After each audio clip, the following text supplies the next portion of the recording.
In the primordial era, beings absorb the ethereal essence of heaven and earth to cultivate and attain unparalleled divine abilities, mastering the laws of the cosmos, rendering them omnipotent and instilling awe throughout the ages. Yet, many souls struggled, toiling for millennia without any breakthroughs, eternally confined to a singular realm. Such a being is I. Having traversed the vast expanse of the primordial world for 500 millennia, I have lingered in the early stages of the golden immortal realm for 200,000 years. The path of cultivation has proven exceedingly arduous. I opened my eyes atop a small verdant hill, profoundly engulfed by a sense of helplessness. In my previous life, I was merely an ordinary office worker on the blue planet. Yet now I find myself as a humble spirit herb amidst the vast primordial earth. Although I have reluctantly stepped into the ranks of innate beings, my limited foundation has hindered my progress. After attaining the golden immortal stage, I have not made any significant advancements. Meanwhile, my contemporaries have ascended to the ranks of the supreme golden immortal, and some have even attained the great Luo golden immortal status. I can only harbor feelings of envy and reverence, silently pondering, Supreme, great Luo, when shall I achieve such heights? I shook my head gently, fully aware that cultivation in the primordial realm hinges upon one's foundation and depth. A robust foundation facilitates a swifter absorption of spiritual energy, while profound depth bequeaths extraordinary techniques, allowing one's practice to progress effortlessly. Alas, I possess neither. The path before me is shrouded in darkness. Before long, the infamous Honghuang cataclysm is set to erupt, and I must hasten to transform, for life itself harbors infinite possibilities. With this thought, I resolve to continue my cultivation, amassing the strength needed for my metamorphosis. As I absorbed the spiritual energy, a sudden, melodious chime rang in my ears. Ding! Congratulations on your ascension to Golden Immortal. You have successfully awakened the critical hit reward system. I was momentarily taken aback, my eyes widening in confusion, just as I intended to investigate. A shimmering panel adorned with radiant colors materialized before me. Critical hit reward system. Host, Chinyu, cultivation, early golden immortal, foundation, innate spiritual herb. This herb is abundant in the primordial realm. Essentially a common weed, only capable of cultivation once it attains sentience. Foundation grade, secondary inferior, innate being. ISNT this akin to the personal information panel I encountered during my past gaming experiences. It meticulously recorded my cultivation and foundation details. Gazing at the innate spiritual herb, the innate weed, I sighed in resignation, fully aware of my inadequate foundation. However, my focus must now shift to this panel. The critical hit reward system. A system? A golden finger? A thrill coursed through me. It is rumored that all who traverse realms possess such a boon, and to my astonishment, I too have acquired one. But what purpose does this critical hit reward system serve? A sense of bewilderment enveloped me. Could it be that I am finally destined for a remarkable turnaround? The system's voice resonated clearly in my ears. Ding! The critical hit reward system, as the name suggests, enables the acquisition of critical rewards. Whatever endeavor you undertake may potentially activate a critical reward. My heart surged. This system seemed utterly marvelous. Whether it be cultivation, enlightenment, artifact refinement, or even accepting disciples, one could trigger critical hits and reap various rewards, such as enhancing the foundation with the essence of a chaos demon god, transforming crafted treasures into innate supreme artifacts, or acquiring terrifyingly powerful techniques from the chaos era, even grasping the most sacred principles of the universe. Not to mention, there are opportunities to directly obtain vast quantities of magical power, leaving one utterly dazzled. Just as I pondered these revelations, the system chimed again. Ding! Detection shows that the host has absorbed a century's worth of spiritual energy. The system's critical hit is activated. You have gained the cultivation of the 3 Yuan Assembly. 3 Yuan Assembly? ISNT that the culmination of 37,000 years of arduous practice? As I was about to express my thoughts, an explosion seemed to erupt within me, as torrents of spiritual energy surged through my being. In mere moments, my cultivation broke through. A wave of mid-golden, immortal power surged forth.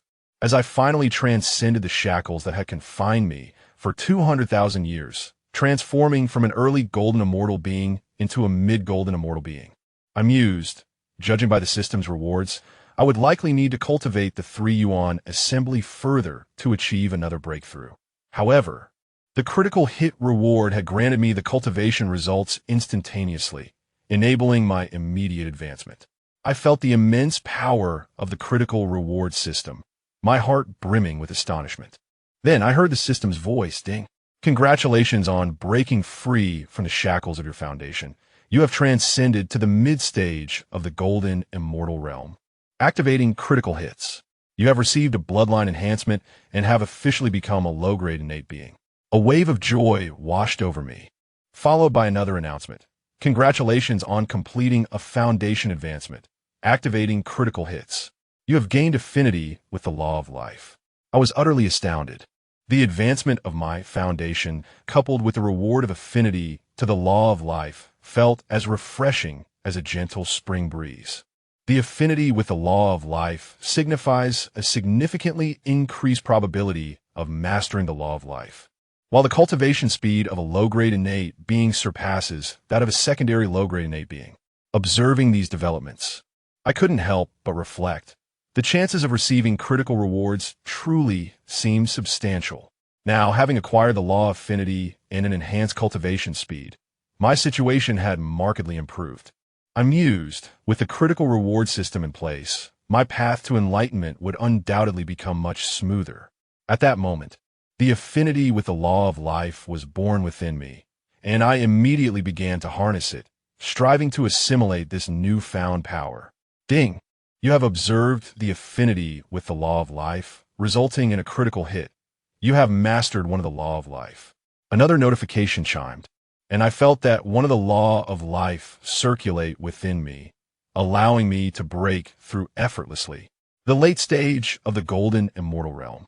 With the law on my side, transcending all reason, I shook my head and sighed, thinking, such extraordinary luck makes a world of difference. With that in mind, I resolved to continue my cultivation.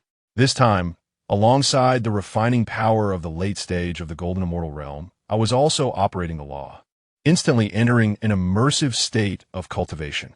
Just then, the system suddenly alerted me. Ding! You have entered a state of enlightenment, resulting in a critical hit. A tenfold acceleration formation has appeared beside me. How marvelous! This formation is truly an invaluable assistant in my practice. Chapter 2. The Blessing of the Deity and the Extraordinary Encounter in the Mountains. A tenfold acceleration array in a state of reverie. Qin Yu was greeted by a prompt that resonated within his mind. One must admit, the system was remarkably considerate, delivering precisely what Qin Yu required. Thus, he immersed himself entirely in his cultivation, joyfully absorbing the ethereal energy surrounding him. At that moment, as Qin Yu delved into his practice, a voice broke the silence. Sister, look ahead. A multitude of spiritual energies is cascading down, landing upon that flat terrain. 2 beings, seemingly endowed with profound essence, traversed the mountainside. Although they possessed human upper bodies, their lower have transformed into serpentine tails. One was male, strikingly handsome, while the other, female, radiated beauty. They bore a basket on their backs, foraging for spiritual herbs amidst the mountains. Upon sensing a terrifying surge of spiritual energy ahead, both were drawn to the spectacle. Perhaps extraordinary beings are cultivating here, the female Niwa mused. Behold, a spiritual herb that has gained sentience. Fushi, with his divine gaze, discerned the truth. Niwa sighed in wonder. All things possess spirit.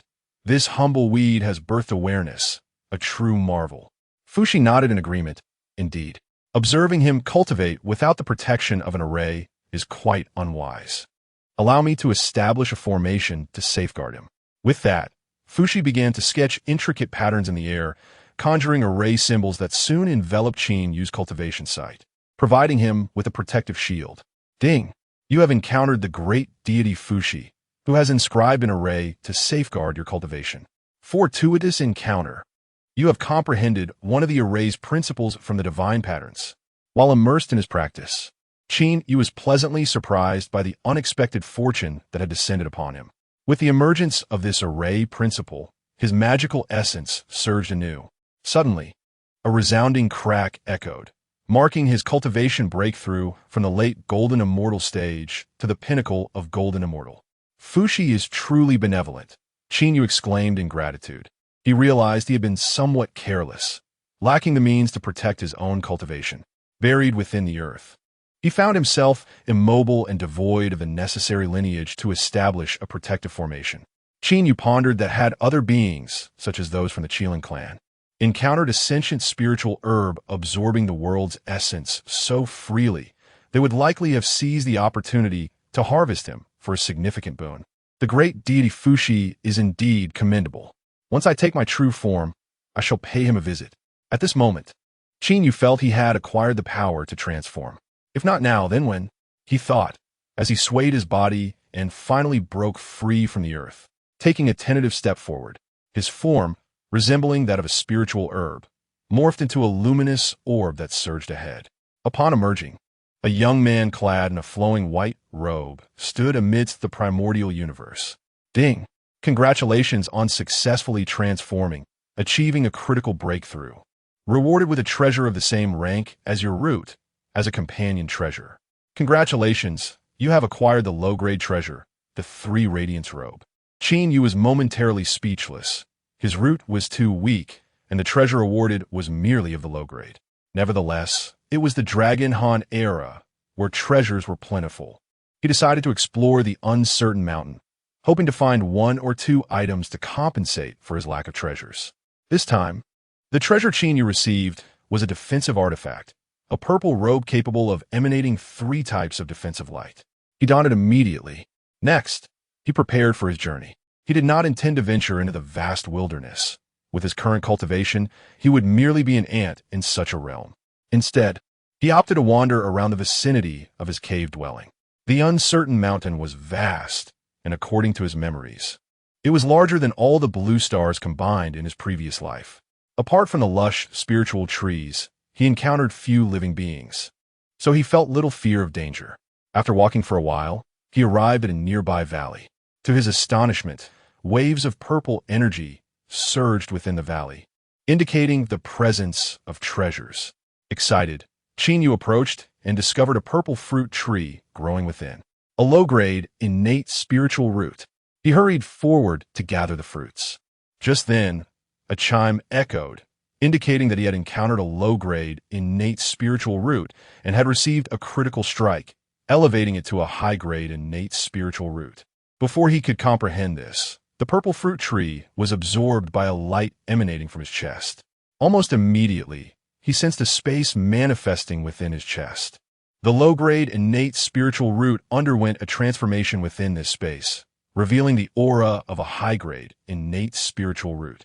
This was astonishing. Qin Yu was left dumbfounded. Such an extraordinary ability to alter the essence of things was truly remarkable. No wonder I could grasp the laws at the Golden Immortal level. Regardless, this was indeed a fortuitous event. With the acquisition of a high-grade, innate spiritual root, Qin Yu was filled with joy and prepared to consume it. High-grade, innate spiritual root, purple qi enlightenment fruit. It enhances the practitioner's mental agility and aids in comprehending the Tao. This fruit matures once every 100,000 years, yielding 3 fruits each time. Upon reading the description, Qin Yu consumed the fruit. Instantly, he felt his mind sharpen. As he gazed at the world around him, everything appeared clearer, akin to the difference between 480p and 4K resolution. His cognitive perception underwent a remarkable transformation, bringing him immense delight. However, he soon realized that this change was rapidly dissipating. It seemed the effects of the spiritual fruit were fading. I must seize the moment to cultivate. Qin Yu promptly sat cross-legged on the ground and began to meditate. Time passed swiftly, and before long, 3,000 years had elapsed. On this day, he finished consuming all the purple qi enlightenment fruits. He opened his eyes, gazed at his once again amplified magical power, and marveled at his progress. Soon, he was on the verge of achieving the perfection of the Golden Immortal, with aspirations directed towards the Tai Golden Immortal. The Tai Golden Immortal, albeit a tenuous position, could offer a semblance of self-preservation in this era. Of course, this was contingent upon not offending the formidable figures of the three clans or the reincarnated demon gods. Indeed, the dual pursuit of cultivation and exploration proved beneficial. This critical strike system was to be utilized in such a manner. Qin Yu placed the purple Qi Enlightenment fruit tree within his inner space and continued on his journey. On this day, he arrived before a vast orchard, where the air was filled with the fragrant aroma of ripe fruits, accompanied by melodious singing. Qin Yu was filled with wonder. This immense orchard had been cultivated by some being. As he was about to look up for a closer inspection, a warning echoed through the air. "This is my private domain. Young friend, please retreat." Before the words had fully faded, an overwhelming force surged forth, and Qin Yu found himself engulfed in a surreal whirlwind. When his vision cleared once more, he discovered he was over 100 million meters away from the orchard. Utterly unable to resist, a wave of trepidation washed over him. The voice that had issued the warning was remarkably melodious, seemingly belonging to a woman. The display of power she exhibited was beyond comprehension, as he had been effortlessly repelled without a hint of resistance. This was clearly a manifestation of a superior confronting an inferior. Qin Yu silently admonished himself. In a vast wilderness, countless powerful beings existed. It would be prudent to refrain from such reckless behavior, lest he find himself meeting an untimely demise without understanding how. Simultaneously, his yearning for strength intensified profoundly. Chapter 3. Rebirth Critical Reward System. Host, Qin Yu. Cultivation Level. Pinnacle of Golden Immortal. Root. Spirit Herb with Slight Divine Essence. Root Grade. Low Grade Innate Spirit. Principles. 3 Life Principle. 1 Array Principle. Compared to his former self, Qin Yu had indeed grown considerably stronger.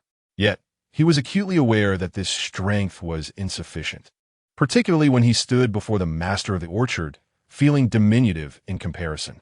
"I must continue to enhance my power, first by advancing to the Tai Golden Immortal." With this goal firmly established, Qin Yu designated the orchard as a perilous zone, unworthy of his approach, and turned to venture in another direction. After traversing a distance, he made yet another remarkable discovery. Encountering another low-grade innate spirit root, the system once again triggered a critical reward. Ding! You have acquired a spirit essence fruit tree, and due to a critical hit, it has evolved into an innate supreme spirit root, spirit essence divine tree. Spirit essence divine tree contains an abundance of rule power. Consuming it will significantly enhance your mastery over the principles. It matures every 30 units of time, yielding a fruit upon each maturity. An innate supreme spirit root. Qin Yu was both shaken and elated. The reward he had received was beyond imagination. Among the most precious spirit roots of the primordial era, the innate supreme was undoubtedly the most esteemed. Through this critical hit, he had obtained such a high-grade root, which would greatly amplify his control over the principles. Hastily, Qin Yu plucked the spirit essence divine fruit from the system space and consumed it. Ding! You have consumed the spirit essence divine fruit. The life principle and array principle have received substantial nourishment from the primordial essence. Sitting cross-legged, Qin Yu diligently cultivated as various powers of principle surge around him, creating an extraordinary spectacle. Meanwhile, within the orchard, a woman clad in a dark robe, exuding an air of cold elegance, suddenly lifted her gaze, directed towards Qin Yu's cultivation spot, her eyes revealing a hint of astonishment. Life principle, array principle. This being appears to be an innate demonic god as well. It seems this realm harbors not only Fuxi, Niuhua, and my 12 ancestors of sorcery, but also this remarkable stranger. After approximately a millennium of cultivation, when Qin Yu finally opened his eyes once more, his control over the principles had significantly strengthened. Life principle, 30. Array principle, 10. Congratulations. Your life principle has reached the minor completion stage, granting you a critical hit. You have comprehended a life divine ability, rebirth. Upon hearing the system's announcement, Qin Yu was astonished to discover that he had acquired a divine ability. This ability, known as rebirth, would allow him to relive his life without any cost. A truly extraordinary gift. However, after utilizing it once, he would require 10 units of time to absorb the life essence from the heavens and earth before it could be employed again. Despite this limitation, this encounter had endowed him with a formidable trump card. Moreover, acquiring this divine ability was not the only benefit. Glancing at his cultivation level, he noted that his mana reservoir was completely filled, indicating that he had reached the pinnacle of the Golden Immortal realm. Perfected Golden Immortal. I too must strive to attain the exalted realm of the Tai Golden Immortal. Only by achieving this status can Qin Yu secure a modicum of self-preservation in this tumultuous era of the primordial Dragon Han. Thus, he is filled with an insatiable yearning for such a lofty state. Without further ado, he resolves to retreat for profound meditation. As he journeys back to his place of cultivation, he continues to absorb spiritual energy, even activating critical strikes multiple times, earning rewards for his cultivation. Consequently, Qin Yu draws ever closer to the Tai realm. Upon returning to his sanctum, he steps directly into the protective formation crafted with the assistance of Fushi and settles into a meditative state. However, much to his dismay, despite feeling the proximity of the Tai Golden Immortal, he finds himself unable to shatter the barrier before him. Suddenly, a voice resonates. Ding. You are attempting to break through to the Tai Golden Immortal. However, your foundational limitations render such a breakthrough impossible. Another chime follows. Ding. Congratulations. You have activated a critical strike during your breakthrough, accelerating your progress by 100-fold. A 100-fold increase in breakthrough speed. Qin Yu's heart raced as he summoned all his strength to surge forward, his two laws radiating energy, providing him with immense power to transcend his limitations. Ding. You have wisely employed the laws to facilitate your breakthrough. The constraints of your foundation are being dismantled by these laws. In the next moment, Qin Yu felt the shackles before him shatter with a thunderous crash, giving birth to a brand new force within him. Ding. Congratulations. You have successfully broken through to the Tai Golden Immortal. As you have transcended the limitations of your essence, you have achieved this breakthrough. The system grants you a critical encounter, elevating your foundation to a mid-grade innate being. A vibrant radiance cascaded from the heavens, converging upon Qin Yu. Instinctively, he absorbed this newfound power, stabilizing his cultivation. Time slipped away in an indeterminate haze until Qin Yu slowly opened his eyes. Critical Strike Reward System. Host, Qin Yu. Cultivation, Early Stage Tai Golden Immortal. Foundation, Extraordinary Spiritual Herb, be wary of being discovered. Less one seeks to use you for alchemy. Foundation grade. Mid-grade innate being, laws. Life Law 30, Formation Law 10, Original Divine Ability. Rebirth, Tai Golden Immortal. Qin Yu marveled at the surge of mana within him, now multiplied several dozen times, and the Tai pressure he could invoke with a mere gesture. Since acquiring the Critical Strike Reward System, in just a few thousand years, Qin Yu had transcended a significant realm to achieve the Tai Golden Immortal, a feat that felt surreal. In this era, while the Tai Golden Immortal may not be the pinnacle, it certainly represents a noteworthy figure of prominence.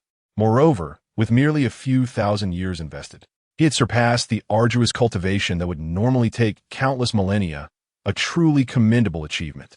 Yet, Qin Yu soon tempered his excitement. The Tai realm was merely a beginning. With the Critical Strike Reward System at his disposal, he naturally aimed for loftier aspirations, perhaps the Great Luo Golden Immortal or the Honghuang Golden Immortal. Even the realm of saints is not beyond reach. However, for now, it is prudent to consolidate one's cultivation.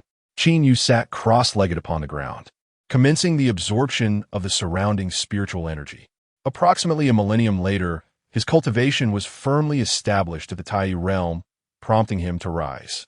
During this period of seclusion, Qin Yu gained a clear understanding of the disparities between the present and the past. Firstly, his magical power had multiplied several dozen times compared to before. In addition, he could now subdue even the formidable Golden Immortal simply through the exertion of his imposing presence. Particularly noteworthy is the fact that Qin Yu had also mastered the laws of life and the principles of formation. With the emergence of these two laws, he felt confident in his ability to contend with the great Luo golden immortals. Thus, at this juncture, Qin Yu could be deemed to possess a modicum of self-preservation in this era, provided he refrained from provoking truly supreme beings. Chapter 4. A Second Critical Strike. The cunning black bear, it was time for exploration deeper into the mysterious Mount Buzhou. Qin Yu understood that to maximize the potential of his critical strike system, the optimal strategy was to absorb spiritual energy while simultaneously seeking fortuitous encounters. Lacking any cultivation technique, mere absorption of spiritual energy, even with critical strikes, would yield limited advancements. However, should he uncover various opportunities within Mount Buzhou and gain critical strikes through the actions of discovering these opportunities, the rewards would undoubtedly be substantial. Alert! You are diligently absorbing spiritual energy while advancing. Your efforts are commendable. Critical strike activated. You have gained 10,000 years of cultivation. Alert! You have discovered an offensive type low-grade innate treasure. Critical strike activated. You have obtained a high-grade innate treasure, the Heavenly Punishment Compass. The Heavenly Punishment Compass? Qin Yu toyed with a small compass in his hand. This compass appeared somewhat antiquated, inscribed with various mystical patterns. With a mere exertion of magical power, it could summon several bolts of golden lightning. Amidst the dazzling gold light and rumbling thunder, it indeed seemed as if divine retribution was descending. Qin Yu tested its might and was astonished to find it could instantly shatter the soul of a Tai golden immortal. Such a powerful artifact was indeed a formidable weapon. It could instantaneously enhance the wielder's magical power, unleashing boundless destructive force. If a high-grade innate treasure possessed such capabilities, what then of a supreme innate treasure or a primordial treasure? It was no wonder that the great beings of the primordial world were so eager to acquire treasures. Qin Yu felt an immense anticipation for what lay ahead. One day, while treasure hunting, he suddenly heard a series of pained cries. Following the sound, he discovered a black bear spirit rolling on the ground, clutching its head. A swarm of bees, exuding a murderous aura and as large as bull heads, were mercilessly attacking it. Even though this black bear was a Tai golden immortal, it was still in distress from the relentless stings. Upon seeing Qin Yu approach, the black bear spirit's eyes lit up and it cried out, "Fellow Taoist, please assist me. I shall reward you handsomely." Initially, Qin Yu was reluctant to engage with the black bear spirit, wishing to avoid unnecessary trouble. However, the black bear spirit continued, "I am Xiong Pai, a servant of the great Fuxi. I have come to seek the honey essence for Fuxi. If you aid me, I shall surely speak favorably of you before the great Fuxi." A servant of the great Fuxi? Qin Yu had not anticipated such a background. Remembering that Fuxi had once helped him, he felt compelled to assist the black bear's spirit in its plight. "Xiong Pai, wait a moment. I shall come to your aid." With a flick of his hand, Qin Yu summoned the high-grade innate treasure, the Heavenly Punishment Compass. In an instant, bolts of golden lightning cascaded down, obliterating the swarm of ferocious bees into nothingness. Alert! You have utilized the Heavenly Punishment Compass, achieved a critical strike, and grasped one of the true essence of the lightning principle contained within the compass. Buzz! Waves of electric light erupted from Qin Yu's body. He stood upon the level ground, resembling a deity birthed from the midst of divine thunder, exuding an extraordinary aura. To his astonishment, it was the law of thunder. Qin Yu raised his hand, and a slender arc of blue lightning manifested from his fingertips. Despite its diminutive size, Qin Yu was astounded to discover that the might of this arc of law was perhaps even more formidable than the power he wielded through the Heavenly Punishment Compass. Indeed, the laws were undeniably more potent than the finest innate treasures. However, Qin Yu also realized that the mental and magical energy required to manipulate the laws was incomparable to that of artifacts. In simpler terms, the exertion needed for manipulating laws was significantly greater than that of artifacts. Nevertheless, it was fortuitous that this arc of the Thunder Law could be held in his grasp, serving as a terrifying trump card for the future. One could only imagine the sheer terror that would seize his adversaries when Qin Yu suddenly unleashed the Thunder Law during combat, leaving them paralyzed with fear. The critical strike system truly never ceased to amaze him. As Qin Yu retracted the Thunder Law, his aura returned to calm, and he gazed ahead at the bear spirit, who was holding a honey spirit nectar and bowing respectfully to him. It turns out, you're a formidable being who commands the Thunder Path. The bear spirit's tone was laced with palpable astonishment. Although he was a Tai golden immortal, his experiences were considerable. The bear spirit distinctly recalled the flicker of lightning from Qin Yu's hand, a surge of supreme power emanating from it. Such power was only revealed when the great immortal Fuxi imparted the teachings of all spirits, demonstrating the method of array deduction. The law. Could it be that this great immortal was also a Daluo golden immortal who grasped the laws? In that moment, the bear spirit's heart trembled, and a hint of reverence surfaced in his expression. The Daluo golden immortal was, without a doubt, an unparalleled force in any era. Especially now, in a time when only the three ancestral beings and the reincarnated demonic gods achieved the status of Honghuang golden immortal. It would not be an exaggeration to declare the Daluo powerhouses as the pinnacle of the primordial realm. Thus, the bear spirit respectfully inquired, "May I ask for the esteemed immortal's name? Upon my return, I shall speak well of you to the great immortal Fuxi." Qin Yu replied, "I am but an ordinary being of the mountains, lacking any notable title. You may call me Qin Yu." "So, it is the great immortal Qin Yu." The bear spirit made a gesture of farewell, saying, "Esteemed immortal, I shall set off to report to the great immortal Fuxi." Qin Yu waved his hand, saying, "Speaking of which, I have long admired the great immortal Fuxi. Why not take me to meet him?" "Ah, this." As soon as Fuxi's name was mentioned, an awkward expression crossed the bear spirit's face. He had no acquaintance with the great immortal Fuxi. Earlier, he had hastily invoked Fuxi's name when he saw Qin Yu was reluctant to assist him. Had he known that Qin Yu was such a Daluo powerhouse, the bear spirit would have braved a few Morbi attacks rather than deceive him. What to do now? After much contemplation, the bear spirit felt that continuing to conceal the truth would surely provoke the wrath of the great immortal Qin Yu, so he resolved to be candid. He immediately knelt upon the ground. "Great immortal Qin Yu, I must confess I do not possess the qualification to serve the great immortal Fuxi. I have merely heard of the great Fuxi expounding his teachings from afar.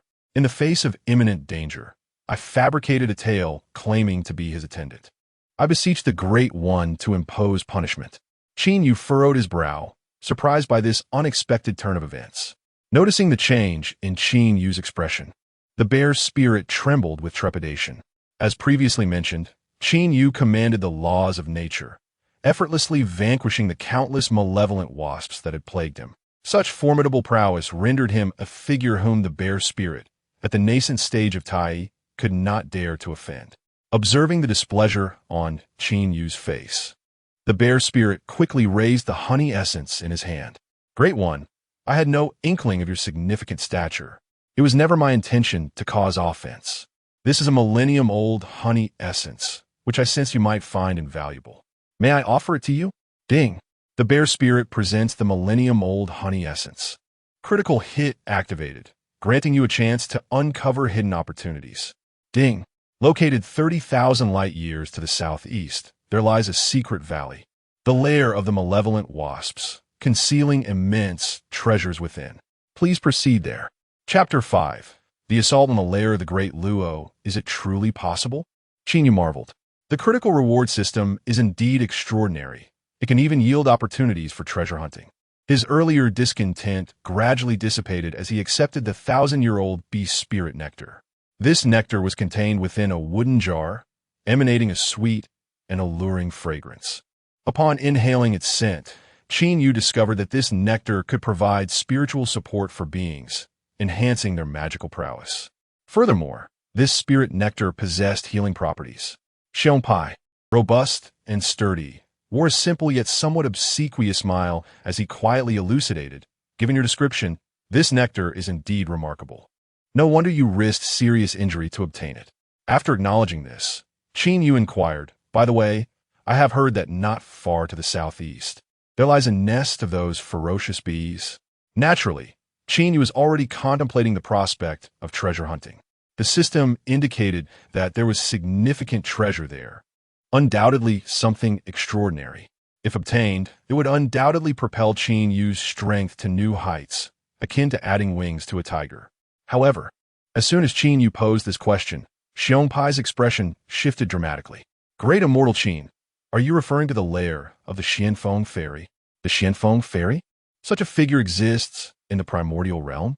Xiongpai explained, this Xianfeng fairy is no ordinary being.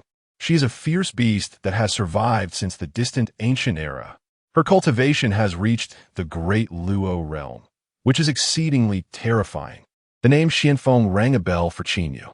He paused, momentarily lost in thought, recalling a passage from the Shanhai Jing that spoke of a venomous bee. This bee was known for its ferocity and lethal poison, being one of the most fearsome beasts of the ancient primordial times. According to the Shanhai Jing, this venomous bee was indeed called the Xianfeng. Qin Yu had not anticipated that the lair indicated by the system, inhabited by those malevolent bees, would actually belong to this fearsome creature, the Xianfeng. What is her cultivation level? Does she command the laws? Qin Yu asked Xiongpai. Xiongpai did not dare to withhold the truth and shared all he knew.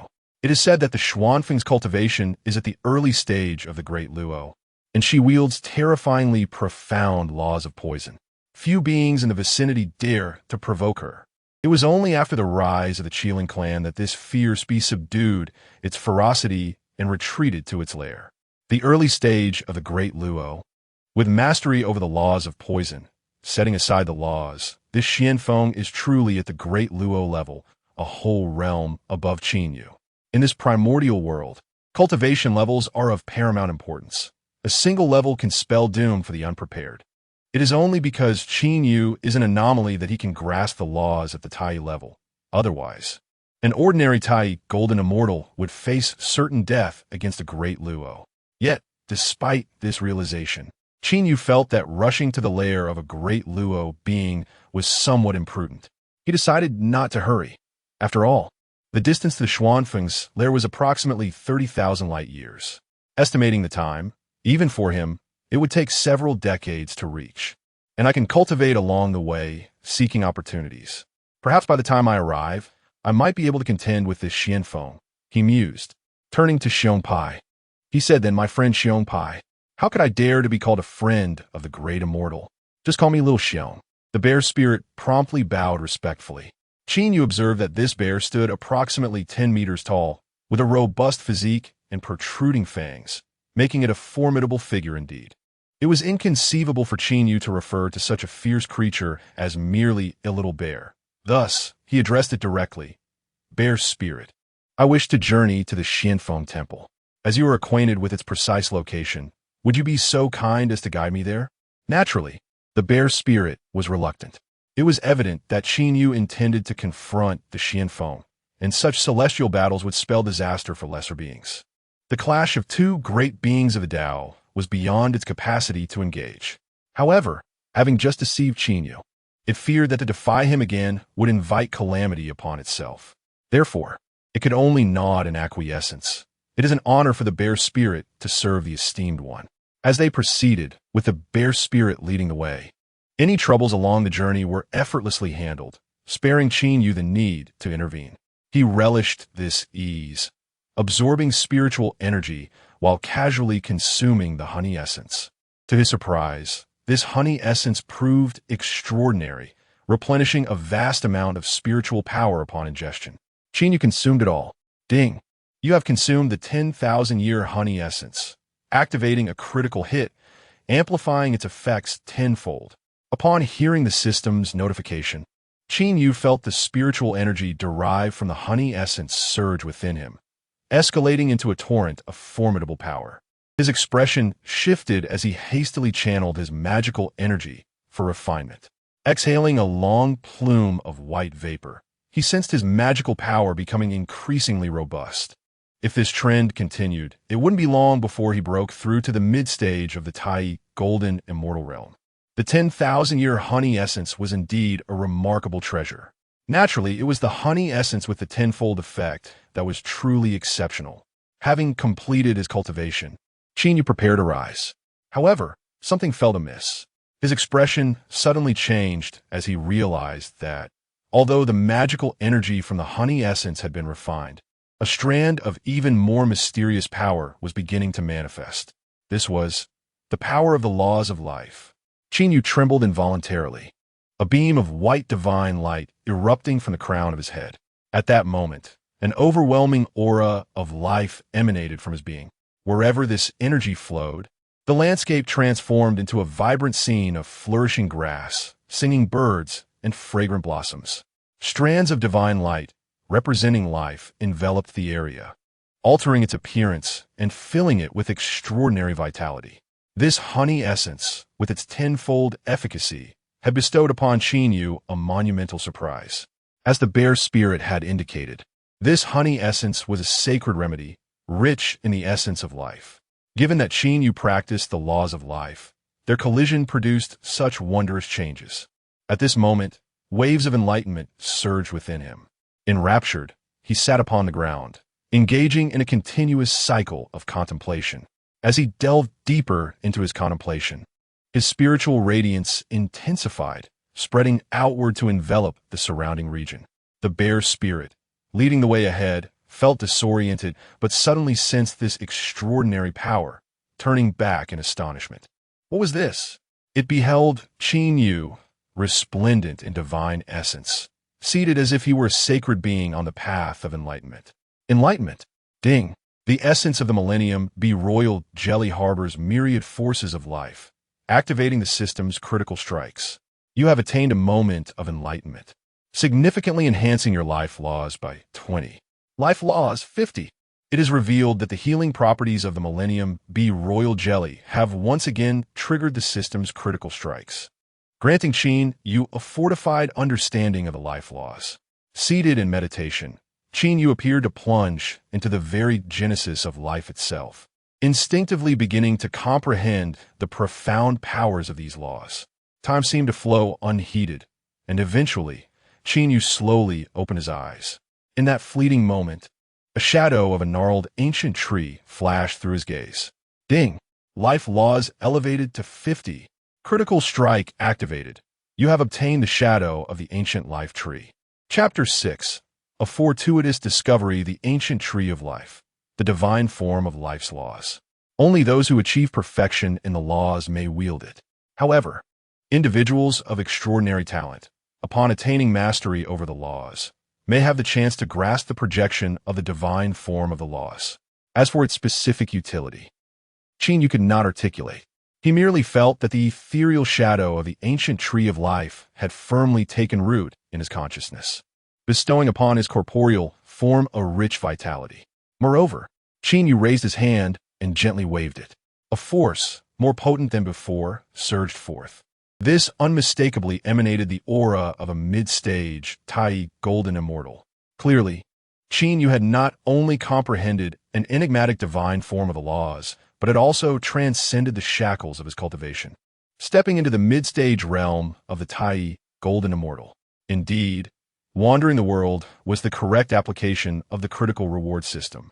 Opportunities abound everywhere.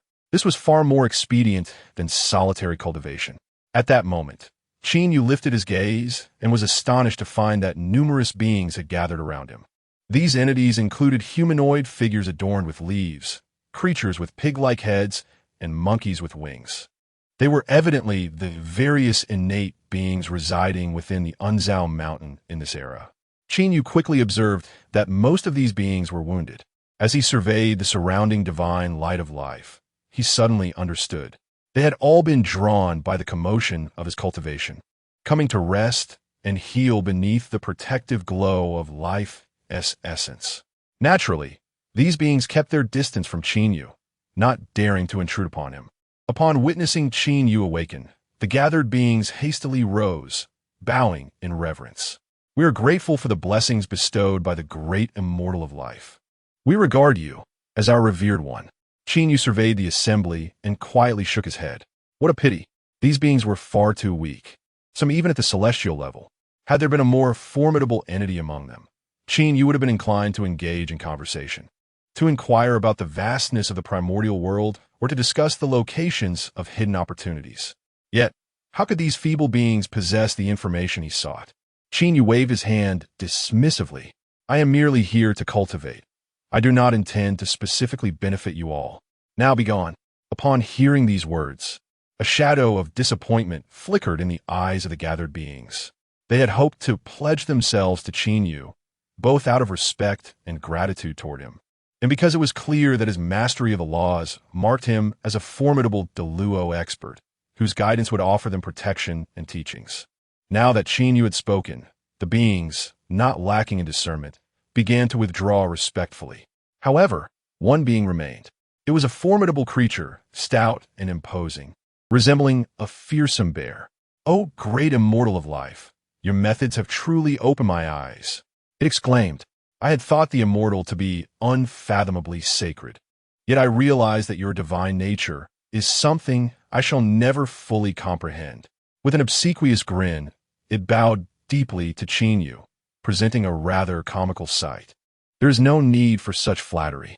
Qin Yu waved his sleeve and remarked, "The cultivation has concluded. We should promptly proceed to the lair of the Xianfeng." Great sage, as you command," the bear spirit Xiongpai replied, his head drooping as he led the way. Initially, Xiongpai had thought to simply placate Qin Yu. But upon realizing that Qin Yu not only mastered the laws of thunder, but also the laws of life, his perspective shifted. This figure, the life sage Qin Yu, appeared unassuming, yet wielded two formidable laws. It was evident that he was no less remarkable than the sage Fuxi. If only he could follow him. Xiongpai's eyes shimmered with ambition, turning as if greased with oil. Perhaps following him would be no less advantageous than following sage Fuxi. He pondered whether he ought to take some action to earn Qin Yu's favor, thus naturally securing a position by his side. This thought lingered in his mind for decades. When he lifted his head again, he found himself deep within the mystical forest of Mount Buzhou. This forest was shrouded in darkness, devoid of sunlight, and a chilling aura pervaded the air, sending shivers down one's spine. Xiongpai snapped back to reality and quickly turned to Qin Yu, saying, "Great sage, we have arrived. Ahead lies the lair of the Deluo fierce god and the Xianfeng fairy." "Oh!" Qin Yu raised his gaze, a fleeting shadow of an ancient life tree flickering in his eyes, his aura becoming increasingly profound and inscrutable. Xiongpai glanced back and felt that Qin Yu appeared even more enigmatic, a sense of unexplainable sanctity momentarily revealed. The sage seemed to have grown even stronger. Feeling a chill in his heart, Xiongpai quickly hunched over and smiled obsequiously. "Great sage, do you see that darkest part of the forest? That is the Xianfeng fairy's nest. Shall I announce your arrival?" Qin Yu inquired with curiosity. "Are you not afraid that the Xianfeng will hold you accountable?" Xiongpai hastily patted his chest. With the great sage's arrival, the Xianfeng would undoubtedly be wary. How could she dare to seize your humble servant, little bear? Qin Yu, feeling somewhat speechless, waved his hand. "There is no need. I am not one to make a grand entrance. Allow me to probe first." With that, Qin Yu strolled into the depths of the forest. He remained alert and vigilant. For the Xianfeng was an ancient being who had survived from the era of primordial beasts to the age of Honghuang. She wielded the law of poison and possessed Deluo cultivation. Although Qin Yu now grasped three laws, particularly excelling in the law of life, he believed caution was prudent to avoid any unforeseen misfortune. Strangely, however, as he approached the Xianfeng's lair, he felt no such heavenly aura of crisis emanating, which left him somewhat perplexed. In the next moment, Qin Yu found himself before a vast cavern. This cave lay at the heart of the mystical forest, surrounded by an open clearing. The entrance was deep and dark, exuding a thick atmosphere of malevolence. With a flicker of his divine sense, Qin Yu sensed a formidable being lurking within the cave. Oddly enough, while the creature's aura was potent, it did not surpass his own by much at that moment. A cold, feminine voice echoed, "Which friend approaches for a visit?" Before the echo of the voice faded, a malevolent aura surged through the cave. Immediately thereafter, a shroud of violet mist enveloped the surroundings. As Qin Yu swept his consciousness across the space, he was struck by a piercing pain in his sea of consciousness. It was poison. Moreover, it was a lethal toxin capable of corroding one's very thoughts. He swiftly summoned the principles of life from within, and forthwith, a continuous stream of life force emerged, dissipating the sensation of pain that plagued his mind. The principles of life. De Luo Zun Shun. A myriad of astonishment flickered through the melodious female voice. Subsequently, the purple toxic mist converged violently, revealing an exquisite and enchantingly captivating woman standing before Qin Yu. Chapter 7. Coercion and Temptation. The enchantment of Xianfeng. As Qin Yu focused his gaze, he beheld a woman clad in a flowing dark purple gown, her aura somewhat ethereal, suggesting her cultivation was at the late stage of Tai. Her complexion was pallid, indicating an injury that rendered her quite feeble. This was in stark contrast to Qin Yu's initial expectations. He had intended to probe cautiously. Had she proven to be no match for him, he could have effortlessly retreated using the three principles. To his surprise, within this hive, there existed only a solitary Tai golden immortal. Qin Yu felt a slight astonishment, contemplating for a moment before he spoke. "Are you the Xianfeng fairy?" "Indeed, it is I. And you are?" Xianfeng fairy's gaze swept over Qin Yu, seeking to discern his true essence. However, to her astonishment, all she perceived was an ancient, towering tree standing to the side, obscuring any insight into Qin Yu's true nature.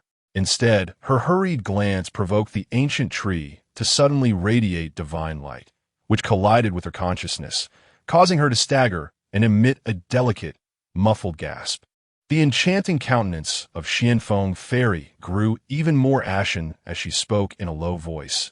Such formidable power of the principles. "Who exactly are you?" "The great Luo can cultivate principles. Yet in the beginning, the principles they mastered were often not profound." To her bewilderment, when she attempted to probe, she was rebuffed by the shadow of this person's principles. Could it be that this seemingly unremarkable individual was, in fact, an extraordinarily deep Great Luo? Was he at the mid or late stage of Great Luo? Seeing the expression of Xianfeng fairy, Qin Yu understood that she had indeed faltered during her earlier exploration. The ancient tree of life in his mind was quite mystical, purportedly emanating from the projection of the divine image of the principles. Not to mention that Xianfeng fairy was currently at the Tai level. Even if she were a Great Luo, she would likely not be able to fathom Qin Yu's essence. Noticing Xianfeng fairy's darkened expression and her silence, Qin Yu took the initiative to smile and say, "It seems your essence has suffered, leading to a decline in your cultivation to the Great Luo? This minor injury of mine is not easily concealed from you, friend." Xianfeng fairy replied coldly, "Speak. What brings you to my domain?" Qin Yu promptly expressed, "I, a humble practitioner known as the Life Taoist, have come here not for any significant matter. I merely heard that you recently acquired a magnificent treasure. I hope you might be willing to part with it, as I find myself in need of such a precious item." "Arrogant!" Xianfeng fairy exclaimed in anger, realizing that the Life Taoist intended to extort her. "Even in my wounded state, what of it? This is my domain, fortified with a deadly array of 10 absolute poisons. Although your life principles are formidable, you lack the means to break my poison array. Recognize your position and depart swiftly." With that, Xianfeng fairy extended her delicate finger, pointing into the void. Buzzing, a series of low, resonant sounds echoed forth. Soon after, tendrils of poisonous mist began to swirl in from all directions. They coalesced into serpentine dragons of purple poison, bearing their fangs and claws at Qin Yu. Within this array, even Qin Yu felt a considerable weight upon him. However, he keenly sensed that Xianfeng fairy's strength was not at its peak, clearly unable to unleash the full potency of this array. Conversely, within this brief confrontation, the celestial bee fairy unexpectedly broke into a sheen of fragrant sweat, her aura diminishing by twofold. Truly, she resembled a mere paper tiger. Qin Yu curled his lips, unwilling to prolong the exchange with the celestial bee fairy, his tone turning increasingly frigid. "Celestial bee fairy, my time is equally precious. I have not come here to negotiate with you. You shall either surrender your treasures or face your demise." As he uttered the final word demise, an immense surge of thunderous radiance erupted from his being, The very principles of thunder surged forth, emanating an aura of annihilation. The dazzling blue lightning illuminated the surrounding darkness, transforming the void into a sea of aquamarine. The serpentine purple miasma recoiled in response to this thunderous light, revealing the lethal potency of the thunderous principles, which could easily suppress the not fully unleashed venomous array. Thunderous principles. The principles of life.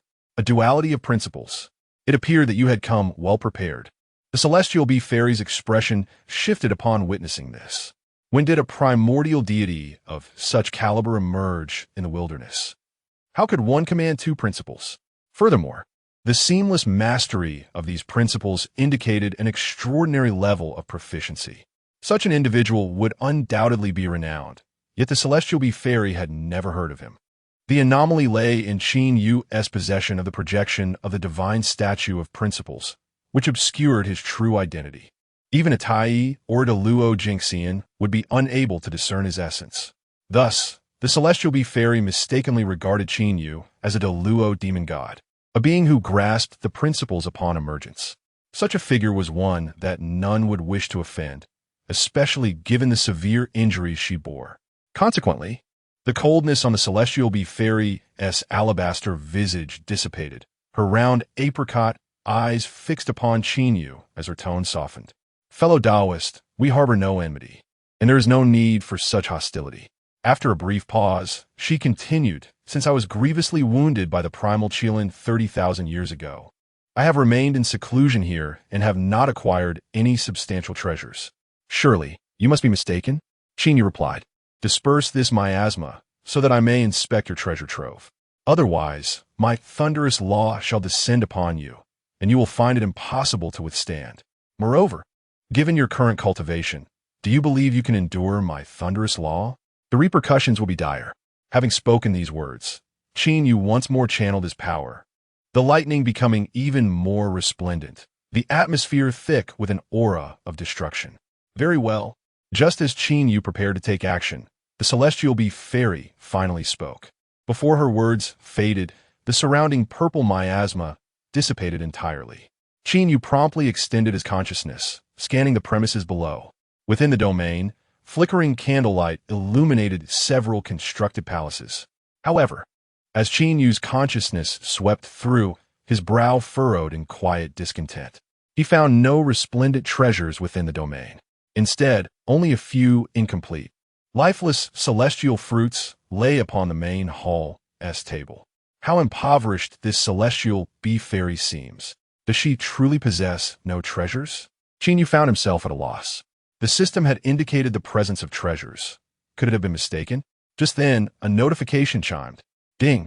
At the entrance of the main hall of the celestial BS domain, that black fragment of stone is indeed a colossal treasure. At the grand entrance of the main hall, Qin Yu, undeterred by the system's unexpected prompts, hastily turned his attention. Indeed, beneath the cavern, before the palace of the dojo, lay a colossal black stone. It was fractured, merely a half, appearing utterly ordinary with no trace of spiritual essence. Could this truly be the great treasure? Qin Yu was taken aback, yet he raised his hand and summoned the massive stone into his possession. Allow me to examine this closely. After a moment of scrutiny, he discerned no signs of divine essence, wondering if the system was merely toying with him. Suddenly, a line of introduction materialized before his eyes. Black fragment of stone, chaos pearl fragment. In ancient times, this treasured artifact shattered during the battle of creation, with many fragments scattering across the primordial world. This particular piece is the largest and harbors immense chaotic divine essence. Only by acquiring the Qian Kuan Cauldron can the true might of this treasure be unleashed. Chapter 8. The request of the mysterious bee and the conditions set by Qin Yu, to Qin Yu's astonishment. The condition presented was none other than a fragment of the Chaos Pearl. Upon reading the system's description, he felt a jolt of surprise. No one could have anticipated that the immense treasure hidden within the Taoist temple of the mysterious bee was a shard of the Chaos Pearl. In his previous life, Qin Yu had perused extensive information regarding the primordial era and was well aware of the significance of the Chaos Pearl. It is an artifact that transcends even the innate treasures classified as a Chaos Supreme treasure. Furthermore, the fragment he possessed was, astonishingly, a core shard, retaining most of the essence of the Chaos Pearl. By utilizing the Qinquan Cauldron for reverse refinement, he could once again unleash its formidable power. Just imagine, in a primordial realm where the highest grade of artifacts is merely innate treasures, what would it be like to possess a Chaos Supreme treasure? It would undoubtedly grant one the might to overpower numerous deities. For instance, Honghuang wields a fragment of the Chaos Supreme treasure known as the Creation Jade Disc, which enabled him to truly stand out during the Dragon Han calamity, achieving the status of a saint of the heavenly Tao and exerting his influence over the primordial realm. However, the only complication lies in the fact that to revive the might of the Chaos Pearl, one must first acquire the Qinquan Cauldron. This cauldron belongs to the ancestor of Qinquan, a reincarnated demon god who has already attained the level of a primordial golden immortal. Given Qin Yu's current strength, he is undoubtedly no match for this entity. In fact, due to the vast disparity in their powers, he could easily be obliterated by a single strike from the Qinquan ancestor. This poses a significant challenge. Nevertheless, it is not insurmountable. With time, he will devise a strategy to obtain it. Having calculated the timeline, Qin Yu deduced that since the likes of Fuxi and other great beings have already emerged, this period must be nearing the end of the Dragon Han era. Soon, the calamity of the Dragon Han will erupt. During this cataclysmic battle, the Qinquan ancestor will be vanquished by the demon ancestor Luo Ho, resulting in the Qinquan Cauldron being lost upon the earth. That will present the perfect opportunity for me to seize the Qinquan Cauldron. Of course, to ensure absolute certainty, it is prudent that I elevate my cultivation to the great Luo stage as a safeguard. Returning to reality, Qin Yu tucked away the fragment of the Chaos Pearl, feeling a profound sense of satisfaction. Meanwhile, on another front, is this the treasure you seek? The mysterious bee's expression darkened. A piece of pitch-black waste stone. If I had known that this worthless stone was what the life Taoist required, I would have simply given it to you without all this hassle. Where did you find this stone? Qin Yu inquired with curiosity. The mysterious bee snorted coldly. Since I discovered this cavern, this black stone has been here. I have no idea what material it is, but it is undeniably very hard. Beyond that, it possesses no remarkable effects. Do you perchance know its capabilities? Qin Yu chuckled softly, naturally refraining from disclosing the origins of the Chaos Pearl to the mysterious bee. Now that he had successfully acquired the treasure, he was unwilling to linger any longer and prepared to turn away in search of further treasures. Just then, the voice of the mysterious bee echoed, "Please, life Taoist." Hold on. As Qin Yu turned to look, the mysterious bee continued, "Might I inquire whether your mastery of the life principle has reached completion?" "Not quite yet." Qin Yu nodded. "Why do you ask, esteemed fairy?" The mysterious bee replied, "Since you have taken my treasure, I hope you might also provide me with some form of compensation." "Oh." Qin Yu wore a smile that was almost mocking, as the Xianfeng fairy truly failed to recognize the gravity of her situation, daring to haggle with him. The Xianfeng fairy hurriedly replied, "There is no need for you to offer any precious treasures. I merely wish to borrow your life principles to heal my injuries." She had fallen from the great Luo due to her injuries, allegedly inflicted by the Qilin ancestor. It was fortunate that a Honghuang golden immortal had not claimed her life. Yet even surviving meant she constantly endured the corrosion of her wounds, her cultivation plummeting drastically. To heal such profound injuries, one would require extraordinary celestial materials, like supreme spiritual roots, or employ the highest methods to dispel the encroaching damage. It was evident that the life principles in Qin Yu's possession were the extraordinary means capable of healing the Xianfeng fairy. "But why should I assist you?" Qin Yu replied coldly. "Even if this treasure is not willingly offered by the fairy, I possess the power to seize it by force." The Xianfeng fairy's expression shifted. Given Qin Yu's formidable prowess, she was indeed no match for him at present. However, at that moment, Qin Yu spoke again, "Of course, I'm not entirely unwilling to lend my aid. I merely have one condition." Upon hearing this, the Xianfeng fairy's countenance brightened. As long as there was room for negotiation, matters could be resolved. She quickly inquired, "I will agree to any conditions." Qin Yu replied nonchalantly, "Only if you submit to me acknowledging me as your master. Will I heal your wounds? What? The Xianfeng fairy's face darkened with anger. She was a great Luo fierce general from a distant era, with a status of unparalleled nobility. How could she lower herself beneath this life practitioner? Not agreeable? Qin Yu chuckled lightly, then so be it. After speaking, he did not linger, transforming into a beam of light and departing, leaving the Xianfeng fairy standing alone, her expression a turbulent mix of emotions. Having left the Xianfeng fairy's domain, Qin Yu's footsteps flickered, and he traversed several tens of thousands of meters in an instant. When he reappeared, he found himself in a lush, expansive grassland. Qin Yu surveyed his surroundings and noticed various creatures making their way toward a massive lake in the heart of the plain to quench their thirst. A gentle breeze wafted through, and the warm sunlight drenched the area in brilliance. It was astonishing how extraordinary the Unzao mountain was. It boasted not only vast forests but also plains, grasslands, and ridges.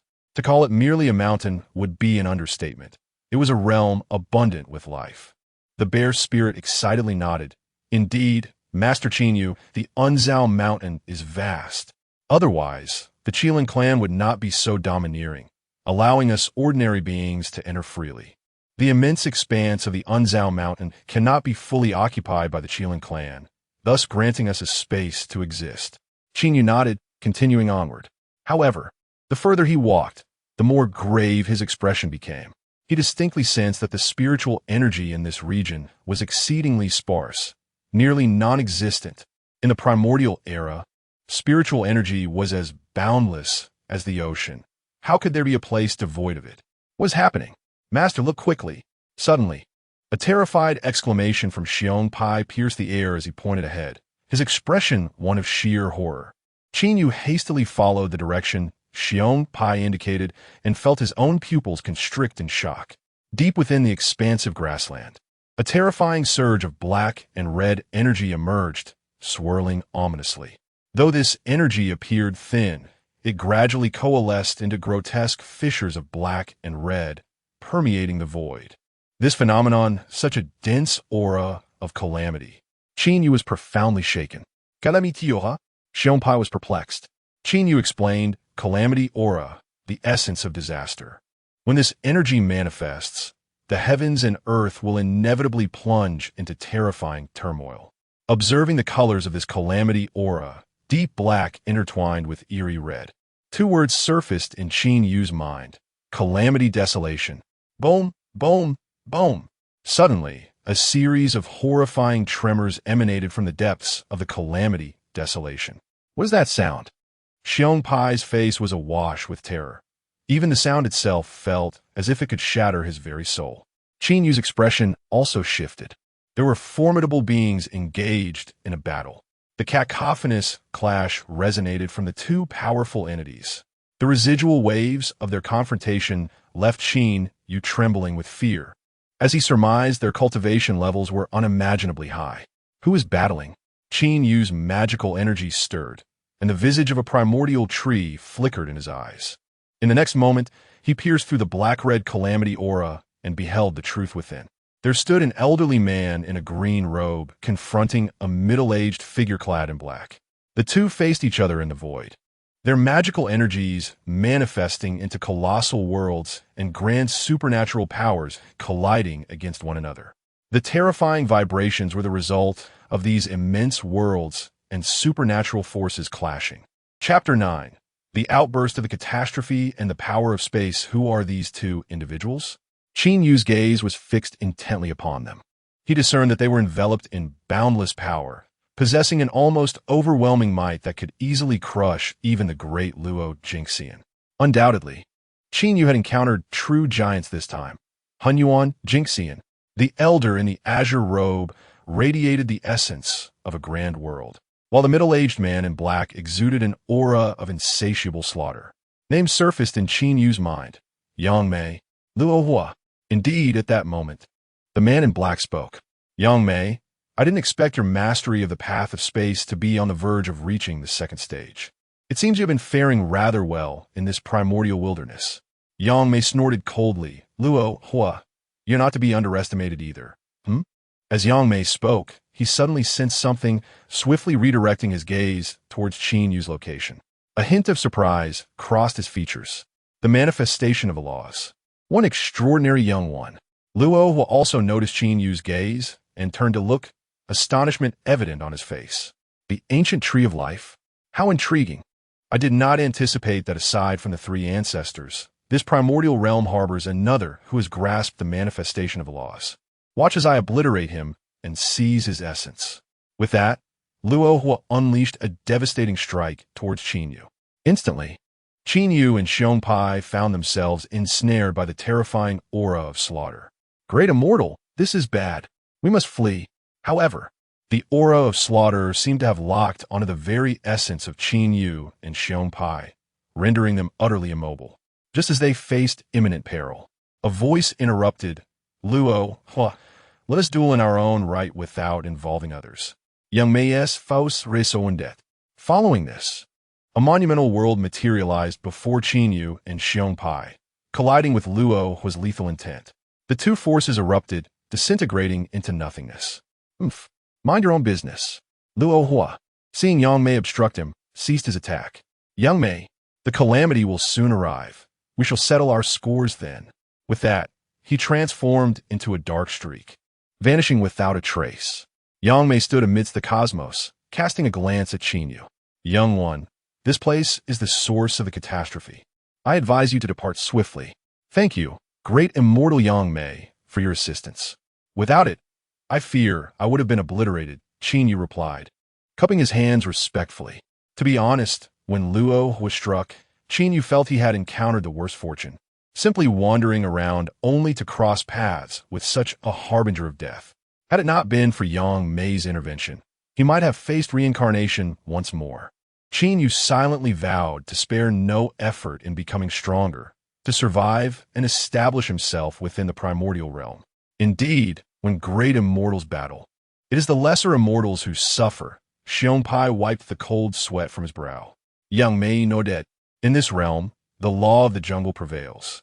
To master your own fate, strive to grow stronger. He looked at Qin Yu. Though your cultivation is modest, you possess the manifestation of the laws. Dedicate yourself to your practice and strive to master the statue of the laws at the earliest opportunity.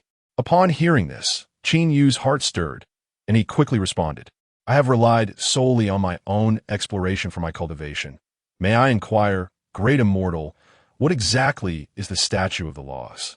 With a raised brow and a chuckle, the little fellow indeed brightened at a hint of encouragement, eagerly climbing higher. However, he was not as cold and indifferent as Luo. He responded to Qin Yu. The statue of the law can only be mastered after achieving perfection in the law. Of course, not everyone is capable of mastering it. If one fails to do so, the law can only attain a certain stage of completeness and cannot progress further. Yet, mastering the statue of the law allows one to enter the second stage of the law, resulting in a significant increase in strength. As Yang Mei spoke, a surge of spatial power began to envelop him. Casting a final glance at Qin Yu, he advised, do not squander your innate talent for the law. Cultivate diligently, and you will have a great opportunity to ascend to higher realms. Thank you, esteemed master. Qin Yu expressed his gratitude with a respectful gesture. Looking again at the sky, Yang Mei had already departed. This encounter left Qin Yu feeling quite intrigued. Indeed, had Yang Mei not been present, he might have been transformed into essence and absorbed by Luo. Thus, the imperative to grow stronger became even more pressing. Alas, why was it that the system never triggered a critical strike? After all, he had encountered two of the most formidable beings in the primordial realm. Yet the system showed no signs of activity. Qin Yu felt somewhat disheartened. Suddenly, a melodious voice rang out. Ding! You have encountered Yang Mei and received his enlightenment. Activating a critical strike. You have gained the spatial law. This is... Qin Yu stared wide-eyed, utterly astonished. The system. Oh, the system, you are truly remarkable. Just as I mentioned it, here it is. Moreover, the reward for this critical strike was none other than Yang Mei's signature skill, the spatial law. Such a law is incomprehensibly supreme and will undoubtedly become Qin Yu's formidable trump card. Yet, the surprises were not over. Under the enhancement of the spatial law, Qin Yu's magical power surged dramatically, breaking through from the mid-stage of Tai to the late stage. Critical Strike Reward System, Host, Qinyu, Cultivation Level, Late Tai Golden Immortal, Root, Slightly Spiritual Immortal Herb, Root Grade, Medium Grade Innate Life Form, Laws, Life Law 50, Thunder Law 15, Array Law 10, Spatial Law 1, Original Divine Ability, Rebirth, Combat Power. You possess the strength to overwhelm those in the mid-stage of the Luo, the system panel unfolded, showcasing a significant enhancement in various abilities. Most notably, Qin Yu's gaze fell upon the bottom of the panel. There, the Combat Power section appeared, presumably evaluating his strength. Now, with numerous laws at his disposal, Qin Yu possessed the combat power of a late Tai Golden Immortal, capable of overwhelming mid-stage Deluo. Qin Yu pondered, "It seems I should focus more on cultivating the laws in the future. This power greatly elevates the combat strength of beings. Furthermore, practicing the laws also enhances cultivation, truly a double benefit." As he continued onward, Qin Yu dedicated himself to the study of the laws. Ding! You have comprehended the spatial law. Activating a critical strike, and the spatial law has increased by 5. Spatial Law 6. Ding! As he contemplated the principles of life, he activated a critical strike, enhancing the laws of existence by 5. Time drifted by, and nearly 3 centuries elapsed before Qin Yu unearthed a treasure deep within the grasslands. There stood a primordial spirit root of middle grade, known as the Xianling Treasure Tree, adorned with 5 fruits. Upon harvesting and consuming them, Qin Yu channeled the essence of these celestial fruits entirely into the cultivation of his laws. A notification chimed. By absorbing the power of the celestial fruit for the cultivation of laws, a critical strike was achieved, elevating the spatial law to 10. Another 3 centuries passed, and Qin Yu sensed a resonance at the edge of the grasslands, accompanied by the sounds of divine clashes, which swiftly faded away. Utilizing the spatial law, he approached to investigate, only to behold the remains of 3 colossal beings, each several tens of thousands of meters in length. Their appearance revealed them to be members of the Dragon, Phoenix, and Qiling clans. The ground bore shattered artifacts and various remnants of broken laws, narrating the ferocity of this great battle. 3 exalted beings had fallen. With a sigh, Qin Yu collected the fragments of these artifacts. Despite their destruction, they were still primordial treasures, and he speculated that they might possess unforeseen utility. Another 3 centuries later, Qin Yu ventured into a new territory, a marsh concealed within the unyielding mountains. This marsh harbored various terrifying toxins, as well as beings who practiced the path of poison. Upon detecting the arrival of an unfamiliar presence, their expressions turned greedy, and they prepared to seize Qin Yu and his bear companion as prey. With a mere gesture, Qin Yu summoned a fearsome divine thunder that obliterated these creatures into mere ash. A notification echoed. You have slain 10 perfected Tai beings. Your mastery of the Thunder Path has deepened, activating a system critical strike. The progress of the Thunder Law has increased to 15. The Thunder Law now stood at 30. Chapter 10. A tremendous transformation, the Panga blood pool boom. It felt as though thunder roared in Qin Yu's ears, with flickers of electricity coursing through his body. An even more potent law of thunder was born within him, his aura becoming increasingly formidable, hinting at a potential breakthrough in his realm. It appeared that the peak of Tai was imminent. Qin Yu's spirit soared with joy. After several centuries, he was on the verge of a breakthrough. Such speed was indeed worthy of delight. In the path of Tai, the essence cultivated by living beings is the quintessence of the 5 energies within one's chest. During his journey, Qin Yu had been absorbing the energies of the 5 elements from the void day and night, achieving perfection in the quintessence within him. Once his cultivation reached the requisite level, he could immediately attempt the 3 flowers gathering at the crown, ascending to the Deluo. His only concern was how many flowers he could manifest upon his ascension. Given his current status as a mid-grade innate being, he feared he might not be able to bloom many flowers. This was a prospect Qin Yu wished to avoid, as the more flowers that blossomed, the faster one could cultivate at the Deluo stage.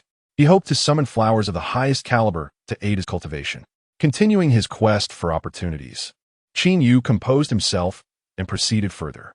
Deep within the marsh, he stumbled upon an unimaginable spiritual root, a mulberry tree shimmering with a dark purple light. This tree radiated extraordinary brilliance, exuding an abundance of rich spiritual energy. An innate superior spiritual root. Qin Yu's expression brightened. He had finally discovered a high-ranking spiritual root. He was eager to approach it. Ding! You have discovered a treasure, activating a critical hit. The innate superior spiritual root evolves into a supreme spiritual root. Congratulations! You have obtained a supreme spiritual root, the spirit-gathering purple mulberry tree. Spirit-gathering purple mulberry tree. The tree bears 3,000 spiritual mulberries, capable of providing pure spiritual power to living beings. Additionally, consuming all 3,000 mulberries will purify the bloodline of the being. Another critical hit activated. Qin Yu was elated. What thrilled him most was that this spiritual root not only provided a substantial amount of pure spiritual energy, but could also purify the bloodline of living beings. Was there a chance to elevate his foundation? Qin Yu promptly prepared to give it a try. He established a cave dwelling in this locale and said to the bear spirit, "I wish to enter seclusion. Please guard the entrance for me." For several hundred years, the bear spirit had persistently followed Qin Yu like a devoted disciple.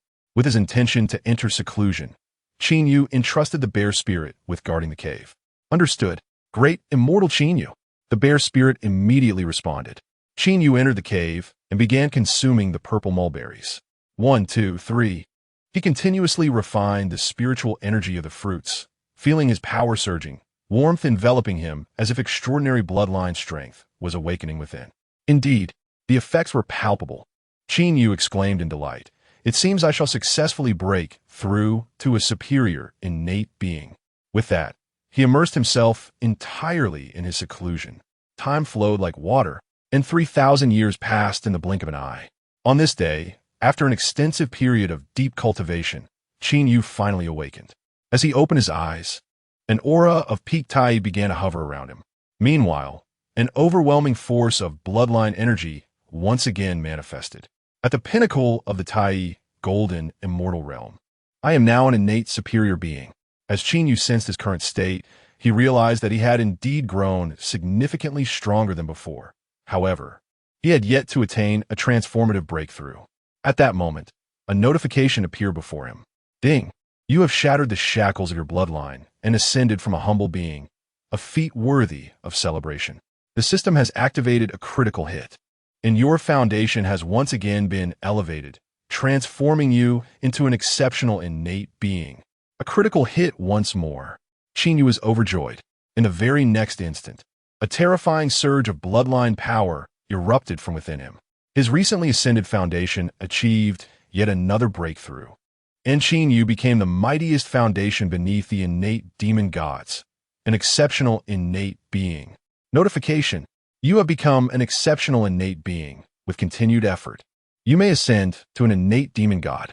It is advised that the host should attain the foundation of an innate demon god before blossoming into the great Tao, thereby establishing a solid foundation for the path ahead. Upon reading the system's notification, Qin Yu fell into contemplation. The foundation of an innate demon god. I desire it as well. The challenge lies in the rarity of treasures that can elevate my foundation. But I possess the critical hit system. I must seek out celestial fruits capable of enhancing my bloodline power. Once activated, I should be able to ascend to the innate demon god as desired. With this thought, Qin Yu's spirit surged, and he hurriedly emerged from seclusion to inquire with Xiong Pai about the locations of treasures that conceal bloodline power. Great immortal, I indeed know, Xiong Pai replied. However, unexpectedly, he provided Qin Yu with a most astonishing answer. Where? Qin Yu pressed. Xiong Pai, with a solemn expression, replied, well, within this Buzhou mountain, there lies a colossal palace. Take me there at once. Xiong Pai waved his hands repeatedly. Great immortal, that is not advisable. Within that palace reside 12 extraordinarily formidable figures. Each possesses the strength of a great Luo golden immortal. They are the most terrifying overlords of Buzhou Mountain. Aside from the Qilin tribe, 12 great Luo golden immortals? Qin Yu immediately grasped the situation. The 12 ancestor witches. The Pangu Hall. It is said that within the Pangu Hall lies a blood pool, rich with the essence of Pangu. If Qin Yu could immerse himself within it, he would indeed have a chance to elevate his bloodline foundation. The only challenge, however, is that each of the 12 ancestor witches commands powerful laws and is a great Luo golden immortal, formidable adversaries to confront. Nevertheless, if they're all at the early stage of the great Luo golden immortal realm, with my current strength, I might be able to contend with them. Although Qin Yu's realm remains in the Tai stage, he possesses numerous means, capable of even slaying those in the mid-great Luo stage. Of course, it is best to avoid conflict with the 12 ancestor witches altogether. After contemplating, Qin Yu decided it prudent to employ a clever tactic. I could wait until the 12 ancestor witches venture out and, using spatial laws, stealthily infiltrate the Pangu Hall. Thus, Qin Yu instructed Xiong Pai to lead him to the location of the 12 ancestor witches. A century later, the two arrived at a precipice. Below the cliff stood a grand palace. Qin Yu gazed from afar and observed 10 fierce-looking men outside the palace, roasting the thighs of an unknown wild beast. Within the confines of the palace, there resided a woman of gentle demeanor who was engaged in activity alongside another possessing an icy disposition. This was none other than the 12 ancestors of sorcery and the Hall of Pangu. Qin Yu, his countenance alight with joy, patiently awaited the unfolding events.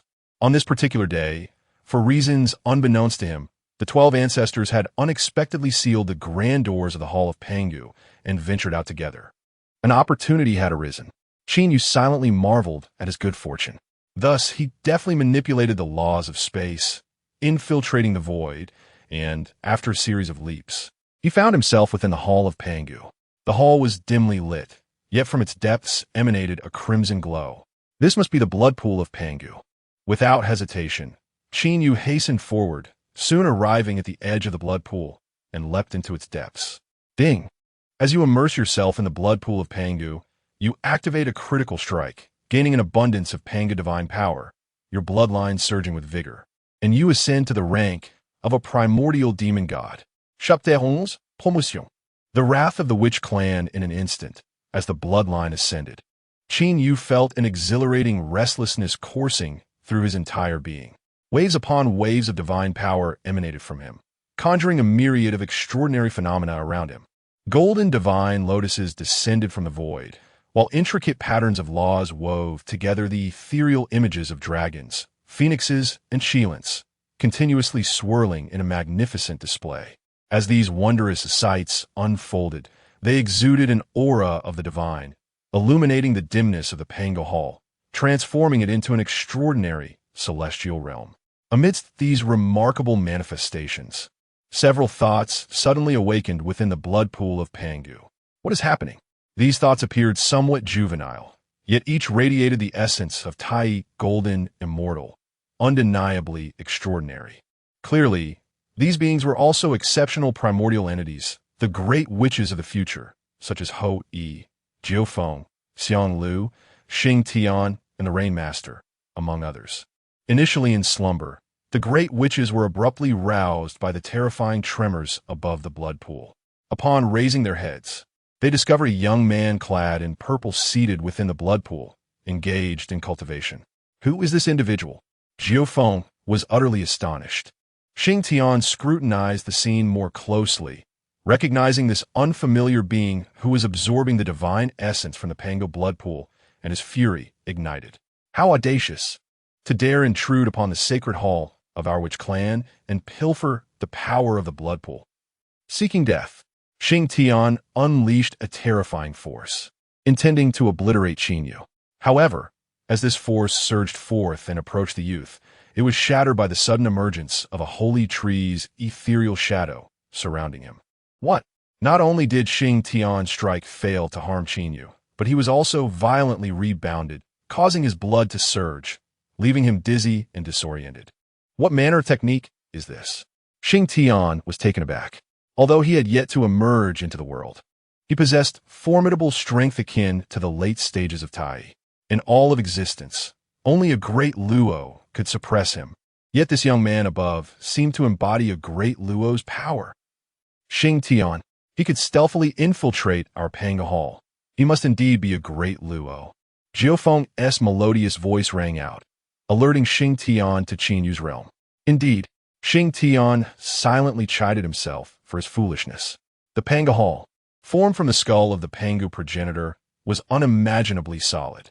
Once the doors were secured, even the most ordinary beings would find it exceedingly difficult to enter. Yet this purple-clad figure had already stepped into the Panga Hall and seated himself within the Panga blood pool, undoubtedly possessing unimaginable methods. A great Luo, you say? Rather than feeling frightened, Xing Tian grew exhilarated. The witch clan was inherently combative, though they had not yet emerged into the world. They often heard the ancestral witches recount tales of the great figures of the primordial era, and he had longed to encounter such beings. At long last, a formidable being of the great Luo has descended, and he harbors but a singular thought. Each of us stands at the pinnacle of the Tai realm, united. Our might is unparalleled. Coupled with the divine power from the Panga blood pool, we possess the opportunity to subdue even a great Luo. I propose that we collectively suppress this great Luo. To accomplish such a feat before his birth would be an extraordinary achievement. When the ancestor witches return, they shall undoubtedly regard us with newfound respect and bestow upon us lavish commendations. As these words were spoken, the eyes of the other great witches gleamed with excitement. I concur, he proclaimed in a deep voice. Xiang Lu and Yu Shi nodded in agreement. Xing Tian, you possess the most astute ideas. If we vanquish this great Luo, the ancestor witches will surely reward us handsomely. Yet, Jiufeng furrowed her brow in quiet concern, sensing that the youth above emanated boundless, extraordinary phenomena, indicating his exceptional nature. Should we recklessly confront him, the outcome may be dire. Jiufeng, you are the sister of the esteemed Lord Qiangli. How can you be so timid? Xing Tian retorted in dissatisfaction. Fear not, we stand within the blood pool, our life essence flowing abundantly. Even if a fully realized great Luo were to confront us, it would be difficult for him to extinguish our existence. Should any mishap arise, we can always summon the ancestor witches back. Reluctantly, Jiufeng acquiesced to the will of the group. Thus, the consensus among the great witches was reached. Commence the assault. Annihilate. Xing Tian, unable to contain himself, unleashed his divine might with a thunderous eruption. Waves of power surged forth and above the Panga blood pool. A colossal figure wielding an axe materialized, descending upon Qin Yu with a mighty swing. Following closely were Xiang Lu, Yu Shi, and Feng Bo, conjuring the forces of nature to summon three enormous, godlike apparitions. Torrential rain, fierce winds, and violent thunder rained down upon Qin Yu with relentless fury. I shall join as well, he declared, as he summoned his magical essence, conjuring a 1,000-meter-long arrow that pierced the surrounding void, causing ripples to spread through the air. As various divine abilities surged forth, they intertwined with the divine power from the Panga blood pool, enveloping Qin Yu in an even more overwhelming pressure. Had an ordinary great Luo golden immortal descended upon the Panga Hall at this moment, he would have likely been subdued on the spot, unable to recover. Likewise, if Qin Yu had not mastered four formidable laws, he would have been instantaneously obliterated by these forces. Yet, Qin Yu was taken aback. The witch clan truly possesses unparalleled advantages. Even the great witches who have yet to attain the great Luo status wield unmatched lethal prowess. Fortunately, Qin Yu was no ordinary being. He commanded the laws of space, arrays, life, and thunder, four exceptionally powerful principles. A being who masters even a single law becomes a formidable great Luo, let alone one who is grasped for. Although he was not yet a great Luo, he surpassed one in essence. Faced with the techniques of the great witches, Qin Yu chose not to confront them head-on. Instead, with a casual wave of his hand, the void trembled as the law of space activated, and he suddenly flickered into an ethereal form, slipping into the interstice of reality. To the outside world, it appeared as though Qin Yu remained seated within the Panga blood pool, yet he had transcended this realm, existing beyond material confines. In the next moment, a cacophony of explosions erupted. All the formidable techniques of the great sorcerers descended upon the blood pool of Pangu, stirring boundless ripples and upheaval. Was that figure subdued? Xingtian gazed on with eager anticipation, as did the other great sorcerers. Suddenly, the figure remained unscathed. Jiu Feng exclaimed in astonishment, yet watched as the dust settled, revealing Qin Yu standing resolute and unmoving. How could this be? With our divine might combined with the power of the blood pool, even the Deluo could be suppressed. How is he unharmed? Jiu Feng cried out again. Everyone look! The figure is enveloped in layers of intricate rules. It appears to be the laws. The great sorcerers hurriedly turned their gaze, witnessing the formidable power of the laws surrounding Qin Yu, their hearts shaken and their pupils constricting in disbelief. Chapter 12. The great sorcerer faces calamity and flees. Although the great sorcerers of the witch clan have yet to be born, they are not devoid of insight. They frequently witness the manifestations of the 12 ancestor sorcerers' cultivation principles, allowing them to recognize these laws. Presently, the fluctuations of rules emanating from Qin Yu are identical to those previously exhibited by the 12 ancestor sorcerers. It is evident that this purple-robed figure is undoubtedly a formidable practitioner of these laws. Despite our considerable strength, we are utterly incapable of contending with a being of such expertise in the laws. Rain Master lamented, his heart racing. We are no match. Ho-Yi frowned, echoing this conclusion. This individual possesses remarkable abilities. Xing Tian's tone darkened, his earlier arrogance diminished.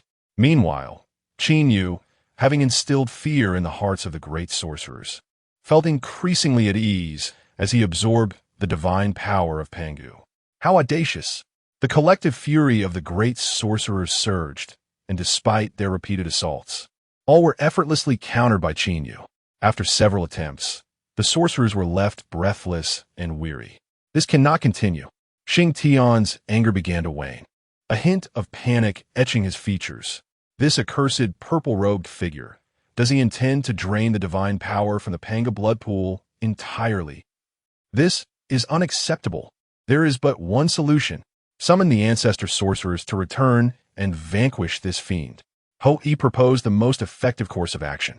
Indeed, Xing Tian nodded vigorously. Summoning the ancestor sorcerers to eliminate him is the way forward, Rain Master concurred.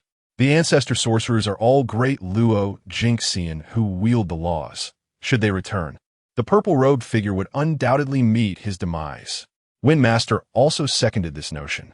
In their fervent outcry, they commenced an incantation of some secret technique, causing the entire Panga blood pool to ripple as if conveying some urgent message. These little rascals are quite restless, Qin Yu thought, awakening once more to see the bottom of the blood pool, where the great sorcerers were employing a method of communication. Naturally, Qin Yu wished to prevent the ancestor sorcerers from returning at this critical juncture. He could manage a group of Tai sorcerers, but facing a collective of great Luo ancestor sorcerers, especially the 12 who command the laws, would prove exceedingly challenging. Despite his current strength, Qin Yu is ultimately not a great Luo Jinxian. Confronting 12 beings of such caliber could lead to disastrous consequences. Therefore, Qin Yu resolved to obstruct the communication efforts of the great sorcerers. Without hesitation, he raised his hand and forcefully pressed down upon the blood pool below. The spatial law unfolded. Bang! A tremendous spatial pressure suddenly descended, extinguishing the transmission waves. Following this, the spatial force pressed down once more, leaving Jiu Feng and the others dazed and unconscious. This will suffice, Qin Yu thought with satisfaction, resuming his cultivation. At that moment, a notification chimed in his mind. Ding! Utilizing the spatial law to suppress a group of great sorcerers has activated a critical hit, resulting in a 10 enhancement of the spatial law. Spatial law at 20. Another critical hit. Qin Yu was taken aback, realizing that applying the spatial law to suppress the ancestor sorcerers could yield such rewards. Contemplating this, he resolved to experiment further. Soon, Qin Yu raised his hand once more, and the laws of space trembled violently, awakening the unconscious Jufeng and the others. Taoist! Ding! You have utilized the laws of space, triggering a critical hit, resulting in a 5 enhancement of the laws of space. Mastery of the laws of space 25. Excellent. Qin Yu's face beamed with delight. Let me try again. With that, he pressed down with his palm once more. Damn Taoist, you're courting death. The furious shouts of Xing Tian and the others rang out, but before they could finish their words, they were once again knocked unconscious by the force. However, this time, Qin Yu did not trigger a critical hit. Let us try again. Another strike reverberated through the air, rousing Jiufeng, Xing Tian, and the others once more. Taoist, how dare you humiliate us like this? When our ancestral witch returns. Bang! Another palm descended, rendering them unconscious once again. No critical hit. Qin Yu expressed his regret. Let us continue. Over the next several attempts, Qin Yu persisted for nearly 10 tries, leaving Xing Tian and the others utterly despondent. Finally, he ceased his efforts. It seems my luck has run dry. Not a single critical hit. Oh well, this is sufficient. During his visit to the Panga Hall, he had not only enhanced his foundation, but also improved his mastery of the laws of space. He felt quite content. Calculating the time, Qin Yu realized he had been seated in the Panga blood pool for over 1,000 years. It was likely that the ancestral witches would not remain in the Panga Hall for long. Although he had severed Jiufeng and the others' communication, it would be prudent to depart swiftly. In the future, after ascending to the Great Luo, he could return to absorb Penguo's divine power at a later date. By then, with 4 laws at his command and the power of the Great Luo in hand, even the 12 ancestors of witchcraft would pose no threat. As the laws of space surged, Qin Yu's figure finally vanished from the Panga Hall. After an unknown amount of time, perhaps several decades following Qin Yu's departure, a strong wind surged outside the Panga Hall, and 12 figures appeared, stepping through the air. It was indeed the 12 ancestors of witchcraft. At this moment, each of the 12 ancestors proudly carried a qilin upon their shoulders. This time we stealthily hunted these qilins. We shall indulge in a feast.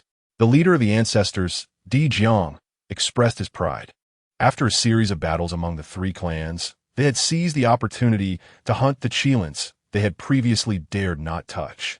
Zhu Rong laughed heartily. Let us feast before we go hunting again. But let us be cautious. We only dared to act thus because the beginning qilin and the others are absent, Ho Tu cautioned. The strength of the beginning qilin meant that the witch clan was not a match for them. Not to mention that the qilin clan possessed not only the beginning qilin, but also formidable beings like the 5 elements qilin, who had attained great Luo perfection. Zhu Jui nodded. My sister is right. We ought to exercise caution. After this hunt, we must keep a low profile.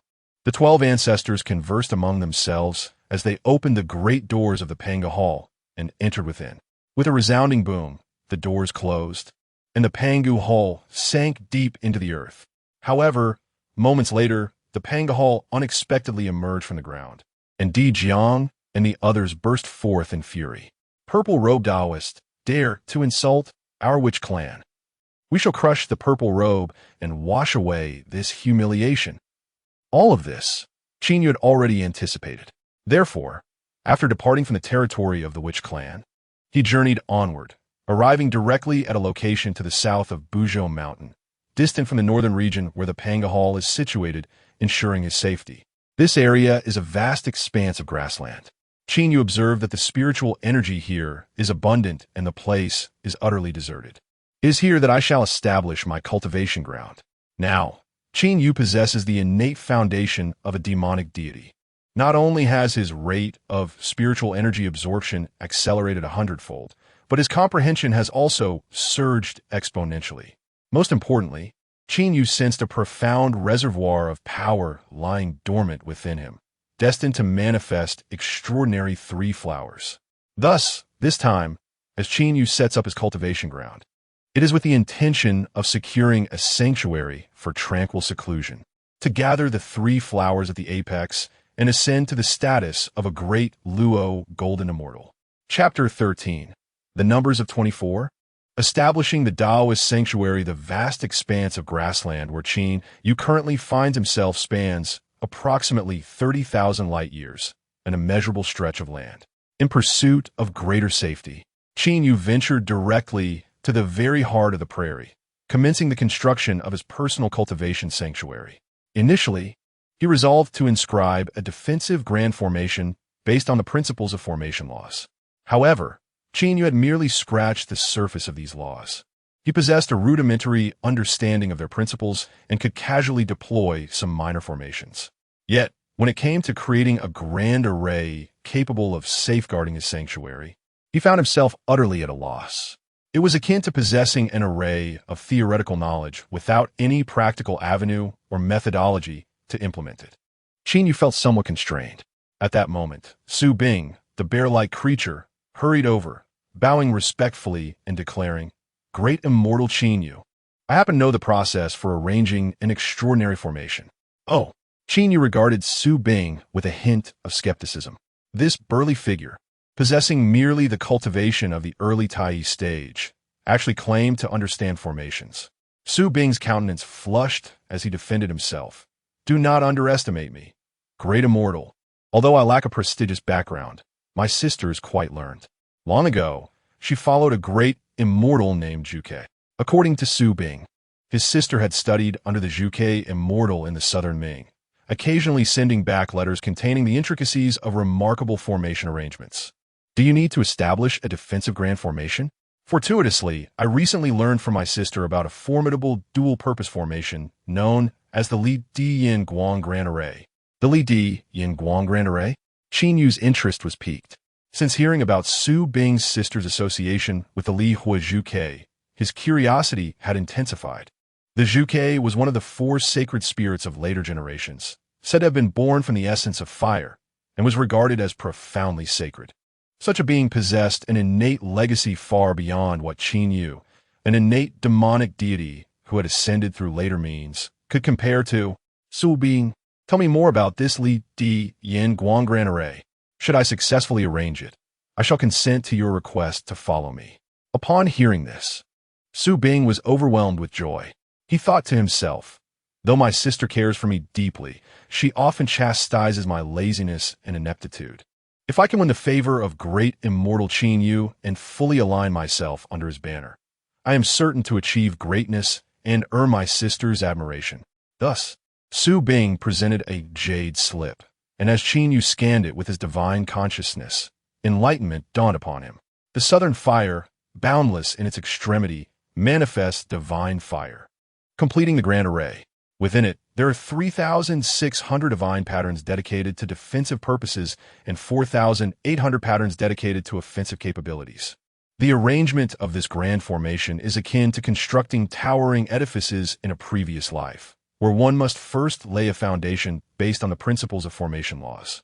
With a flick of his hand, Qin Yu utilized spatial laws to excavate a large pit in the earth, subsequently employing the power of formation laws to fill this pit. Streams of formation energy surged forth, astonishing Su Bing to the core. The laws of formation. Master Qin Yu, astonishingly, not only commands the forces of thunder, space, and life, but also wields the profound principles of array formation. After the initial shock, Xiongpai was overcome with joy. "Master Qin Yu surely surpasses even the majestic Zhuge and the illustrious Fuxi. To follow him is indeed a blessing for me." Xiongpai. Within the pit on the earth, Qin Yu meticulously constructed the framework for the array, subsequently sketching an immense diagram based on the jade tablet provided by Xiongpai. Thereafter, utilizing the principles of space, Qin Yu transported various colossal stones and divine trees, commencing the construction of a palace above the array diagram. In no time, a modest palace stood upon the earth. Next, he activated the array. With a mere flicker of his mana, the power of the array was unleashed.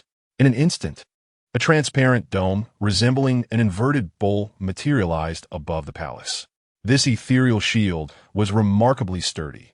When Qin Yu attempted to strike it with the thunderous principles, it merely rippled with waves. Of course, this was due to Qin Yu refraining from unleashing his full strength. He surmised that if he were to strike with all his might, the divine thunder coalesced from three principles of thunder could shatter the array. Though somewhat lacking, it was still acceptable. With this array in place, no beings below the great Luo could intrude upon Qin Yu's sanctuary, and those who lacked mastery of the principles would also be unable to breach it, which was excellent. As for the offensive capabilities of the formation, Qin Yu had tested it and found it to be approximately equivalent to the full force of a Tai strike, which was satisfactory. With the establishment of this array and the palace, Qin Yu had secured a foothold in this primordial realm. Ding! Congratulations on laying the foundation of the Li Di Yin Guang Great Array. Critical activation. Array principles enhanced by 10. Array principles, 20 Ah. The array principles have improved. Splendid. At the moment of this enhancement, Qin Yu felt his entire being surge with mana. A wave of breakthrough energy began to arise. It seemed he had reached the pinnacle of the three flowers converging, poised to attain the great Luo. With this thought in mind, Qin Yu addressed Xiong Pai. I wish to enter seclusion. You shall guard nearby diligently. Should any adversaries approach, activate the array. Xiong Pai promptly thumped his chest, assuring, Rest easy, esteemed master. I shall devote myself wholeheartedly to your protection. Even if the Qilin clan were to come, I, the little bear, would steadfastly guard the gates. Seated within the palace, Qin Yu commenced his ascension.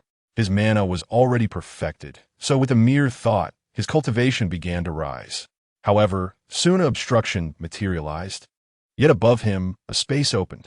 A resplendent cloud of myriad colors floated above, beneath which were three lotus platforms. Indeed, the three flowers of heaven, earth, and humanity. The blossoming of these flowers heralded the attainment of the great Luo. With a powerful shout, Qin Yu infused his mana into the flowers, which began to bloom profusely. 1, 2, 3. Qin Yu was immersed in the breakthrough process. Time slipped away, and when he finally sensed the blooming momentum come to a halt, he opened his eyes to behold 3 8th-grade lotus platforms standing beneath the auspicious cloud. 24th-grade, 3 flowers. Quite impressive. While not the most formidable, they nonetheless surpassed the ordinary innate demons of the 21st grade. Qin Yu surmised that his mastery of the laws enabled him to exceed the minimum standards of the innate demon god, allowing him to advance 3 more ranks.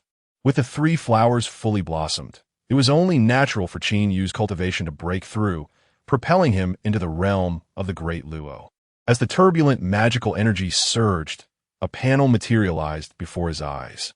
Critical Strike Reward System. Host, Qin Yu, Cultivation, Early Stage of Great Luo Golden Immortal. Foundation, Terrifying Immortal Herb. Foundation Grade. Low Grade Innate Demon God. Laws. Life Law 60. Thunder Law 33. Array Law 20. Space Law 27. Original Divine Ability. Rebirth Combat Power. You possess the strength to shake the late stage of Great Luo. Chapter 14. Stability. The ancestor which arrives the system interface materialized before Qin Yu, who surveyed it briefly, gaining a general understanding of his prowess. His improvement was indeed substantial. Having just entered the early stage of the great Luo Golden Immortal, he possessed the strength to vanquish those in the late stage of the great Luo. Of course, the adversaries he could subdue at that level must be devoid of profound mastery over intricate laws.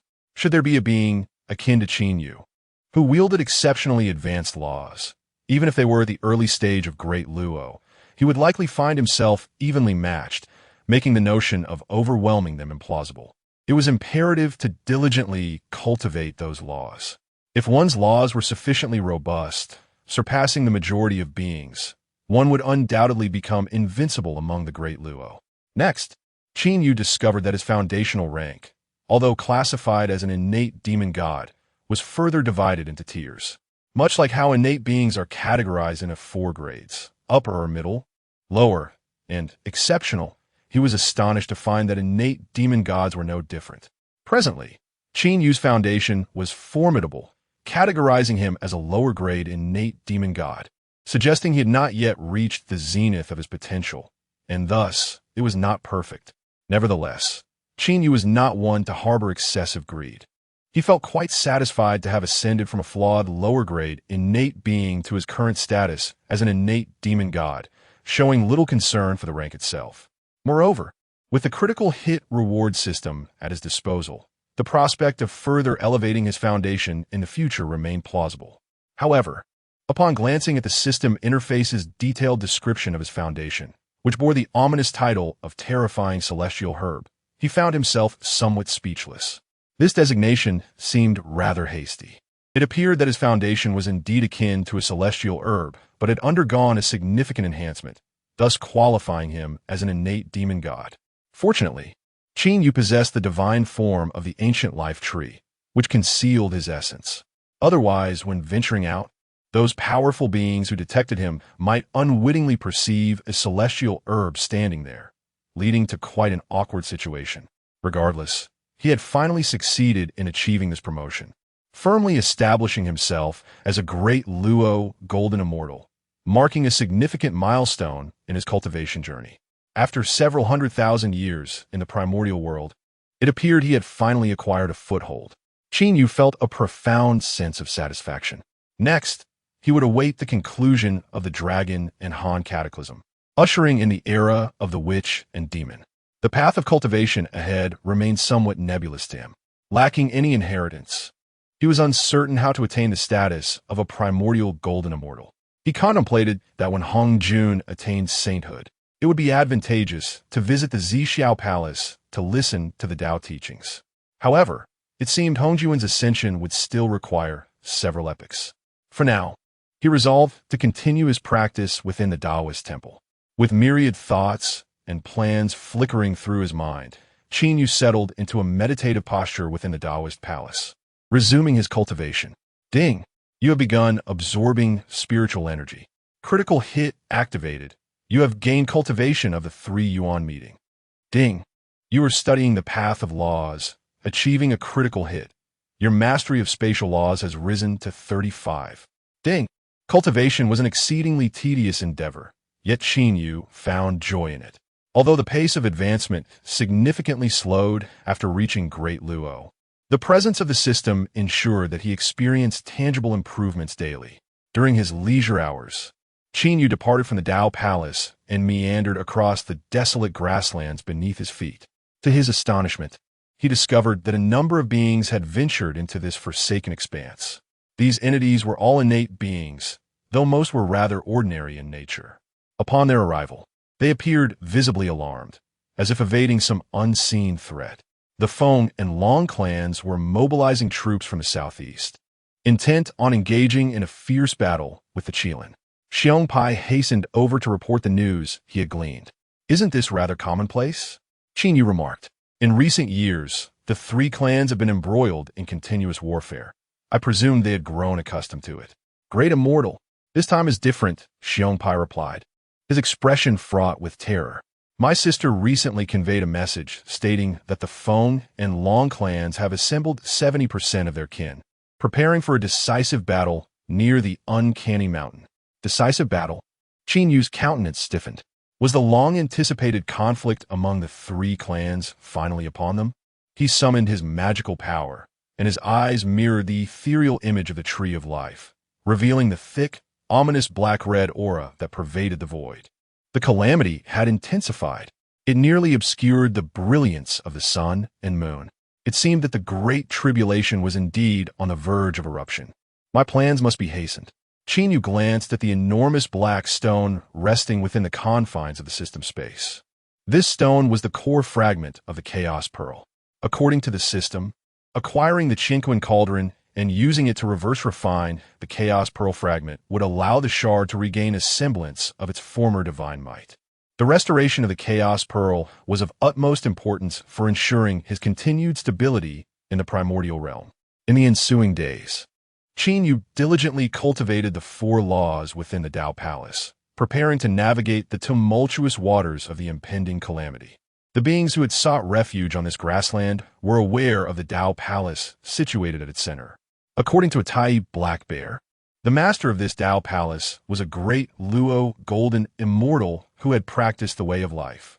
Consequently, the beings named Qin Yu's sanctum the Palace of Life, approaching it with reverence, keeping their distance, and encamping only on the periphery of the grassland. One day, while the beings were engaged in their cultivation, they suddenly beheld a formidable figure stepping into their midst. This figure was a muscular man clad in a great beast skin robe, exuding an aura of authority without anger. Who might you be? Xiongpai, wandering at the outskirts, felt a strange familiarity upon seeing the newcomer. I am Chong Liang, the Thunder Ancestor Shaman.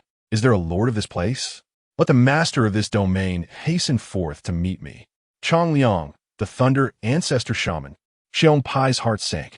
Previously, great immortal Qin, you had ruthlessly plundered a significant amount of Pangu's divine power within the Hall of Pangu. It was said that upon the Ancestor Shaman's return, they had been engulfed in fury, turning the vicinity of the Hall of Pangu upside down in search of that robed figure. However, the location Qin you had chosen for his sanctuary was quite distant from the hall, thus he had not been discovered until now. As time passed, and days grew calmer, the Wu clan had seemingly abandoned their pursuit of Qin Yu. Yet unexpectedly, at this moment, the Thunder Ancestor Shaman had come knocking. The bear, feigning composure, could not help but envision the 12 ancestral witches arriving, unleashing their formidable divine powers and reducing the Palace of Life to ruins. Although Master Qin Yu was indeed powerful, it was doubtful he could contend against 12 foes. After much contemplation, the bear concluded that it would be wise to promptly inform Qin Yu. Thus, he said to the formidable Liang, I shall now seek the counsel of the great immortal of life. Chapter 15.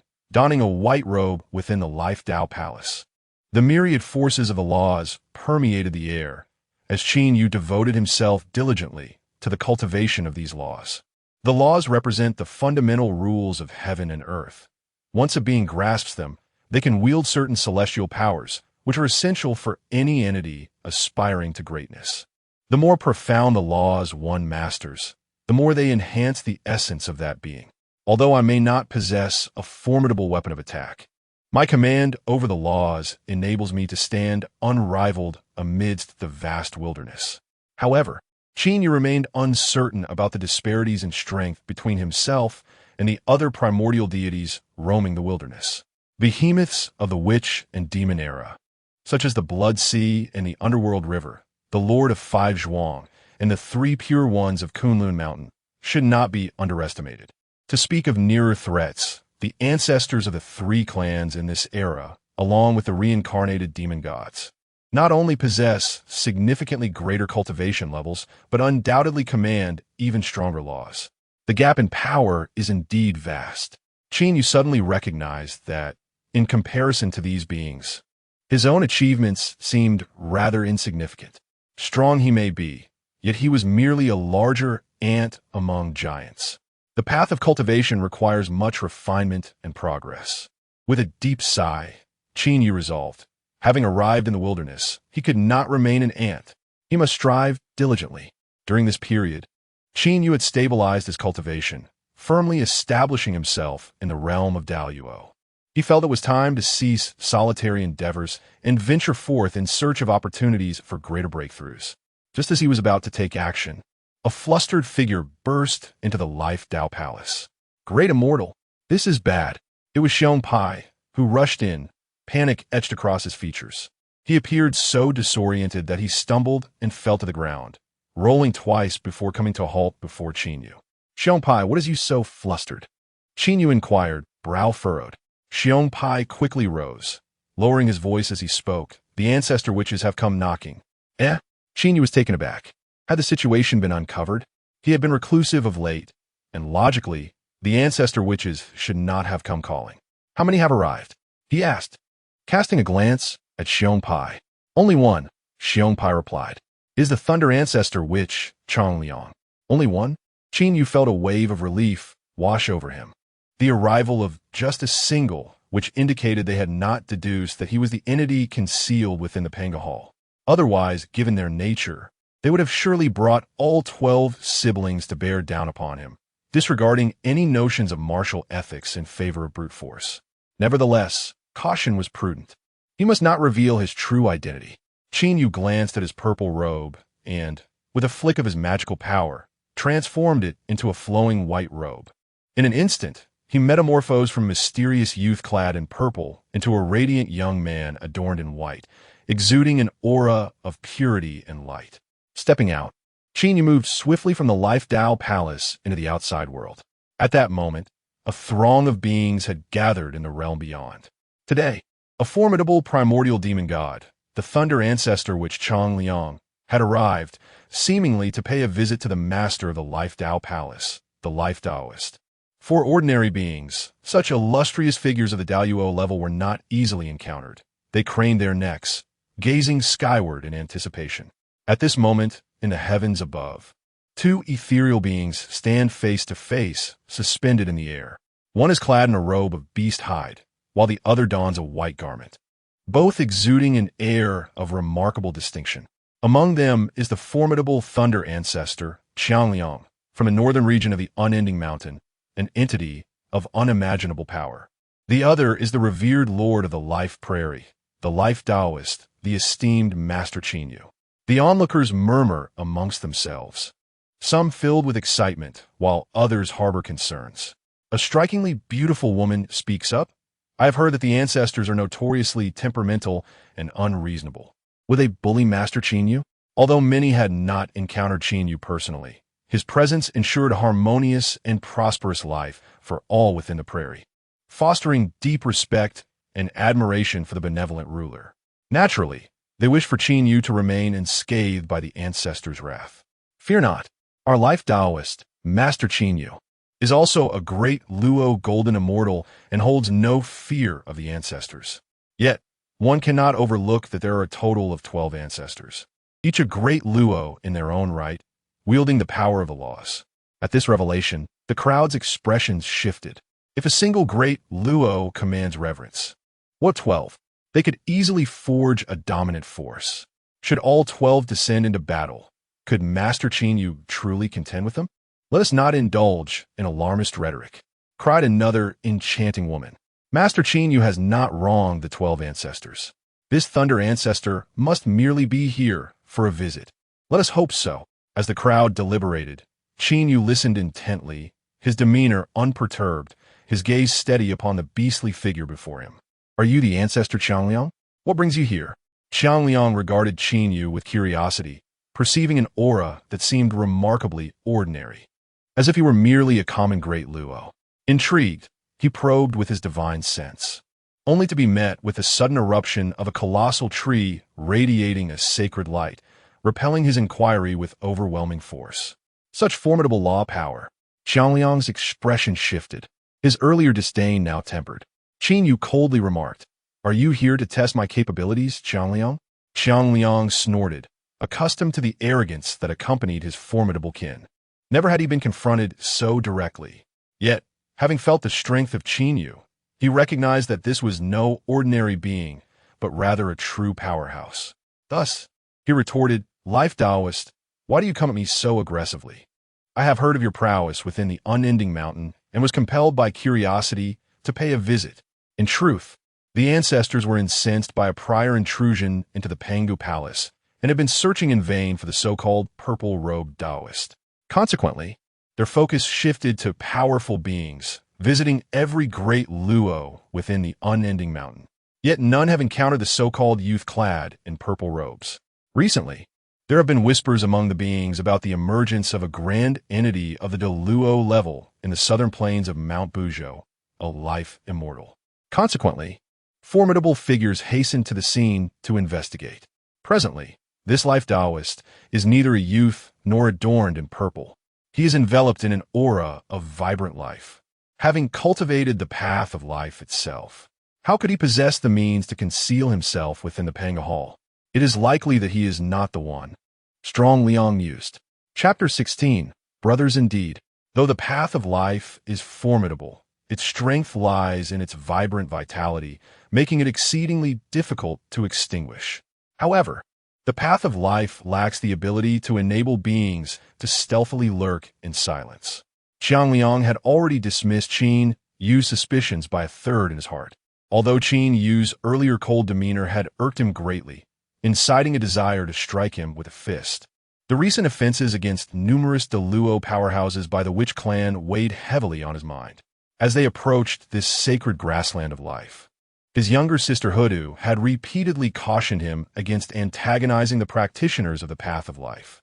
Were it not for his fear of inciting her anger, Qiangliang would have undoubtedly engaged in a confrontation with Qinyu. Now that he had momentarily ruled out Qin Yu's suspicion, Qiangliang had no intention of lingering any longer.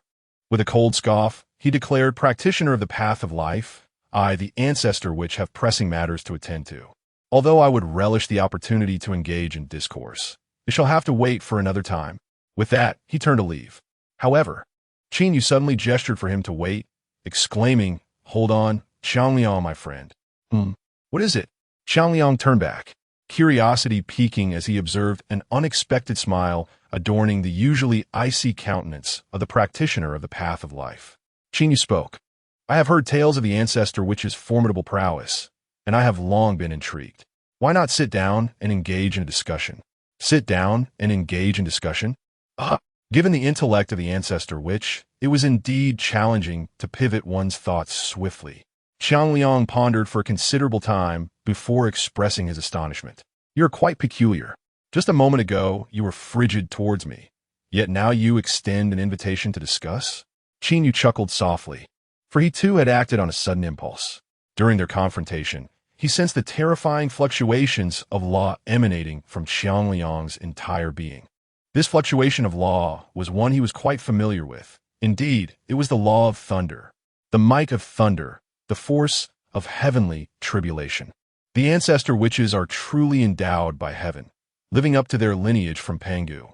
From the moment they come into existence, they grasp an awe-inspiring law, evoking envy in countless beings. At this moment, Xiangliang, who commanded the thunder, exhibited such a rich essence of the law of thunder that it was nearly on the verge of manifesting a divine form. His mastery of the law of thunder surpassed Qin Yu's by at least 2 tiers. If he could engage in discourse with him, not only might he activate his system's critical strike, but it was also likely that he would gain profound insights. Not to mention the tantalizing prospect of activating the system's critical strike, enhancing the law's power. Enticed by these prospects, Qin Yu extended his invitation with earnestness. Fearing that Xiangliang might decline, he smiled gently, adding, "In truth, I have long admired the illustrious reputation of the ancestor witches. Regrettably, my daily seclusion has deprived me of the opportunity to pay my respects. The arrival of ancestor Xiangliang at my Path of Life palace today is indeed a fortuitous encounter." "Xiong Pai," Qin Yu called out, and the bear-like creature promptly approached. "Prepare a feast at once. I wish to host ancestor Xiangliang, our esteemed guest." Xiong Pai blinked, promptly acknowledging the request. Master Qin Yu, does he not fear that Xiangliang might discern his true motives? Truly, boldness often accompanies artistry. If, during their discourse, Xiangliang were to see through the facade, what then? Suddenly, Xiong Pai was taken aback. With Qin Yu's remarkable comprehension, grasping the principles should be rather effortless. This discourse must surely be an attempt to pilfer the profound insights of the Thunder Path from Xiangliang. Such a scheme to enhance oneself is indeed admirable. Truly, he is the celestial being I, Xiong Pai, have chosen to follow. Thus, Xiong Pai sprang into action. As the sole attendant of the life celestial, he was afforded great respect by all beings of the life prairie. Upon hearing that the life celestial intended to host a banquet for the ancestral shaman, everyone promptly contributed their cherished treasures, assembling a splendid celestial feast. Soon, this exquisite banquet was arranged within the palace of the Path of Life. The table was adorned with various rare delicacies and the flesh of formidable beasts, accompanied by several large casks of exquisite wine. Initially reluctant to linger, Xiangliang was irresistibly drawn to the alluring aroma of the wine. Since my esteemed friend of the life path is so gracious, I, the ancestral shaman, find it difficult to decline such hospitality. Xiangliang, a fervent lover of wine, found himself entranced by the intoxicating scent. However, the ancestral shaman, robust and boisterous, was not particularly skilled in the art of winemaking. Fortunately, the Life Prairie was home to many beings, each possessing unique talents. Among them was a graceful young woman, Lianhua, a Tai golden immortal, who took great pleasure in the craft of brewing. Her wines were highly esteemed by the denizens of the prairie. Upon the unveiling of her exquisite brew, Xiangliang was immediately captivated. "What delightful wine! Dear friend of life, you are indeed most generous." The ancestral shaman, true to his nature, displayed a forthright demeanor. Upon encountering such exquisite wine, his attitude underwent a complete transformation, his previous arrogance dissipating as he offered a warm smile to Qin Yu. I am delighted that you enjoy it," Qin Yu exclaimed with a hearty laugh. "Please, take a seat." As the two settled within the palace, they engaged in a convivial exchange of cups. After several rounds, Qin Yu and Chang Liang indulged in light-hearted conversation. Moments later, having imbibed copiously, Chang Liang divulged matters concerning the purple-robed Taoist. Although Qin Yu was fully aware that the purple-robed Taoist was none other than himself, he feigned a sigh. "So, it is as I suspected. There are indeed beings who do not know their place, daring to offend the Pango Hall. Thus, my friend Chang Liang sought to probe me. We nearly stumbled into a monumental misunderstanding. That purple-robed Taoist deserves his fate. How true that is." Chang Liang slammed the table in a fit of rage, exclaiming, "That despicable purple-robed Taoist infiltrated our shamanic domain, rendering my yet-to-be-born siblings unconscious, only to revive them time and again. Such audacity is intolerable. Should I encounter that purple-robed Taoist, I shall surely flay him alive." Qin Yu, also striking the table, retorted vehemently, "Indeed, I shall assist in gathering intelligence. If we uncover the whereabouts of that wretched Taoist, I shall inform you immediately." Upon hearing this, Chang Liang beamed. "I am most grateful to you, esteemed friend Qin Yu. Alas, your temperament aligns perfectly with my own. I thank you sincerely. For what? Encountering you, my dear friend Chang Liang, is a fortuitous fate. From henceforth, we are brothers. Your clan's affairs are as dear to me as those of the Palace of Life. Brothers." Chang Liang's eyes sparkled. "Your proposal is splendid, Qin Yu. Let us toast to our newfound friendship. Cheers." Both Qin Yu and Chang Liang, being great Luo golden immortals, possessed remarkable drinking prowess. Even without the need for magical prowess to dissipate the effects of alcohol, it took several hundreds of vats of celestial wine to induce even a slight inebriation. This left Lian Hua and her companions, who tirelessly transported the wine, utterly exhausted. She remained outside the Palace of Life, wiping the fragrant perspiration from her brow, her expression tinged with joy. How fortunate to have entered the domain of Master Qin Yu. Perhaps she would be able to accompany him henceforth? Xiong Pai nodded in agreement, exclaiming, "Indeed, Lian Hua, my friend, your efforts are truly commendable.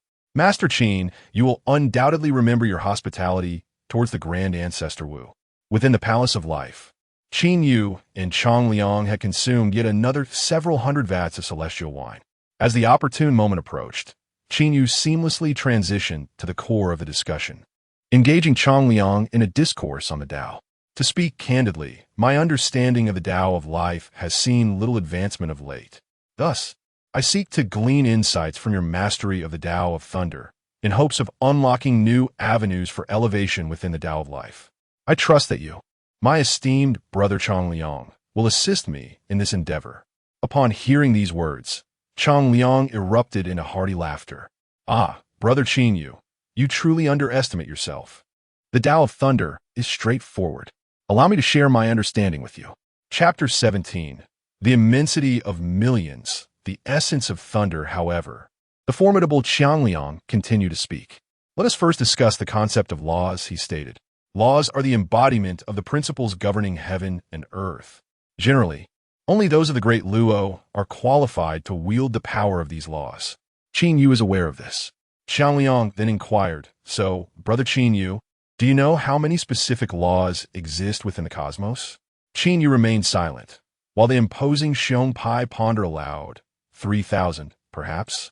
Chang Liang cast a glance at the brawny Xiong Pai and coldly chuckled. "You are indeed Navi. 3,000 is merely a general term." Rising to his feet, he gazed skyward, his expression filled with profound reflection as he proclaimed, "In truth, there are millions of laws within the universe." "Million?" Xiong Pai exclaimed, taken aback. Qin Yu felt a jolt of astonishment as well. Chang Liang continued, "Take the natural laws, for instance. They are numerous. There are laws of rain, laws of wind, laws of fire, and laws of the earth, among others. Even the laws of thunder fall under the realm of nature. However, The laws of thunder possess two attributes. Qiangliang's smile turned notably self-satisfied. Thunder signifies divine retribution, which belongs to the category of punitive laws. It also signifies annihilation, belonging to the realm of destruction. Punishment. Annihilation. A sudden clarity struck Qin Yu's mind. Ding. Hearing Qiangliang expound on the path of thunder activates a critical hit. The thunder law gains a 10 enhancement. Qin Yu felt the surge of power within him, elated at the boost, and continued to inquire, I see. Well, my path of life. Qiangliang replied, the path of life is equally extraordinary. Life is creation, it is transformation. Life embodies creation. Creation gives rise to life. Life. Krisi. Transformation. Qin Yu's understanding deepened. Ding. Hearing Qiangliang discuss the path of life activates a critical hit. The life law gains a 10 enhancement. The vitality within Qin Yu intensified, and he reflected on the tremendous worth of this experience. It would not be long before he could achieve perfection in his laws. Surely, there has yet to be anyone in this realm who has attained such perfection. Qin Yu might become the foremost among the ancients. Indeed, it seems my friend Qin Yu has also gained insight. Qiangliang observed as Qin Yu remained contemplative, a look of realization dawning on his face, slightly astonished. He had not anticipated that this practitioner of the path of life, Brother Qin Yu, possessed such extraordinary comprehension. Subsequently, Qiangliang meticulously elucidated the intricacies of the punitive aspects of thunder and shared with Qin Yu the origins of the thunder laws within the ancient realm, the tale of the divine thunder that split the heavens. Qin Yu absorbed this knowledge eagerly. A melodious prompt echoed in his mind. Ding! You have listened to Qiangliang's teachings on the path of thunder, gaining profound awareness of the origins of the ancient thunder, the divine thunder that distinguishes clarity from chaos, and insight ensues. Critical hit activated. The thunder law gains a 30 enhancement. Thunder law, 73. Another 30% enhancement for the thunder law. Qin Yu was left in awe. After achieving remarkable mastery of the life principle, Qin Yu's thunder principle has finally entered the stage of 70% mastery. Empowered by these principles, a surge of magical energy flowed within Qin Yu, hinting at an impending breakthrough. Qiangliang, astonished, remarked, Brother Qin Yu, are you about to break through? Indeed. Qin Yu nodded. The profound mysteries of the principles have indeed instigated a trend towards a breakthrough. Remarkable. Qiangliang exclaimed. You are truly an extraordinary individual. To comprehend the principles and attain a breakthrough is something only my elder brother and younger sister can achieve. Alas, since you are on the verge of a breakthrough, I must take my leave. I need to continue searching for the purple-robed Taoist. Qin Yu clasped his hands in acknowledgement, saying, Brother Qiangliang, I, as a practitioner of the life principle, will keep an eye on the movements of the purple-robed Taoist for you. Should there be any news, I will inform you immediately. Thank you. Qiangliang laughed heartily, taking with him several jars of fine wine before departing. As Qin Yu watched Qiangliang leave, he sighed inwardly. Though Qiangliang, the ancestral shaman, possesses a degree of arrogance, he is genuinely a decent person upon acquaintance. What a pity. I am indeed the purple-robed Taoist, Qin Yu thought. If Qiangliang were to discover my true identity, he would undoubtedly be infuriated and turn hostile on the spot. Alas, there is no other choice. The path of cultivation is one of seizing opportunities. Without absorbing the power of Pangu, how could one advance their foundation? Without such advancement, how could one blossom into the 24th tier and keep pace with the other primordial deities? Enough of this contemplation. The breakthrough is paramount. The magical energy within Qin Yu surged uncontrollably, a terrifying transformation brought forth by the simultaneous breakthroughs of the thunder principle and the life principle. Qin Yu hastily closed the doors of his Tao palace and began his seclusion. Time flowed ceaselessly, and a millennium passed in the blink of an eye. Throughout this millennium, Qin Yu remained in seclusion within his Tao sanctuary, achieving immense progress. Firstly, his cultivation had entirely transcended the early stages of Deluo, advancing to the mid-stage of Deluo. Secondly, his mastery of the principles had seen various advancements. For instance, both the life principle and the thunder principle had reached 75% proficiency. Additionally, The spatial principle and the array principle had both surpassed 50%, nearing great mastery.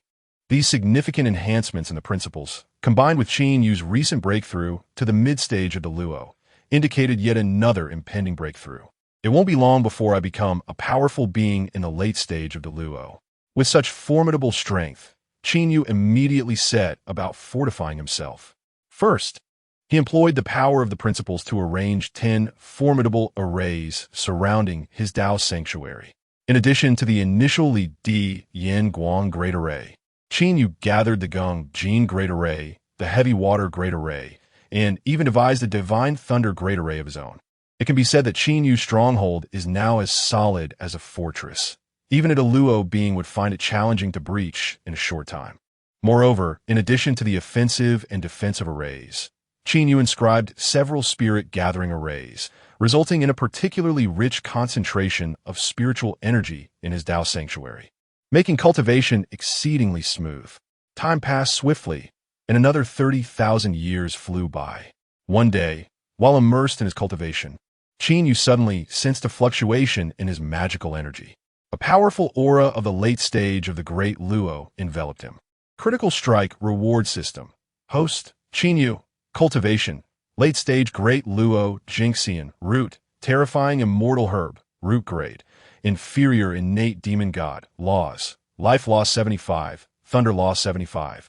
Array Law 50. Space Law 51. Original Divine Ability. Rebirth Combat Power. You possess the strength to shake the very foundations of Great Luo perfection. And even when faced with a primordial golden immortal, you have a significant chance of escape. Qin Yu glanced at the panel, succinctly summarizing it as a substantial enhancement. He estimated that within the entirety of the Honghuang realm, aside from a group of reincarnated demon gods and the 3 ancestral elders, there was likely no being more formidable than himself. Qin Yu's current prowess could undoubtedly be deemed that of the foremost individual beneath the primordial golden immortal. It was time to emerge from seclusion. Qin Yu had already gleaned from the bear spirit that the war among the 3 clans had ceased. This was due to Hongjuan and several reincarnated demon gods visiting the 3 ancestors, revealing the demon clan scheme to incite discord among the clans. Now, the 3 clans were uniting, preparing to settle scores with the demon clan. The conflict between the Dao and the demons was on the brink of commencing, and it was the opportune moment to seize the Qiankuan cauldron. Chapter 18. Unyielding after the catastrophe, without hesitation, Qin Yu departed from the life grassland, making his way deep into the not-so-remote mountain. He first arrived at an immense palace. At that moment, within the palace, 12 beings were diligently inscribing various array patterns. Upon Qin Yu's arrival, one of the beings, a woman of gentle countenance, brightened her eyes and exclaimed, "Big brother Qin Yu, what brings you here?" Qin Yu smiled and nodded. "Sister Hutu, it has been a long time since we last met. You have grown stronger." This woman was, in fact, the Earth Ancestor Shaman, Hutu. The remaining 11 beings were all formidable figures of the Shaman clan, ancestors of unparalleled might. Qin Yu had become acquainted with them because, after Qiangli left Qin Yu's dojo and returned to the Panga Hall, he recounted Qin Yu's exploits. Subsequently, Qiangli extended an invitation for Qin Yu to visit the Panga Hall, and through these exchanges, they had grown familiar. Regrettably, among the 12 ancestors, only Qiangli and Hutu shared a closer bond with Qin Yu. Figures such as Dijiao, Zhu Jiuyin, and Zhu Rong regarded Qin Yu with a certain aloofness, their expressions reminiscent of a landlord's son surveying mere commoners.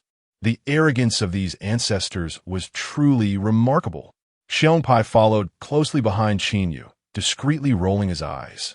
They remained oblivious to the fact that esteemed Qin Yu was a figure of paramount prowess, an existence at the pinnacle of the Great Luo realm, far surpassing these mid-level ancestors. Alas, Qin Yu was rather low-key. Had the 12 ancestors been aware of his true strength, they would undoubtedly have been left astounded. Unfazed by the disdainful gazes of the other 10 ancestors, Qin Yu instead curiously inquired of Hutu and Xiangli, "Sister Hutu, brother Qiangli, what are you engaged in?" Qiangli replied, "The impending calamity is about to erupt. We fear being swept up in its disaster. Thus we are preparing to activate the primordial concealment formation that once sheltered us, ensuring we withdraw from the world entirely. Is it truly that dire? Qin asked, astonished. This calamity is directed at the innate three clans and the demon race. It bears no relation to the shaman clan. Xiangli's expression turned grave. No, no, no. My friend Qin, you have not received the inheritance of the Panga Father, and thus cannot comprehend the true terrors of the calamity. According to what Xiangli has stated, once the calamity fully erupts, the heavenly calamity will engulf the entirety of the Honghuang. At that juncture, all beings yet to retreat from the world will be influenced by the terrifying calamity, resulting in boundless slaughter. Though you are indeed formidable, Brother Qin, for your safety, I advise you to return to the concealment formation of your birthplace and withdraw completely. Having said this, Qianli waved his hand. Let us speak no more. The formation is likely already activated. We must retreat. Brother, we shall meet again after the calamity. Huta nodded in agreement. Big Brother Qin, do not underestimate the calamity. Just as Huta was speaking, Dijiao shouted, Sister, the formation is about to close. Hurry over. At this, Hutu could only respond, Big Brother Qin, in any case you should hasten back to your birthplace and retreat. After the calamity, I will come to find you with Brother Qianli. As the echoes of sound faded, Hutu had already approached the vicinity of the Panga Hall. Immediately, a flash of light enveloped the area around the hall, causing it to vanish from Qin Yu's sight. Observing this scene, Qin Yu remained silent, realizing that his understanding of the primordial chaos was still woefully inadequate. He shook his head with a sigh and turned to venture deeper into the unyielding mountains. As for retreating to evade calamities, Qin Yu contemplated this too. However, he was not a divine being emerging from obscurity, nor did he possess protective formations. Furthermore, Qin Yu aspired to acquire the Qinhuang cauldron, believing that only then could he forge the Chaos Pearl, thereby compensating for the shortcomings of his treasures and suppressing his own fate.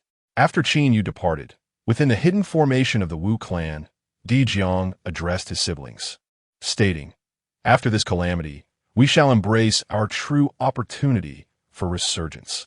He then looked towards Changliang and Ho Tu.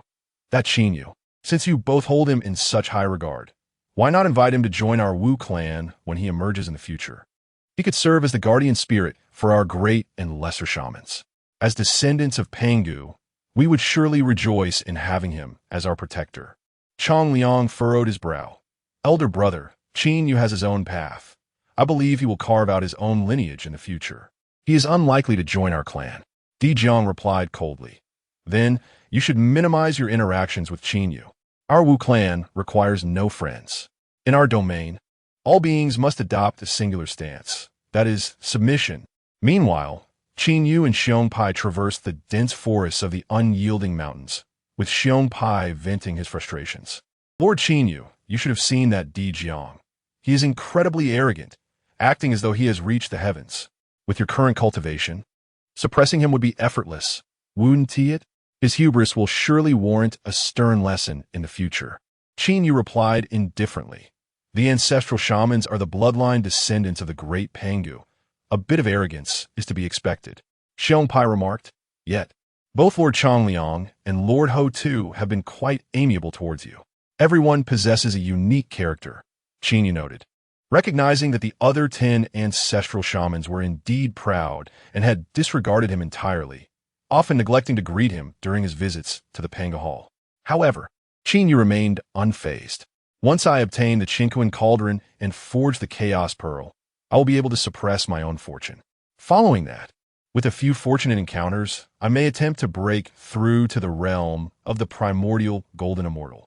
Although Qin Yu could not seclude himself from the world and could only withstand the tribulations during the calamity, there were benefits to this predicament. With a stroke of luck, he might ascend to the primordial golden immortal status as soon as the tribulation concluded. The great calamity of the primordial chaos was indeed a disaster for all beings. Yet those who persevered would be rewarded with various blessings and enhancements. Despite his concern upon realizing the calamity was more terrifying than he had anticipated, Qin Yu felt a surge of eagerness. As long as he could survive the Longhong calamity, he would emerge ahead of all beings during the Wu and Yao era, becoming the foremost figure beneath Honghuang. At this moment, Qin Yu had already exited the unyielding mountains. In an instant, a more terrifying calamity enveloped the surroundings. Qin Yu harnessed his mystical powers to resist and continued onward. After traversing a few paces, a voice resonated. "Ding, you are shrouded in calamity." Traversing the realm of the late Dragon Han era, critical strike activated, mastering one of the disaster principle. As the voice echoed, a force of law floated around Qin Yu, amplifying his aura. The disaster principle. Qin Yu glanced at this law, a profound realization blossoming within him. The disaster principle is intrinsically linked to all calamities, natural disasters, terrestrial calamities, human tribulations, and karmic misfortunes. By mastering this principle, one can mitigate disasters for others and shield oneself from calamity. This is an exceedingly esoteric law, inclined towards the aspect of causality. Upon entering the earth, Qin Yu activated the critical strike once more, filled with joy. He pressed on, gradually heading westward. At this juncture, the three tribes should have already engaged in battle with the demon clan. The cosmic order is on the brink of collapse. Qin Yu's opportunity is fast approaching. Just as this thought crossed his mind, a thunderous rumble resounded. The heavens and the earth trembled abruptly, followed by a torrential downpour crashing down upon the ground. This rain bore an ominous red glow. Is blood rain? A realization struck Qin Yu. A Honghuang golden immortal has fallen. Ding! The cosmic order has perished. The cosmic cauldron has fallen 3 billion light years to the east. Please proceed promptly to retrieve it. Chapter 19. The Enormous Pit. Arrival of the Celestials to one's astonishment. It was the Qian Kuan that had fallen. It seemed to be the perfect moment to acquire the Qian Kuan cauldron. Qin Yu immediately manifested the laws of space and, in but a fleeting moment, arrived at the location indicated by the system, the site of the Qian Kuan cauldron's descent. This place was near the Eastern Sea, at its very shore. At this moment, the Eastern Sea was marked by a gaping chasm, seemingly created by some force. Beneath this vast pit lay a display of wondrous arcane lights. These lights radiated an extraordinarily rich spiritual energy. With a single breath, Qin Yu felt a spark of brilliance ignite in his eyes. Absorbing such arcane light provided an enhancement far surpassing that of 100 breaths of spiritual energy on ordinary days. What kind of power is this? Ding! You have absorbed the power of Qian Kuan, triggering a critical hit, and gained the cultivation of the 5 elements. Power of Qian Kuan, the pure energy released after the demise of the Qian Kuan Taoist. A single inhalation grants a being the equivalent of 100 days of cultivation. So, it is indeed the power of Qian Kuan.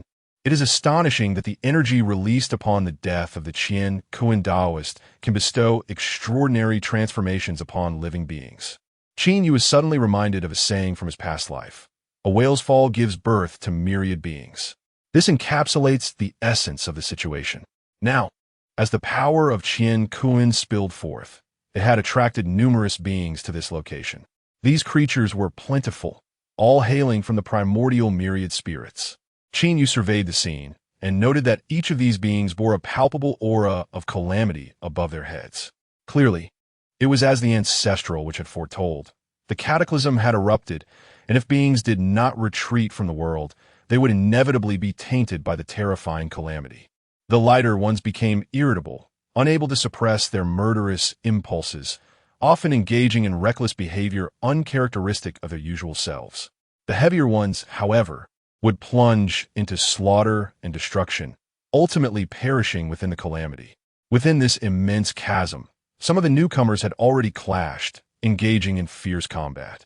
In a matter of moments, beings had been obliterated in their struggle to absorb the power of Qian Kuan. In Qin Yu's vicinity, others coveted the territory, yearning to seize the power of Qian Kuan for themselves. Among them was a formidable Tai-level pig demon. White-robed Taoist, this territory belongs to me. Begone! He bellowed furiously, unleashing the terrifying might of a perfected Tai golden immortal. In an instant, all beings present recoiled in fear. For a perfected Tai Golden Immortal was nearly a step away from the great Luo Golden Immortal. How utterly invincible! How dare these insignificant creatures bare their fangs at me? Yet, Qin merely smirked disdainfully and pointed a finger. Boom!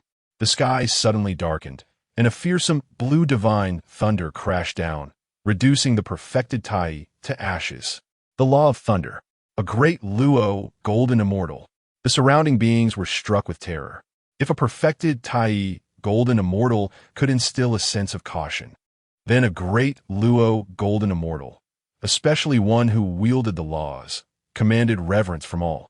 In an instant, all beings in the vicinity displayed expressions of fear, hastily retreating from Qinyu. Yet, in a corner of this celestial pit, two childlike entities gazed in astonishment at the thunderous display emanating from Qinyu. Heavenly sky. One remarked, I never anticipated that a great Luo would appear at the site of the Qinkuan cauldron's descent. The delicate girl, with features as exquisite as jade, blinked her large eyes in surprise. The other girl, equally enchanting, replied nonchalantly, what does it matter? When the celestial lord of Qinkuan fell, many beings witnessed the treasure plummeting to the shores of the eastern sea. Surely, numerous great Luo who have not secluded themselves are en route. Yao Qi expressed her concern. If that is the case, how shall we retrieve the Qinkuan cauldron and present it to Lord Hongjun? Heavenly Sky sneered, though these great Luo are formidable, once we invoke Lord Hongjun's name, they will undoubtedly offer their treasures. Upon hearing this, Yao Qi felt a sense of relief. After all, they hailed from Yujing Mountain, disciples under the esteemed Hongjun. And who is Hongjun? He is one of the few supreme beings in the vast expanse of the primordial universe. Presently, Lord Hongjun commands the three clans' forces in the Dragon Han battlefield against the demon tribe.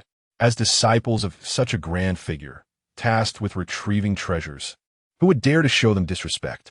Regaining her composure, Yao Qi suggested, let us proceed deeper.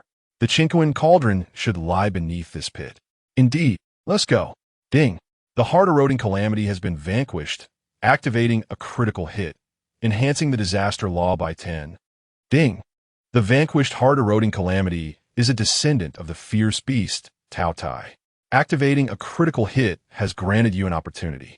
Please proceed to the eastern side of Kunlun Mountain, where the first rays of sunlight illuminate, to obtain the primal divine power of the fierce King Tao Tai. The laws have been elevated. Moreover, a unique opportunity has been bestowed upon him.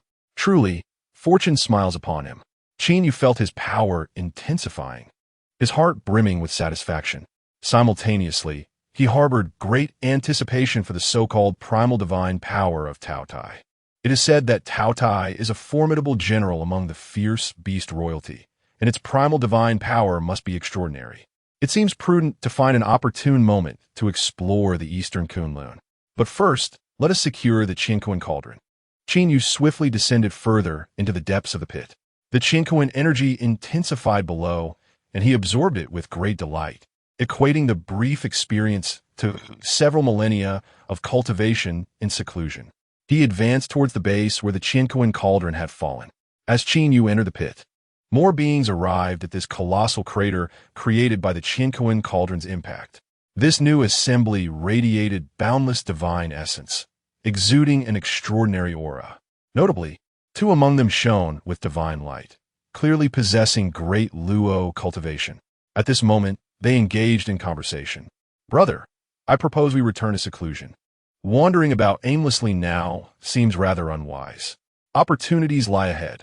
How can we afford to let them pass us by? Dear sister, to achieve great ambitions, one must possess both audacity and meticulousness. Do you comprehend? Yet, brother, let's engage our intellect. The Qinkuan Ding, such a precious artifact, is bound to attract formidable beings, even ancient monstrosities that have endured since the era of fearsome beasts. This will inevitably lead to a brutal struggle. During the cataclysmic upheaval, those who partake in this conflict might very well become tainted by the calamity's essence. The two conversing individuals are a man and a woman. The man stands tall and impressive, exuding an air of authority. The woman possesses a sweet visage, radiating gentleness and charm. However, It is peculiar that both exhibit the form of a human with serpentine tails, an oddity indeed. Yet, to those with discerning eyes, such appearances would inspire a quiet awe. This external manifestation is a transformation of the legendary Pangu, the progenitor of all beings. It is said that Pangu possessed a myriad of transformations, encompassing the golden crow, the moon rabbit, the divine dragon, among others. The human serpent form is but one of these. Regardless of the transformation, any being that inherits such traits belongs to the lineage of Pangu. In the world forged by Pangu, the status of his descendants is undoubtedly unparalleled. Thus, some beings have approached the two, bowing respectfully and inquiring, "Are you the esteemed Fushi and Inhua from Mount Bujo?" Chapter 20. The Contest of the Immortals for Treasure. Qin used tactics upon hearing these words. Fushi and Inhua turned to regard the speaker. "It is us. May I inquire your esteemed name?" The speaker smiled faintly. "I am Mingi of the Blood Sea, originally in seclusion within the depths of the Blood Sea. However, upon hearing a tremendous sound from above, I realized that a treasure had descended into the world, and thus I came to witness the commotion." Mingi? During this period, Fushi and Inhua had not encountered this individual before. Yet, observing his blood-red robes, they noted that despite his deliberate restraint, a terrifying aura of slaughter emanated from him, indicating he was indeed a formidable innate demon deity. They returned the gesture of respect. "Ah, it is fellow Taoist Mingi. It appears that you two have come for the treasure.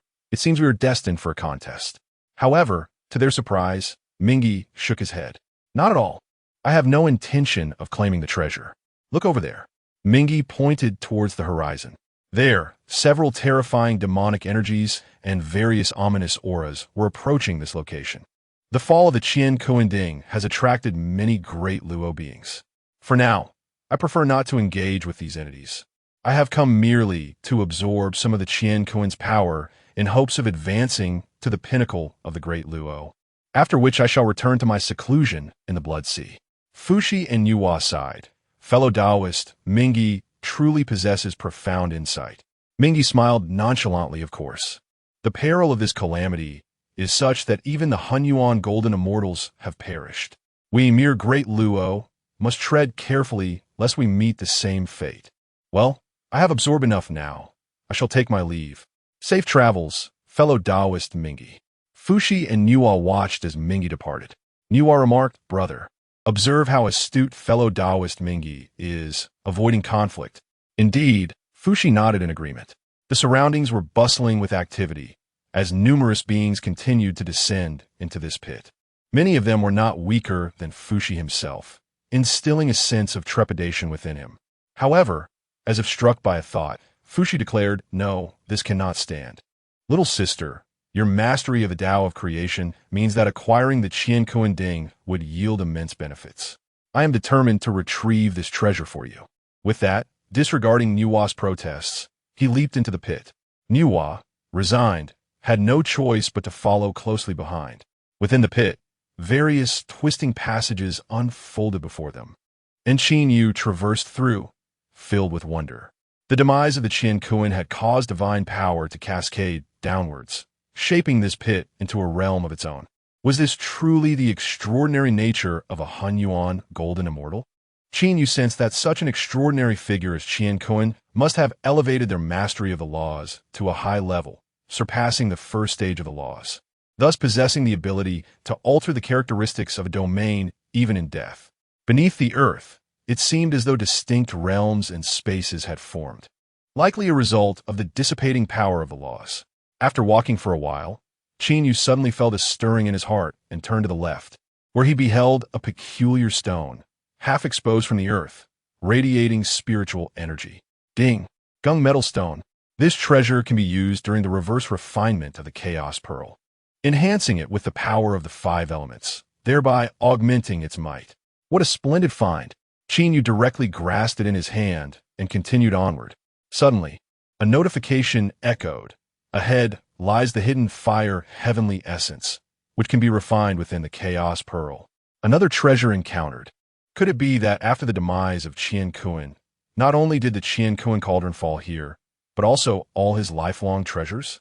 If that is the case, this place truly is a vast treasure trove. Qin Yu hurriedly responded to the system prompt, stowing away the heavenly essence, and intended to proceed. However, at that moment, a voice called out, Taoist, hand over the gem in your possession, or face death. A low growl emanated from behind. Qin Yu turned to see a figure clad in a gray robe, hands clasped behind his back, approaching at a leisurely pace. I never expected to stumble upon the hidden fire heavenly essence here. Such fortune. The gray-robed Taoist exuded an aura of malice and radiated the formidable pressure of a great Luo golden immortal, clearly a powerful being. As he approached Qin Yu, he extended his hand and declared, Young one, you cannot possess such an opportunity. Surrender it. Qin Yu scrutinized the gray-robed Taoist and discerned that beneath his great Luo aura lay a wave of ominous energy. Curiously, he inquired, Are you a fierce beast? The gray-robed Taoist was taken aback for a moment before coldly responding, You possess keen insight, young one. I am a fierce general of the ancient royal court, known as Qiongqi, the Taoist Qiongqi of the ancient fierce beast royal court, truly an ancient figure. It appears these immortal beings are also trying to take advantage of the chaos brought about by the Dragon Han calamity. However, it was evident that Qiongqi had targeted the wrong person. Qin Yu had not only reached the late stage of Great Luo, but also wielded a vast and terrifying array of principles. He was far from the minor figure Qiongqi believed him to be. Since Qiongqi sought to seize the treasure, Qin Yu was not inclined to show him any leniency. He unleashed a strike of thunderous principles forthwith. In an instant, a bolt of lightning, infused with a blue hue and golden undertones, surged violently in the void, hurtling towards Qiongqi. The Thunder Path. You possess some skill, young one. The once arrogant expression of Qiongqi shifted dramatically upon witnessing Qin use thunderous technique. The path of thunder is also the path of nature, and indeed, the path of punishment, the path of annihilation. As this technique erupted, a rich essence of destruction descended, causing even Qiongqi to feel a tremor of fear. Tre azure, come forte, he bellowed, drawing forth a long sword artifact to counteract the onslaught. The sword clashed against the divine lightning, managing to mitigate some of its potency. Yet Qin Yu's thunderous principles were already at a consummate level and continued to surge relentlessly. Though your long sword is formidable, it seems lacking in defense. Qin Yu chuckled, channeling his magical energy to unleash 10 terrifying bolts of blue and gold lightning. Boom! Boom! Boom! The overwhelming force descended in rapid succession, striking Qiongqi from 10 different angles. Despite Qiongqi's strength, he ultimately endured several blows, leaving him charred and seething with rage. Damnable fellow, he roared, preparing to engage Qin Yu once more. Let us see whether your thunder is mightier or my artifact prevails. With that, Qiongqi raised his sword, chanting an incantation. Immediately thereafter, the long sword soared into the heavens, transforming from a mere 3 feet in length into an immense blade stretching thousands of meters. The colossal sword then descended with a thunderous force, collapsing the surrounding void and unleashing a potent wave of annihilative power that enveloped Qin Yu. Such a formidable artifact. Ha! Qiongqi laughed heartily. This is one of the 10 innate supreme treasures inherited from my fierce beast royal court, the sword of heaven's destruction. Is there really such a treasure? Qin Yu was taken aback and swiftly countered with the Thunder Law. Ding! You have resisted Qiongqi with the Thunder Law, activating a critical hit, and the Thunder Law has received a 10 enhancement. Thunder Law at 85. As the Thunder Law surged, Qin Yu's strength intensified. In the next moment, the divine lightning he wielded astonishingly shifted from blue to a terrifying gold. The golden lightning descended upon the world, directly sending the colossal sword hurtling back, shattering layer upon layer of void barriers. How can this fellow grow bolder with each battle? Qiongqi was inwardly alarmed. The white-robed Taoist is quite formidable. However, he possesses no artifact. I am not incapable of suppressing him. No. Qiongqi suddenly furrowed his brow. How could such a powerful figure in white robes lack a treasure? He was reluctant to gamble against Qin Yu. The celestial pit concealed all the accumulations of the Taoist life. Xiangqi sensed that it would be unwise to exhaust his strength battling Qin Yu over a mere piece of Li Huatianjing. Taoist, I shall spare your life this time. We shall contest again next time. With that, Xiangqi cast a fierce glare at Qin Yu and chose to retreat amidst the terrifying storm generated by the clash of the artifact and the Thunder Law. Chapter 21. Departure with Treasures Fled? In this contest of magic, neither party fully unleashed their ultimate abilities. Qin Yu had intended to gauge his current strength, yet unexpectedly, the elusive beast, Xiangqi, exhibited no inclination to linger, departing without a second thought. What a pity! Nonetheless, the treasure he possessed was quite remarkable, an innate supreme artifact. The Annihilation Sword. Such a wondrous relic. It seems I too should seek a treasure for my own use. With these thoughts in mind, Qin Yu continued onward. Soon, he found himself at the bottom of a pit. As he stepped into this realm, his vision expanded dramatically. To his astonishment, the area he now occupied was astonishingly vast. There was a blue sky, white clouds, lush forests, and fertile land. This was indeed a world unto itself.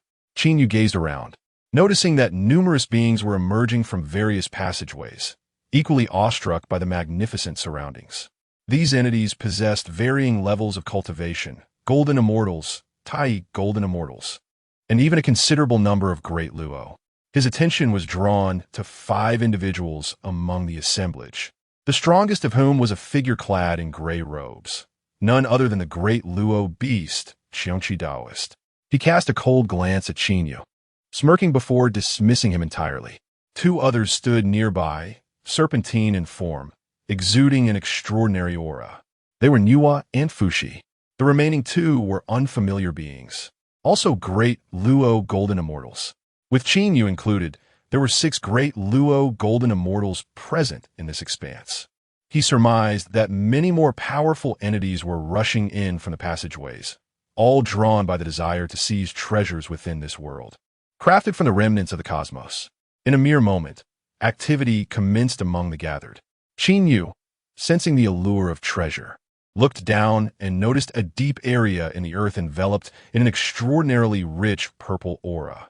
Within this purple mist, hues of profound yellow occasionally flickered.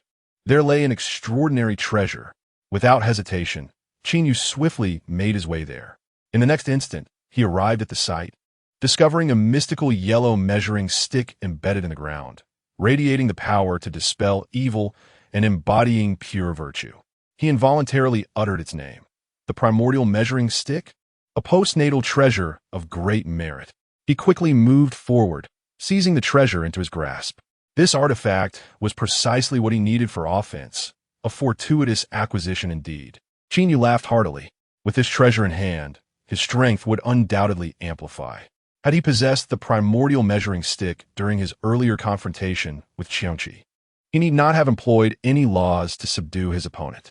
Upon claiming the treasure, the purple aura dissipated entirely. Qin Yu turned, ready to proceed. He had not forgotten the true purpose of his journey, the Qian Koinding. He sensed he was nearing the site of its descent, likely situated within the colossal mountain range before him. Lifting his gaze to the tallest peak of this realm, he observed swirling black and white energies at its base, hinting at the presence of invaluable treasures. At present, numerous beings have surged towards that direction, and Qin Yu, naturally, is reluctant to lag behind.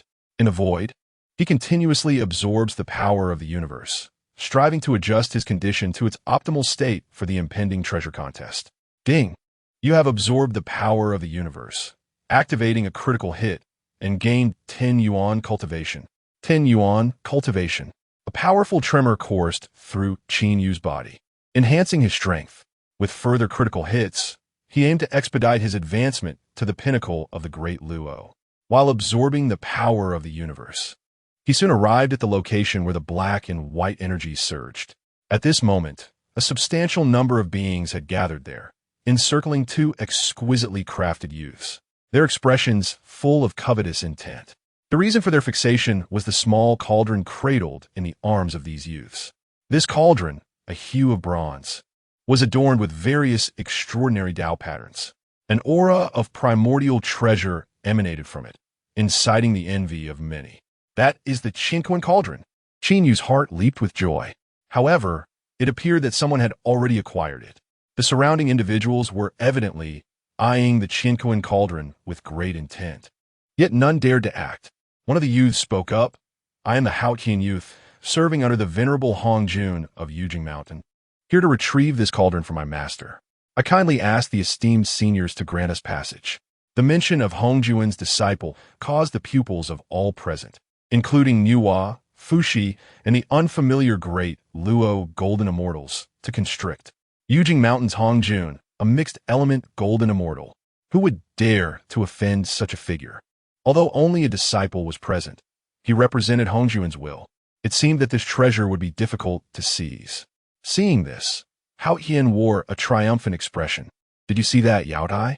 As long as we invoke the name of Lord Hongjun, no one will dare to challenge us. Indeed, Yao Tai nodded in agreement. However, at that moment, a voice interjected, While it is true that the venerable Hongjun possesses unmatched cultivation, this treasure has fallen here and is thus an unclaimed object, available to those who are fated. Unexpectedly, a figure clad in gray robes, the ominous Qiongqi, spoke. I, Qiongqi, hold great admiration for the venerable Hongjun. Yet the path of the Tao is governed by fate. Since we are here, we are fated to the Qiankuan cauldron, and we all have the opportunity to become its master. Well said. The surrounding beings immediately echoed in agreement, and some even prepared to seize the cauldron. Suddenly, a dark-robed, sinister elder extended a hand towards Hao Qian, directly snatching the Qiankuan cauldron. Ha ha! This treasure rightfully belongs to me, the ancestor of Inshur Mountain. You old fool. Hand over the treasure. Qiongqi transformed into a blur and violently charged towards the ancestor of Inshur Mountain. The others, witnessing this, hastily rushed forward. The artifact is rightfully ours. Hand it over. In an instant, the area erupted in a cacophony of divine powers clashing. Those engaged in battle were all great Luo Golden Immortals, while the Tai Golden Immortals could only stand back. Qin Yu observed the fierce conflict, preparing to step forward. To his astonishment, the ancient ancestor of the Yin Mountain was unexpectedly fleeing towards him. Ha! It seems this treasure is rightfully mine, Qin Yu mused. He immediately raised his hand, unleashing a bolt of thunder towards the Yin Mountain ancestor. The might of the divine lightning charred the ancestor's form, causing his magical artifact to slip from his grasp. Retrieve it, Qin Yu commanded with a swift motion, drawing the Qiankuan Ding into his possession. Taoist, return my treasure, the Yin Mountain ancestor bellowed, while the other great Luo rushed towards Qin Yu. In an instant, he found himself facing 10 formidable great Luo. Not wishing to squander time with these beings, he swiftly moved, vanishing from sight amidst the shimmering spatial laws. Where'd he go? Qiongqi exclaimed in disbelief. It is the power of the laws. The Yin Mountain ancestor gasped, realizing that Taoist commands the laws of space, allowing him to disappear right before our eyes. Inhua and Fushi, who had been observing the battle, were equally astonished. Brother, that white-robed Taoist possesses remarkable abilities. He first wielded the law of thunder, and now the law of space. He must have an extraordinary background. Indeed, Fushi nodded. A great Luo golden immortal capable of mastering 2 laws must surpass all expectations. Yet, a slight furrow appeared on Fushi's brow. But why does this being's aura feel somewhat familiar? Chapter 22. Renowned reputation curiosity flickered in Niuhua's eyes as she inquired, Elder brother, do you recognize this white-robed Taoist? Fushi shook his head, replying, No, I merely sense a familiar aura emanating from him. Perhaps it is just an illusion. Niuhua remarked, Nonetheless, this white-robed Taoist possesses formidable strength, having mastered the laws of space. Such advanced laws are rare in the primordial realm. It is evident that this white-robed Taoist must have an extraordinary background. If such a powerful being has seized the Qiankuan Ding, it seems this treasure is ultimately not meant for us. Qiongqi and the others grumbled in frustration, yet felt powerless. Let it be. There are other treasures in this world. Let us continue our search. What about us? Asked the exquisitely crafted Yao Qi. Hao Qian tapped his head. What else can we do? We, mere Tai practitioners, stand no chance against a Deluo who has mastered the laws of space. Can we really snatch the treasure from him? The ancestor of Yingshan also cautioned, "You speak wisely. Although you are disciples of the great immortal Honghuang, the great calamity has begun and the heavenly secrets are obscured. That spatial powerhouse could easily eliminate you. And even the great immortal Honghuang would be unaware. I advise you not to provoke him." After successfully acquiring the Qian Kuan Ding, Qin Yu felt elated. It was time to return and refine the Chaos Pearl. He was quite eager to see how much he could restore the Chaos Pearl. However, he lamented the fact that it would be splendid if he could gather the remaining fragments of the Chaos Pearl, such as the 5-element Spirit Pearls, and he resolved to pursue that opportunity later. As Qin Yu pondered, he made his way towards the outside world, all the while seizing every chance to collect treasures. Ahead of him, beings were embroiled in a fierce battle over a treasure. Qin Yu descended into the fray, and upon seeing him, the beings turned in astonishment. The white-robed immortal, the spatial powerhouse, the white-robed immortal. Qin Yu inquired, "Do you recognize me?" The beings, all of Tai cultivation, trembled before him, and upon hearing his question, they replied earnestly, "Who does not know of your unparalleled prowess, white-robed immortal? Who sees the Qian Kuan Ding from a host of Deluo powerhouses?" Among them were formidable beings like Niuhua and Fuxi from the Unyielding Mountain, as well as the ancient fiend Qiongqi and the evil cultivator ancestor of Yingshan. Even the disciples of the primordial golden immortal, Hao Yin and Yao Qi, were present. Each one of them is a prominent figure in the primordial realm. Yet you, the immortal, single-handedly acquired the Qian Kuan Ding, leaving the other immortals utterly helpless. This showcases your extraordinary capabilities. Among the Tai golden immortals, some are fearful, while others gazed at him with admiration, for in the primordial realm, strength is revered. At that moment, a Tai golden immortal approached, presenting a treasure to Qin Yu. "Great immortal, this treasure belongs to you." This was the first time Qin Yu had experienced such treatment since arriving in the primordial realm, and he felt a sense of novelty. This was indeed the advantage of strength and reputation. He accepted the treasure, which was a small water basin about the size of a hand. Within the basin, various vapors and rich spiritual energy ripples floated. "What kind of treasure is this?" The Tai golden immortal hastily replied, in response to the esteemed immortal's inquiry. "This is indeed a remarkable innate treasure of the water attribute. Were its specific uses?" The Tai golden immortal bowed respectfully and continued, "It possesses the power of divine water. Beep. You have acquired the primordial water pool, capable of standing in the Taoist temple and providing an abundance of water attribute spiritual energy. No wonder the surrounding area is suffused with such rich water spiritual energy." Qin Yu absorbed a portion, then tucked it away in his sleeve. Beep. You have absorbed the spiritual energy from the primordial water pool, triggering a critical hit. You have grasped the water law. In an instant, strands of the essence of water manifested around Qin Yu, enveloping the surrounding void in a delicate mist. This spectacle astounded the gathered Tai. The water law. This esteemed immortal not only commands space, but is extraordinarily powerful.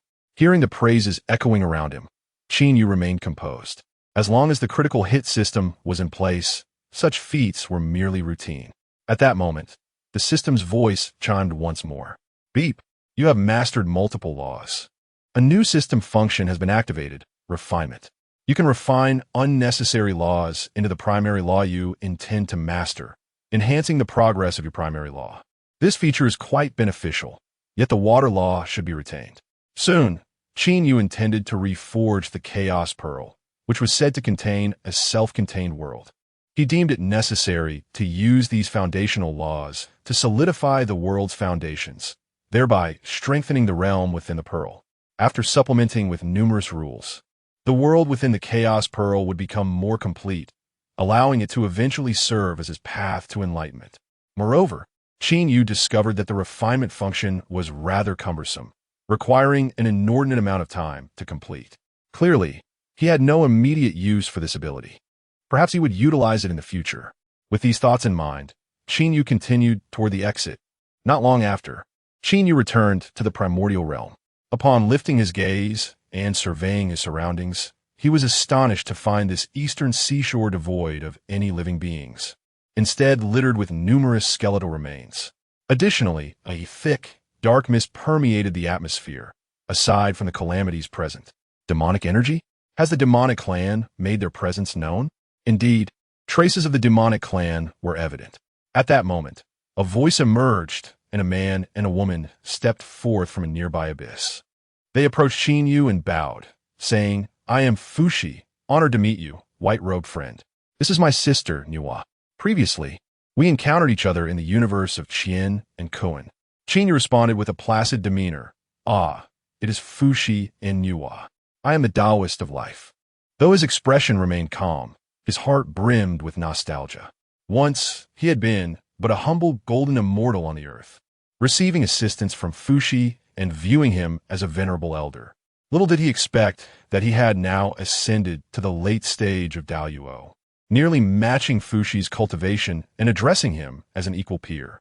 Regaining his composure, Qin Yu inquired, "Fushi, do you truly believe this mist emanates from the traces of the demonic clan?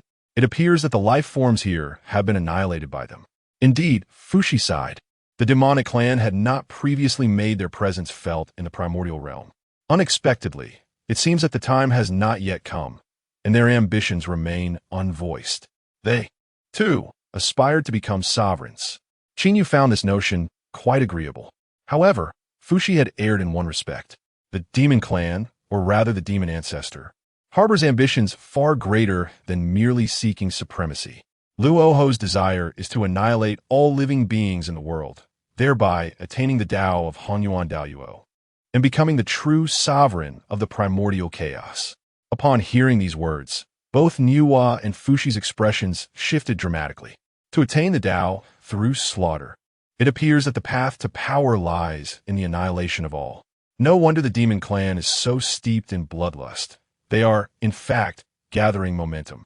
Who exactly is this life companion, possessing such profound knowledge? In that instant, Qin Yu's image in the hearts of Fushi and Nuwa took on an air of mystery. Chapter 23. The Demonic Tribe. The Inheritance of the Mighty Acquired. Yet, Qin Yu humbly declared, "I am but an ordinary being from a remote corner of the unending mountain." Ordinary being? Fushi and Nuwa were skeptical, believing that Qin Yu was merely reluctant to reveal his true origins, and this was merely a casual pretense. However, Fushi remarked, "It appears that you hail from the unending mountain as well. I must make it a point to visit you when the opportunity arises." Nuwa interjected, "Both my brother and I reside in the unending mountain. Are you planning to return to your abode? Why not accompany us?" Fushi, however, communicated telepathically, "Never mind, sister. This esteemed friend of life wields the laws of space. Our speed cannot possibly compare.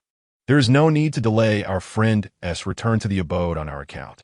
Nuwa was taken aback, recognizing her brother's insightful consideration, and smiled apologetically at Qin Yu.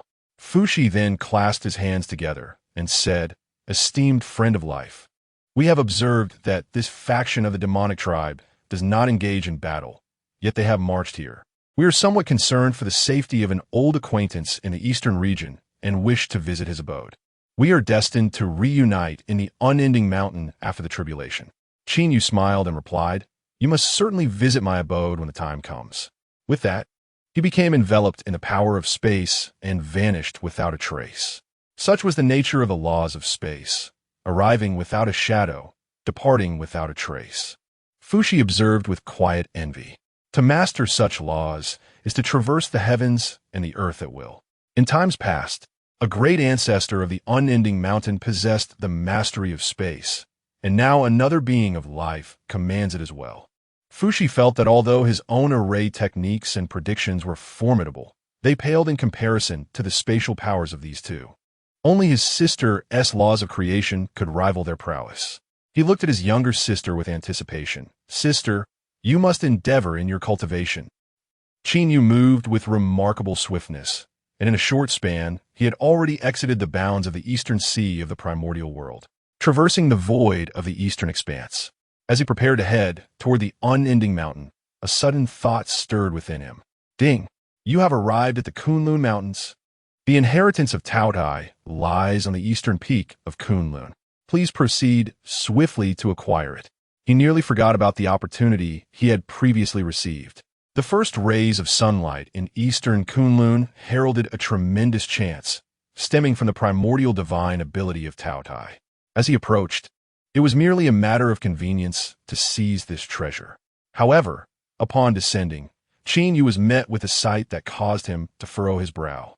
Dark, ominous energy surged from the eastern cliffs of Kunlun, where a colossal demonic deity loomed, commanding a host of powerful beings to bombard a nearby stone wall. Qin Yu frowned. With the demonic tribe at war with the three clans, the intentions of this group were unclear. Yet, in the face of impending calamity, Qin Yu sought no trouble. He merely wished to claim the inheritance and depart, and thus he continued onward. Soon, Qin Yu arrived at the furthest eastern point of Kunlun. Following the system's guidance, he entered a cave. Within this cave lay an extraordinary realm, revealing a space soaring tens of thousands of meters high before Qin Yu's eyes. It appeared to be the final resting place of Taotai.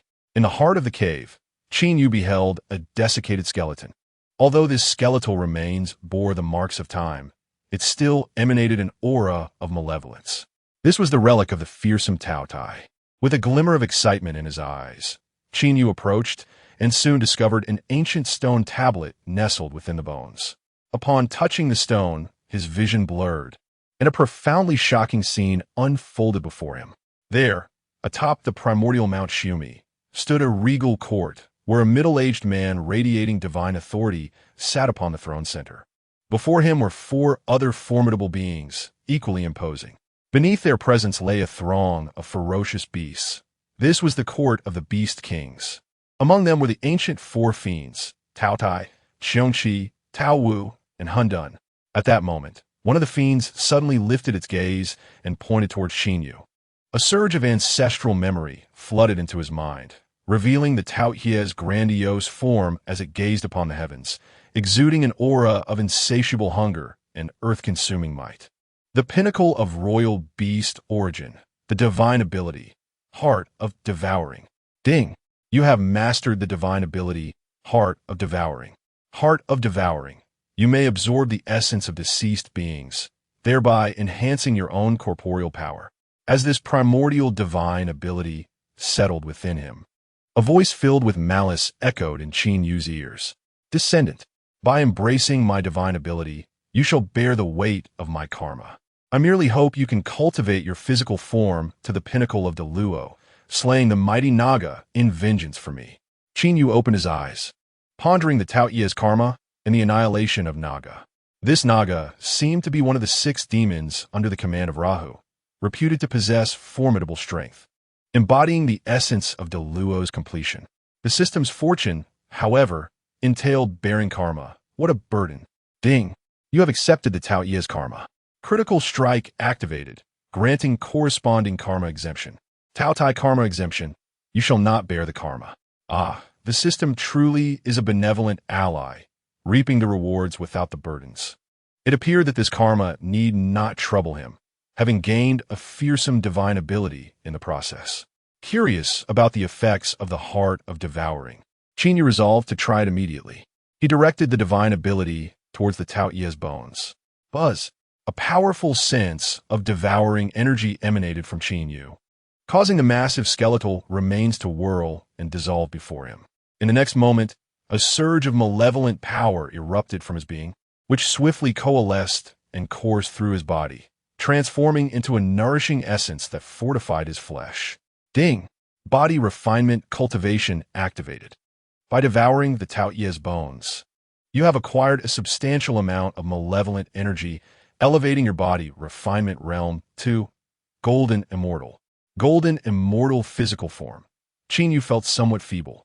Yet, it appeared that prior to absorbing the malevolent energy, his corporeal form was even weaker.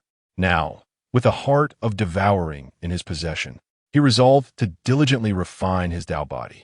If he could cultivate it to the strength of the primordial ancestors, complemented by equally formidable cultivation. Qin Yu eagerly anticipated the arrival of that day. Having acquired the Taotai as treasures, he prepared to depart. He transformed into a fleeting shadow, departing from the cavern. With no external matters to distract him, Qin Yu felt an overwhelming urge to return. His immediate plan was to refine the Chaos Pearl, followed by assessing the trends of the calamity. If he could withstand it alone, the benefits would be plentiful. However, should the tribulation prove too ferocious, he would simply retreat into the Chaos Pearl to evade it. Yet, along his journey, Qin Yu continually encountered traces of the demon race. These beings appeared to be in a frenzy, indiscriminately capturing and annihilating living souls. One day, just as Qin Yu left the eastern wilderness and entered the central region, an oblivious demon extended its claws towards him. Cackling, it exclaimed, "Another powerful and delectable soul caught." Qin Yu glanced over and discerned that the assailant was a Taiji demon god. With a swift motion, he retaliated with a single pointed finger, instantly obliterating the demon. Chapter 24. Devouring Abundance. Ascending fortunes. After Qin Yu eliminated the Taiji demon, he intended to depart. Suddenly, a flicker of realization crossed his face as he perceived remnants of the demon's essence lingering after its demise. A profound urge to absorb this essence surged within him. It appeared that this primal source could be consumed, thereby refining his physical form. Qin Yu's countenance brightened with delight as he unleashed his devouring intent. The essence of the Taiji demon world and dissipated, fully absorbed by Qin Yu. Physical cultivation level elevated. Late golden immortal. How intriguing. This truly befits the innate powers of a supreme fiend, instantly augmenting my physical prowess. Concurrently, Qin Yu discerned that this enhancement extended beyond mere physical strength, augmenting his magical potency as well. With a resounding boom, Qin Yu's magical energy shattered the shackles of his cultivation, emanating an aura akin to that of a peak great Luo golden immortal. The surrounding demon gods, poised to exact vengeance for the Taiji demon, were seized by terror and fled in disarray. Run for your lives.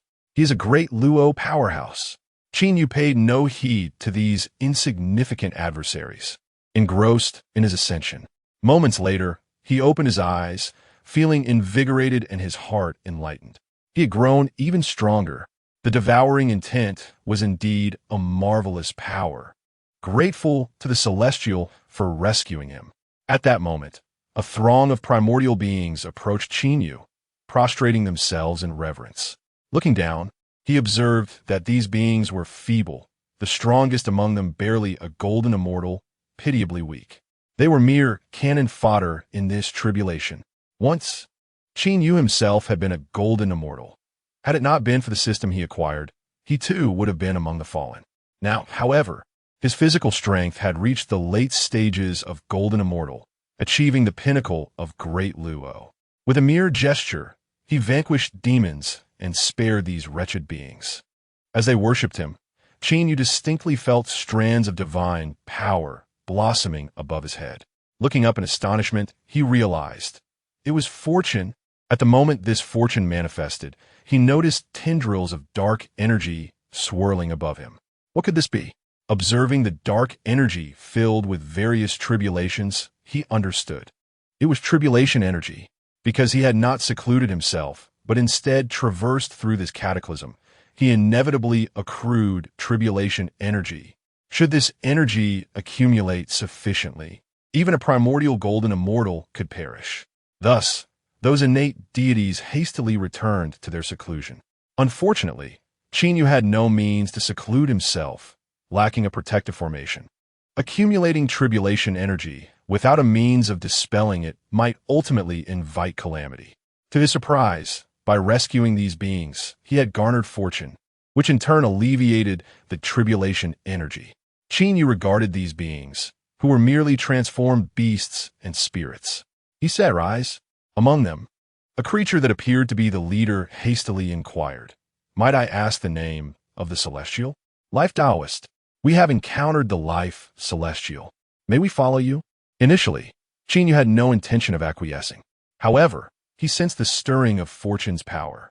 He then changed his tone and said, "I can lead you to the grassland of my existence, where I reside.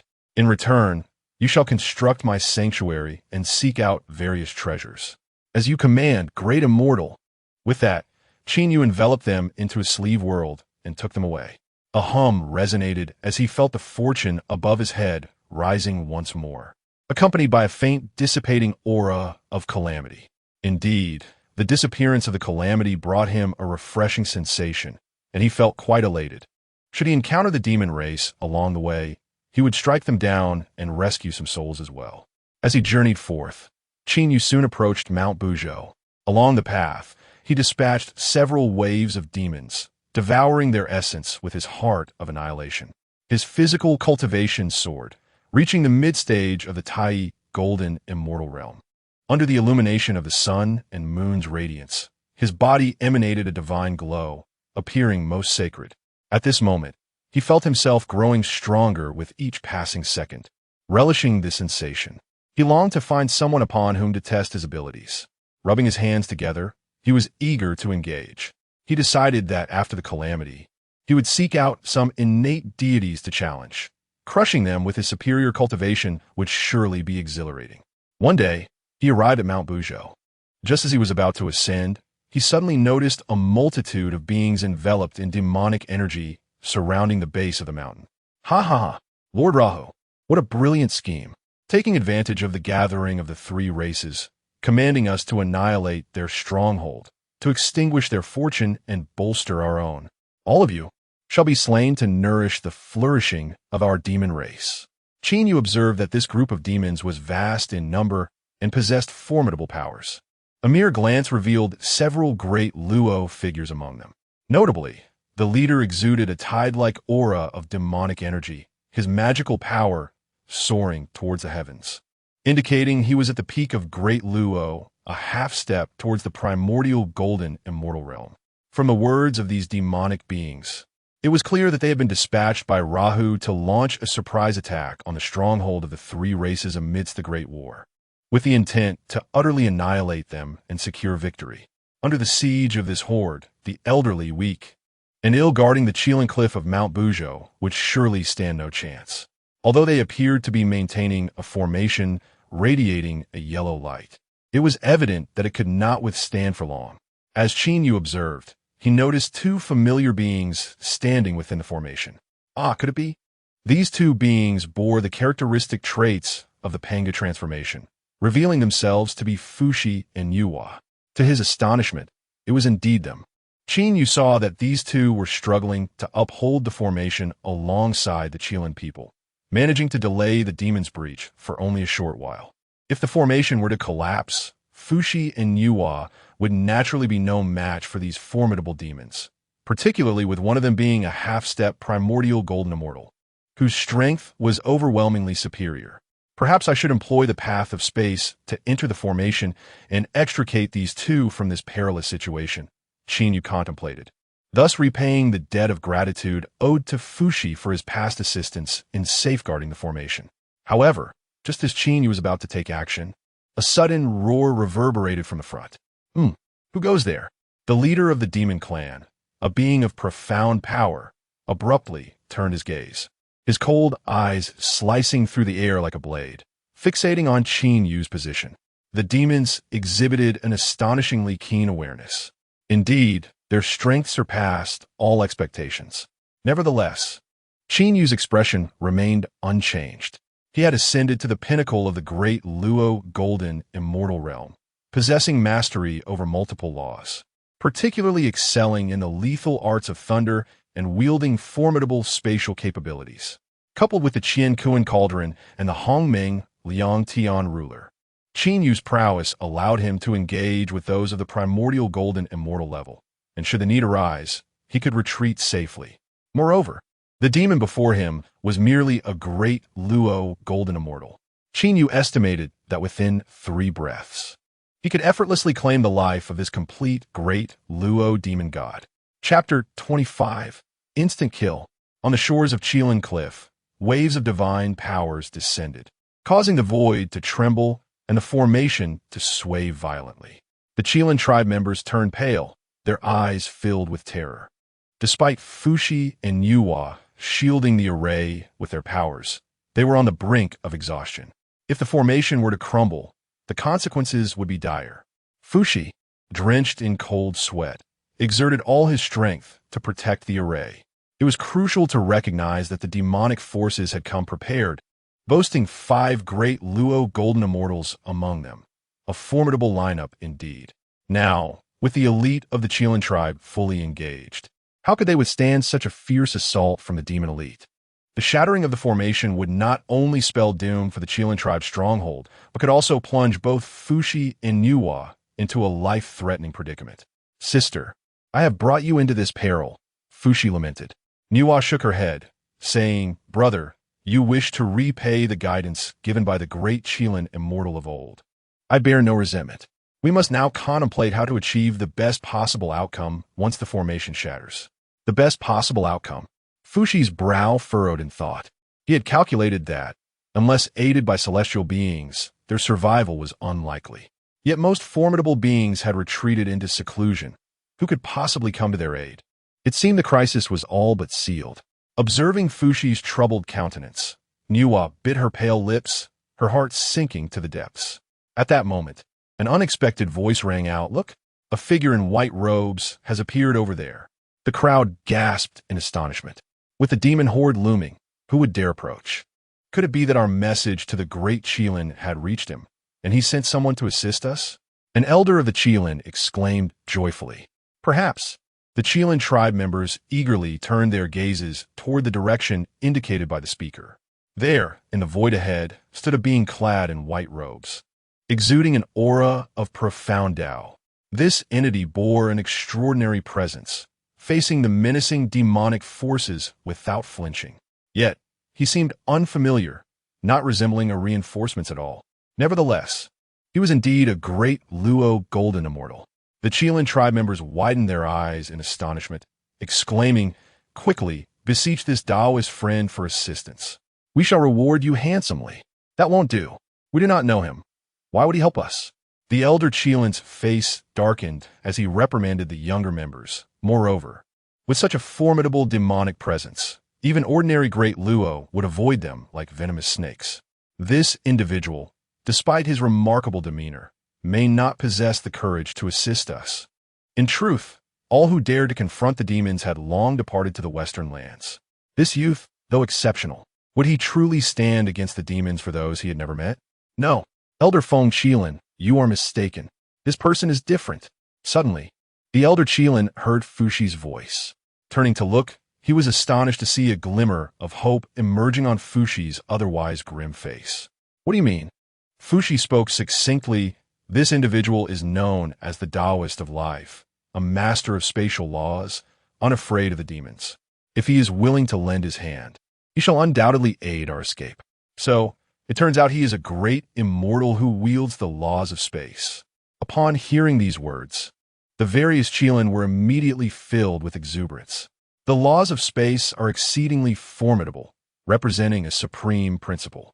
When manifested, they are intangible, capable of traversing the void and the heavens with but a thought. Indeed, one can ascend to the celestial vault or descend into the abyss, reaching anywhere. Should one choose to intervene, the dire predicament could be resolved. The Wind Qilin hastily inquired of Fuxi, "Is this esteemed friend and acquaintance of yours?" Fuxi, momentarily taken aback, realized that he and Qin were not friends. They had merely exchanged a few words, rendering them nearly strangers. What reason could there be to involve him in this turmoil? Nuwa interjected, "At this juncture, we must indeed trouble our esteemed friend of life." She then turned to the Qilin, adding, "Of course, we must provide adequate compensation, and whether assistance is rendered depends on the willingness of others." The Wind Qilin promptly declared, "The compensation need not come from Fuxi or Nuwa. We, the Qilin clan, shall bear the cost. Should you aid us, esteemed friend of life, we shall agree to any request." Thus, the Wind Qilin called out loudly, "Esteemed friend of life, I am the Wind Qilin of the Qilin clan, and I hope you will lend your hand to rescue us. We shall offer great rewards." In the skies above, the first demon to spot Qin Yu was scrutinizing him intently. He discerned that Qin Yu was likely a being of great stature, yet he could not ascertain the specifics of his realm. The cultivation of this individual was elusive, indicating formidable strength. Presently, He was focused solely on fulfilling the annihilation order bestowed by the Luo, Hui demon ancestor, and was reluctant to complicate matters further. Upon hearing the Wind Qilin's call, he immediately cautioned, "Esteemed Taoist, I advise you not to interfere with our demon clan's affairs. After this tribulation, the demon ancestor is certain to attain sanctity. My esteemed Jia Mo may remember this causality and could potentially introduce you into our clan in the future, granting you a royal status." As these words escaped his lips, Qin Yu had yet to respond. However, several great Luo behind the demon furrowed their brows and spoke up. "Why waste words on that, Jia Mo? It has been far too long since we have breached the Qilin formation. Let us unleash our wrath by slaying this Taoist. What is merely one great Luo? We have undoubtedly slain countless before. Jia Mo, you are overly cautious. This is hardly beneficial." Jia Mo remained silent, his gaze fixed intently upon Qin Yu. Yet, Qin Yu did not regard him. Instead, he turned toward the Wind Qilin and asked, "Is any reward acceptable?" The Wind Qilin, upon receiving a response, rejoiced indeed. "I desire the Earth Spirit Pearl," Qin Yu stated. The Earth Spirit Pearl? The Wind Qilin winced at the thought. This was the Qilin clan's most precious treasure. Fushi sighed, "Elder Wind Qilin, in times of peril, one must sacrifice to gain." This statement held true. The Wind Qilin nodded earnestly, "Very well. As long as our esteemed friend of life offers assistance, the Earth Spirit Pearl shall be presented with both hands." "That is agreeable," Qin Yu affirmed with a nod. Initially, he had no intention of courting trouble. However, should he acquire the Earth Spirit Pearl and refine it within the Chaos Pearl to rectify its flaws, he would not hesitate to eliminate these demons. Moreover, he could rescue Fushi and Yuhua, thus doing a favor for all. A perfect resolution. Seeing Qin Yu nod in agreement, the atmosphere shifted with anticipation. In the realm of demons, the demon god Naga's expression darkened. "It seems that my friend has resolved to obstruct us, does it not?" "Indeed," Qin Yu replied with a sense of resignation, "for the allure of profit is irresistible." The demon god Naga, growing increasingly impatient, retorted, "Then you may meet your demise."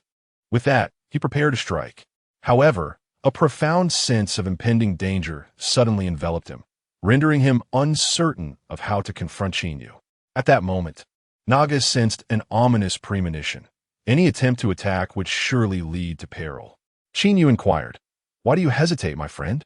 If you remain passive, I shall take action." The passage was brief. Just before Qin Yu spoke, he raised his hand. Before his words had fully resonated, bolts of lightning and spatial force coalesced around him. He waved his hand downwards, and the entire void abruptly darkened, accompanied by the tumultuous sounds of a thunderstorm. In the next instant, the area returned to an eerie silence. The distinction lay in the fact that the numerous Deluo behind the demon god Naga, along with the Tai E Golden Immortals, had all vanished without a trace. Naga glanced at his chest, finding it utterly empty. In disbelief, he lifted his gaze to Qin Yu, stammering, "How could this be?" Before he could finish his sentence, the consciousness of the demon god Naga was engulfed in darkness. Chapter 26. The Gift of the Qilin. The Gratitude of the Primordial Qilin Ding. Your Thunder Law has been utilized multiple times, activating a critical hit. The Thunder Law has gained a 5 enhancement. Ding. Your Spatial Law has been utilized multiple times, activating a critical hit. The Spatial Law has gained a 10 enhancement. Thunder Law, 90. Spatial Law, 70. Once again, a critical hit. Qin Yu listened to the system's notification, gazing at the demonic beings he had just obliterated, and felt a surge of astonishment at his capabilities. Have I truly become this powerful? He had anticipated that vanquishing the fully realized Naga demon would take him 3 breaths of time. Yet, it had taken him less than a single breath to not only shatter the essence of the Naga's life, but also to annihilate the entire horde of demons. Such prowess was beyond imagination. He now genuinely stood invincible beneath the realm of the primordial.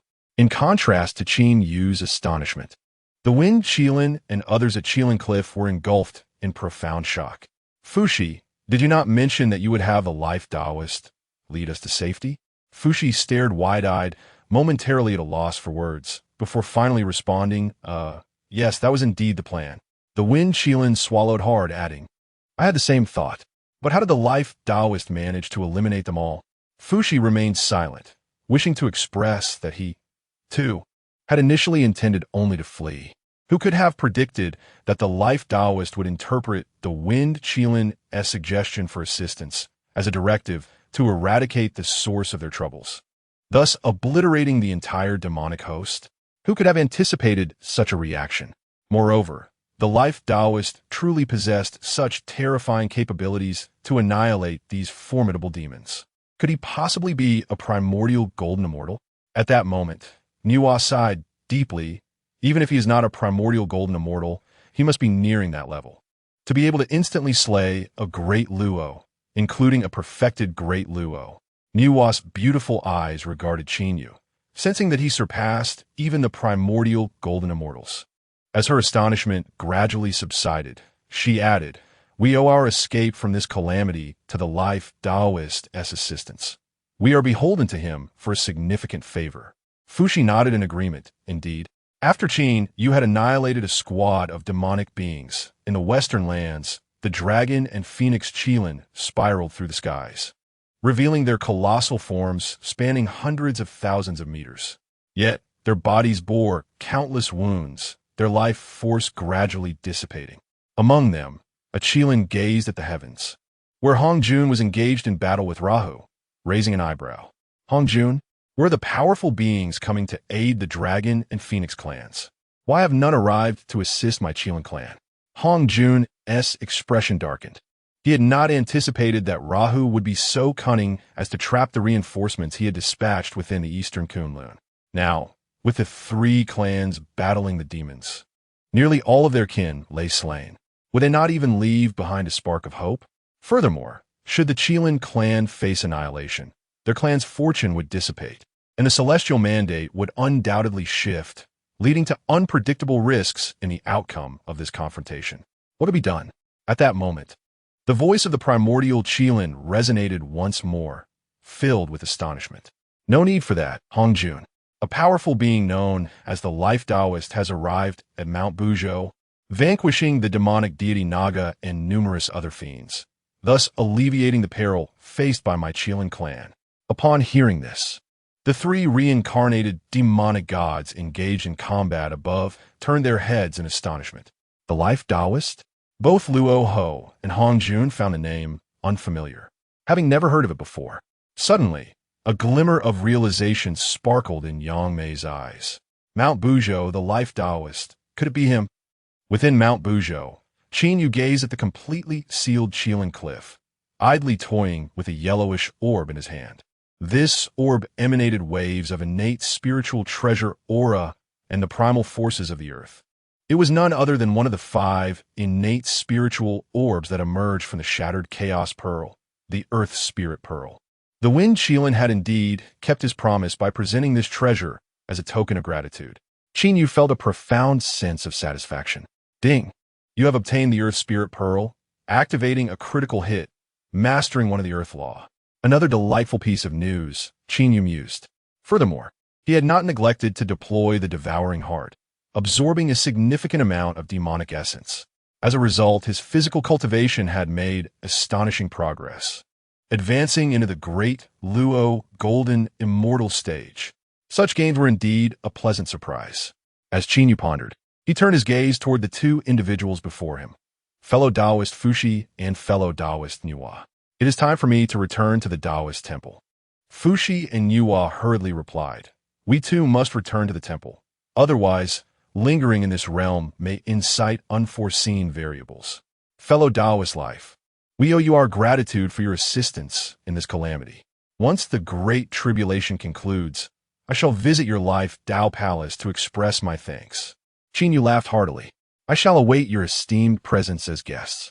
After bidding farewell, Qinyu felt an urgent desire to return to the Life Tao Palace. Upon arriving at the palace, with a few gestures, a multitude of beings descended into the Tao Palace. These entities were the spirits of the earth. Qinyu had witnessed their plight as they were pursued by demons and had rescued them, thereby enhancing his own fortune. He now realized that after saving the Qilin clan, his fortune had indeed increased by 1/3. My current fortune is exceedingly abundant. However, there is one drawback. Qin Yu observed that his fortune was waning. Having acquired fortune, he must also devise a means to stabilize it. This conclusion did not concern Qin Yu, as he was on the verge of obtaining the Chaos Pearl. With a method to stabilize his fortune, he felt that achieving the primordial golden immortal status was within reach. When the next era commences, I shall emerge as a primordial golden immortal. Qin Yu felt a flicker of anticipation. Of course, regardless of what the future holds, the karmic ties of this era are finally drawing to a close. Qin Yu sighed softly. The external world was already enveloped in darkness. With calamities scattered across the heavens and earth, it was no longer the time to venture out. It would be prudent to refine the Chaos Pearl and enter seclusion. With that, Qin Yu took a step forward, entering the main hall of the Life Tao Palace. At that moment, a large black bear, trembling in the corner, turned around in terror. Upon recognizing Qin Yu, it was filled with joy and hurriedly approached him, bowing deeply. Master Qin Yu, you have finally returned. The little bear warmly welcomes your return. Master Qin Yu. This bear, however, was none other than Qin Yu's loyal companion, the bear spirit. Chapter 27. The emergence of the celestial demons and the cataclysm of the primordial era. Qin Yu turned to Xiong Pai and remarked, "You are quite astute to have sought refuge in the Palace of Life." Xiong Pai hurriedly replied, "Originally, I intended to wait near the pit for your return. However, an overwhelming wave of ominous energy suddenly surged forth, causing many to flee. On my way back, I sensed a disturbance in the protective formation of the Palace of Life, prompting my hasty return." Xiong Pai explained that after Qin Yu and the others entered the pit created by the Qinquan cauldron, several demons from the west emerged, unleashing a torrent of catastrophic energy. These demons targeted the Unzao Mountain, planning a surprise attack on the lair of the Qilin clan. Consequently, a fierce battle ensued between the Qilin clan and the demons, affecting countless beings on Unzao Mountain. Upon returning, I discovered that our Vitality Prairie had suffered immensely, with 308 beings and 3,000 postnatal beings all perished. Xiong Pai wiped his eyes, sorrow etched upon his face. As Qin Yu traversed the path, he witnessed the devastation and nodded in agreement. This is indeed the calamity of the ages. It is no wonder that everyone seeks seclusion. The innate demon gods possess their protective formations, but ordinary beings are left to their luck for survival. Qin Yu glanced at the Palace of Life, which had once been safeguarded by over 10 formations, but now, after withstanding various assaults, only 3 remained operational. It was evident that while the epicenter of this calamity lay in the western part of the primordial realm, the entire expanse had been affected to varying degrees. Contemplating this, Qin Yu utilized the laws of formation to restore the formations surrounding the palace. After re-establishing several formations, he finally entered the Palace of Life. Now, it was time to commence. He retrieved a bronze divine cauldron and a massive black shard. With a surge of his magical power, he activated the cauldron's might and cast the core fragment of the Chaos Pearl into it. Ding! You have begun to reverse refine the Chaos Pearl, activating a critical hit, increasing the success rate to 100. What a delightful surprise. Qin Yu rejoiced. This critical hit reward system is truly remarkable. This suggests that he would undoubtedly be able to refine a portion of the Chaos Pearl's divine might. He continued the refinement process, casting various extraordinary materials obtained from the Qinquan small realm into the cauldron. Ding! You have invested the celestial fire essence and other extraordinary substances, activating a critical hit. Upon refining the Chaos Pearl, the inner world will be even more complete. Excellent. Qin Yu's expression brightened as he continued to channel his magical energy into the refinement. Ding! You have invested the Earth Spirit Pearl. The essence of the Chaos Pearl has been replenished. Ding! You are continuously refining treasures, activating a critical hit, gaining the means to refine treasures from the Chaos era. A myriad of profound insights into the art of refinement flooded Qin Yu's mind, accelerating the process. Moments later, the commotion within the Qinquan cauldron ceased. He peered inside, observing a gray orb spinning within. Wisps of chaotic mist swirled and danced around it. Chaos Pearl. a flawed primordial treasure with power equivalent to that of an innate supreme spiritual treasure. It serves both offensive and defensive purposes and can suppress itself. Resonating with the essence of the Tao, it has been refined. Qin Yu's expression filled with joy. Alas, this chaos pearl remains imperfect. The effect can only be regarded as an innate supreme spiritual treasure. Ding! You have refined the chaos pearl with the Qian Kuan cauldron, activating a critical hit. The grade of the chaos pearl has been elevated, transforming it into an innate supreme treasure. Qin Yu felt a twinge of regret when, suddenly, the voice of the system echoed again. In the next moment, he beheld the chaos pearl radiating an intense divine light, its inherent chaotic mist growing denser. Moreover, waves of an awe-inspiring divine power emanated from the chaos pearl, more terrifying than that of an innate supreme spiritual treasure. A critical hit? Qin Yu's expression brightened. The system is truly impressive. The significance of an innate supreme treasure goes without saying. With such a treasure, Qin Yu's future path to enlightenment would undoubtedly be much smoother. I can continue to attempt refining the chaos pearl, perhaps by seeking the 5 spirit pearls and incorporating them into the chaos pearl. Who knows? With a couple more critical hits, the chaos supreme treasure might fully manifest within the primordial realm. Qin Yu envisioned a splendid future. Just then, a resounding boom erupted from the west. Qin Yu snapped back to reality. What was that? He was about to step outside to investigate when he suddenly felt a tremendous gale surging from the western direction, crashing violently towards the Buzhou mountain. Buzz, buzz, buzz. Surrounding the Life Tao Palace, all the great formations activated autonomously to defend against the terrifying wind. Qin Yu rose to his feet. This is serious. This storm was sweeping across the entire Buzhou mountain and was advancing towards the other 3 regions of the primordial realm. Qin Yu quickly summoned his divine sight and gazed westward. He soon saw boundless demonic energy manifesting above the west. A figure composed entirely of black mist was laughing maniacally. I, Luo Ho, shall transform into a celestial demon today, bringing calamity upon all living beings. Hongjun, thanks to you, the tribulations of cultivation shall multiply for all sentient beings from henceforth. Ha ha ha! The celestial demon calamity. Qin Yu's expression was shaken. Luo Ho had transformed into a celestial demon. The battle between Tao and demon had reached a conclusion. Is the great calamity about to end? But soon, Qin Yu felt an even stronger sense of unease. The earth around him cracked violently, and layers upon layers of calamity, fire suddenly ignited. Not only was Buzhou Mountain affected, but calamity fires were blazing in all 4 directions of the primordial realm: east, south, west, and north. In addition to the calamity fires, numerous terrifying gale forces and torrents of heavy water surged forth. This was truly horrifying. Thankfully, I have refined the Chaos Pearl. Qin Yu took out the Chaos Pearl and enveloped the entire Life Tao Palace within its realm, completely evading this disaster. Time flowed gently. In the blink of an eye, 3,000 years had passed. On the primordial land, 2 immortals wandered through the desolation, gazing at the devastation strewn across the ground. The scorched earth and sighed deeply. The Honghuang era has come to an end. Indeed, the cost to quell this great calamity was far too steep. The West was annihilated, and all sentient beings faced the celestial demon calamity, while the 3 ancestors had transformed into true spirits to suppress the calamity's malice. 2 Taoists shook their heads with a sigh.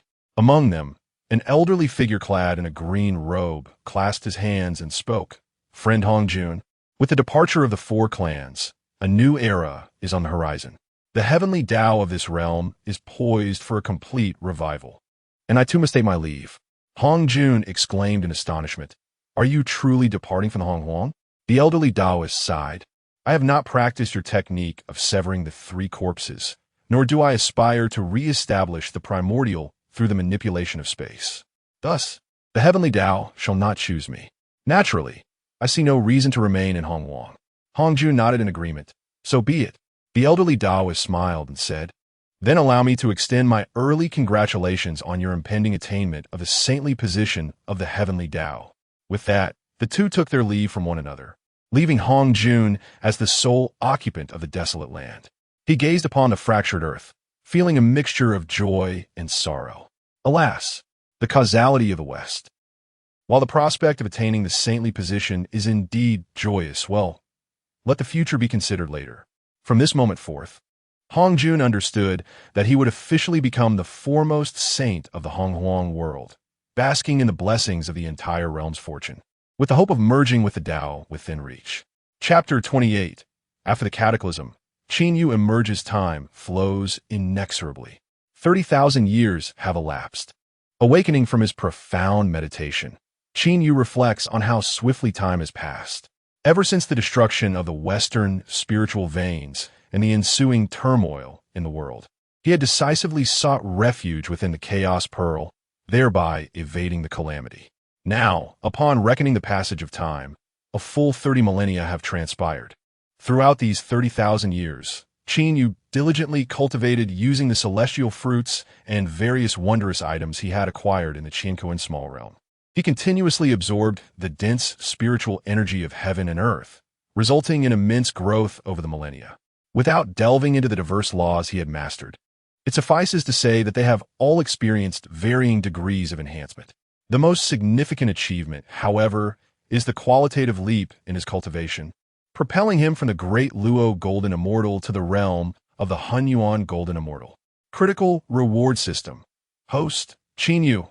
Cultivation, Honghuang Golden Immortal. First layer, root, terrifying celestial herb, root grade, inferior innate demon god. Laws, Law of Life 75, Law of Thunder 1, Law of Arrays 50, Law of Space 80, Law of Water 10. Original Divine Ability, Rebirth. The first layer of Honghuang Golden Immortal is Qin's current realm. Raising his hand, he finds vast expanses of void within the cosmos completely under his command. In this ethereal space, Qin's power can be thoroughly unleashed, and he is free to reshape the rules governing this void.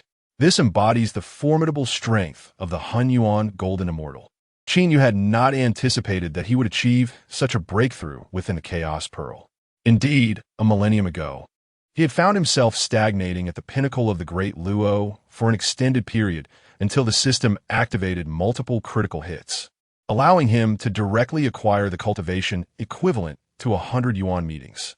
With a surge of divine power from the Chaos Pearl, he finally stepped into the realm of the Honghuang Golden Immortal. Now, in the entirety of the primordial wilderness, aside from Honghuang, it seems that none could surpass him. Qin feels an overwhelming sense of security. Naturally, in the future, there will be the 3 pure ones and others who will attain the status of saints. Given their exceptional endowments as predestined saints, their speed in achieving enlightenment will undoubtedly be swift. Such a saintly realm is one that Qin cannot hope to compare with. However, he harbors no ambition to compete with these beings. Rather, he wishes to cultivate in silence and perhaps even attempt to break through to the saintly realm. Hence, he is unconcerned about potential conflicts with them. Perhaps, he might even forge friendships with them, allowing him to rest easy in the future. I should also attend Hongjuan's teachings. Surely, it will yield numerous critical hits and rewards. While musing on this, Qin cautiously probes the external world, discovering that the grasslands are lush and vibrant, indicating that the cataclysm has passed and the world is gradually reviving. Thus, he leaps from the Chaos Pearl and re-establishes the Palace of Life here. Great Immortal, have we departed from the world you crafted? A robust black bear spirit, dozing at the entrance of the Palace of Life, suddenly awakens, hastily mimicking a gesture of respect towards Qin.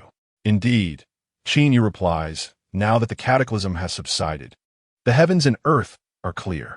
We can return to the primordial wilderness to cultivate once more. How splendid! The bear spirit's expression brightened with joy. Not long ago, my sister sent word that she would be visiting Mount Buzhou. Moreover, the illustrious Lady Vermilion will accompany her. Would Lord Qin care to meet her? The Vermilion Bird of the South. Qin pondered thoughtfully. In the aftermath of the witch and demon calamity, 6 sages emerged, alongside 4 revered saints, all possessing formidable powers. The Vermilion Bird is undoubtedly one of them. Since Qin Yu had resolved to continue his cultivation within the primordial realm and strive for the saintly domain, it was only prudent to forge amicable ties with these future luminaries. Qin Yu nodded affirmatively. Then, please invite the Lady Vermilion to my abode in the Palace of Life for a gathering. At your command, Lord Qin Yu, the bear spirit replied hastily. Qin Yu nodded, instructing the bear spirit to guard the Palace of Life before departing towards the depths of Mount Buzhou. Upon arrival, he noted that the Qilin Cliff had been completely sealed off, with only a few great Luo golden immortals remaining.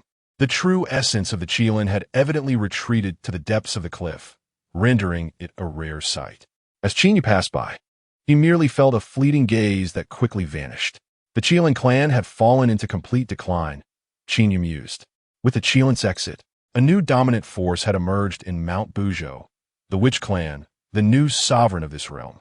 In the woods, a rabbit spirit was recounting to Qin Yu. The Hana spirits without hesitation is truly terrifying. Esteemed Qin Yu, you must exercise caution. Although you are a formidable shapeshifter, it is unwise to provoke the Witch Clan. This rabbit was one Qin Yu had encountered on his journey. It was on the verge of being captured by a witch soldier when he intervened. Not out of mercy, but rather because he noticed the shimmering lunar radiance emanating from the rabbit. It was a moon rabbit. However, he was uncertain of its connection to the two lords of the dark side. The rabbit led Qin Yu to its grand lair, a vast wooden house at the foot of Mount Buzhou. You live in such a large house all by yourself? Qin Yu inquired with curiosity. The rabbit shook its head. Not at all, esteemed one. There are others here. With that, the rabbit called out, Xianfeng. We have a distinguished guest. Xianfeng? Qin Yu was taken aback. He looked up to see a woman clad in a purple robe, her beauty striking as she emerged through the door. It's you. Both exclaimed in unison. Xianfeng turned to the moon rabbit. Wang Shu, why did you bring such a formidable individual to our sanctuary? Wang Shu. Qin Yu glanced at the moon rabbit, suddenly enlightened. No wonder he sensed the lunar aura. She was indeed the legendary moon rabbit, Wang Shu. It was said that she served the moon goddess Shi He and the celestial being Changxi. How she became entangled with Xianfeng remained a mystery. Xianfeng was no stranger. She was the ferocious beast Qin Yu had encountered when he first activated his system. At that time, her cultivation had plummeted to the Tai level, rendering her no match for Qin Yu. He had exploited the situation to obtain the primary core fragment of the Chaos Pearl, thereby averting disaster. Little did he expect that Xianfeng had managed to survive as well. As Qin Yu gazed at the Xianfeng, he was astonished to discover that she had remarkably restored her cultivation to the great Luo level. Meanwhile, Xianfeng learned from Wang Shu that Qin Yu had saved her, and her expression gradually softened. Had it not been for your intervention in saving Wang Shu, I would have surely sought to settle our past grievances with you, she remarked. Qin Yu replied, It seems you are eager to test the waters with your restored powers, Xianfeng. With an air of pride, Xianfeng responded, Indeed. Just look at this. With a flick of her hand, a force of law materialized at her fingertips, shimmering with a violet glow and pulsating with the might of a perfected level of power. The perfected poison law. Qin Yu marveled. He had not anticipated that with her cultivation restored, Xuanfeng's strength had surged significantly. It appeared that within this primordial realm, as long as one remained alive, boundless possibilities awaited. Ding! Xianfeng has revealed the terrifying poison law to you, activating a critical system strike, granting you the poison law. Chapter 29. A visit to Fuxi and Yuhua. Another law has been acquired. Although the law of poison does not significantly enhance Qin Yu's combat prowess, having it is certainly better than lacking it. Moreover, it can be refined to elevate other laws. Presently, Qin Yu's most formidable law is that of thunder. Thunder Law 1. During his 30,000-year seclusion, Qin Yu has successfully advanced the Thunder Law beyond the first stage, entering the second stage, significantly augmenting its power. Now, he can even faintly manipulate certain aspects of heavenly punishment, if he were to truly reveal his divine might. Even without exerting his realm to intimidate, few in the primordial world could withstand Qin Yu's methods. Subsequently, Qin Yu was invited by Wang Shu to her abode. She revealed that she had been sent by the two goddesses of the Tying Star to summon practitioners under the moonlight to establish a formidable force. Similarly, on the Sun Star, There are two great deities who have personally descended to the mortal realm to gather followers across the vast lands of the primordial world, exhibiting great power. Wang Shu, nibbling on an unknown fruit, explained to Qin Yu. Xianfeng remarked, "Life Taoist, you may not be aware, but whether it be the Tian goddess or the two mighty beings from the sun, they are all extraordinary, innate beings of unimaginable prowess. It is said that not long ago, a cosmic upheaval occurred, with the light of the sun and moon enveloping the entire starry sky, bestowing blessings upon their emergence. Moreover, upon their arrival, they're already at the pinnacle of the great Luo. Even I, Xianfeng, must look up to them." Sighing, Xianfeng expressed that only figures like Shi and Chang Shi are worthy of her allegiance. This era no longer belongs to beings of our old generation, but to those truly resplendent new stars. Qin Yu pondered upon these words. Although Xianfeng may lack strength, her experience spanning two eras grants her profound insight. In the era of the fierce beasts, how invincible was the beast emperor Shun Ni. In the Long Han era, how unparalleled were Luo, Hu, and the three ancestors. Yet, none attained sainthood, perishing under the weight of various causal forces. Only in this era do we see the true descendants of Pangu, such as the three pure ones in Yuhua, achieving sanctity. They are all offspring of Pangu, destined saints, the narratives of bloodlines and fate. Qin Yu contemplated. In a primordial realm characterized by bloodlines and fatalism, achieving sainthood appears to be a tremendously arduous task. Qin Yu could only place his hopes upon the system being sufficiently powerful. Simultaneously, he prepared to implement several plans, namely, to forge benevolent connections with these future saints, thereby creating a conducive environment for tranquil cultivation. Coincidentally, it had been several millennia since he last parted ways with his friends Nuwa and Fushi, and it was time to pay them a visit. Nuwa, after all, is destined to be the sovereign of humanity, a saint of merit. Moreover, the ancestral, which Hutu shares some rapport with him. This individual is destined to be the sovereign of the earth, the Lady of Peace. It is essential to cultivate these relationships and garner some of their fortuitous essence. With these thoughts, Qin Yu set his plan into motion. He bid farewell to Wang Shu and Xianfeng and journeyed toward the valley where Fushi and Nuwa resided. At this moment, the two were diligently occupied within the valley. Once, one spiritual route after another was planted in the valley, giving rise to a vast forest that transformed a considerable amount of spiritual energy.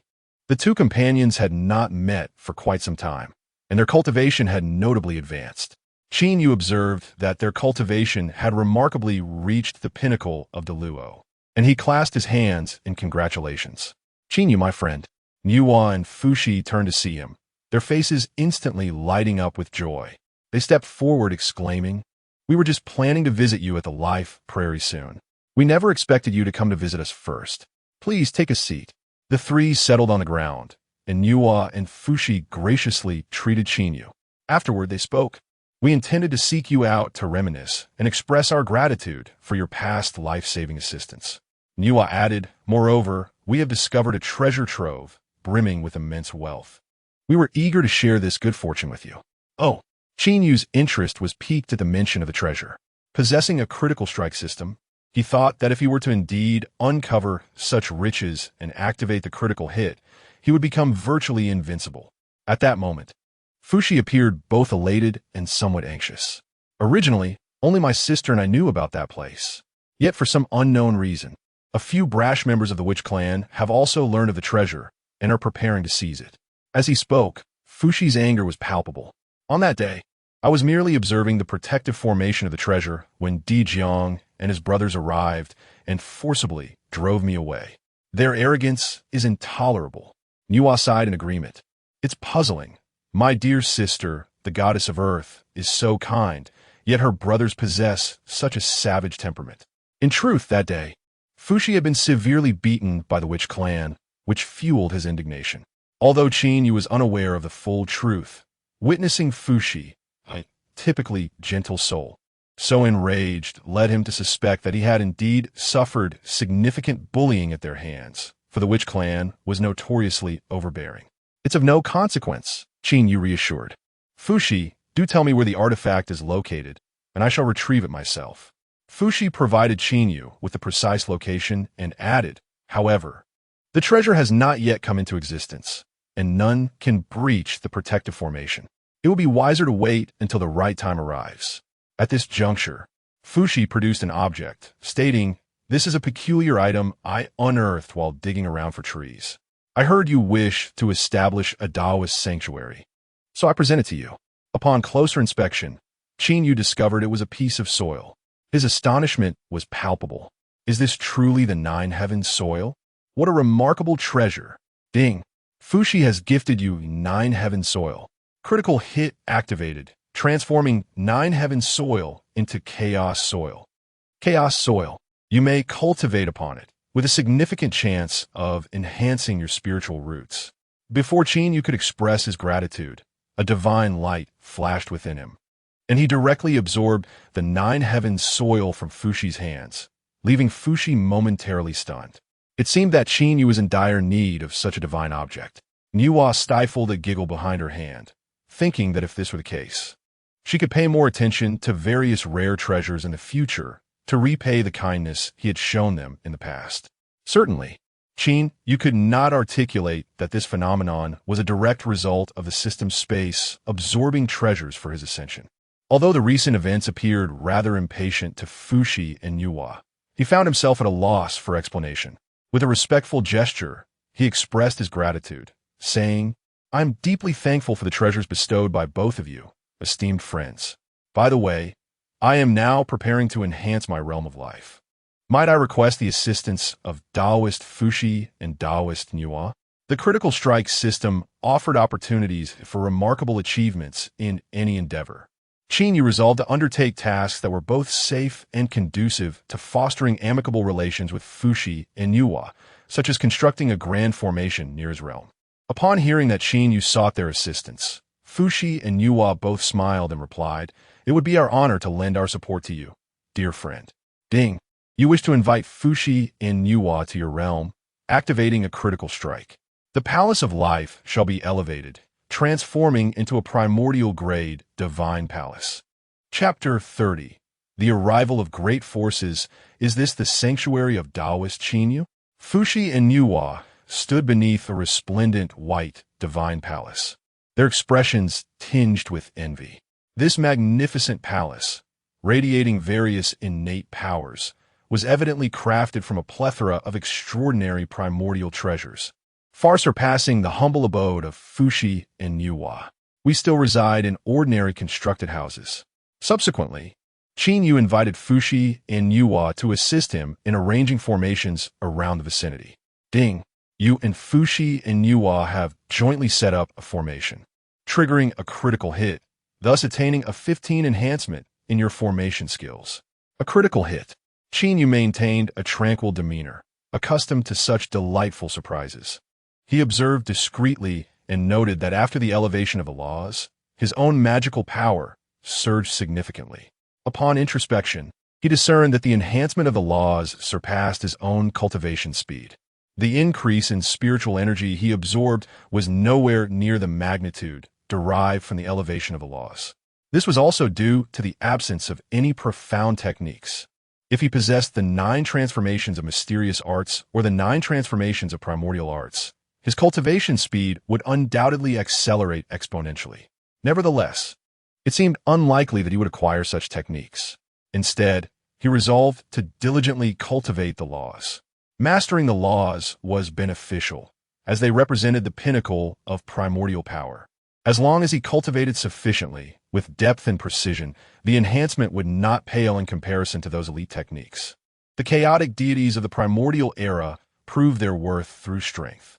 This validation through power was nothing less than utilizing their respective laws to break the shackles of the heavens and earth, thereby attaining the sacred position.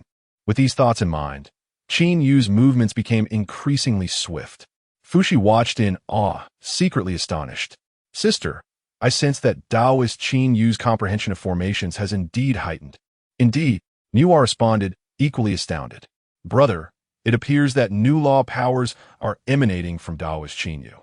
The two exchanged glances. recognizing the astonishment reflected in each other's eyes. The laws of formations.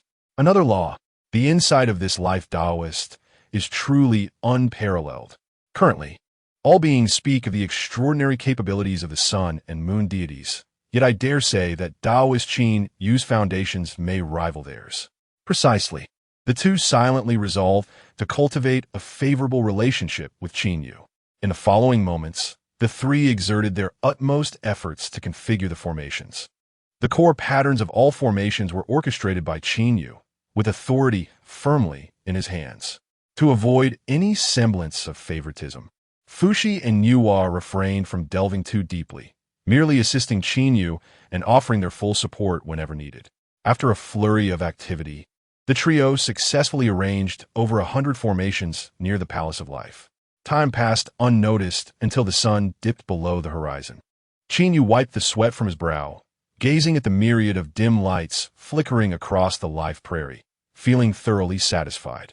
Now, even if a Honghuang golden immortal were to arrive, breaching my sanctuary in a short span would prove exceedingly arduous.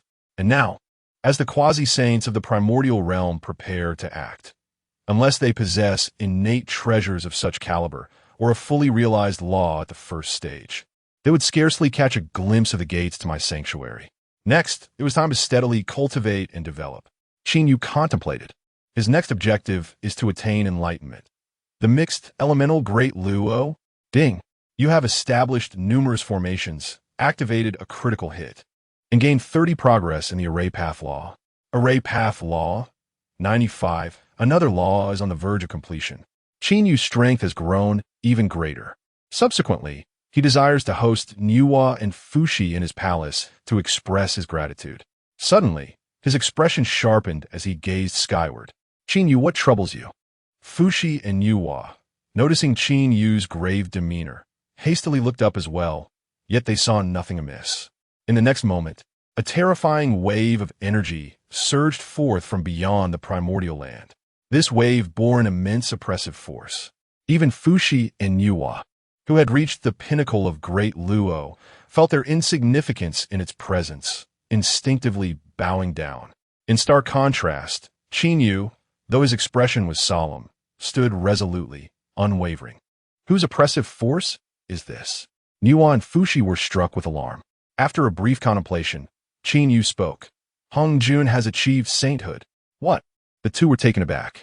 At that very moment, a resonant voice thundered, sweeping across the heavens and earth, instilling terror in countless beings.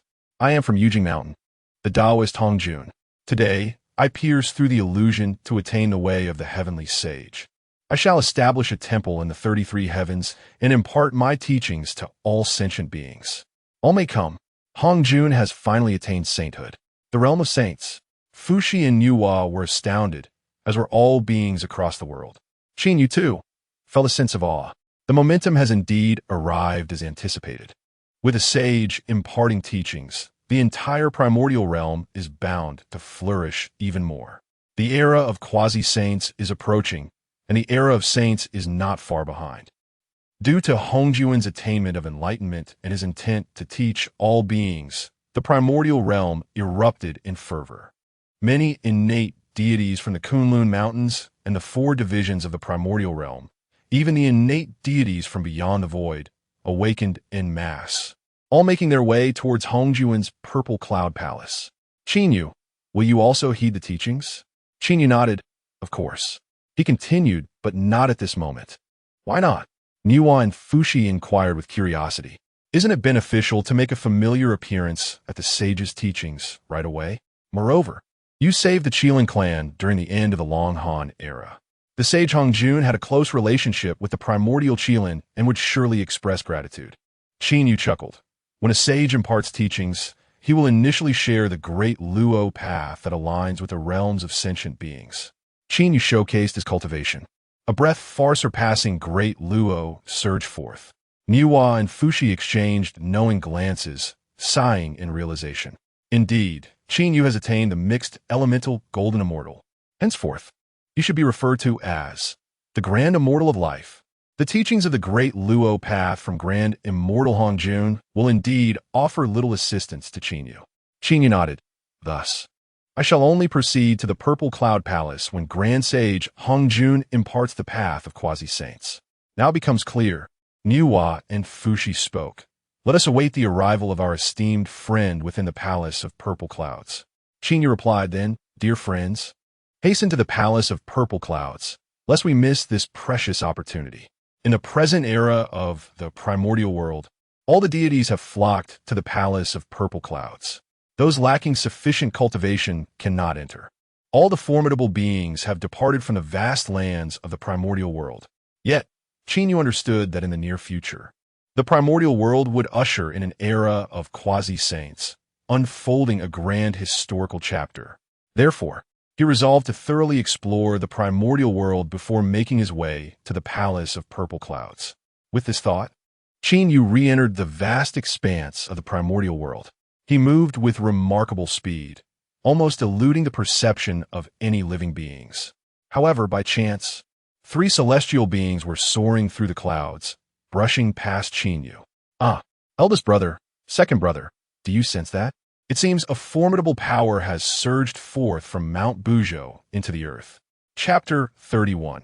Visiting the former sanctuaries of Ur, where lies the great power. Among the trio, the elder and the middle-aged being wore expressions of astonishment, while the youngest, a youth, voiced his skepticism. Just now, I believe I glimpsed someone passing by in an instant. I even exchanged a glance with him. Tong Tian, you must be seeing things. The middle-aged man crossed his arms and replied nonchalantly, My senses are far more acute than yours. Why did I not perceive anything? The elder also shook his head in agreement. I felt nothing. Tong Tian, bewildered, insisted that individual was clad in white robes, exuding an ethereal presence. Are you certain none of you saw him? Neither the elder nor the younger man responded affirmatively. The latter continued. The sages are now imparting their teachings, and great powers from the primordial wilderness have all gathered. We cannot afford to be late. Enough of this idle chatter. But, no more buts. We must depart swiftly. On this occasion, Qin Yu's objective was to collect the remaining 5 spirit pearls along with the 24 sea calming pearls to restore the primordial treasures. Concurrently, he also aimed to advance further within the realm of the Honghuang Golden Immortal, striving to attain enlightenment sooner. His pace was swift, and he soon arrived at one of the ancient sanctuaries of the primordial wilderness. Gazing ahead, he beheld an immortal volcano billowing thick clouds of black smoke. The South Ming volcano, once the sacred ground of the Phoenix clan. Now, the ancestral spirit Yuan Feng had transformed into true essence, and the Phoenix clan had withdrawn from the annals of history, subsisting in obscurity. Qin Yu's singular purpose for arriving here was to procure the Fire Spirit Pearl. After the shattering of the Chaos Pearl, it had morphed into various fragments. Among these, the Fire Spirit Pearl retained most of its spiritual essence. While he was unaware of the locations of the other divine pearls, he was certain that the Fire Spirit Pearl was under the guardianship of the Phoenix clan. Over time, the Water Spirit Pearl would be safeguarded by the Dragon clan. Thus, Qin Yu planned to first pay a visit to the Phoenix clan, followed by the Dragon clan, in pursuit of both spirit pearls. Upon reaching the base of the volcano, Qin Yu found no trace of any beings. A sweep of his consciousness revealed pulsations of life emanating from deep within the mountain. It seemed that place was the concealed sanctuary of the Phoenix clan. With a flicker of spatial laws, Qin Yu descended. Fellow members of the Phoenix clan, I beseech you to come forth and meet me. His voice resonated with a piercing power, instantly penetrating the depths of the mountain. At that moment, within the South Ming volcano, various beings were in meditation, but upon hearing this voice, they were startled awake. Who dares to disturb the peace outside? Inquired a formidable elder among them. Patriarch Bai Fong, we are uncertain. However, someone has gone to investigate, a clan member replied. The investigator soon returned and reported. In response to Patriarch Bai Fong, there is an individual clad in white robes who has descended from the outside. What is his cultivation level? Bifeng inquired gravely. I cannot say. The Phoenix clan member shook his head, but he appeared to be enveloped in a mist. I cannot discern his features clearly. I surmise his power exceeds mine by a considerable margin. Bai Fong remarked to him, You have already reached the Tai stage, yet you cannot discern the cultivation of that Taoist. I surmised that he must be a great Luo. Under ordinary circumstances, I would certainly wish to engage in conversation with such a formidable being, for it is always beneficial to forge new alliances. However, with the Feng clan having declared their retreat from the world and withdrawn from the chaos of Honghuang, it would be unwise to entangle ourselves with these beings, lest we invite unnecessary karmic repercussions. He then declared, "Let us act as though we have not heard," turning towards the group of clan members emerging from their secluded meditation. He called out, "Everyone, return to your cultivation. After 3 calamities have passed, the Feng clan shall re-emerge. As you command, Elder Bai Fong." They responded. With that, the members resumed their retreat to their respective caves for further meditation. Bai Fong was also preparing to turn back to his own sanctuary when a resonant hum suddenly echoed from outside the Feng clan's mountain dwelling. Moments later, footsteps approacha, accompanied by a faint voice. It appears that the Feng clan has been living quite comfortably. Who goes there? Bifeng danced, acutely aware that they were deep within the Feng clan's volcanic lair, where formidable arrays operated to prevent external beings from entering. Yet now, this unexpected voice emerged from an unknown source. Bai Fong swiftly turned to see a figure clad in white robes leisurely strolling into the hidden abode of the Feng clan. "Who are you? How have you traversed through layers of arrays to enter our territory?" he inquired. The Taoist replied, "I am the Taoist of life, here specifically to visit the Feng clan. As for these arrays," with a calm smile, he continued, "Indeed, the Feng clan's formations are formidable. However, possessing mastery over the laws of formations and the laws of space, how could any array hinder my entrance? The earlier loud transmission was merely a notification to the Feng clan, given their choice to feign ignorance. The Taoist of life decided to personally enter and make his presence known, the arrival of this being left Bai Fong in a state of bewilderment. He had not anticipated that the white-robed Taoist, previously reported by his clansmen, would possess such abilities. Although he could discern the general appearance of Qin Yu, he was unable to see his true visage clearly. It was evident that the cultivation of this Taoist of life surpassed not only that of the Feng clan members who had ventured out earlier, but also exceeded that of Bai Fong, the last remaining great Luo of the Feng clan. Primordial Golden Immortal. This terrifying title swiftly flashed through Bai Fong's mind. He had already reached the pinnacle of great Luo. Only a primordial golden immortal could exceed his prowess. Faced with such a powerful being, Bai Fong dared not exhibit even a hint of negligence. "I apologize for any oversight in receiving such a venerable guest to the Feng clan," he said. Qin Yu waved his hand dismissively. "I have come here both to observe the once great Feng clan and to seek a certain treasure." Upon hearing this, Bai Fong's heart sank. The ancestral Feng Zhen had already transformed into a true spirit, suppressing the depths of Nanming. He wondered how the current Feng clan could possibly warrant the presence of such a powerful being. Realizing that the visitor was here for a treasure, he quickly grasped the reality. Indeed, there was no good fortune in store. But what treasure could possibly attract such a grand figure? It is essential to understand that the fiery banner of the Southern Ming has long been lost with the fall of the leader of the Yuan Feng clan. Thus, it must be the Fire Spirit Pearl. Presently, the Feng clan possesses only one treasure of exceedingly high caliber, the innate supreme grade Fire Spirit Pearl. Bai Fong inquired, "Did the esteemed one come for the Fire Spirit Pearl?" Engaging in conversation with an astute individual is indeed a delight. Qin Yu responded, "I have indeed come for the Fire Spirit Pearl. I wonder if this esteemed elder of the Feng clan would be willing to part with it. What choice do they have if they are unwilling?" Bai Fong silently sighed within.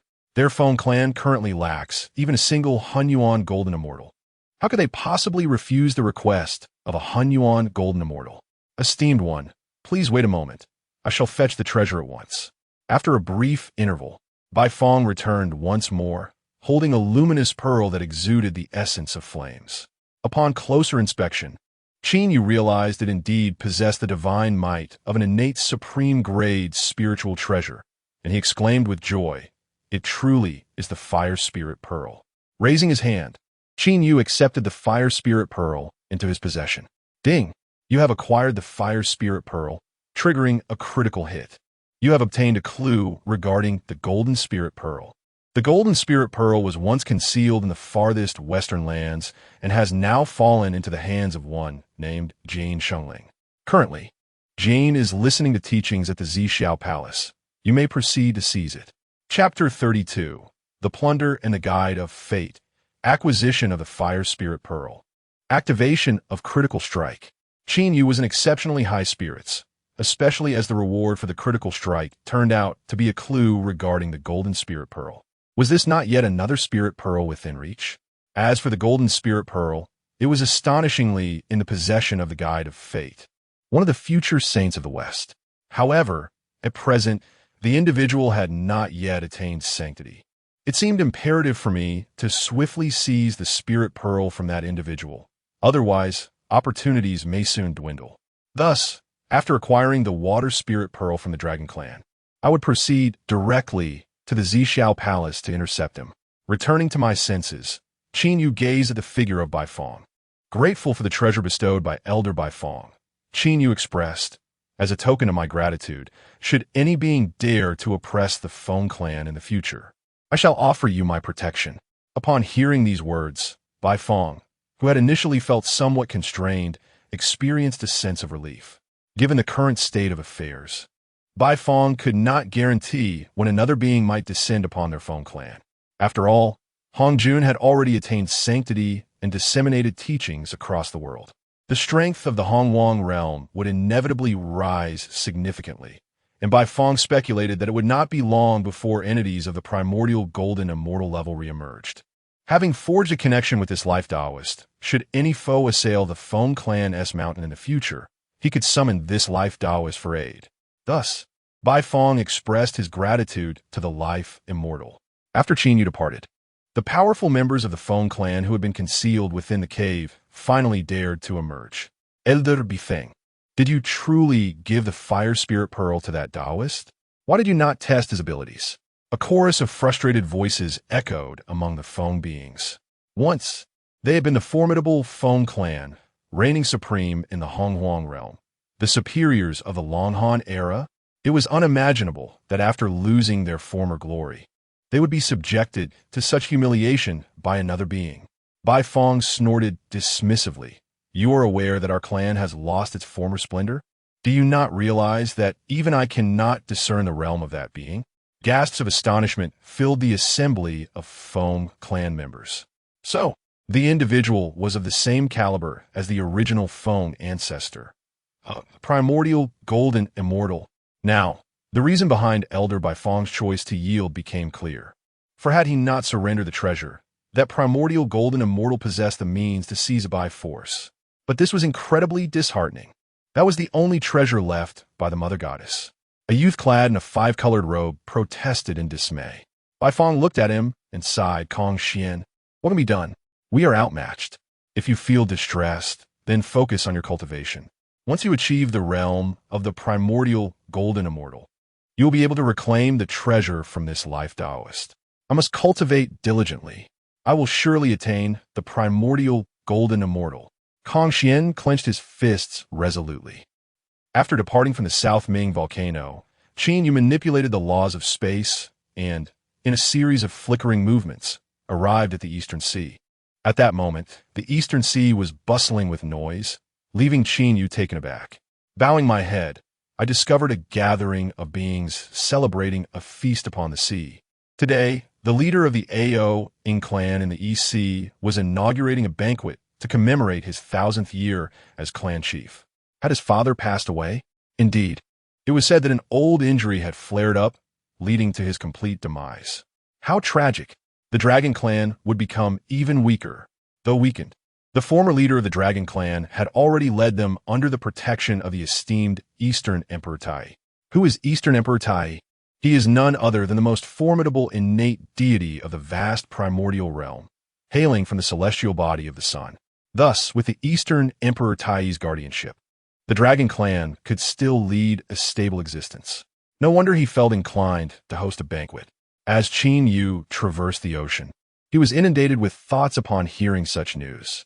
Unlike the actions of the Fong clan, the Dragon Clan had not chosen to retreat from the world. They had remained remarkably active throughout the epochs of the Wu and Lich, the Fengshan, and even the journey to the west. Of course, they had also grown increasingly feeble. Qin Yu sensed that the strongest among the Dragon Clan was the Ao Ing clan leader at the peak of the Tai Golden Immortal Realm, while the majority were at the initial or middle stages of the Tai Golden Immortal, along with some at the Golden Immortal level. They were currently residing in the Dragon Palace, awaiting the arrival of various esteemed guests. These guests, though deemed illustrious, were merely peculiar beings who had transformed from strange creatures, all possessing cultivation levels near that of the Tai Golden Immortal. After surveying the scene, Qin Yu wasted no time and transformed into a shadow, stepping into the domain of the Dragon Clan. Following his instincts, he located the most powerful dragon entity at the peak of the Tai Golden Immortal Realm.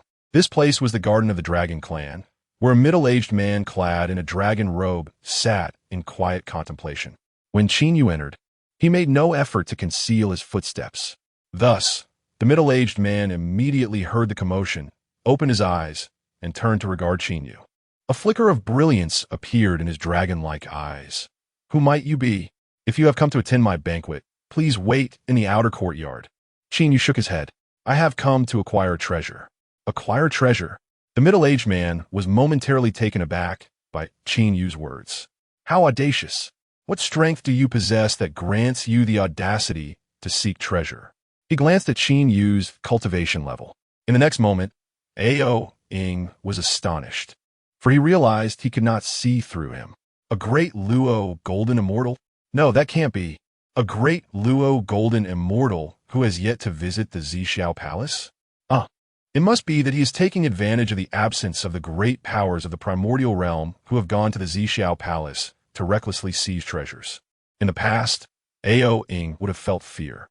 However, now that the Dragon Clan had a formidable backing, he spoke boldly. "Esteemed Immortal, our Dragon Clan has now allied with the great Eastern Emperor Tai. Should you wish to oppress us, know that upon the return of the Eastern Emperor Tai, you will surely face retribution." Qin Yu nodded. "Then I shall await his return for retribution. But for now, I would like you to hand over the Water Spirit Pearl." You, Ao Ing, could hardly believe that this individual, upon hearing the name of Eastern Emperor Tai, still demanded a treasure.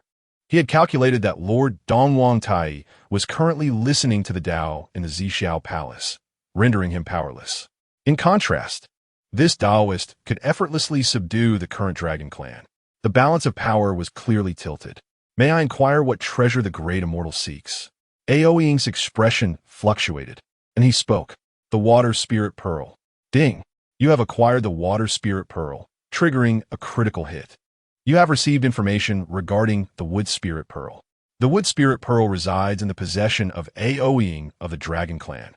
Qin Yu, too, effortlessly obtained the Water Spirit Pearl. After all, Ao Ing stood no chance against him and wisely chose to present the treasure rather than offend Qin Yu. Qin Yu had initially intended to depart, but upon hearing the system's transmission, he discovered that there was indeed information about the Wood Spirit Pearl, also in Ao Ing's hands. Truly, fortune favored him without the need for arduous effort. He turned back once more.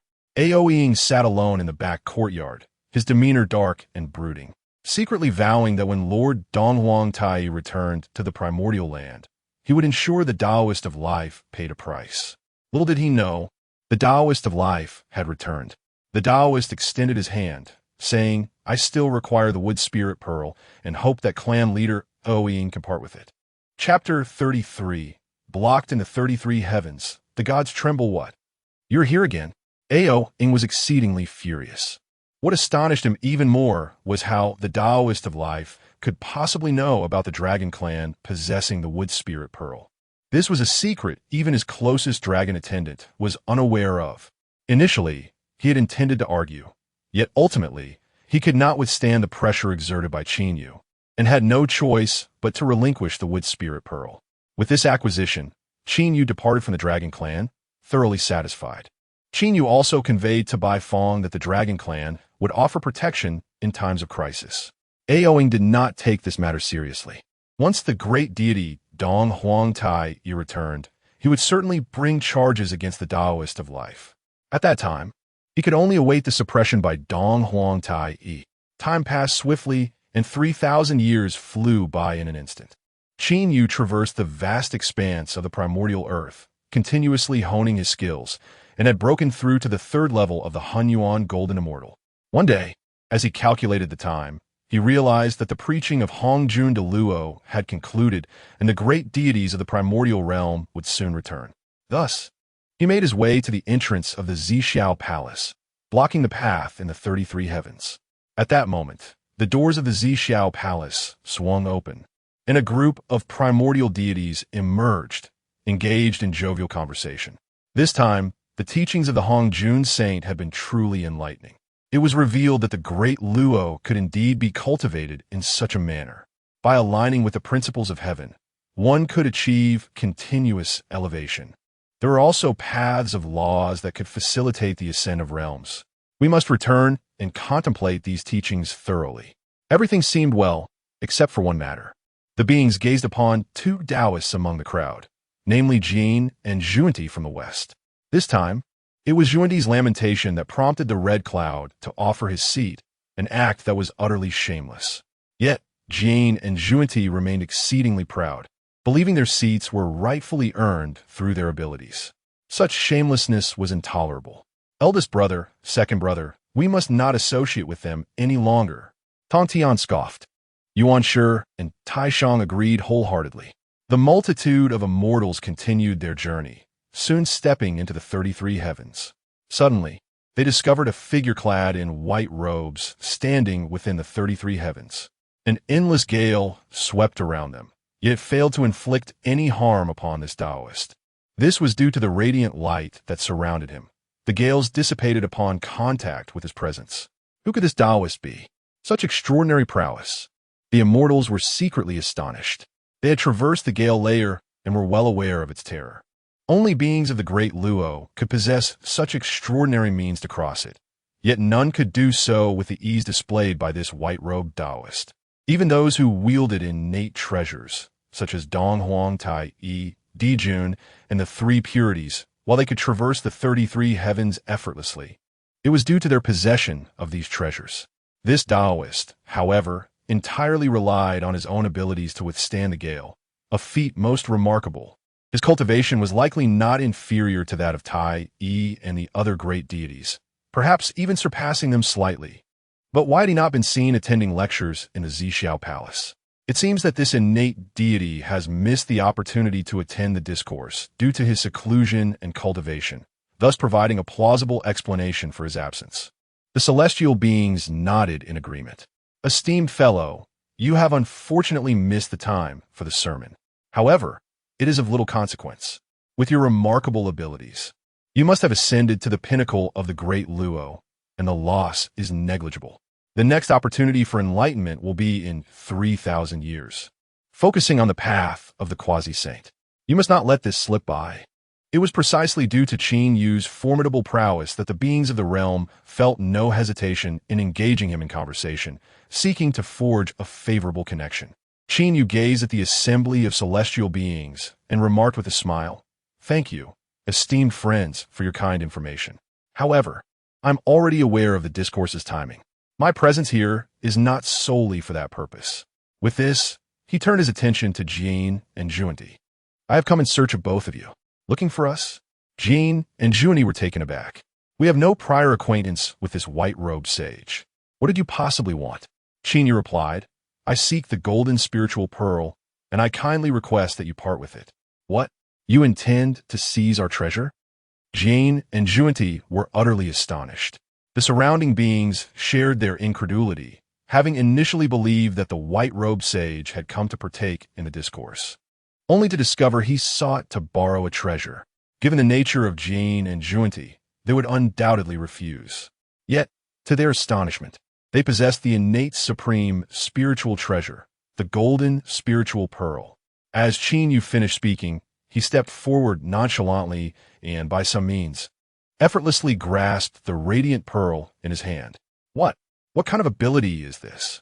The golden spiritual pearl, nestled within the sleeve world of Jin and Zhuanti, was thus forcefully taken. Space laws. Observant beings among the crowd began to discern the truth. The sleeve world, a form of spatial storage divine ability, derives from the fundamental laws of space.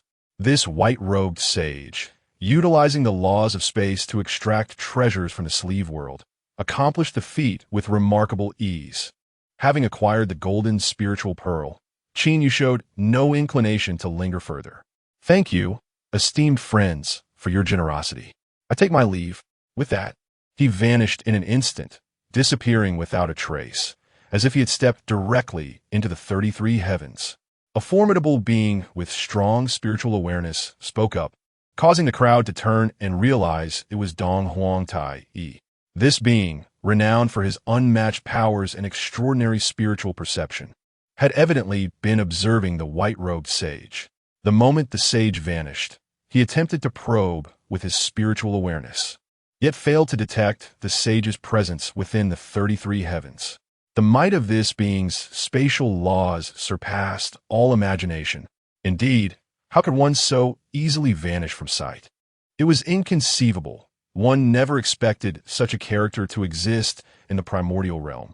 Furthermore, regarding the forthcoming lecture on the primordial chaos, this esteemed fellow would undoubtedly be present, and I must strive to establish a connection with him then.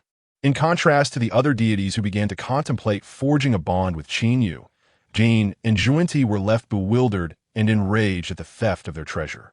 They have always seized the treasures of others, yet today they were unexpectedly deprived of such a precious, innate, supreme, spiritual treasure.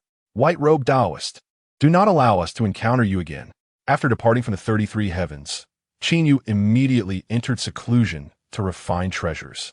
The remaining 5 elements beads, along with the innate supreme treasure, the Chaos Pearl, were cast into the Qian Kuan cauldron. Qin Yu employed his refining techniques to continuously purify it, ultimately enhancing the Chaos Pearl's power. Under the substantial infusion of primordial essence, the Chaos Pearl began to emanate waves of energy surpassing that of innate treasures. Ding! Refining the Chaos Pearl has triggered a critical hit, elevating its grade to become a Chaos Spiritual Treasure. A critical hit indeed. Qin Yu was filled with joy as he beheld the Chaos Pearl rotate gently, releasing an array of ancient auras. A force more terrifying than that of innate treasures surged forth from it, leaving Qin Yu in awe. He understood that his capabilities had grown significantly. Ding! Through repeated treasure refinement, mastery of the refining principles has increased to 1. At this moment, a new insight dawned upon Qin Yu, as a strand of rules connected with him from the heavens above. His cultivation experienced a tremendous surge, allowing him to ascend to the 4th heavenly layer of the primordial golden immortal realm. Chapter 34. The Dragon Clan's Grievances, Lecture 2 at the Zixiao Palace. In other words, a being has entered the Dragon Palace, and even snatched away 2 of your treasures? Within the Eastern Sea Dragon Palace, the Eastern Emperor Tai and Emperor Jun, adorned in resplendent crimson robes, were seated upon the most esteemed throne. Meanwhile, Oing, the Lord of the Dragon Palace, stood humbly beneath them. Upon hearing the inquiry from Eastern Emperor Tai, Aoing immediately bowed and replied, "Indeed, it is as you say. The 2 great deities are unaware of the despicable nature of that Taoist. I mentioned your esteemed names, yet he showed no regard and still seized 2 innate supreme treasures for me." Upon hearing this, both Tai and Jun were filled with fury and displeasure. Their anger stemmed from the audacity of this so-called life Taoist, who dared to disregard even the dignity of the Golden Crow. Their displeasure arose from the fact that Aoing possessed innate supreme treasures, yet failed to present them, allowing them to be taken instead. In an instant, Tai bellowed, "Quickly summon the image of that Taoist. I shall command my mighty subordinates to hunt him down in the wilderness." Emperor Jun coldly added, "That is also my intent." Aoing, elated by their words, detected a subtle detachment in their tones. He bowed once more and said, "Originally, I intended to wait for the 2 great immortals to return and present the treasures as a gesture of congratulations for your success in comprehending the teachings of the Zixiao Palace. Once the 2 treasures are secured, they shall naturally belong to you both." Upon hearing this, the expressions of Tai and Jun softened considerably. Ao Ying sighed with relief and then manifested the appearance of Qin Yu with divine power. Before them stood a Taoist clad in white robes, exuding an ethereal aura, his face obscured, a result of Ao Ying's insufficient cultivation. However, upon witnessing this image, both Eastern Emperor Tai and Emperor Jun were taken aback. "It is he!" Ao Ying exclaimed in astonishment. The two great deities actually know him? He then quickly felt a surge of joy. If so, would it not be easier to capture him? Yet Tai and Jun remained silent. In the past, upon seeing the image of this white-robed Taoist, they would have immediately ordered a manhunt. However, this particular Taoist had recently, amidst the 33 heavens, demonstrated formidable spatial prowess, seizing treasures from both Jane and Junti. His overwhelming strength had left both Jane and Junti utterly unresponsive, and even the myriad deities of the wilderness were left astonished at his departure. It was remarked by some beings that this entity must surely be the pinnacle of the great Luo. Such a being, it seemed, would not be wise to provoke. Jun thought to himself, frowning subtly. Tai communicated through thought, coldly stating, "Brother, while he is indeed powerful, we possess the He Tu and Luo Shu, as well as the Chaos Bell. Are we to fear him?" Jun shook his head in response, relaying, "We must exercise caution. Let us first probe his origins within the Zixiao Palace before making any decisions." After pondering for a moment, Tai nodded in agreement. "Very well." Ao Ying observed the changing expressions of Tai and Jun, and understood that they were engaged in silent communication. He had anticipated that once their discussion concluded, they would issue an order to pursue Qin Yu. However, to his surprise, they remained silent regarding the matter of Qin Yu, leaving him inwardly alarmed. Could it be that this Taoist is a being of the same caliber as the Eastern Emperor and Emperor Jun? Ao Ying's expression was fraught with uncertainty. The interval between Honghuang's teachings spanned a millennium, and as time flowed inexorably forward, the moment had arrived once more for the assembly at the Zixiao Palace. The primordial deities stirred into action once again, swiftly making their way to the palace. Upon discovering the absence of the sage, they engaged in hushed conversations, exchanging insights from their respective practices. Among the crowd, Fuxi and Yuhua were persistently glancing around, recalling the astonishment that Qin Yu had evoked a millennium ago during his display in the 33 heavens. The prospect of his impending arrival at the Zixiao Palace piqued the curiosity of all present. At that moment, an aura of sanctity descended from the front, revealing an elderly figure clad in a Taoist robe, the sage Hongjun. All beings ceased their discussions, settling into solemn silence. "Now, let the doors of the Zixiao Palace open for the second lecture," commanded the celestial youths, Hao Yin and Yao Qi, standing beside Hongjun, as they instructed the gatekeepers to close the doors. The guardians from Yujing Mountain hastened to comply, and the grand gates began to slowly close. However, at that instant, a brilliant light suddenly traversed the void, arriving at the Zixiao Palace. The beings present were taken aback, intrigued by the fortunate arrival just before the sage's second lecture commenced. To their astonishment, a transcendent figure clad in a white robe materialized from the ether. "It is he," they murmured in awe, recognizing the visitor as the white-robed Taoist who had seized the precious treasures of Jin and Junti a millennium prior. Now, he had come to the Zixiao Palace to partake in the second lecture. I was initially puzzled as to why the white-robed Taoist had not been present at the Zixiao Palace. It appeared he had only just arrived. His might remained formidable, as he effortlessly manipulated the laws of space, entering the palace even faster than the closing gates. The beings whispered amongst themselves, and, at that moment, several deities with particularly sharp gazes turned their attention toward Qin Yu. Among them were the three pure ones, the golden crow, and the figures of Jane and Junti, each harboring their own intentions. Previously unable to see through Qin Yu, they were determined to unveil his true nature this time. Yet, to their surprise, as they focused their vision, they found themselves obstructed by an ancient tree emanating from Qin Yu, rendering their scrutiny futile. This individual possesses extraordinary power. Tai and Dijuan exchanged glances, sensing the complexity of the situation. They understood the strength of the white-robed Taoist. but were taken aback when their full divine awareness could not penetrate Qin Yu's essence. This indicated that Qin Yu's strength surpassed their wildest imaginations. The two innate, supreme, spiritual treasures would be challenging to seize now. However, this individual, though undeniably formidable, remained nameless. Taishang and Yuanshi were similarly astonished, while Tong Tian furrowed his brow, feeling an inexplicable familiarity with Qin Yu. Suddenly it struck him. No wonder he seems so familiar. He discreetly conveyed to his brothers, "This is the white-robed Taoist we encountered at Buzhou Mountain." Oh, someone truly did pass by back then. It was him. Indeed, this being wields the laws of space. With our focus on the matters of Zixiao Palace, it is easy to overlook such a powerful presence. Sanqing was eager to uncover the true identity of Qin Yu. Similarly, within the vast expanse of the Zixiao Palace, numerous beings were equally intrigued by Qin Yu's origins. At that moment, Qin Yu spoke. "The Taoist of life. I have met the honored sage Hongjun." He bowed respectfully to Hongjun, who occupied the principal seat. It was only then that Hongjun withdrew his scrutinizing gaze from Qin Yu. A peculiar phenomenon, of variable and such profound cultivation. A glimmer of brilliance flickered in Hongjun's eyes. A primordial golden immortal. Fourth layer of heaven. How fascinating. Previously, during the Dragon Han calamity, he had heard the initial Qilin speak of a being known by the Tao title of life, who had rescued the Dragon Clan. Although Hongjun was filled with curiosity about Qin Yu, he had refrained from seeking him out due to the pressures of attaining the sacred position and preparing to impart the Tao. Now, the Taoist of life had arrived at the Zixiao Palace, bringing him great astonishment. A variable, a being of the primordial golden immortal level.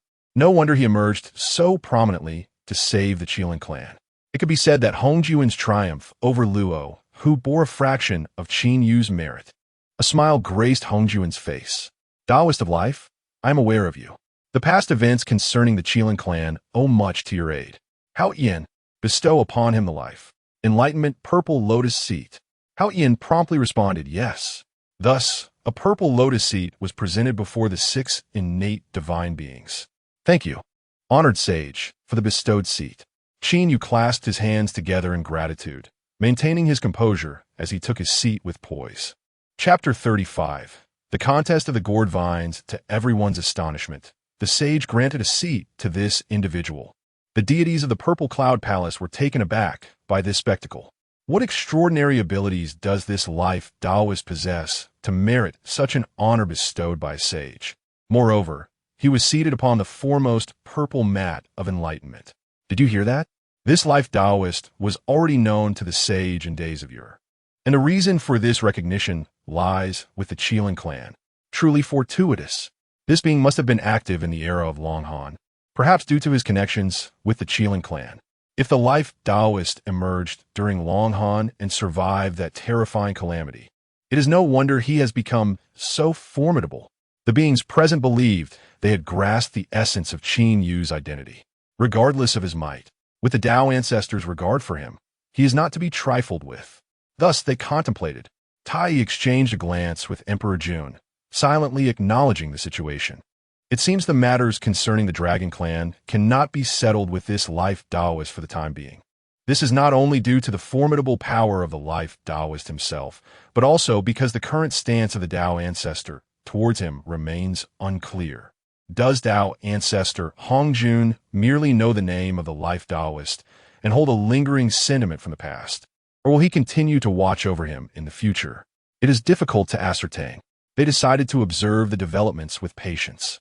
Among the crowd, Jane and Junyi, who had their treasures seized by Qin Yu, were visibly frustrated. They cast reluctant glances at Qin Yu beside them, subtly shifting away. "Let us settle this later, brother. We shall discuss it again once we attain the status of quasi-saints." Subsequently, the celestial beings regained their composure and began to listen to Hongjun's teachings.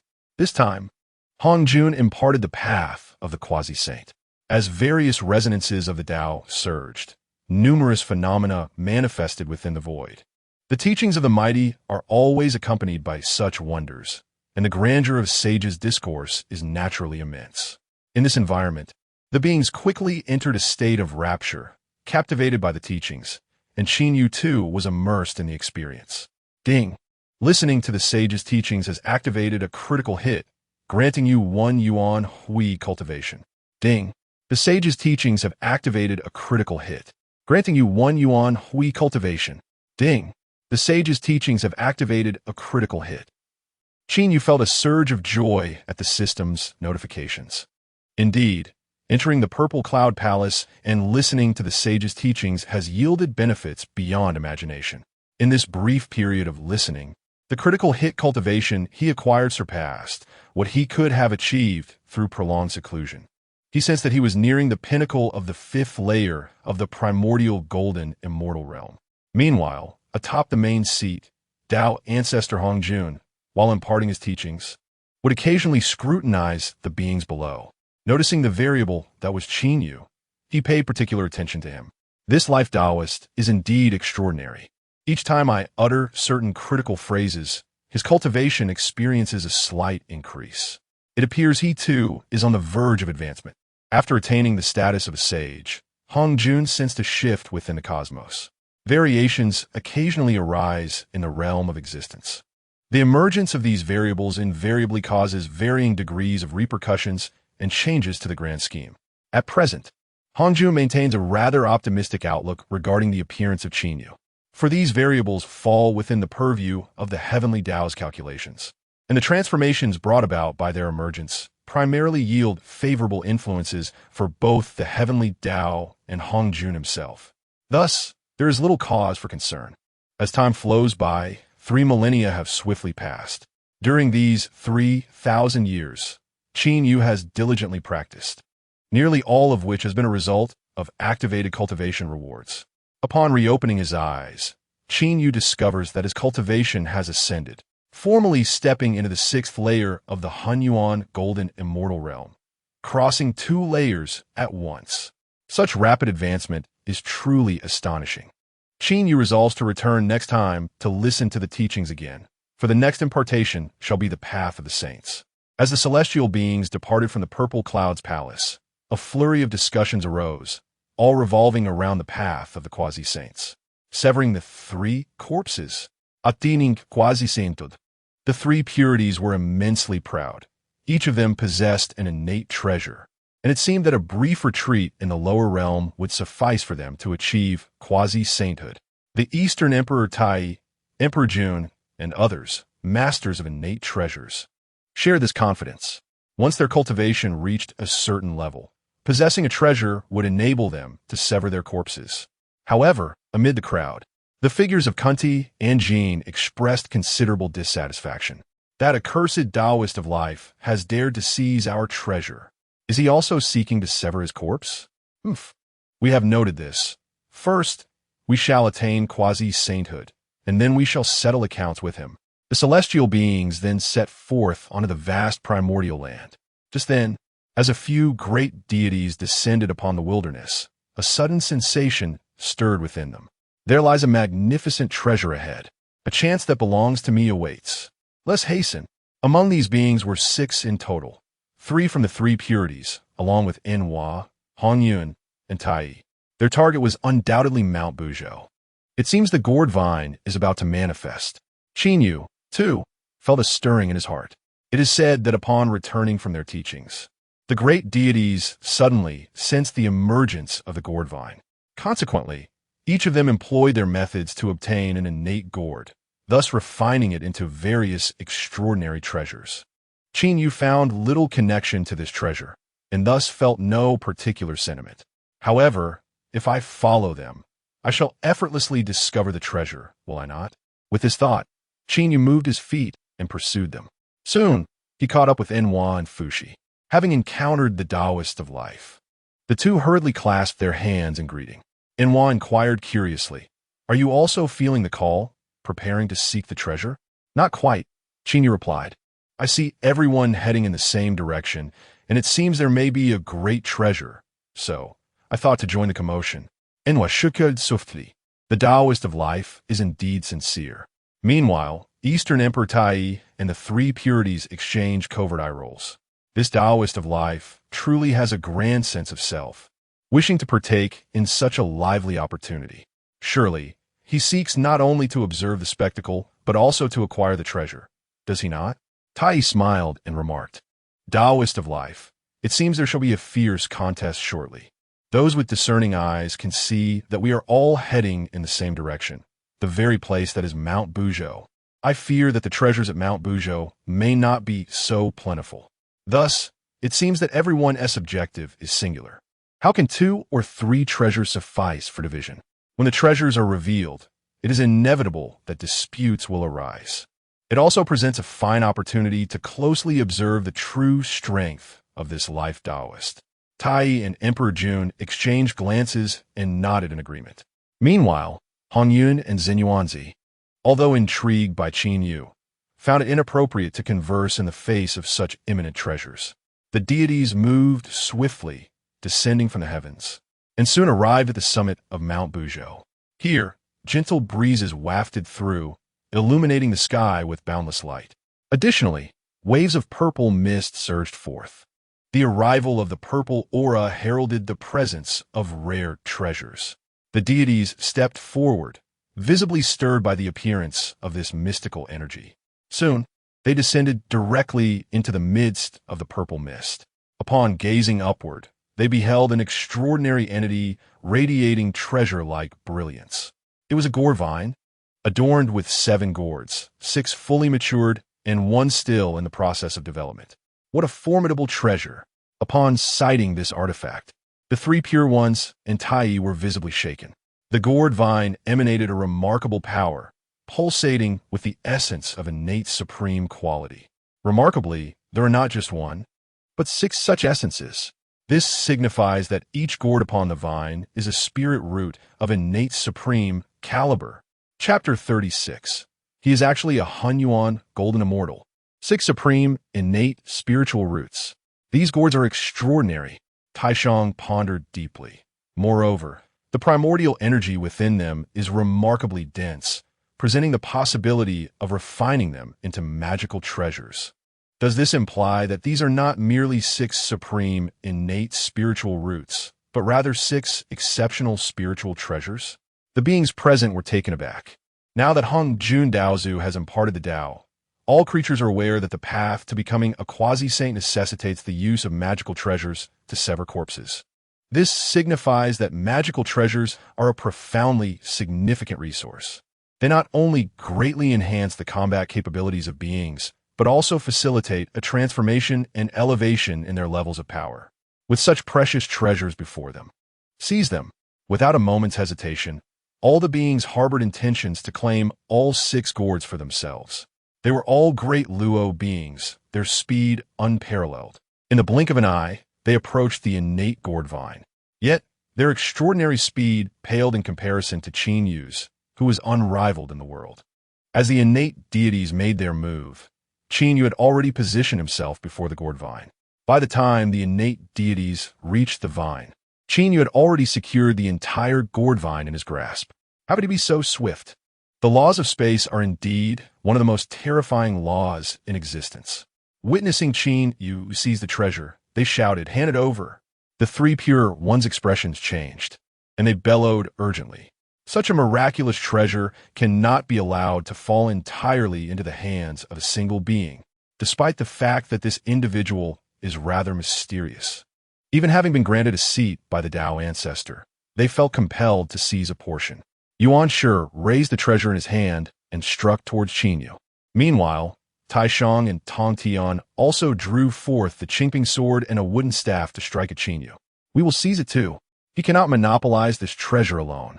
Donghuang Tai, Yi, and Dijun similarly brought forth their most formidable means. A bronze bell thunderously manifested in the world, accompanied by the revelation of a fearsome ancient tome, the Chaos Bell, the river diagram, and the Luo book. In an instant, Qin Yu found himself besieged by 5 great Luo perfected beings, along with 5 terrifying innate magical treasures.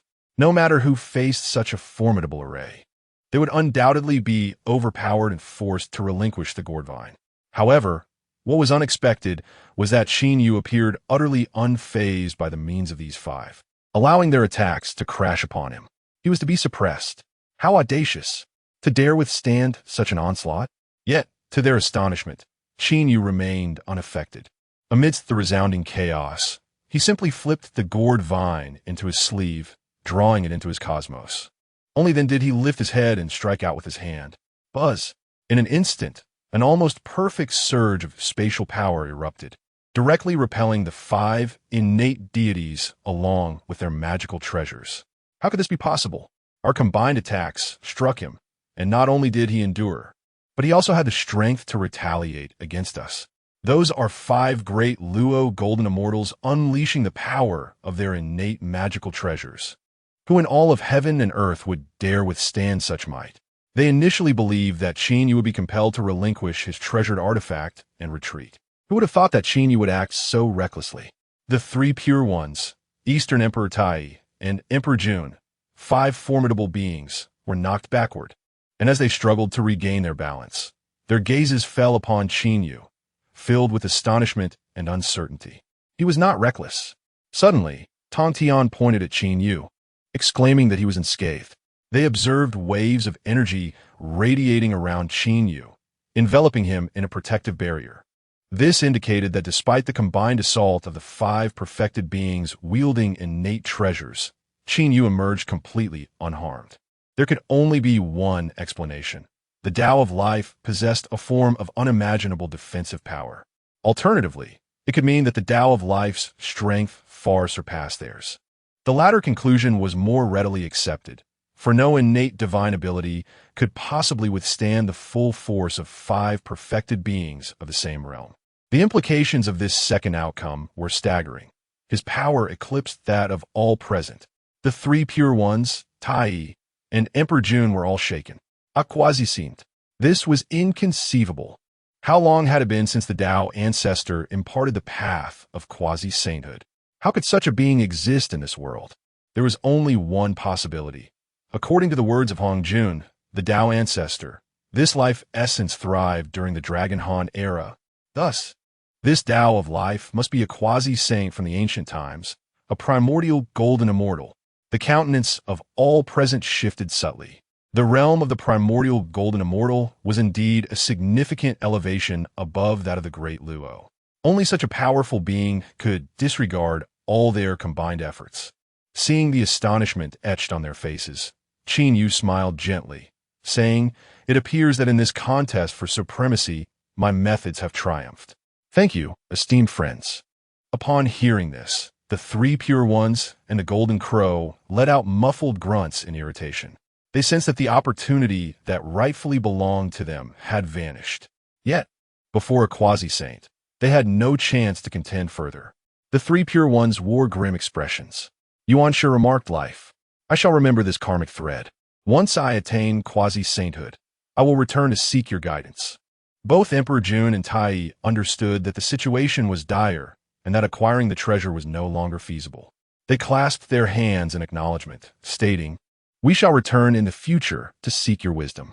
After exchanging these words, the 5 figures transformed into fleeting shadows and departed without a trace of hesitation. Rather than stand idly by, it would be wiser to return to their sanctuaries, sever their ties with the artifact, and pursue the path to quasi-sainthood. At that time, with 5 quasi-saints arriving, they would see if this Tao of Life dared to monopolize the treasure. Han Yun and Zhen Yuanzi cast a profound glance at Qin Yu. In the wilderness, strength reigned supreme. Han Yun, we should hasten back to elevate ourselves. This opportunity that belongs to you must be seized. Han Yun replied with a smile, "No rush, no rush. The fact that this Tao of Life can monopolize the treasure is a testament to his abilities. Whether we contend for it or not is inconsequential. You fool. Opportunities must not be squandered. Heed my words, return to seize it later." Amidst the cacophony of the celestial beings' curses, they gradually retreated one by one. In the vast expanse of heaven and earth, only Qin Yu, along with Enhua and Fuxi, remained. "Congratulations, fellow Taoist, on acquiring the treasure," they remarked, bowing slightly to Qin Yu. With a smile, Qin Yu replied, "It is thanks to the guidance of both Taoist friends, Enhua and Fuxi, that I was able to locate this treasure." He continued, "I noticed that among the 7 gourds, One purple gourd has yet to mature. If we were to hastily pick the purple gourd, we risk damaging the very essence of the gourd vine.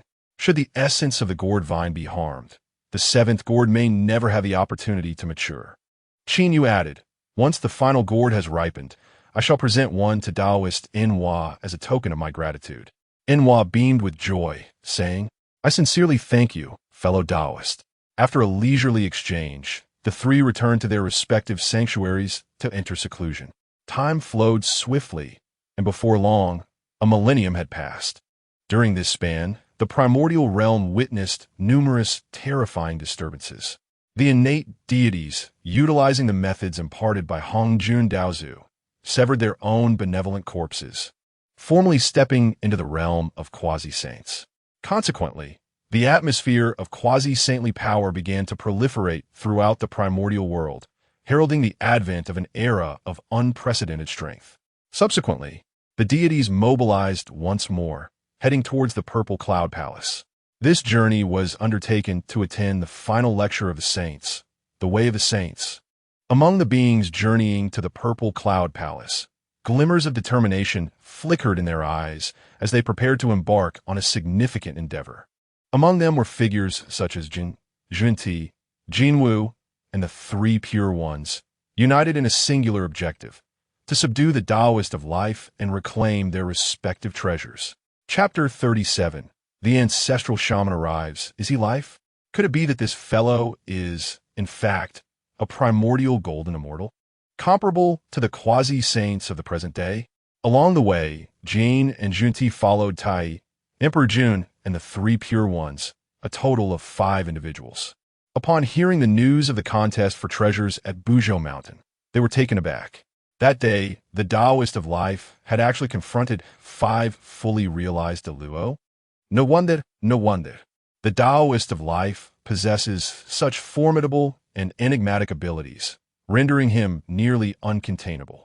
It turns out that he harbors extraordinary talents, having already stepped into the quasi-saint realm during the time of enlightenment. It is no injustice for his treasures to be seized.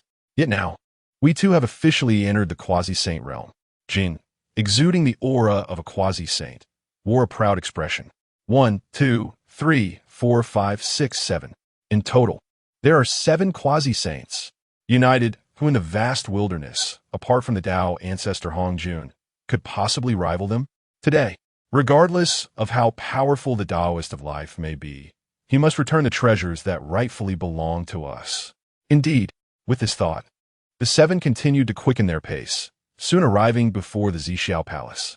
At this moment, beings were entering the palace, when suddenly sensing 5 formidable auras approaching from behind. They were startled and hastily turned to look.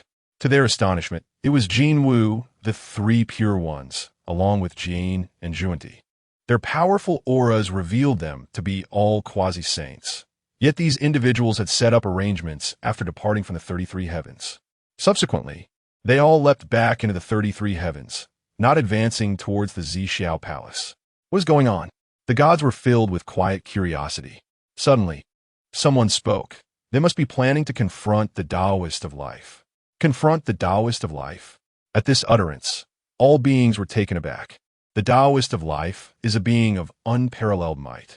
He once seized treasures from Jane and Junti in front of the 3,000 guests of the Zixiao Palace. There had always been a grievance between them.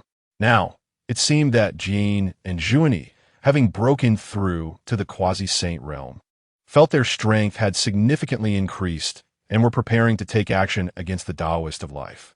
Yet how did they persuade the Three Pure Ones and Jinwu to join their cause? It appeared as though they had formed an alliance. Regardless, a spectacle was about to unfold. The beings, now diverting their attention from the Zixiao Palace, turned their steps towards the 33 heavens. Amidst the crowd, 2 beings exchanged glances, filled with astonishment. Brother, did you hear that? The 7 primordial demons are targeting a being known as the Taoist of life. This was a beautiful woman dressed in a light yellow gown, radiating a gentle demeanor. On the other side stood a man with a commanding presence and a defiant gaze. These 2 were new faces within the Zixiao Palace, hailing from the Wu clan of Buzhou Mountain. The Wu clan is said to hold no reverence for heaven and earth, only for Pangu. Thus, they did not attend when Honghuang imparted the Tao. However, witnessing the significant breakthroughs of the great beings in the wilderness after their enlightenment, they were curious to hear the final teachings of the sage, lest they fall behind. Now, they were enveloped in waves of primordial golden immortal energy, evidently utilizing their respective foundations and legacies to cultivate the laws and attain the status of primordial golden immortals. Such formidable power naturally enabled them to distinctly sense the resplendent quasi-saintly force surging within the 33 heavens, akin to a magnificent sun. It appeared that the seven from Tai had each adjusted themselves, poised to confront some formidable adversary. They were preparing to challenge the Taoist of life.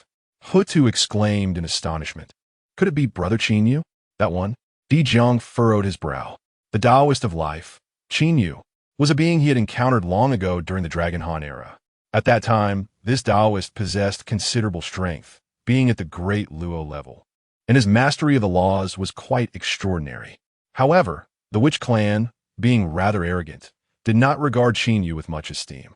Now, as they were about to meet again, he was surprised to learn that the other party was to be ambushed by 7 quasi-saints.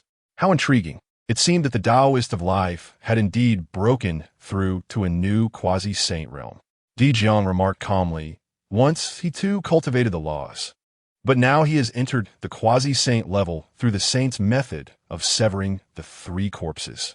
What have I always said? The Taoist of life possesses some distinction, yet he cannot compare to our ancestral witches.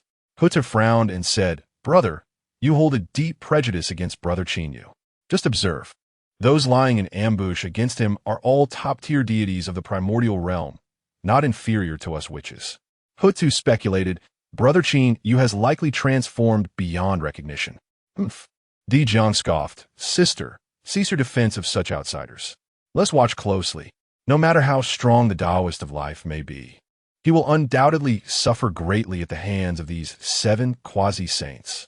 Hutu promptly replied, Then, when the time comes, I shall certainly intervene to assist. As for the 3rd lecture by the saint, Qinyu naturally prepared to attend. After all, the rewards from the Saint's teachings were substantial. Qinyu felt that this time, attending the Saint's lecture would undoubtedly activate further critical breakthroughs. At that point, his cultivation could attain yet another advancement. The 7th layer of primordial golden immortality was within reach, and the 8th layer loomed just ahead.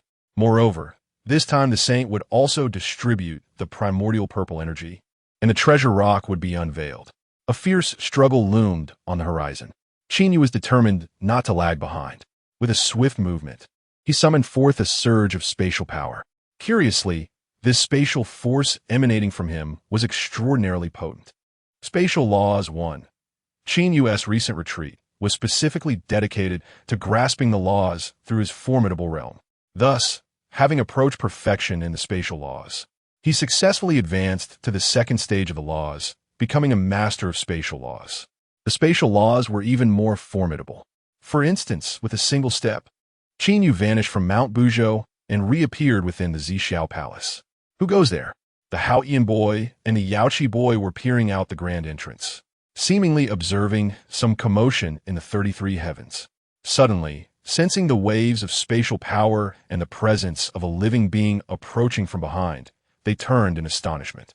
To their surprise, the newcomer was none other than Qinyu, who was supposed to be ambushed by the 7 quasi-saints.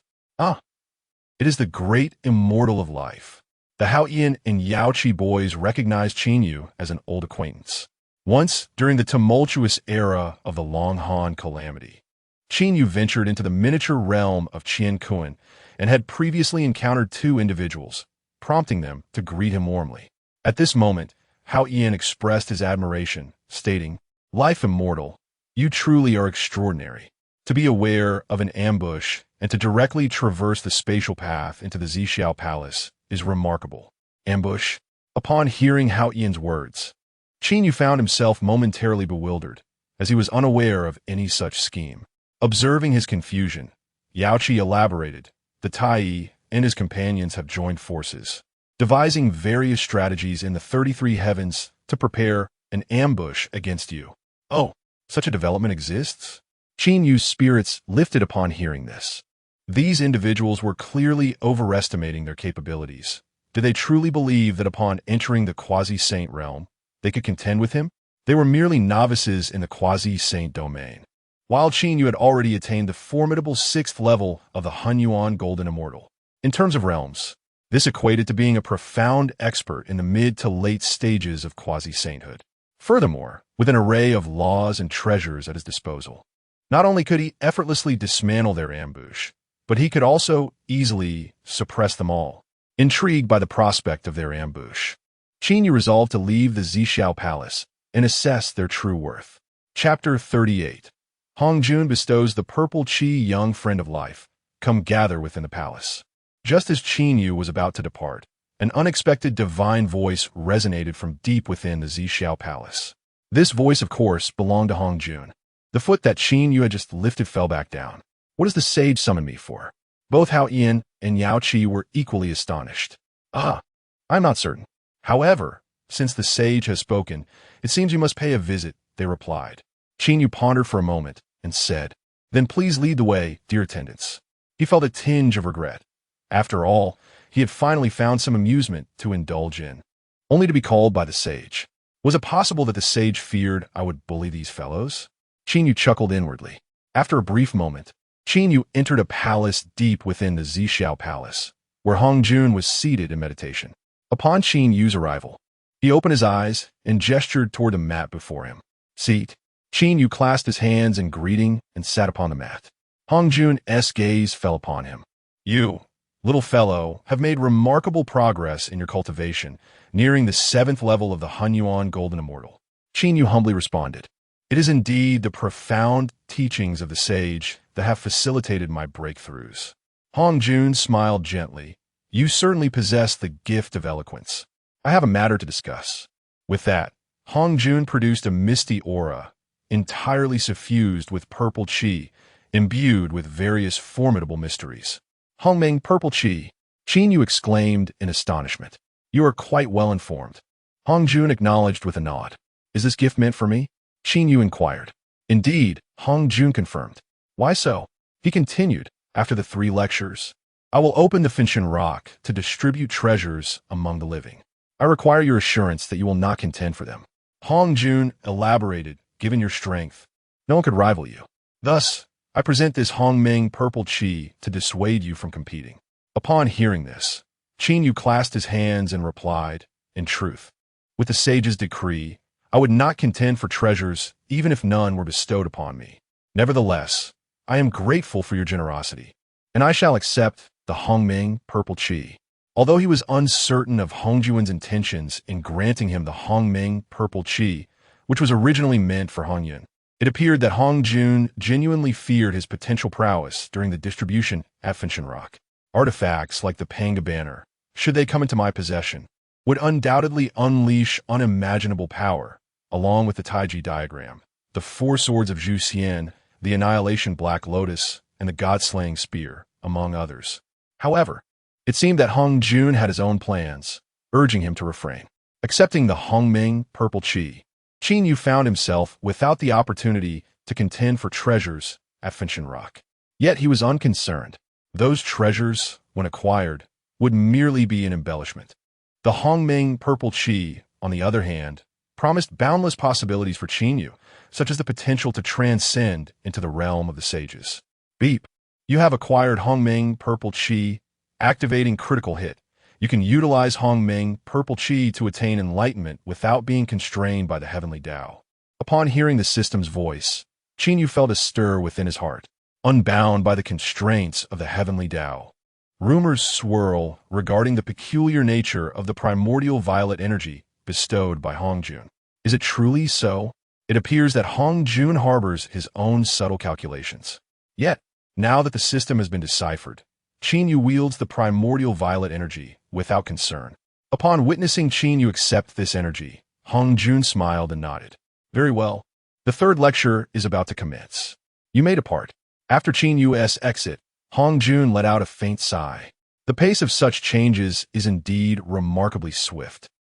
No wonder the heavenly Tao sought to share its thoughts with me and granted the primordial violet energy. It is well, it is well. The final lecture of the sage is about to begin. Close the gates of the Purple Cloud Palace in half an hour. Outside the gates of the Purple Cloud Palace, Hao Ian Tongzi shouted at the top of his lungs. What? The sage's teachings are about to commence. Hurry, hurry. That Taoist of life has yet to arrive. This spectacle holds little allure. Indeed, many had anticipated a grand performance, only to be disappointed. The beings grumbled as they hastily departed from the 33 heavens, rushing towards the Purple Cloud Palace.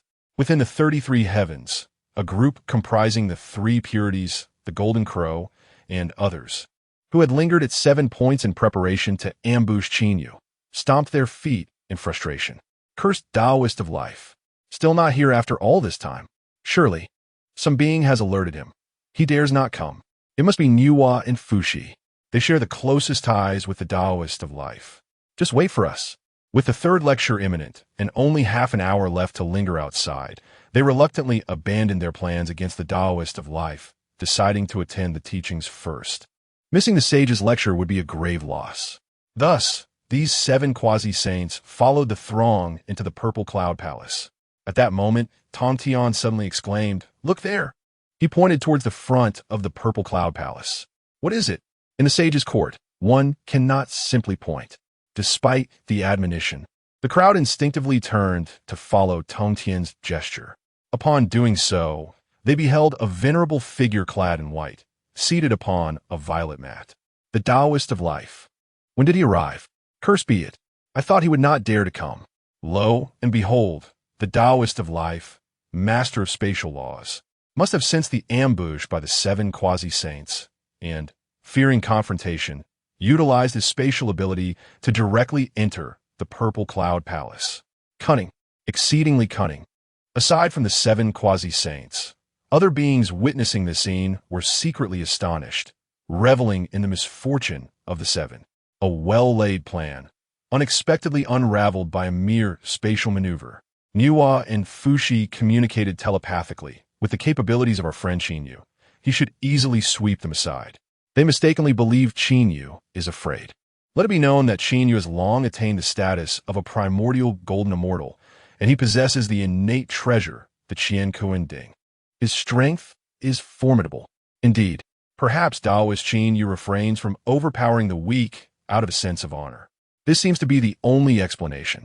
Otherwise, given his evident superiority, why would he choose to avoid them? Meanwhile, Hutu and Emperor Jiang also spotted Qinyu. Hutu exclaimed joyfully, "It is Brother Qinyu. Brother, look." Emperor Jiang responded with a cool nod. "I see him. Why are you so delighted?" By the way, his brow furrowed slightly, a hint of curiosity surfacing within him. "I have heard from the beings that Qinyu evaded the 7 semi-saints by relying on the principles of space. However, is he not a practitioner of the laws of life? When did he master the laws of space?" Hutu was equally astonished, but quickly replied, "I heard from Brother Qiangliang that Brother Qin, you has a profound understanding of the laws. Perhaps he grasped it later." "Nonsense," Emperor Jiang scoffed. "The laws cannot be so easily mastered. I suspect he has long since held that mastery in secret, harboring ulterior motives." "How can you say such things about him?" Hutu retorted, visibly displeased. As the myriad beings engaged in discussion, Qinyu remained oblivious, eagerly awaiting the teachings of Hongjun regarding the saints. He longed to return to his secluded study of the primordial purple qi after the lecture. Should he uncover any significant insights, perhaps the primordial realm would soon welcome another saint, a Honghuang Daluo golden immortal. Qinyu felt a growing anticipation. Soon, Hongjun arrived, and the assembly in the Zixiao Palace fell silent, ceasing their conversations. The saints began to elaborate on the saintly realm and proceeded to instruct on how beings could attain sainthood. Ding, you have listened to the saintly path, activating a critical hit and gaining foundational cultivation. Ding. Chapter 39. Absorbing the primordial purple qi, as Qinyu attentively listened to the 3rd lecture of the saint, the system continued to bestow rewards for his cultivation prowess. During this time, Hongjun elucidated the path to sanctification, reiterating the familiar 3 methods: the power of proof, the merit of deeds, and the severance of the three corpses. The beings present were entranced, feeling as if they had been granted access to a new realm of understanding. However, having heard such teachings before, Qin Yu found it rather mundane and chose instead to concentrate on the enhancements bestowed by the system. In the blink of an eye, 3,000 years had passed, and the saint's teachings concluded. Upon opening his eyes, Qin Yu felt a surge of power akin to that of an eighth-layered primordial golden immortal within him. Indeed, he had nearly attained this level of cultivation. Next, he would endeavor to break through to the ninth layer of the primordial golden immortal and delve into the matter of proving his path to sanctification. The moment of ascension was finally at hand. Without any hesitation, after expressing gratitude to the saint alongside the other beings, he moved his feet and vanished within the purple cloud's palace. The young man had indeed kept his promise, and Hongjuan, observing this scene, nodded in satisfaction. Yet, he pondered if Qin Yu's progress was a touch too rapid. This session of teaching seemed to have elevated him by 2 realms. I must pay closer attention to him in the future.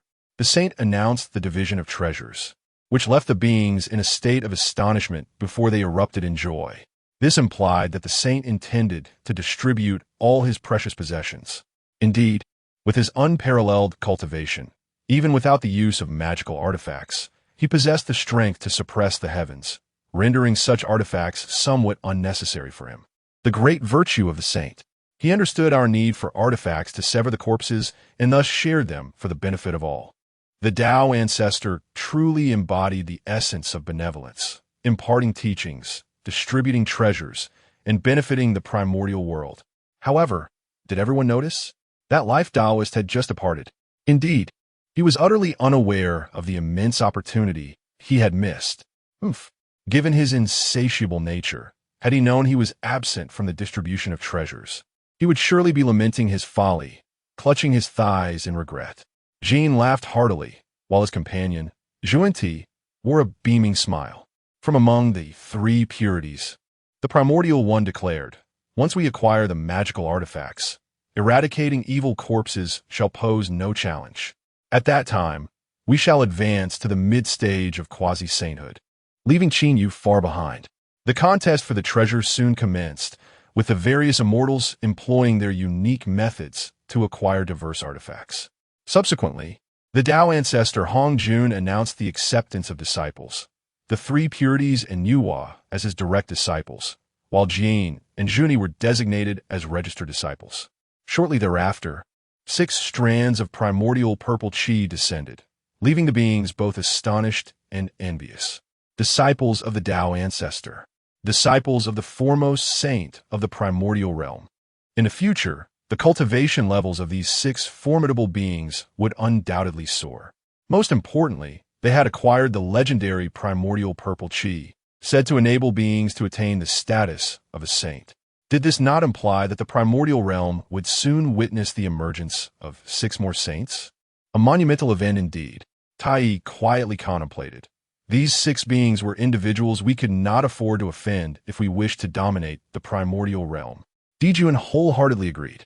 However, it is worth noting that Qin Yu had previously incurred the ire of Jin and Zhuanti over the matter of 2 innate spiritual treasures, as well as the 3 purities. It seems there will be quite a spectacle to behold. It is believed that once these 5 individuals absorb the primordial purple energy, their cultivation will surpass all imagination. At that time, they will inevitably seek to settle past grievances. Qin Yu, it seems, is destined for misfortune. Speaking of which we, alongside the 3 pure ones and the guiding figures of Jin and Zhuani, have forged a certain camaraderie, as it was Qin Yu who seized the opportunity from us. This bond could surely be manipulated to our advantage. Indeed, following Hongjuan's 3 teachings, the beings of the world acquired treasures and listened to the doctrines, leading to their ascension in power, which was an inevitable outcome. A subtle undercurrent began to stir within the primordial realm, until the beings departed from the Purple Cloud Palace. Hongjuan proclaimed the Eastern Prince as the leader of male immortals and the Western Queen Mother as the leader of female immortals. Thus, the matter of Hongjuan imparting the teachings came to a complete conclusion. Upon returning, Qin Yu was not idle.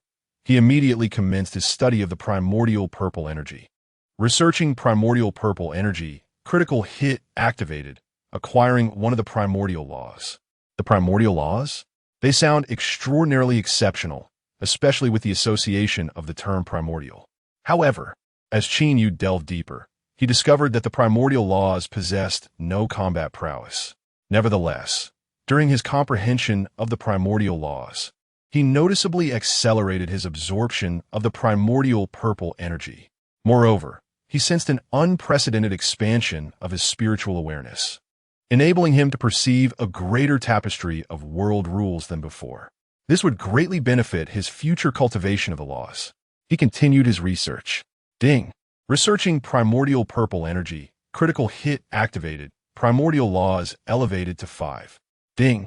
You have begun absorbing primordial purple energy, critical hit activated, absorption rate of primordial laws increased tenfold. Thus, Qin Yu entered a state of seclusion to absorb the primordial purple energy. Throughout this process, the primordial laws were enhanced, and Qin Yu's cultivation also ascended. After the passage of a mere 10,000 years, a terrifying aura emanated from him.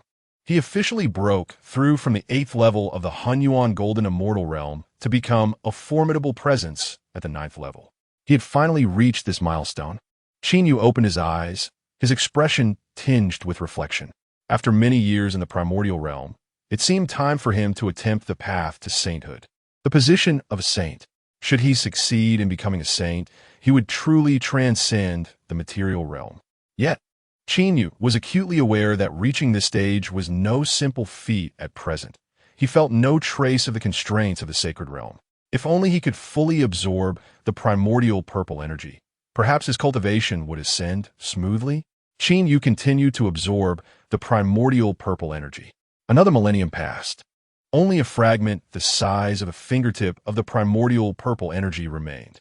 Yet, no matter how hard he tried, he could not absorb any more. Just as Qin Yu was preparing to continue, he suddenly sensed a foreboding. He could not absorb any further. This was because the time had not yet come. After a moment of contemplation, Qin Yu understood. This was the suppression of heaven and earth. If the time was not right, then it was not yet his turn to attain sainthood. This was the fatalism of the primordial realm. It appears that Honghuang had bestowed upon him the opportunity to become a saint, yet did not imply that he should achieve it at this moment. As for the moment when he might achieve sanctification, Qin Yu felt that it would likely only come after the emergence of the 6 saints, at which point he might have his turn. This, however, was not an option. Without achieving sanctification, he would face obstacles at every turn. Yet, should he attain the Tao of the primordial chaos, he would undoubtedly be able to extricate himself from the grasp of fate and master his own destiny. This would facilitate the arrangements he intended to make in the future. Moreover, he ought to dedicate himself to the study of the primordial laws. The essence of these laws, as he ascended, allowed him to absorb the purple energy at an accelerated pace. While ordinary beings required tens of thousands of years to absorb this ethereal energy, Qin Yu managed to refine a significant portion of it in a remarkably short span of time. He sensed that this was the very essence of cultivating the primordial laws. If he could master these laws, he would inevitably be able to forcibly absorb the last trace of the primordial purple energy.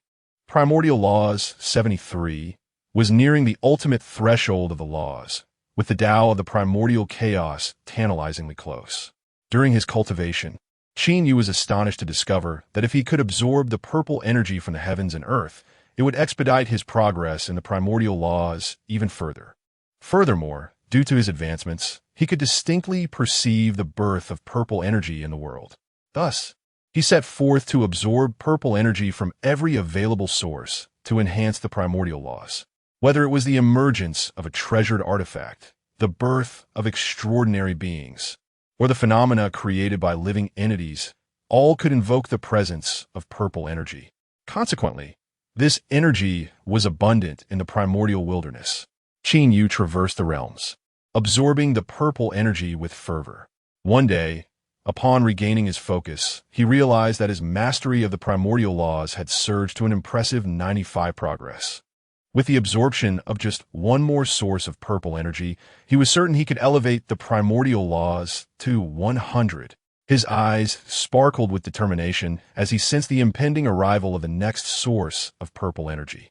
Chapter 40. The tremor of the Eastern King, the ethereal purple aura, sensed this time, lies beneath the vast ocean.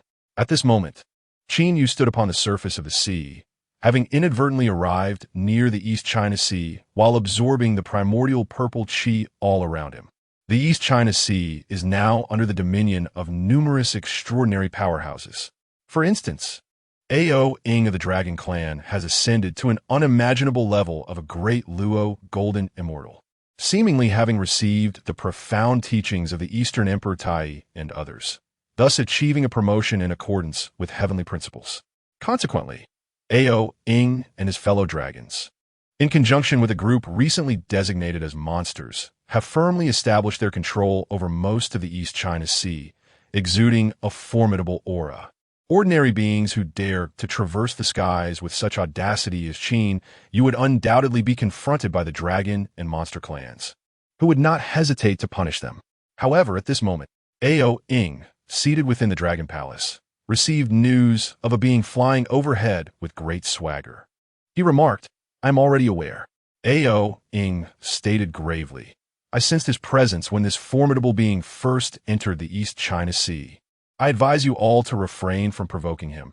His aura is unfathomable and likely belongs to a quasi-saint. Let's act as if we have not seen him." It turns out that a quasi-saint was passing through. We are aware and will certainly not provoke him. The expressions of the Dragon Clan powerhouses were filled with astonishment. A quasi-saint. Such an individual exists on the same echelon as the Eastern Emperor Tai and Emperor Jun. It is likely that this being is among the elite of the Taoists within the Purple Cloud Palace. This must be an unimaginably powerful entity from the primordial realm. When confronted with such a powerhouse, one must approach with reverence. Ao Ing nodded. "It is excellent that you possess this awareness." However, he furrowed his brow. "I can't shake the feeling that this individual's aura seems somewhat familiar. Thus, you shall feign patrol, while secretly investigating the origins of this Taoist, to discern which great deity from the Purple Cloud Palace it may be, and report back to me." Understood. Qin Yu journeyed through the East China Sea without a hitch. He had heard that the dragon and monster clans had united to govern most areas, interrogating any beings that entered and even extorting passage fees, causing the populace to feel anger without the means to express it.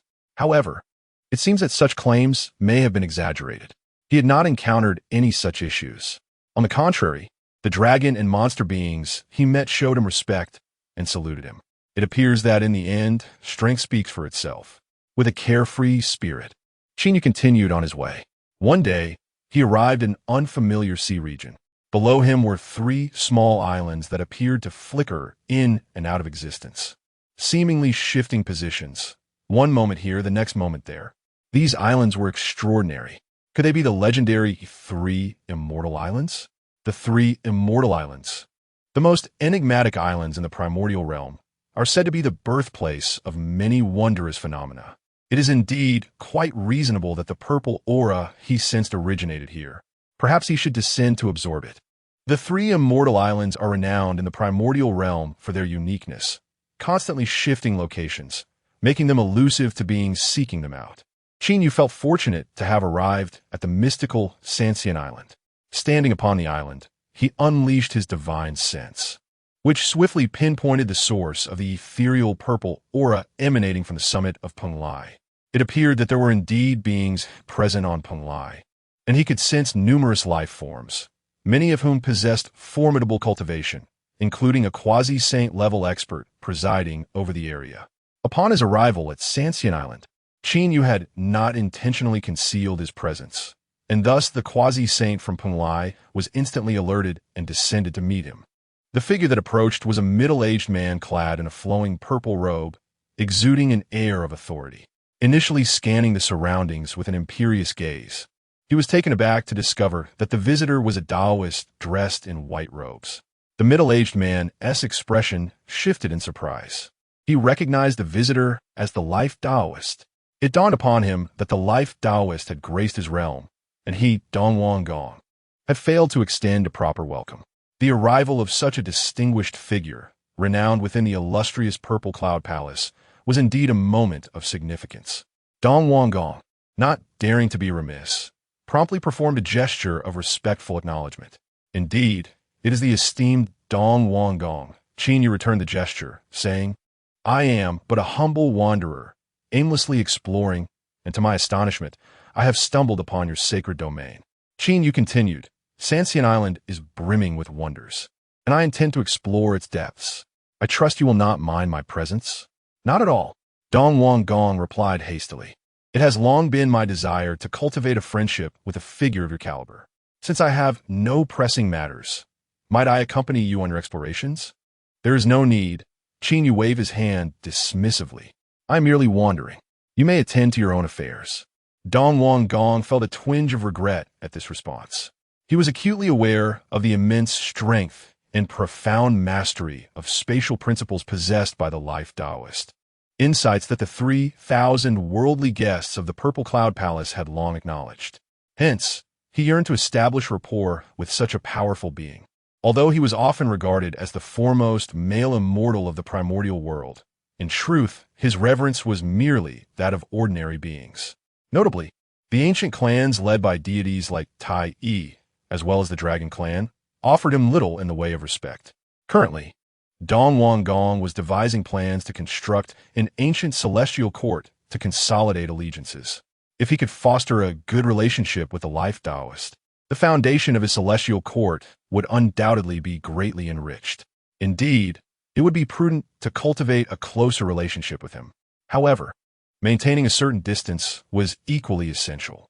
After all, Qin Yu, despite his discord with figures like Tai Yi, was quite advantageous for the Purple Mansion to align with.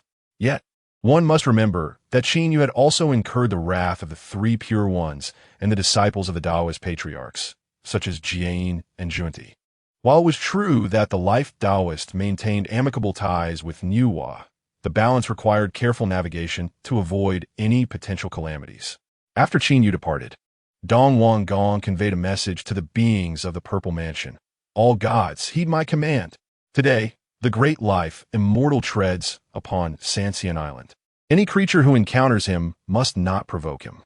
Furthermore, remain vigilant to his movements, and should any unforeseen occurrences arise, report them to me at once. We shall adhere to the edicts of the Eastern Emperor." Soon, the source of the coveted purple aura that Qin Yu sought appeared before him without delay. Upon the Isle of Fengsuan, concealed behind a secretive formation, lay an innate cloaking array. Qin Yu's countenance brightened with joy.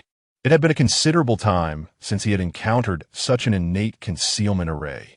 Now that this formation had re-emerged, it surely harbored extraordinary treasures. Once he dismantled this array, the purple energy would surge forth, resonating with the heavens and summoning even more of the ethereal purple essence. At that moment, the primordial laws could be realized. I would be able to attempt to absorb the purple energy and strive to transcend into the realm of Honghuang. With this thought, Qin Yu resolved to act without hesitation, promptly employing the principles of array manipulation to deftly dismantle the cloaking formation. Peering inside, he discovered a vast reservoir of Sanguang divine water, along with various jade-like divine waters. Penga's jade marrow. Such precious items. I must collect them forthwith. At that moment, the purple energy surged forth. With a thunderous roar, the heavens responded as a colossal wave of purple energy surged from the east, intertwining and merging with the local purple essence. Absorb. Qin Yu immediately invoked the divine ability of Tao Tai, devouring the essence of the cosmos. In the next instant, he successfully absorbed the purple energy. Ding! You have absorbed the purple energy of the cosmos, activating a critical hit, elevating the primordial laws to 100. You have officially entered the realm of Tao principles. Ding! You now possess the complete ability to absorb the primordial purple energy. Please commence absorption, after which you may endeavor to break through to the Honghuang realm. Chapter 41. Qin Yu's Seclusion. The Arrival of a Great Deity. The Primordial Tao. Qin Yu mused. This is the fourth Tao I have mastered. Following the Tao of life, the Tao of thunder, and the Tao of space, I now possess the primordial Tao. The precise application of this knowledge remains somewhat elusive to me. I only discern that my connection to the cosmos has deepened significantly upon mastering this Tao. However, it does not align me harmoniously with the divine world. Rather, it feels as though I'm encroaching upon it, and subsequently transcending it. The nature of this primordial Tao is quite enigmatic. Nevertheless, it presents favorable prospects for me, which brings me great satisfaction.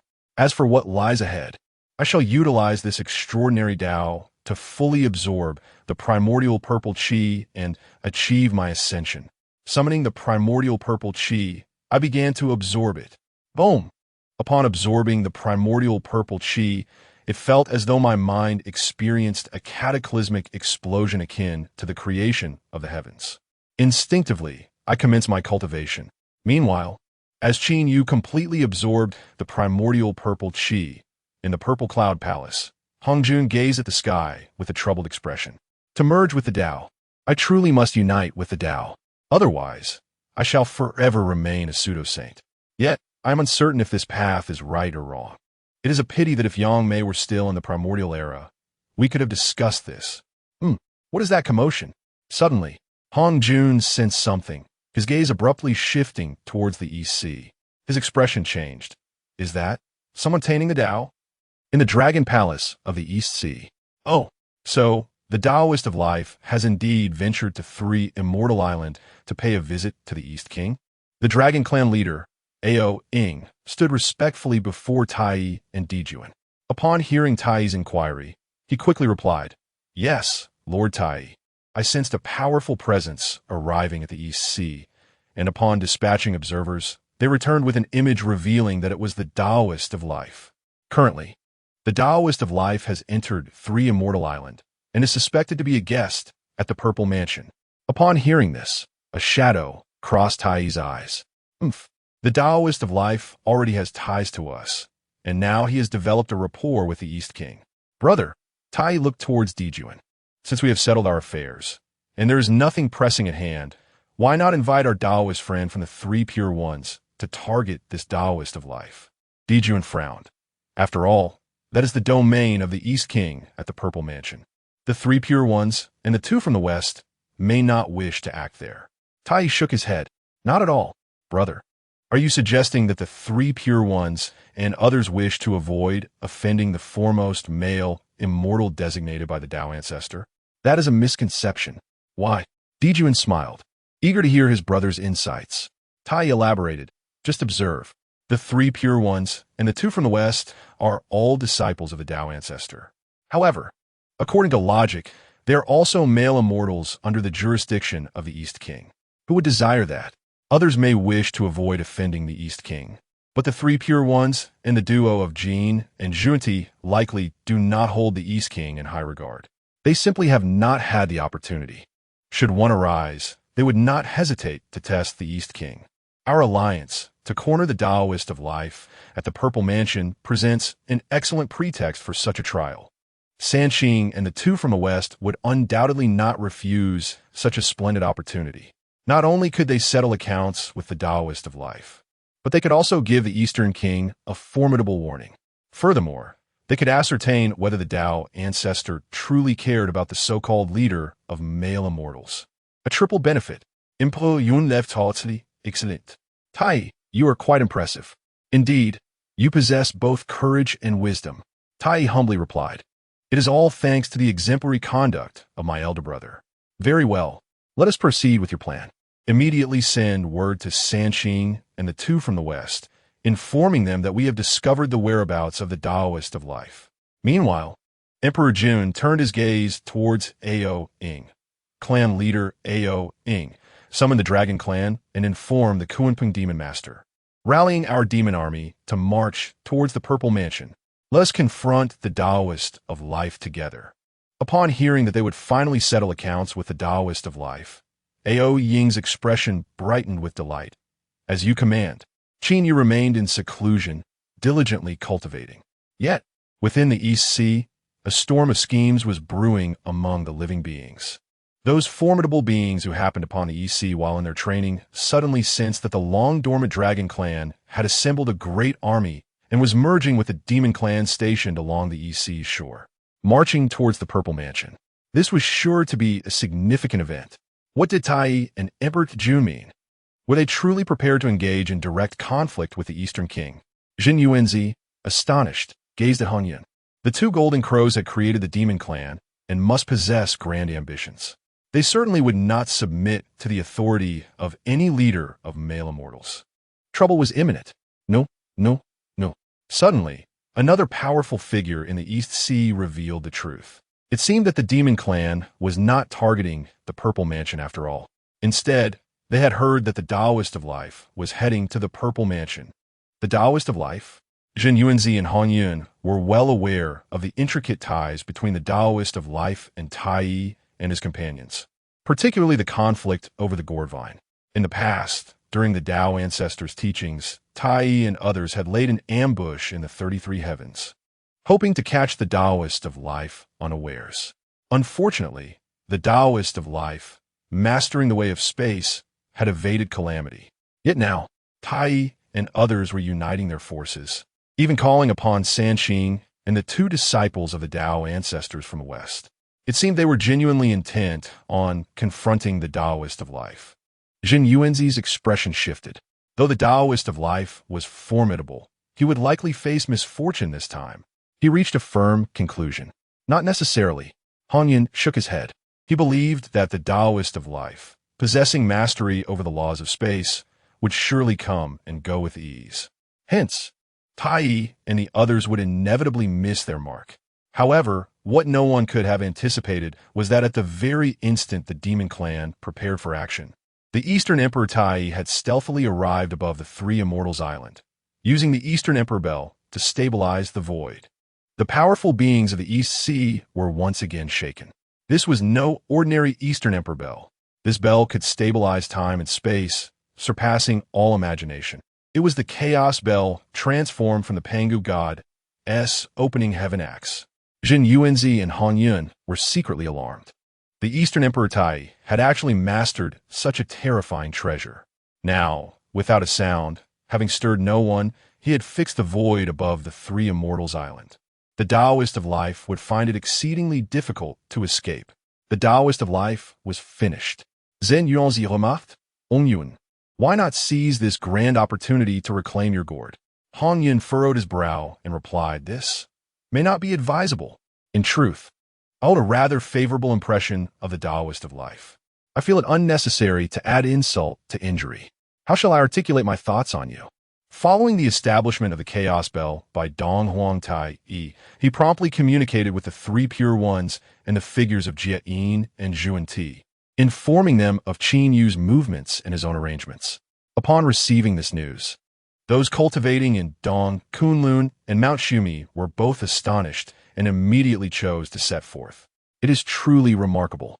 One would never have anticipated that the enigmatic Honghuang Tai possessed the Chaos Bell. It seems that a reckoning with the Taoist of Life is indeed imminent. Excellent.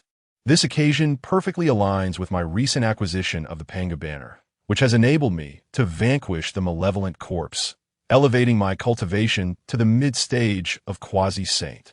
Let's observe how the Taoist of Life responds. I wonder if there is any chance of obtaining the Chaos Bell. First, I shall subdue the Taoist of Life. Chapter 42. A dialogue with Honghuang and cooperation in a remarkably brief span. Tai, the Three Pure Ones, and their companions successfully convened in the central region of the Eastern Sea. After spending a moment to gather their thoughts, they soared directly above the Sanxian Island. At this juncture, Honghuang Tai ceased to veil his presence. His immense power surged forth, fully unleashing the might of the Chaos Bell. In an instant, the universe itself was immobilized, the spiritual essence solidified, and time in the void became unbreakable. Such a tremendous commotion roused Honghuang Gong, who was in the midst of his cultivation within the Purple Mansion. What is this disturbance? He exclaimed. Imperial Lord, it is dire news.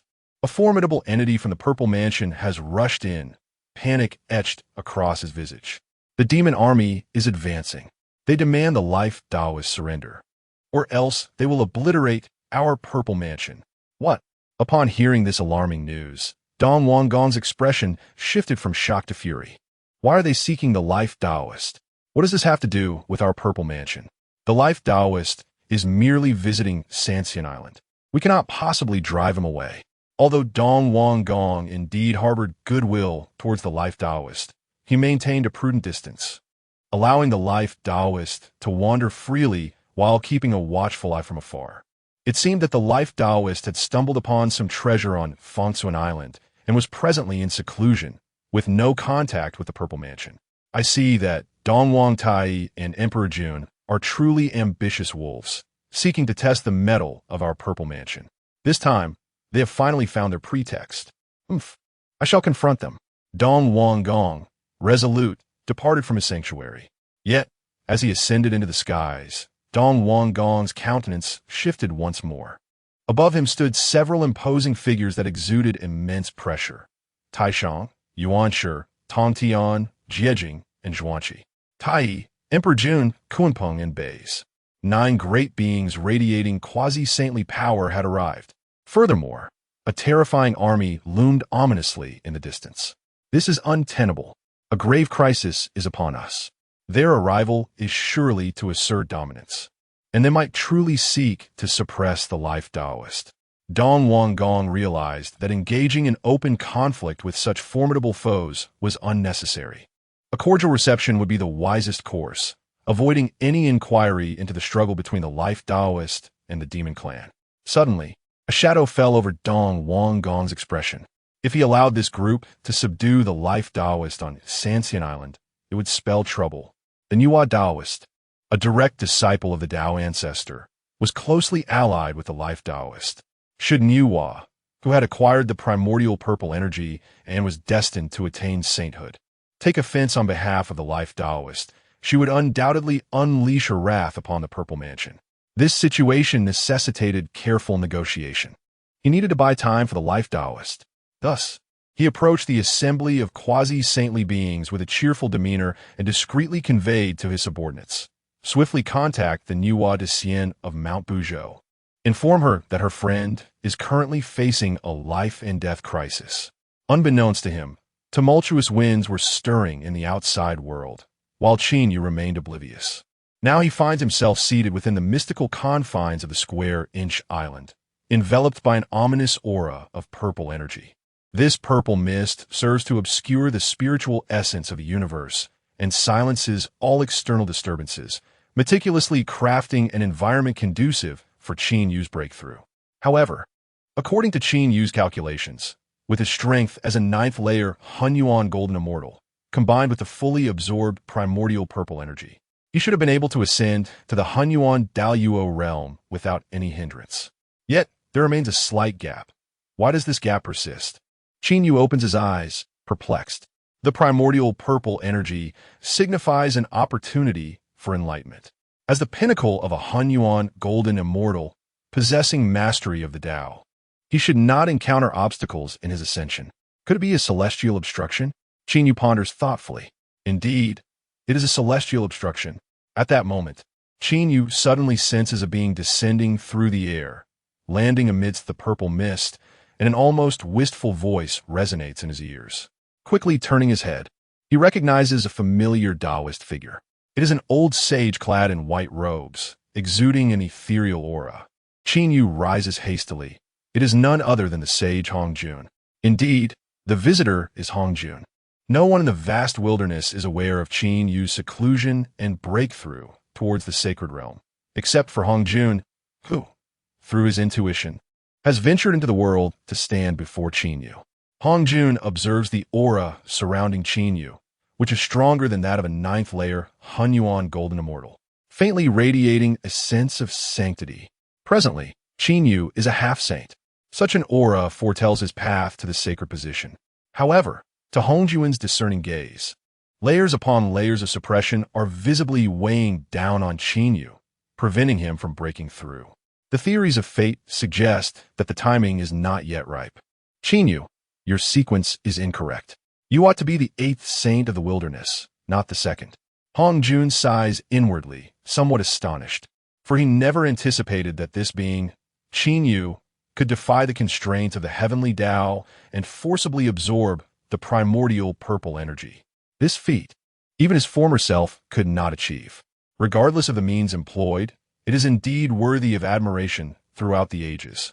Hongjun smiles. However, Qin Yu, you have reached your limit. Now, with the celestial suppression, even if you absorb the primordial purple energy, what difference does it make? If the heavens do not permit your breakthrough, you ultimately cannot ascend. Upon hearing this, Qin Yu's heart stirs. If so, might I request the guidance of the sage Hongjun to illuminate a path for me? Hongjun laughs heartily. Qin Yu, you are quite astute. You understand that I come not to hinder you, but to assist you. Qin Yu responds with a smile. If the Tao ancestor intended to obstruct me, there would be no need for such lengthy discourse. Indeed, Hongjun refrains from further verbosity. Qin Yu, I possess a fragment of a Chaos Supreme treasure. Activating its power can temporarily obstruct the will of the heavens. I bestow it upon you. However, Hongjun's expression turns solemn as he gazes at Qin Yu. I have one condition.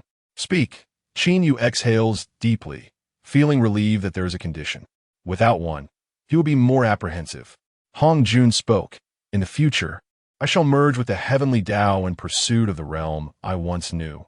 Yet in doing so, I shall relinquish my own will and become a mere puppet. Thus, I require you to come to the Purple Cloud Palace during every Yuan meeting to activate the powers of the fragments of the Creation Jade Disk, aiding me in maintaining my clarity for a millennium. It was this condition that Qin Yu comprehended in his heart. It seemed that Hongjun was unwilling to completely lose his identity. For Qin Yu, this was not a matter of concern. On the contrary, if he could help Hongjun retain his clarity, it might prevent the world from succumbing to the overwhelming influence of the heavenly Tao, ultimately benefiting himself. I agree. Qin Yu nodded immediately. Good. Upon finishing his words, Hongjun dissipated into nothingness, leaving behind an ancient fragment before Qin Yu. This was the fragment of the Creation Jade Disk. Qin Yu grasped it in his hand. Though shattered, it possessed a power akin to that of the Chaos Pearl he held. A Chaos spiritual treasure. It turned out that Hongjun had mastery over a Chaos spiritual treasure. Truly remarkable. No wonder he could triumph in the Long Han era. At that moment, Qin Yu could distinctly feel a force emanating from the Creation Jade Disk.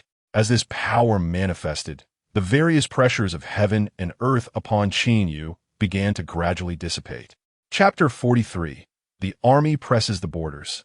Qin Yu achieves enlightenment. It is not that the oppressive forces of heaven and earth have dissipated. Rather, a potent force emanating from the Chaos Jade Dish has obscured the heavens, allowing Qin Yu to momentarily escape the constraints imposed upon him. Recognizing this opportunity, Qin Yu resolved to activate the powers of the shattered Chaos Jade Dish and began to exert all his effort to break through his current limitations. Qin Yu was in seclusion, striving to elevate his realm.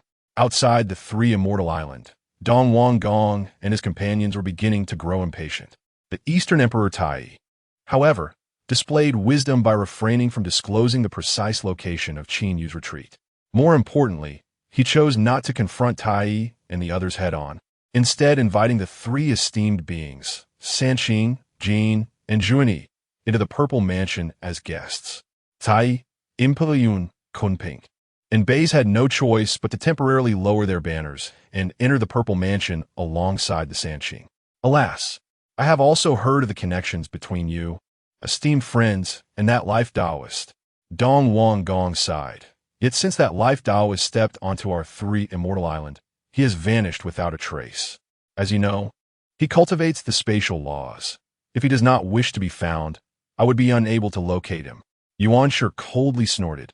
Then let us conduct a thorough search across the Three Immortal Island. We shall not fear failing to find him. Donghuang Gong smiled wryly. Such an endeavor may cause irreparable damage to my abode. I hope my friends can grant me some time. I will send someone to search for the life Taoist.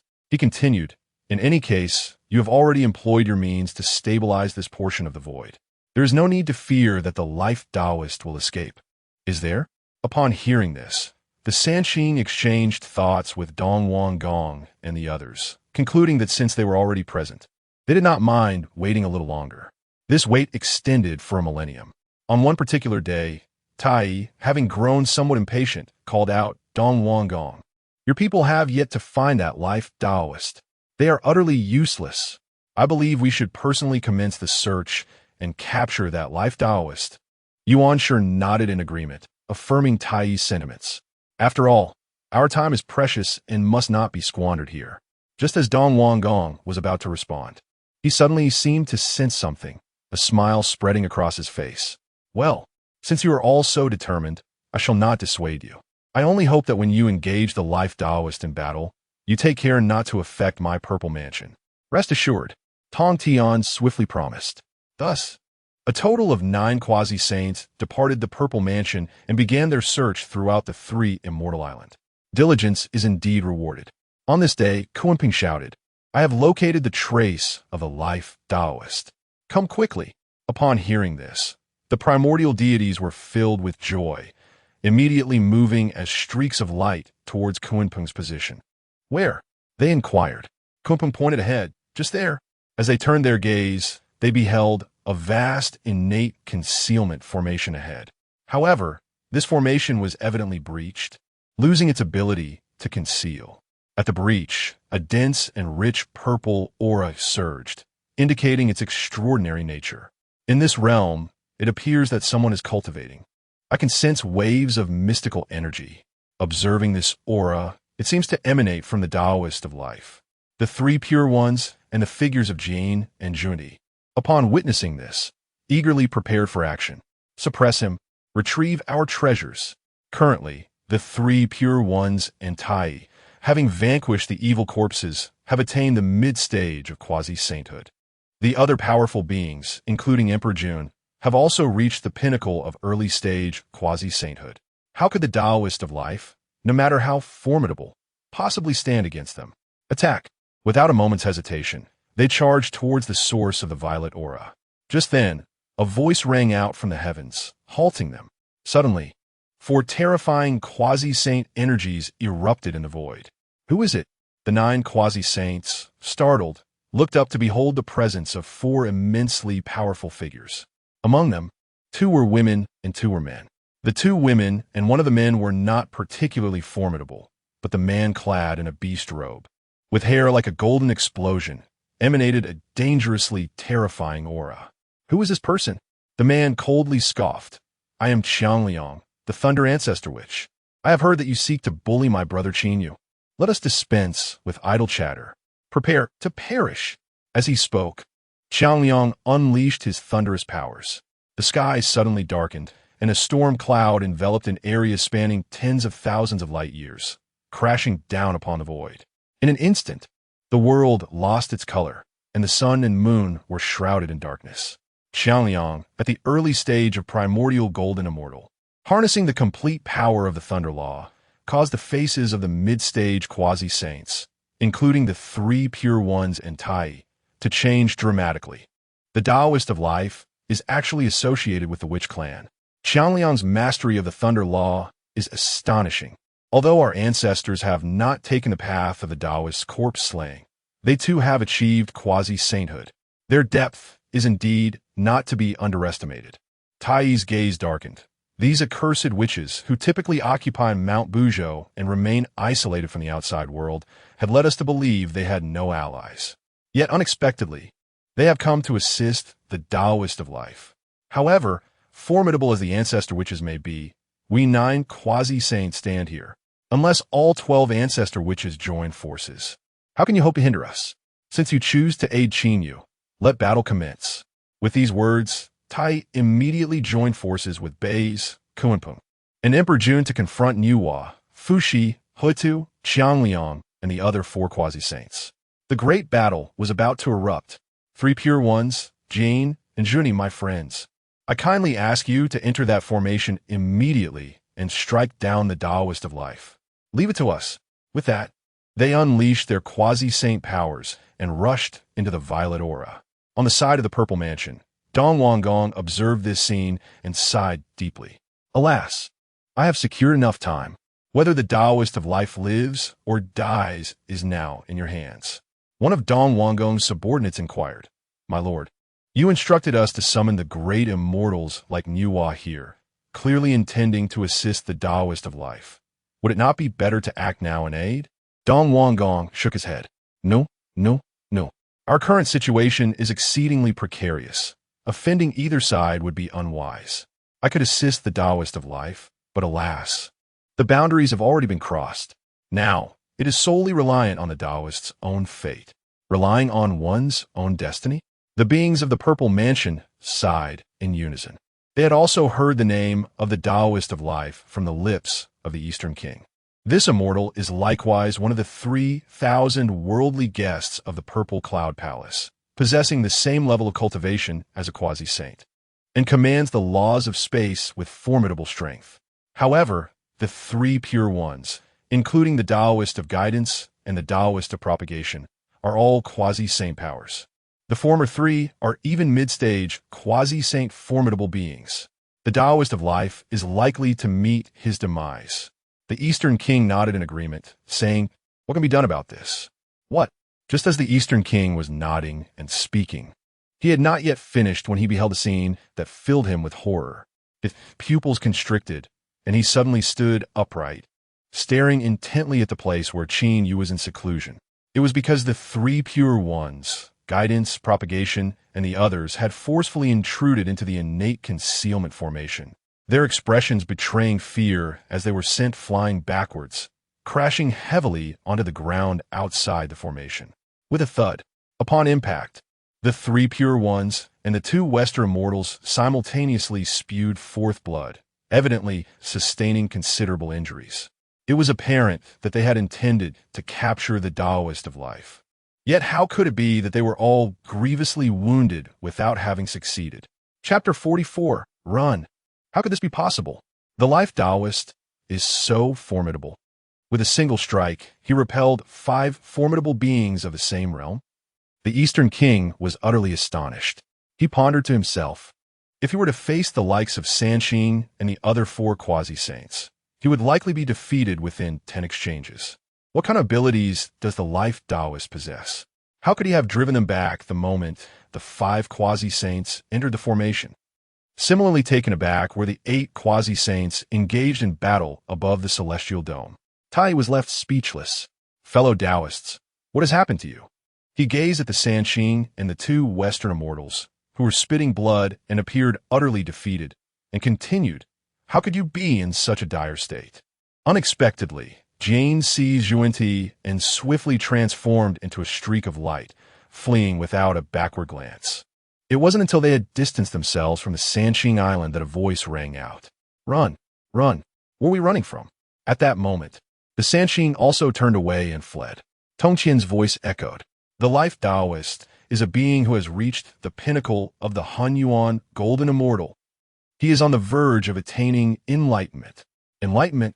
Upon hearing this, the crowd was initially taken aback, but soon they seemed to truly comprehend the gravity of the situation, their expressions reflecting disbelief. The pinnacle of Honghuang golden immortal, attaining enlightenment. Tong Tian Taoist claims that the life Taoist has indeed reached the pinnacle of Honghuang golden immortal.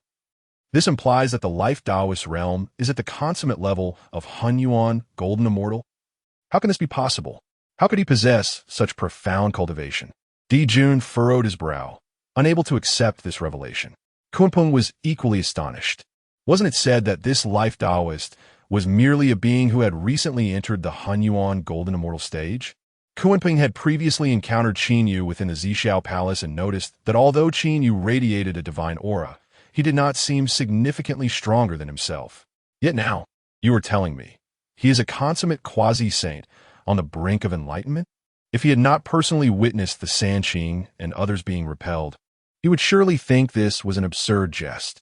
Now, with the Sanqing, Jane, and Juanti heavily injured and fleeing, regardless of whether the life Taoist strength was genuine or not, it would be wise to exercise caution.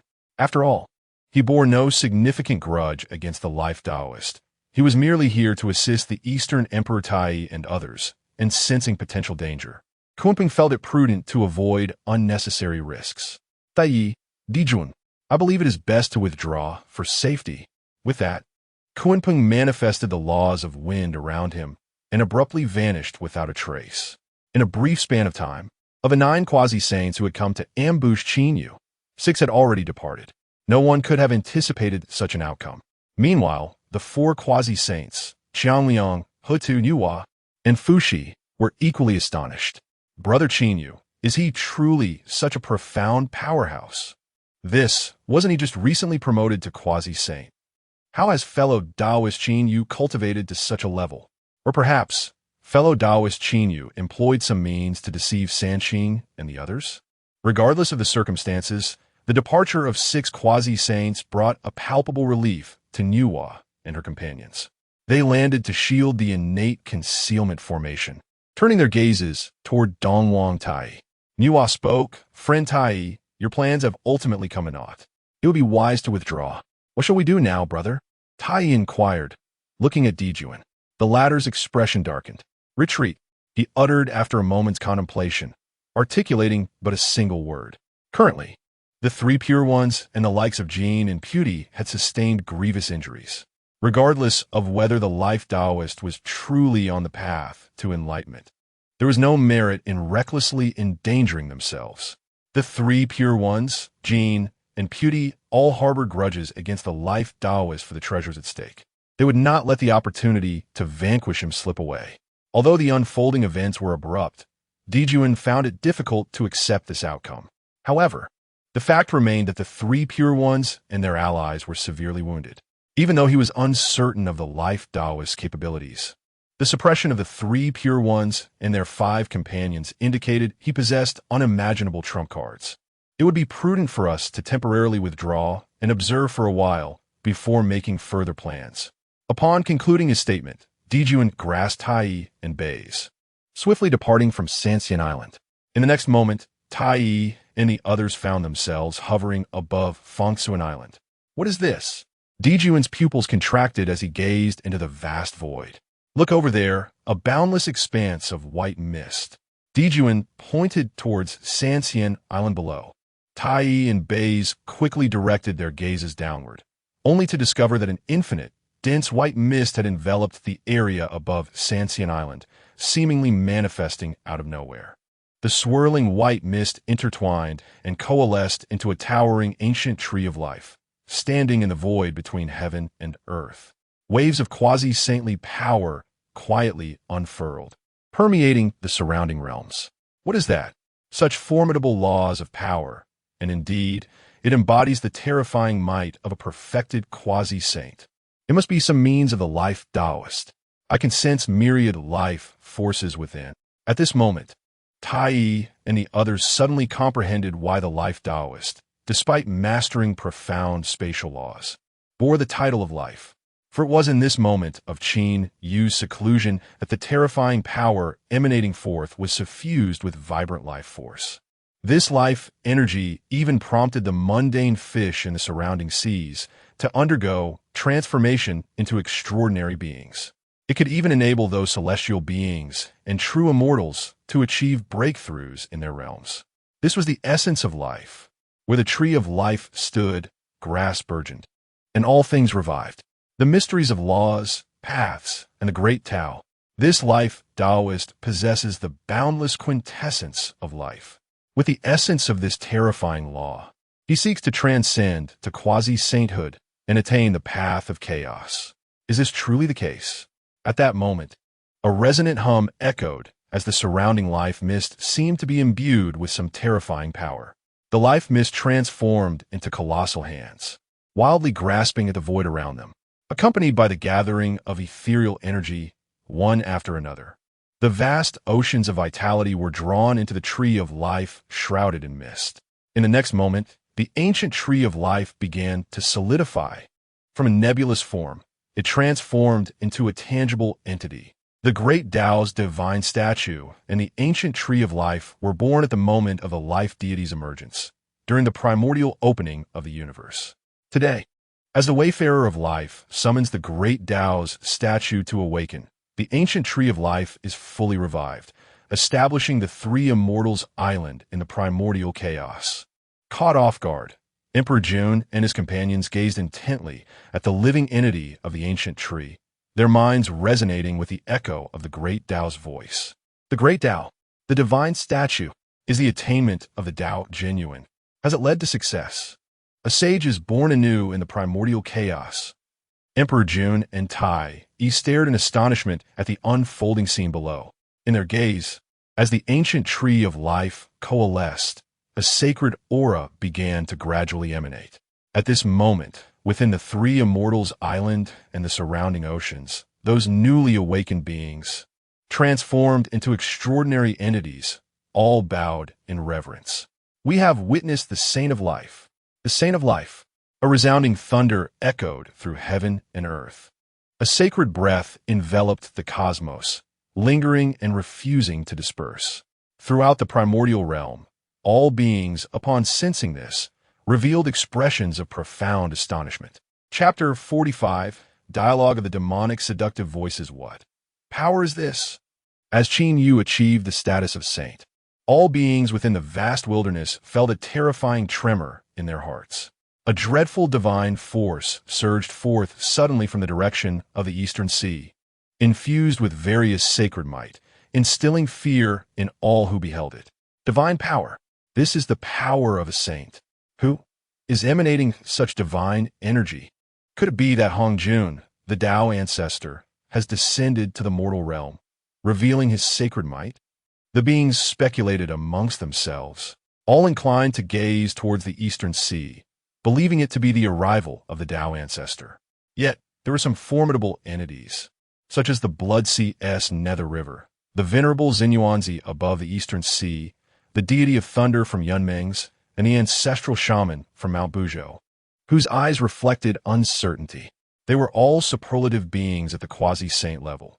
Even from such a distance, they could distinctly sense that this sacred might was utterly unfamiliar. This is not the power of Honghuang. It is a saint who has never appeared in the wilderness before. Who could it be? He has succeeded. Di Jun and the others had retreated far, gazing in astonishment at the distant life, sacred tree, their hearts stirred with tumultuous waves. Behind them, the three clear ones and enlightenment and guidance figures also wore grim expressions. This life Taoist is so formidable. Why did no one mention it sooner? Had they known this outcome, they would have forsaken any treasures. What shall we do now? After deliberation, they concluded that rather than ruminating here aimlessly, it would be wise to prepare a gesture of apology for the life saint. Although the commotion they caused was significant, in truth, they had suffered a severe setback against the life saint. They had not offended him gravely. If they proactively acknowledged their fault, it should pose no major issue. Let's try it out. If all else fails, we could implore Master Honghuang to speak on our behalf with the life saint, trusting that the life saint would honor the Tao ancestor. The beings of the wilderness continued to speculate, each harboring their own thoughts. Meanwhile, the newly ascended saint they were conjecturing about was in seclusion on Fongsuan Island. Qin Yu sat beneath the ancient life tree, continually transforming his entire essence of power into sacred energy. A powerful sensation filled his heart as he underwent an unimaginable metamorphosis. This is the power of the saint realm. With a mere gesture, Qin Yu commanded various laws and principles to accompany him, creating an experience that was worlds apart from his previous state. However, Qin Yu suddenly furrowed his brow. Something feels peculiar. Within my power, there's an unsettling presence of demonic energy. His expression darkened as he perceived within the depths of his power a swirling mass of dark energy, emanating with various sinister intents. Unbeknownst to him, he had inadvertently become tainted by this demonic aura. At this moment, within that dark energy, a thought emerged, lurking and observing Qin Yu. Come fort. Qin Yu pointed forcefully, causing the very heavens and earth to contract violently, pressing towards his power. In the next instant, a wicked laugh echoed forth. Ha ha ha! I never anticipated you would discover me. The moment the voice resonated, the demonic energy surged forth from Qin Yu's magical essence, coalescing in the void to manifest as a middle-aged man draped in a robe of black mist. This man scrutinized Qin Yu with a gaze imbued with astonishment. So, you are the Taoist of life, he remarked, a hint of disbelief in his tone. "I never anticipated that it would be you who attained enlightenment this time." Qin Yu focused intently on the middle-aged man and replied calmly, "I initially thought my perception was flawed, but it appears I was indeed sensing demonic energy." Although the visage of this middle-aged man was unfamiliar to Qin Yu, he quickly deduced his identity: the demon ancestor, Luo Ho. In days of yore, Luo Ho had been defeated in the Dragon Han era, transforming himself into a celestial demon and bestowing upon all living beings the calamity of celestial demons. Thus, the so-called celestial demon calamity was responsible for the pervasive spread of demonic energy throughout the wilderness. Any negative emotions harbored by sentient beings would attract this energy into their very being. During moments of breakthrough, cultivation, or enlightenment, it was possible to trigger an eruption of this demonic energy, inviting celestial demons to descend. Qin Yu had not encountered the celestial demon calamity himself. However, upon achieving sanctification, he sensed an anomaly within himself and employed his abilities to expel the demonic energy from his body. Regaining his composure, Qin Yu spoke. "So it is the arrival of the demon ancestor." He added nonchalantly, "No, you should now be addressed as Lord Celestial Demon. If you intend to unleash the calamity of inner demons upon me, I fear it is too late. I have already attained enlightenment," he asserted, his aura radiating with sanctity, exuding an air of supreme divinity amidst chaos. Luo Ho smiled subtly. "The primordial Tao beneath the path of life," he mused. "I never expected to encounter another saint in the wilderness since Honghuang's enlightenment. Moreover, you are not a saint of the heavenly path, but rather a primordial saint." His gaze deepened, pondering, a substantial catch indeed. With that thought, Luo Ho's face broke into a benign smile. "Taoist of life, you need not be so wary of me. Your ascension to sainthood renders me unable to impose upon you. On the contrary, I am merely a person driven by curiosity, here to observe this newly ascended saint." After a pause, he continued, "Would you care to collaborate with me? Together, we could overturn the wilderness and absorb the divine resonance of its essence, allowing you to undoubtedly achieve a higher state of enlightenment." As the echoes of the celestial demon's voice reverberated, Qin Yu's mental realm began to tremble. However, a surge of ancient vitality from the tree of life swiftly restored tranquility to his heart. He sighed, "What formidable prowess! It seems, Lord Luo Ho, that although you failed to attain the primordial state through slaughter, you have forged a new path, becoming a celestial demon imbued with divine power. You possess remarkable abilities." Luo Ho regarded Qin Yu with a profound gaze. Just moments ago, his celestial demon's voice had the potential to bewitch any newly ascended primordial Taoist. Within the realm of saints, only the newly anointed saints of the heavenly path could rely on the world's protection to evade calamity. Yet, unexpectedly, this Taoist of life, not belonging to the heavenly path, was able to awaken effortlessly without the sanctuary of the wilderness. This exemplified the formidable nature of the statue of the great Tao. Truly, the Taoist of life is fortunate. Luo Ho chuckled amiably. "It seems you are quite resourceful as well. Oh well, there will surely be opportunities for us to collaborate in the future. What potential collaboration could we possibly have?" Qin Yu inquired, perplexed. Rahu smiled enigmatically and said, "When the divine statue of the great Tao binds you, you shall understand. Devote yourself to your cultivation. I shall visit you again in the future." With those words, Rahu erupted into a cloud of black smoke, vanishing without a trace. The commotion in the area subsided, leaving only Qin Yu in contemplation. How intriguing. He gazed thoughtfully in the direction Rahu had departed, never anticipating such an encounter after attaining sanctity. Yet, it would be prudent not to dwell too deeply on Rahu's words. Who knows what pitfalls may lie ahead? Qin Yu silently admonished himself, then closed his eyes once more to resume his practice. Having just attained sanctity, the myriad of powers within him were still undergoing transformation, necessitating another period of seclusion to complete his ultimate metamorphosis. This time of seclusion, however, did not last long. After a millennium, Qin Yu awakened once again. Chapter 46. A different kind of plan. Upon attaining sanctity, Qin Yu immediately entered a state of seclusion. With the culmination of this period of cultivation, The mystical energies within him underwent a complete transformation. The ethereal and enigmatic aura of a sage surrounding him became increasingly pronounced, evoking an almost transcendent sensation, as if he were on the verge of escaping the confines of this world. Qin Yu marveled, noting the substantial disparity between his state of Honghuang Daoyuo and the heavenly Dao sages of the primordial era. While the heavenly Dao sage radiated like a resplendent sun, the presence of Honghuang Daoyuo was shrouded in an air of inscrutable mystery. This distinction illustrated the profound differences between a sage of one realm and a Honghuang Daoyuo amidst chaos. In terms of power, it remained uncertain which of the two was superior. Perhaps a future encounter would provide clarity.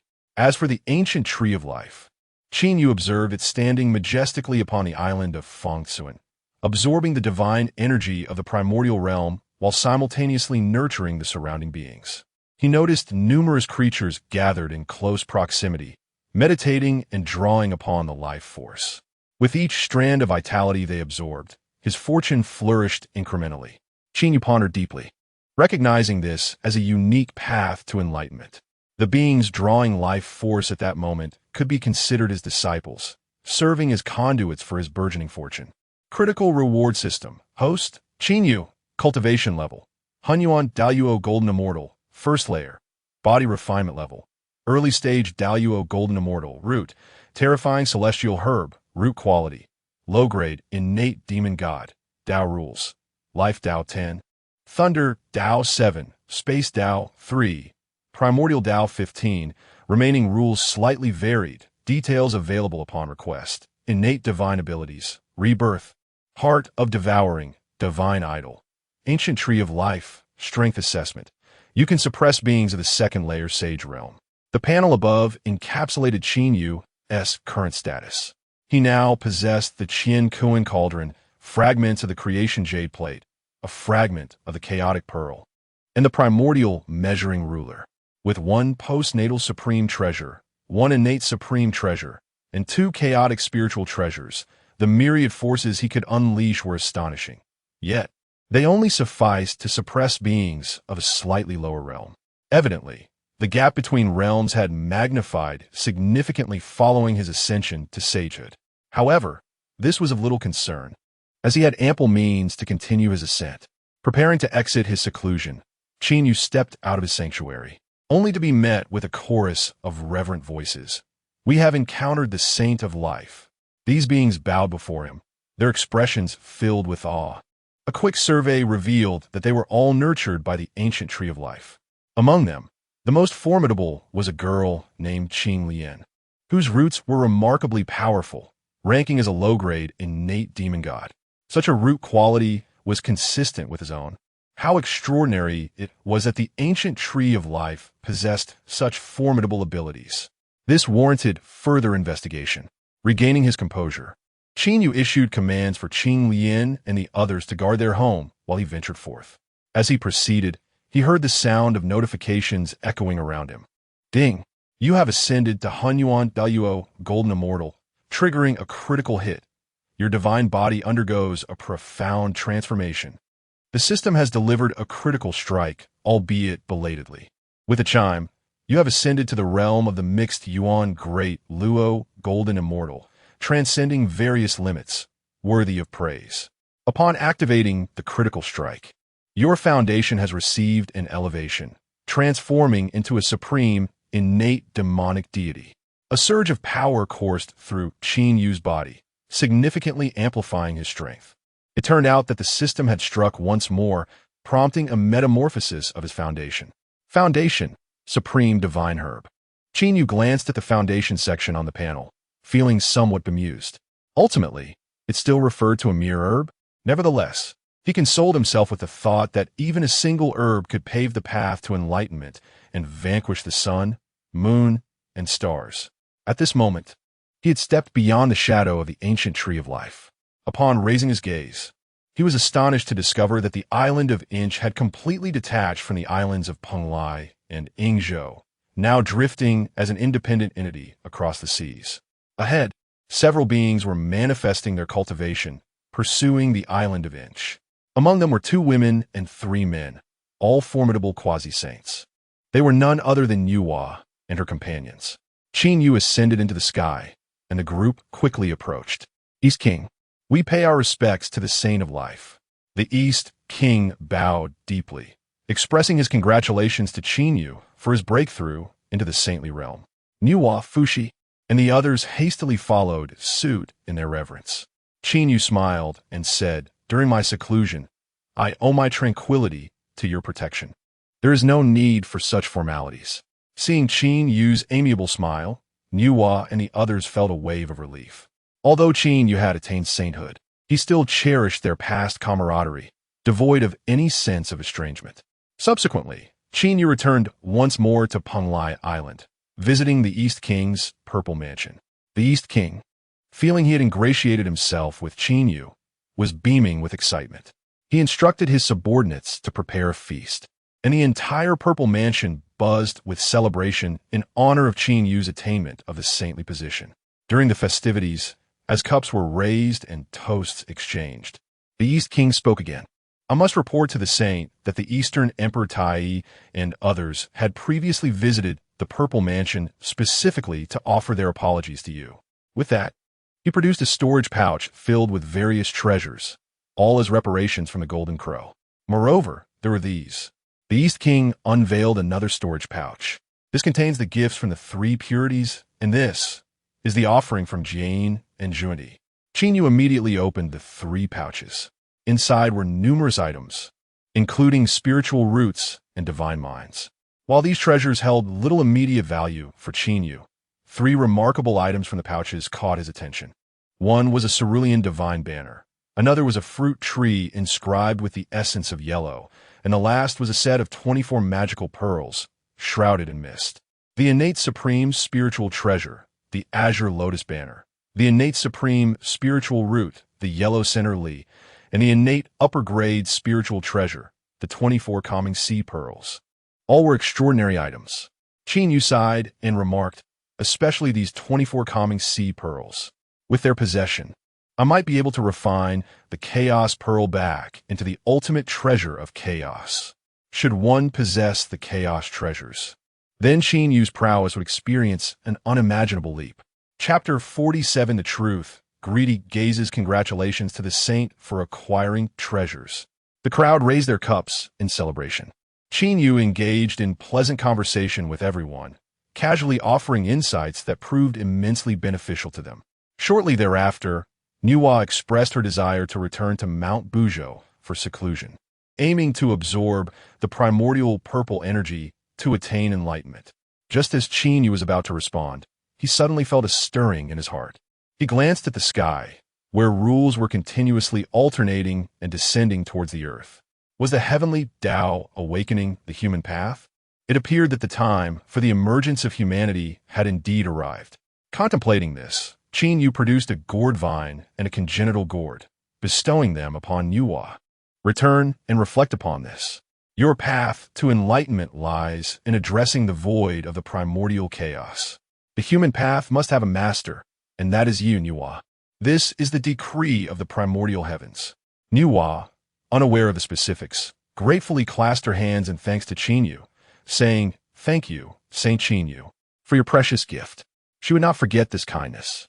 In the following days, Qin Yu continued his travels between the islands of Penglai and Yingzhou. To his surprise, he discovered a new treasure. It was a white lotus radiating waves of purifying light. The 12th grade pure world white lotus, a supreme, innate spiritual treasure. Truly, the 3 immortal islands were boundless in their treasures. After gathering for a while longer, Qin Yu acquired a substantial amount of 3 light divine water and Pangu-S jade marrow, preparing to return to the ancient tree of life for absorption. At that moment, a voice suddenly echoed, "Qin Yu, my friend, I am about to merge with the Tao. Do not forget our agreement." Qin Yu lifted his gaze to find Hongjun standing within a concealed formation before him. Observing his aura, there was a faint surge of heavenly intent. Moreover, Hongjun's power was such that even Qin Yu could not fully comprehend it. A sense of alarm welled within him. It seemed Hongjun had become the foremost saint of the primordial chaos, and had already gained numerous advantages. At this moment, my strength likely pales in comparison to his. Regaining his composure, Qin Yu replied, "Rest assured, Dao Ancestor. I remember our agreement. Focus on your merging." "Good." Hongju nodded. "By the way, your ancient tree of life holds certain secrets. You should explore them thoroughly. If utilized properly, your strength could experience a terrifying enhancement and breakthrough." "Thank you for the insight." After bidding farewell to Hongjun, Qin Yu continued his journey, eventually returning to Fengsuan Island. Within the island stood a divine tree that obscured the sun. Approaching the ancient tree of life, Qin Yu recalled Luo Hu's words about its secrets. And now Hongjun also spoke of mysteries. Furthermore, these secrets could potentially lead to a significant advancement in his power. Curiosity piqued. Qin Yu unleashed his divine consciousness for exploration. This time, his saint-level consciousness fully manifested, and he quickly detected anomalies previously unnoticed. He sensed that within the ancient tree of life, there seemed to be a hollow space. Faced with this hollow, he employed the laws of life, and an overwhelming sense of attraction enveloped him. Should I take a closer look? After a moment of contemplation, he made his decision. Utilizing the principles of life, the pull intensified. In the next instant, a resonant hum echoed. A powerful force of attraction erupted before the ancient tree of life, pulling Qin Yu and causing him to vanish from his original location. Surrounding him was an expansive land beneath a vast, white sky, a boundless little world. Qin Yu stood there, astonished, as he had never anticipated that within the ancient tree of life, there existed an entire realm. At that moment, the sensation of attraction emerged once again, guiding Qin Yu upwards to the clouds. As he cast his gaze around, he discerned the source of this force. It was an ancient bridge, shimmering with waves of life's mysterious light. What purpose did this bridge serve? Approaching the bridge's edge, he felt a surge of curiosity. Suddenly, he heard a voice echoing through the air. "Look, there is a presence of life on the divine bridge. Capture him. Attack his domain." It appeared that greedy shouts were emanating from the far end of the bridge. In quick succession, ripples stirred in the void at the bridge's terminus, and a colossal hand thundered towards Qin Yu. "Is there truly a life form here?" Qin Yu marveled in astonishment. Within the ancient tree of life, there existed beings? No. It seemed that the life forms were at the other end of the bridge. They were not within the ancient tree, but appeared capable of traversing this bridge to enter it. While pondering this, a hand suddenly extended from beyond the bridge, seeking to strike Qin Yu down. Audaciously bold, Qin Yu scoffed lightly and effortlessly shattered that enormous hand, annihilating its master with his overwhelming force. This is bad. It is a superior world. Quickly close the passage. We cannot allow him to enter." Thunderous roars erupted, and then silence enveloped him.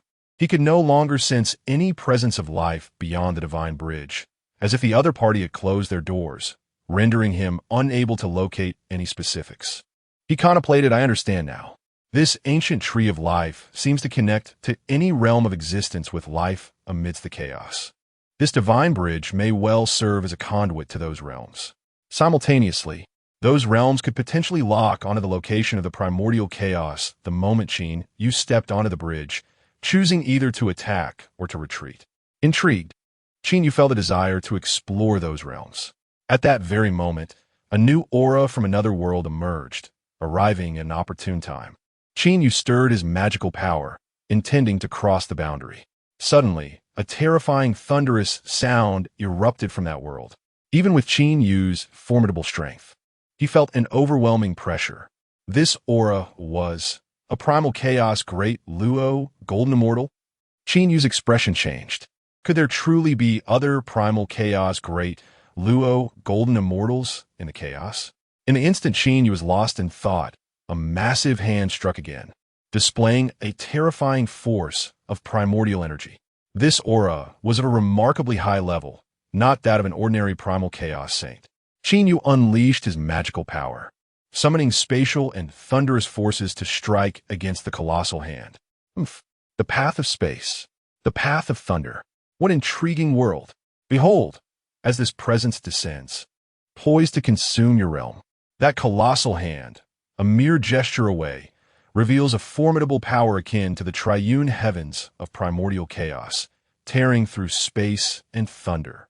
Ready to invade, this poses a predicament. Qin Yu's thoughts flickered. He could not possibly allow that entity to breach his domain. Were he to do so, it would not be a matter of him plundering the opponent, but rather inviting the adversary to invade and plunder instead. Raising his hand, he summoned forth a terrifying artifact from his grasp. It was a gray orb, imbued with the essence of a chaos spirit treasure.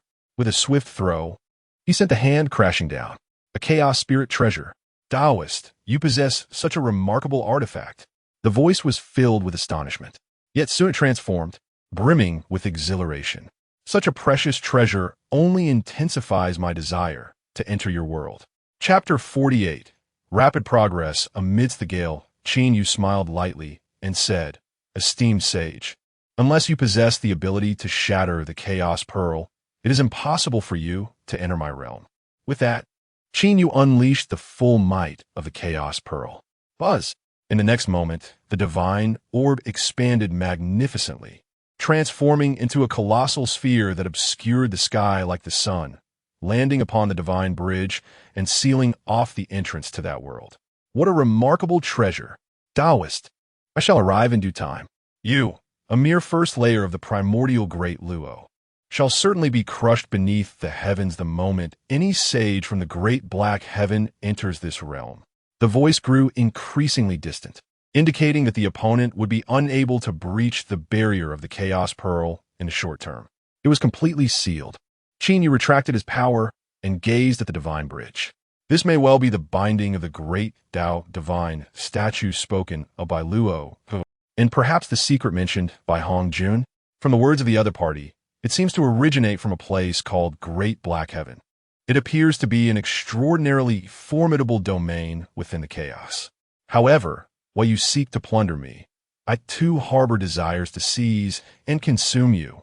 Qin Yu looked toward the domain behind the Chaos Pearl, a surge of avarice for conquest and devouring rising within him. I understand now. This is the path of primordial unity. The path of primordial unity is indeed the path of plunder. Nevertheless, the strength of my adversaries is fearsome. I must prepare diligently. Qin Yu resolved to begin his training at once. He aimed to attain the third layer of the primordial great Luo, and then devise a means to enter their world for conquest. Thus, it was time to depart. Qin Yu thought, I shall continue to rely on the critical hit system to ascend further.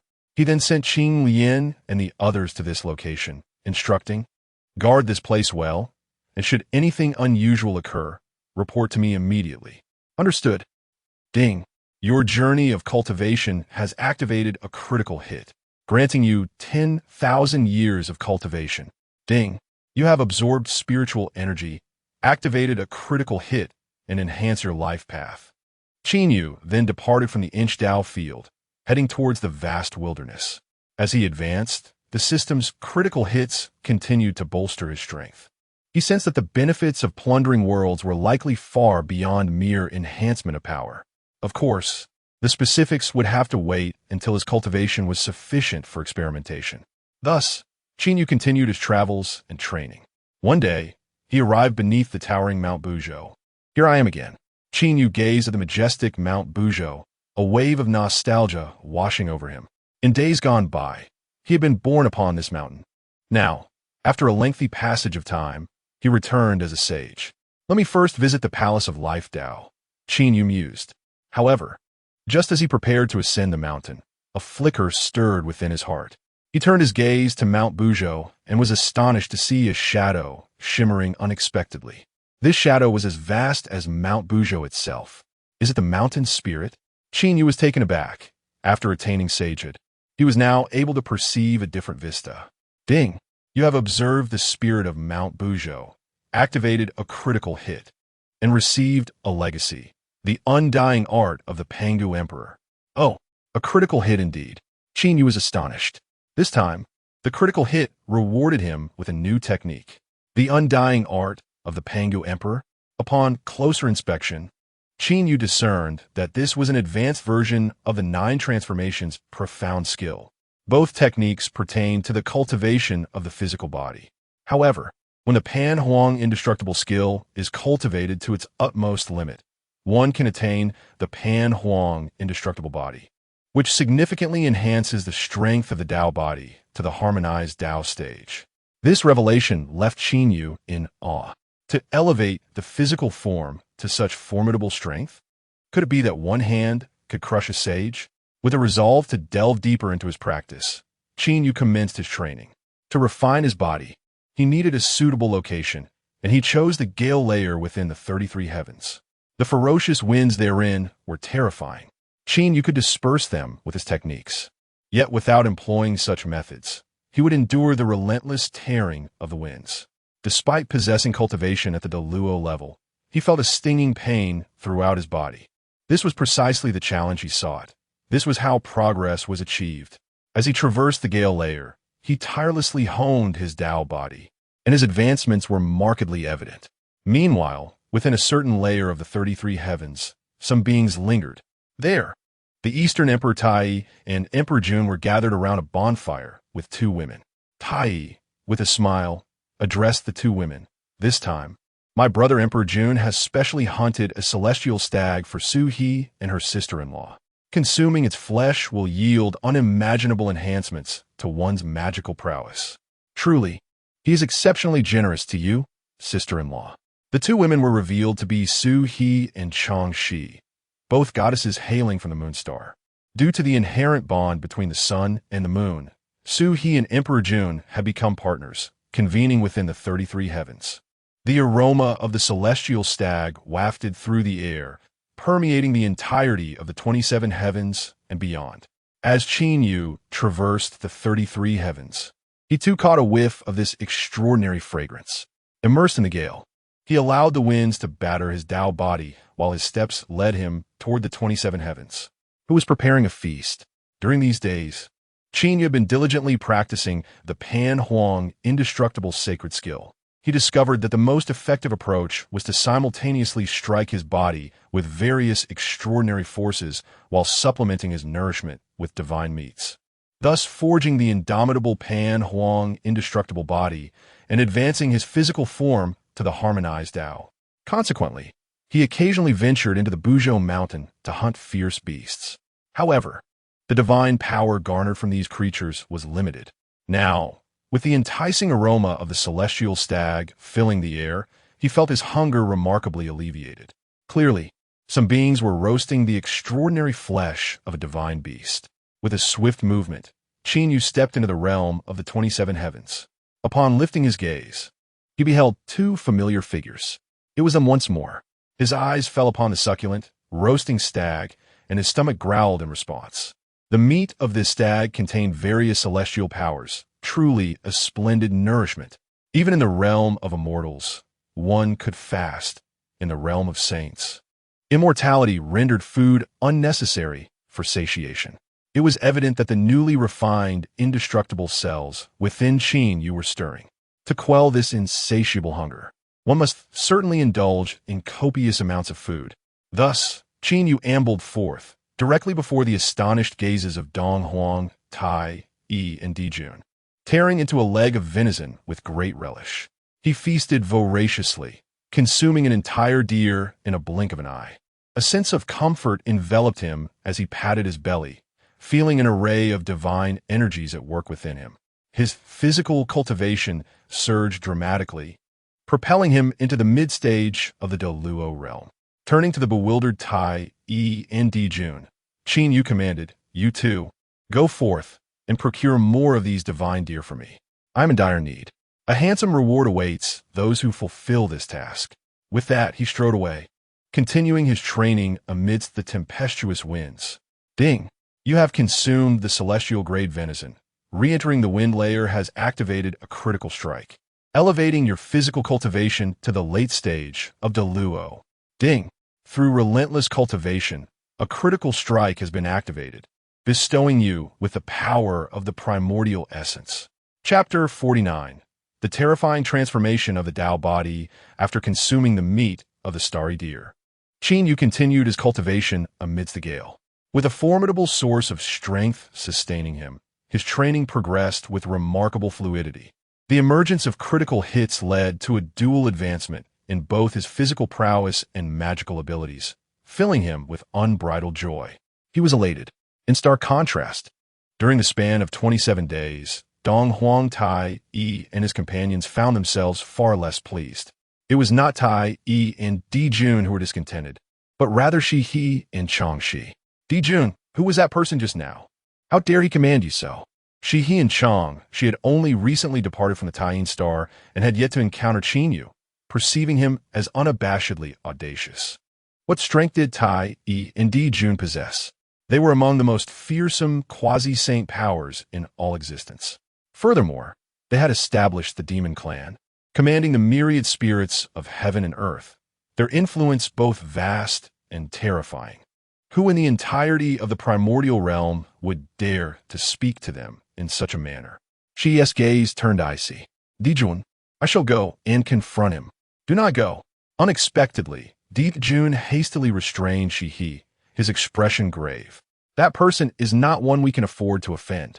If he requires the starry deer, we shall procure it for him. Under no circumstances should we defy him. Tai Yi also regained his composure, a hint of trepidation in his eyes. Indeed, sister-in-law, he is no ordinary individual. He is the Taoist of life, possessing immensely formidable cultivation. We must be exceedingly cautious. The Taoist of life? Upon hearing this, Shi He and Chang, she felt a strange familiarity. Suddenly, Shi He's expression shifted in surprise. The Taoist of life? It cannot be him. I recall who he is. Oh, you are aware of him? Tai Yi and Di Jun were taken aback. Shi He and Chang, she had been primarily residing on the Taiyin Star, rarely venturing outside. They had scarcely set foot on the primordial lands, let alone attended teachings at the Zhixiao Palace. How could they possibly be familiar with the Taoist of life? Shi explained, I once dispatched my subordinate, the moon rabbit Wang Shu, to the primordial lands. There, Wang Shu encountered a remarkable being known as the Taoist of life. According to Wang Shu, this being is extraordinary, wielding boundless mastery over the laws. At that time, he was a great Luo, and he must have subsequently gone to the Zhixiao Palace for teachings and ascended to the status of quasi-saint. Chang Shi interjected, Shi He, you are right. Yet, how could this quasi-saint bring such fear to Tai Yi and Di Jun? Shi He was perplexed. Di Jun sighed. What do great Luo or quasi-saint titles matter? We should not address this Taoist of life as such, but rather as the saint of life. At this declaration, Shi He and Chang, she were struck with astonishment. The saint of life? Was it he who demonstrated such divine might in the Eastern Sea? Tai, he took a sip of wine and nodded. Indeed, therefore, whatever he requires, we shall see to it. We must not entertain any other notions. Dijun concorde, indeed. Moreover, this presents an opportunity. In the past, we shared a connection with the saint of life. If we can assist him and dispel any misunderstandings, it would be a momentous occasion. With that, the four of them moved forward, embarking on their celestial hunt. Subsequently, Qin Yu traversed the layer of violent winds, and during his spare moments, made his way to the 27 heavens to replenish his energy.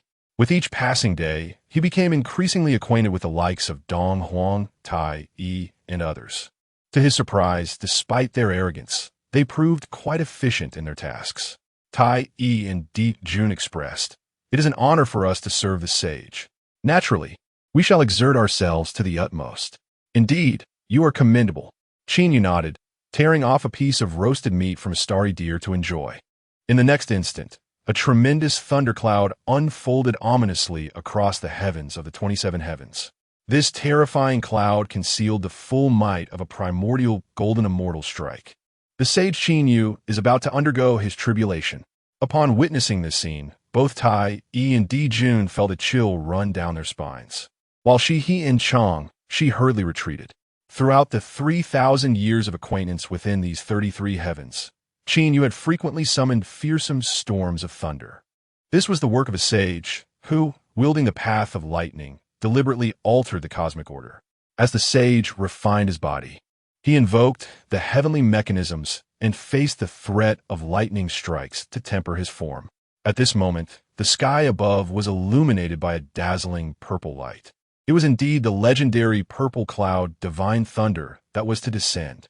Tai Yi and his companions observed that each bolt of this divine thunder possessed the terrifying power of a quasi-saint. Over the years, Tai Yi and Dijun had ascended to the mid-stage of quasi-sainthood, maintaining their composure in the face of the divine thunder. In contrast, Shi He and Chang, she felt their scalps tingle at the sight of such formidable lightning, a testament to its overwhelming might. At that moment, a total of 81 bolts of purple cloud divine thunder crashed down upon Xinyu. The combined force of these 81 divine thunders was nothing short of cataclysmic, akin to the annihilating void that could instill dread in the heart of any early-stage quasi-saint. Shi He trembled, exclaiming, "If this divine thunder were to strike me, I would surely perish within moments." Dijun, his expression grave, added, "Sister, it's not just you. Without my treasures, I too would be gravely wounded." Tai Yi and Chang, she remained transfixed, their gazes locked on the descending thunder. Soon, the 81 bolts capable of obliterating a mid-stage quasi-saint fell upon Xinyu. To their astonishment, Xinyu, as before, did not employ his sage-level cultivation to confront the divine thunder. Instead, he directly withstood it with his Tao body. Beneath the onslaught of this terrifying divine thunder, even Xinyu's corporeal form was challenged. Boom! Boom! Boom! Boom! Boom! The cacophony of 81 explosive bursts resonated through the air, filling the void with an aura of death. Yet amidst these 81 explosions, the laws of life surged forth. Xinyu's shattered body endured a cycle of destruction and rebirth time and again. In a fleeting moment, his Tao body met its demise 81 times, but ultimately he persevered. In the instant of his rebirth, a radiant glow, pure as gemstones, emanated from Xinyu. In the next moment, the might of a primordial golden immortal's physique was revealed, shaking the very firmament. Ding! You have attained a remarkable elevation in your physical cultivation, stepping into the first realm of the Honghuang golden immortal's physical domain. The Pangu Undying technique is now partially mastered, granting you a profound divine ability known as the art of creation. This extraordinary skill, belonging to the Pangu Undying technique, astounds Xinyu with its grandeur. With a sudden surge of inspiration, he activates the art of creation. In the next moment, he extends his hands, forcefully pulling at the void. With a resounding crash, the sheer power of his physical form shatters the 27 heavens. A colossal scar appears across the expanse of the heavens. Satisfied, Xinyu remarks on the strength of this divine ability, which allows him to rend the heavens with nothing but his physical prowess. Indeed, it is worthy of the great Pangu's creation. As a mere beginner in the Honghuang Golden Immortal's physical cultivation, he possesses such formidable capabilities. He contemplates that, should he attain the strength of a saint, this act of tearing could cause the collapse of 10 primordial worlds in mere moments. Chapter 50, the target of dual primordial chaos. Invasion. The power of this divine ability is indeed formidable. Tai Yi, Emperor Jun, and Shiha were all astonished by its might. We congratulate the Life Sage on a significant advancement in physical cultivation. In the vast wilderness, no one can rival the physical prowess of the sage. Congratulations, congratulations. Xinyu chuckled. You all certainly know how to flatter me. While my current physical cultivation is strong, the ancestral witches within the unyielding mountain each possess formidable physical strength. I fear I still fall short in comparison to them. Tai Yi promptly replied, How could those ancestral witches compare to the divine might of a sage? With your rate of physical cultivation, it won't be long before you surpass them. Xinyu responded, Indeed, I owe much of this to your efforts in hunting the ferocious beasts of the cosmos. I shall continue my physical cultivation, and I will need your assistance once more. Emperor Jun hastily clasped his hands together, saying, It is our honor to serve the sage. Tai Yi added, Tai Yi, may lack other skills, but I possess great means in capturing cosmic beasts. Subsequently, they continued their endeavors, and Xinyu stepped into the lair of Gale to resume his cultivation. His goal was to elevate his physical prowess to the realm of primordial Deluo as well. At that point, his magical power would be that of a sage, and his Tao body would also be that of a sage, undoubtedly enhancing his strength further. The life bridge within the ancient tree of life would reveal my location. It is evident that those great figures hidden within the chaos do not mind descending to this world to eliminate Qinyu, seize treasures, or even devour my essence. However, I too harbor ambitions to consume them. With such thoughts in mind, Qinyu continued his cultivation. However, immersed in his practice, he remained unaware that a horrifying anomaly was occurring within the ancient tree of life. On the life bridge, terrifying black mist began to surge forth.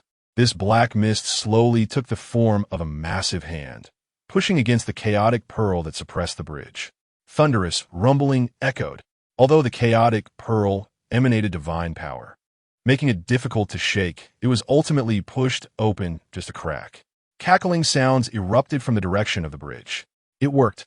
This gap allows me to pass through and test the waters of that world. However, be cautious. After all, a primordial Deluo stands guard on the other side. The entity that had pushed open the chaotic pearl responded. A mere primordial Deluo of the first level? I am a primordial of the second level. Slaying him is akin to killing a dog. Very well, I shall go first. Once I eliminate him and seize the chaotic spiritual treasure, I will allow you to enter. As the voice faded, a surge of black mist struggled to seep through the crevice opened by the chaotic pearl. Its greedy gaze swept across the land, landing on the practicing Qinglian and others. What a delectable scent. Alas, these beings are nurtured by the ancient tree of life. I cannot slay them before defeating the life Taoist, or I shall be expelled by the statue of the great Tao. However, the native beings of this realm can serve as my sustenance. Cackle, let me exterminate all lives and force that life Taoist to appear. As I contemplated this, the dark mist silently emerged from the ancient tree of life, descending upon the diminutive celestial island. The aura of spiritual energy was profoundly rich, a grand world. The being, with a swift motion, thunderously arrived at the shores of the eastern sea. At that moment, various entities were diligently constructing a palace by the eastern sea. Once completed, the character was inscribed upon it. It turned out that the demon clan was widely establishing their sanctuaries. These beings were brimming with enthusiasm, transporting various divine woods for construction. It was said that the esteemed Tai and Emperor Jun were presently assisting a powerful entity within a span of 27 days. Who could warrant the assistance of the illustrious Tai and Emperor Jun? One speaker quietly remarked, "Did you sense the holy breath from the primordial chaos earlier? Tai and the others are indeed serving this saint." "Ah, I see. With both great beings attending to the saint, we share in their glory as well." The demon clan members wiped their sweat, ceaselessly building the palace, envisioning a bright future. Just then, a shadow abruptly materialized in the clouds. It raised its hand and pressed down toward those below. Buzz! A wave of black mist surged forth. Not a single one of the thousands of celestial demon clan members could react. Their faces still bore the aspirations of the clan's rise, yet they all perished. Within the 33 layers of the gale winds, Qinyu lay in the void, allowing the winds to whip against him, feeling neither pain nor discomfort. Alas! It seems these gales have little effect on me now.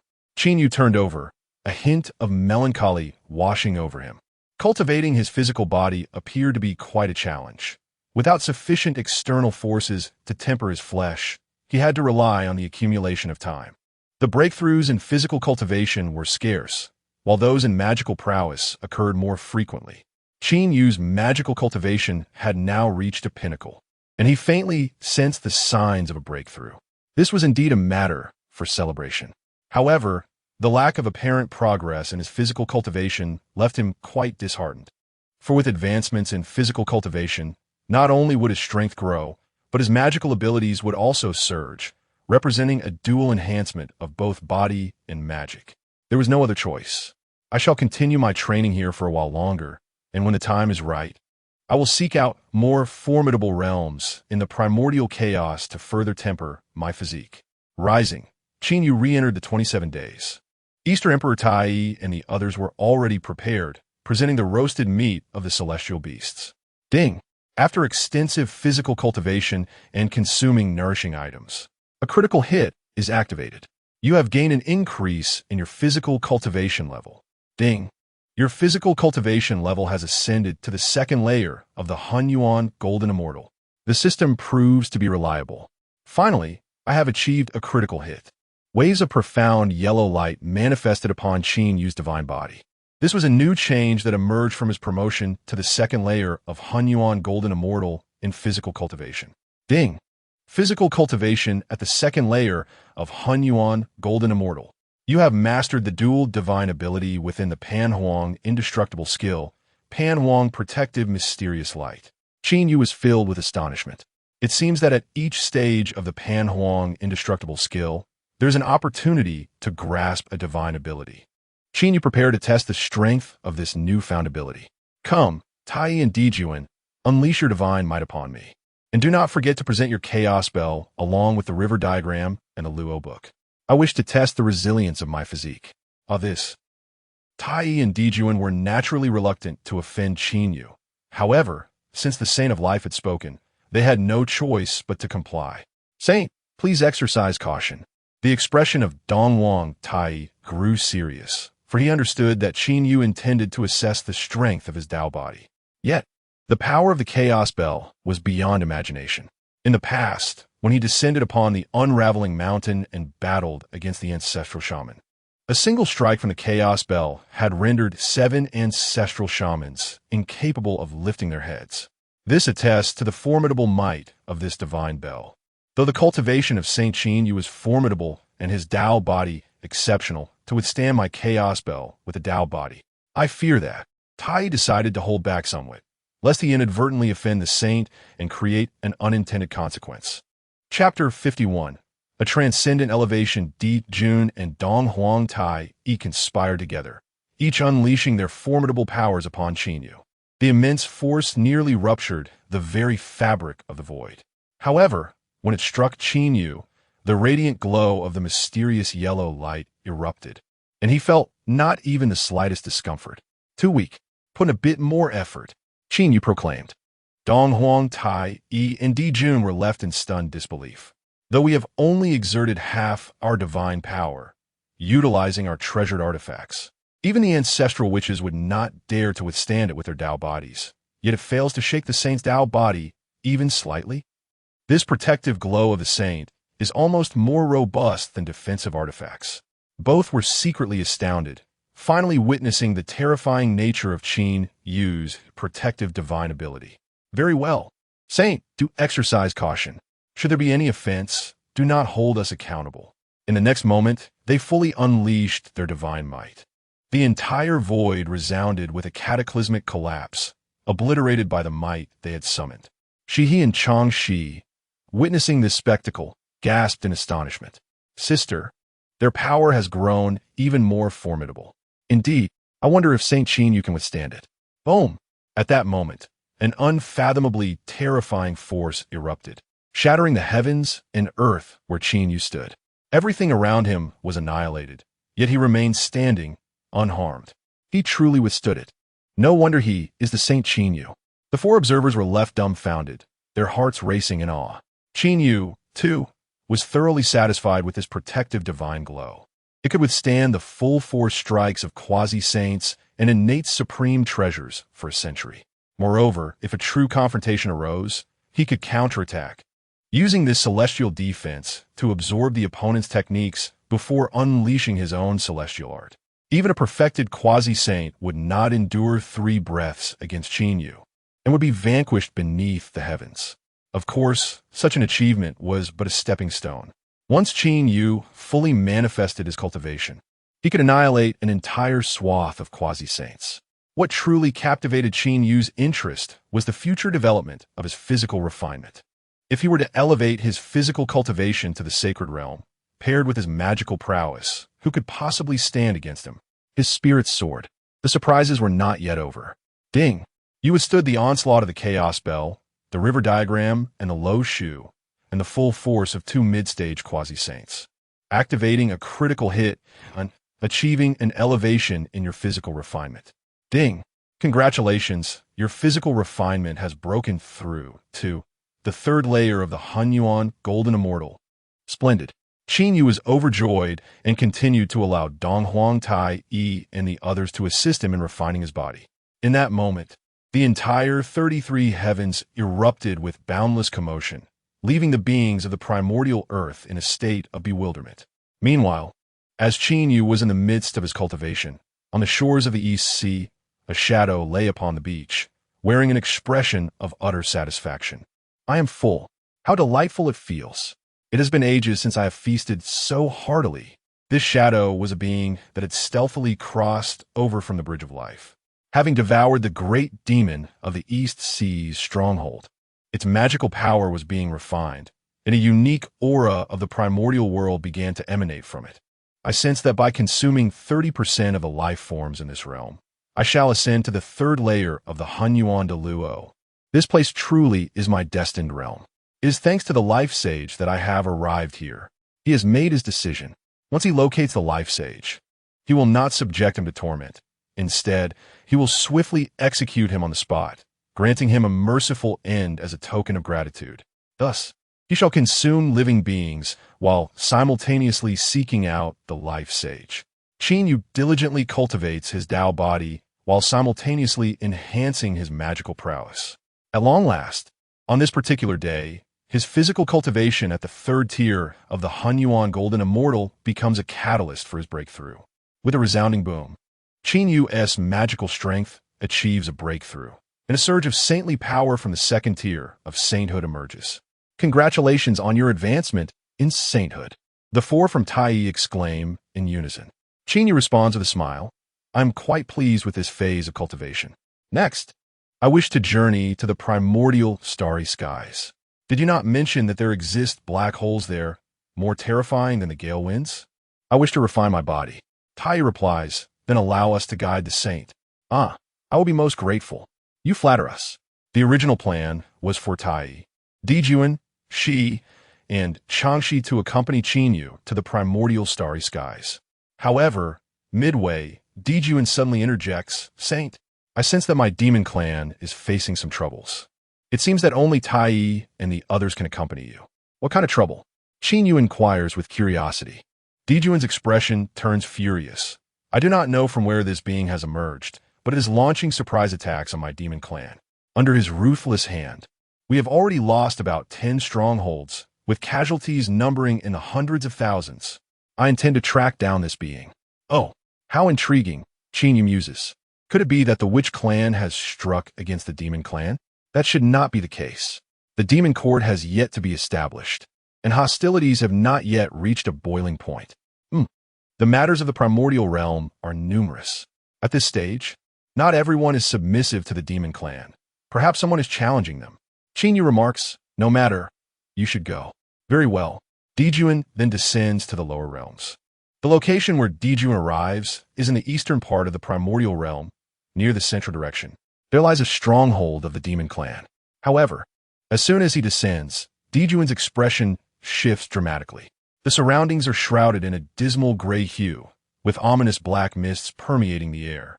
In the midst of this desolation lies a ruined fortress, enveloped in darkness.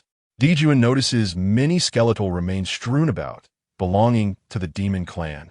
To his astonishment, this stronghold of the demon clan has also been destroyed.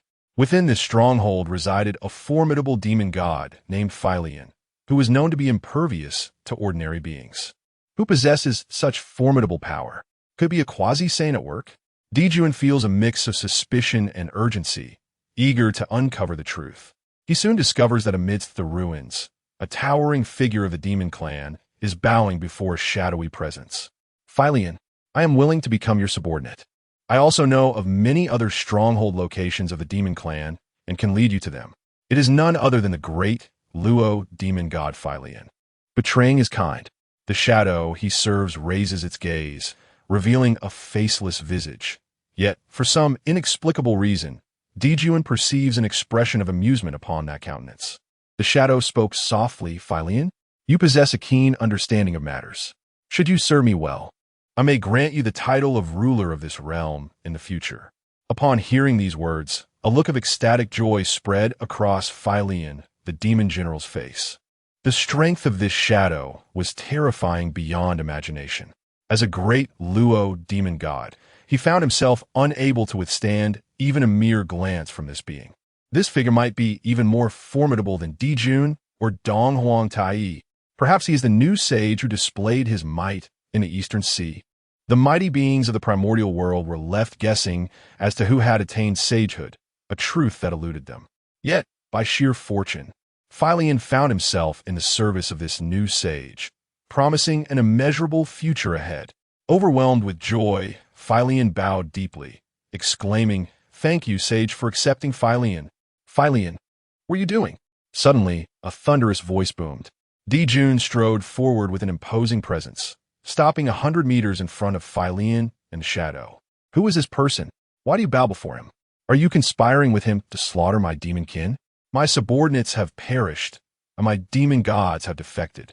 Dijun, who had previously felt elated for having allied with the life sage Qinyu, was now filled with rage upon witnessing this scene. "Ah, Lord Dijun?" As Philion turned to face Dijun, he was startled to his core. Although he had now become a subordinate of a sage, the towering figures of Dijun and Tai Yi still lingered in his heart, leaving him momentarily flustered. He hurriedly said, "Lord Dijun, you must not be aware. This esteemed being is the new sage who previously manifested his divine power in the Eastern Sea.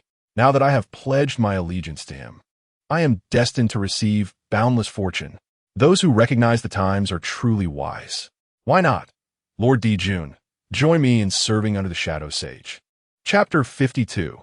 The Pursued Emperor Jun, the new saint of the East Sea, the Shadowed Sage? Absurd. Emperor Jun was furious. Who is this new saint of the East Sea? Does he not know? It is none other than the former master of the Palace of Life, the Life Taoist, Qinyu. At present, Emperor Jun believes he has successfully won the favor of Sage Qinyu, which promises a bright future. Yet now, some insignificant shadow dares to masquerade as a sage and compel the demon race to submit? With a single strike, Emperor Jun sent Fei Lian flying, then turned to face the shadow. "Impudent creature, who are you? Reveal your name." "Oh, another insignificant bug has arrived." The shadow had long sensed Emperor Jun's approach. However, being a figure of the primordial Tao, he dismissed Emperor Jun entirely. As Emperor Jun spoke, the shadow shifted his gaze. Upon seeing Emperor Jun clearly, he was suddenly taken aback. Such profound fortune. Emperor Jun radiated the brilliance of the sun, truly extraordinary. The shadow initially intended to slay Emperor Jun, but abruptly changed his mind. "The Lord of the Great Sun, with such vast fortune, would you be willing to become my subordinate and assist me in conquering this realm?" "Become your subordinate?" "Impel Yun Scoft. He is the Lord of the Great Sun. Dienvu Impel Yunya. Who is this shadow to make such audacious claims? You shall perish." In an instant, Emperor Jun's hands surged with quasi-saintly power, one hand pressing toward the shadow. Curiosity flickered across the shadow's face. Not a primordial golden immortal, yet not inferior to one. It seems this realm possesses a unique cultivation system. "Reporting to you, Lord Shadow, this is a quasi-saint." Fei Lian wiped the blood from his lips and explained Emperor Jun's cultivation level, glancing at him with resentment. "Shadow Sage, this man is ungrateful.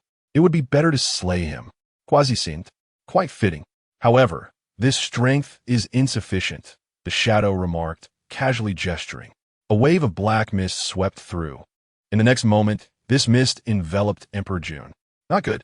Emperor Jun's expression changed as he realized the black mist was insatiable, draining most of his magical power in less than a breath. How is this possible? His magical energy was vanishing rapidly, and he was horrified. Such a technique was simply terrifying. "A mere quasi-saint cannot withstand my divine powers." The shadow smiled indifferently. "I shall grant you one more chance. Submit or die." Emperor Jun shouted, "Who are you?" "I am currently serving the Life Sage." "How dare you threaten me? Life Sage?" The shadow laughed heartily. "I have come to this realm to slay the Life Taoist. What do you think you are?" Emperor Jun was secretly alarmed. This shadow spoke with such audacity. Does he not know that the Life Sage has already ascended to sainthood? Yet in the next moment, the shadow curled his finger, and Emperor Jun distinctly felt a surge of holy power, his pupils contracting. "Holy power? You're also a sage?" Initially thinking Fei Lian was inadequate and had been deceived by the shadow, he now realized that the shadow was indeed a being of the sacred realm. How could there be a third sage in the primordial chaos? This was unfathomable. The shadow rose, a faint smile gracing its features. I am the embodiment of the chaos, the primordial essence of the great black heavenly god, residing in the second layer of the Deluo realm. It is only through the statue of the life Taoist that I could enter this realm. You are destined to perish now, so do not harbor resentment towards me. Every grievance has its origin, and every debt its debtor. If you must blame someone, let it be the life Taoist who granted me passage into this domain. With that, the shadow prepared to strike down Emperor June. Alarm spread through him. With a sage intervening, how could a quasi-saint hope to contend? Terrified, Emperor June summoned the remnants of his power, activating the protective formations of the river map and the Luo book to make his escape. Huh, the shadow chuckled. You run quite adeptly. Very well, I shall amuse myself by pursuing you. And thus, the shadow followed Emperor June at a leisurely pace. He was gaining on him. Clad in golden robes, Emperor June naturally exuded a regal aura. Yet before a sage, he felt utterly deflated, consumed only by the instinct to flee. Suddenly, a jolt of agony pierced through his back, accompanied by a scream of despair. The shadow had caught up, effortlessly piercing a gaping hole through Emperor June's back with a mere finger. The overwhelming force of the sage's power bore down upon him, leaving him to endure a harrowing dual torment of body and soul as death loomed ever closer. He was entirely outmatched. I must devise a means to survive. Who can save me? In the expanse of the cosmos, only Honghuang, the Tao ancestor, and a life saint could potentially offer salvation. Yet, both were absent from the wilderness of the Honghuang. What to do? At that moment, a great mountain emerged in the distance, imbued with boundless spiritual essence. Dong Kunlun. Emperor June's heart leapt with hope, and he called out, I beseech the three pure ones for assistance. In the 8th scenery palace of Dong Kunlun, the three pure ones were absorbing the primordial purple energy when they suddenly heard Emperor June's desperate plea. Is that Emperor June's voice? One pondered, why is he not diligently cultivating? How'd he find himself in Dong Kunlun? Curious, Tong Tian ventured outside, only to witness Emperor June, bloodied and fleeing. His astonishment was palpable. Someone is pursuing Emperor June. That shadow possesses terrifying strength. The revelation startled both Taishang and Yuanshi. Emperor June is in the mid-stages of quasi-sainthood. Who among the heavens could pursue him? Could it be? Is the life saint hunting him down? Yuanshi felt a tremor within. Gazing at Emperor June's wretched condition, he solemnly remarked, I warned you. Offering treasures to the life saint does not guarantee safety. Clearly, he still harbors grudges from the past and has turned against Emperor June. Soon, it may be our turn. Fortunately, we sought the aid of our teacher, Honghuang, to procure a saintly formation.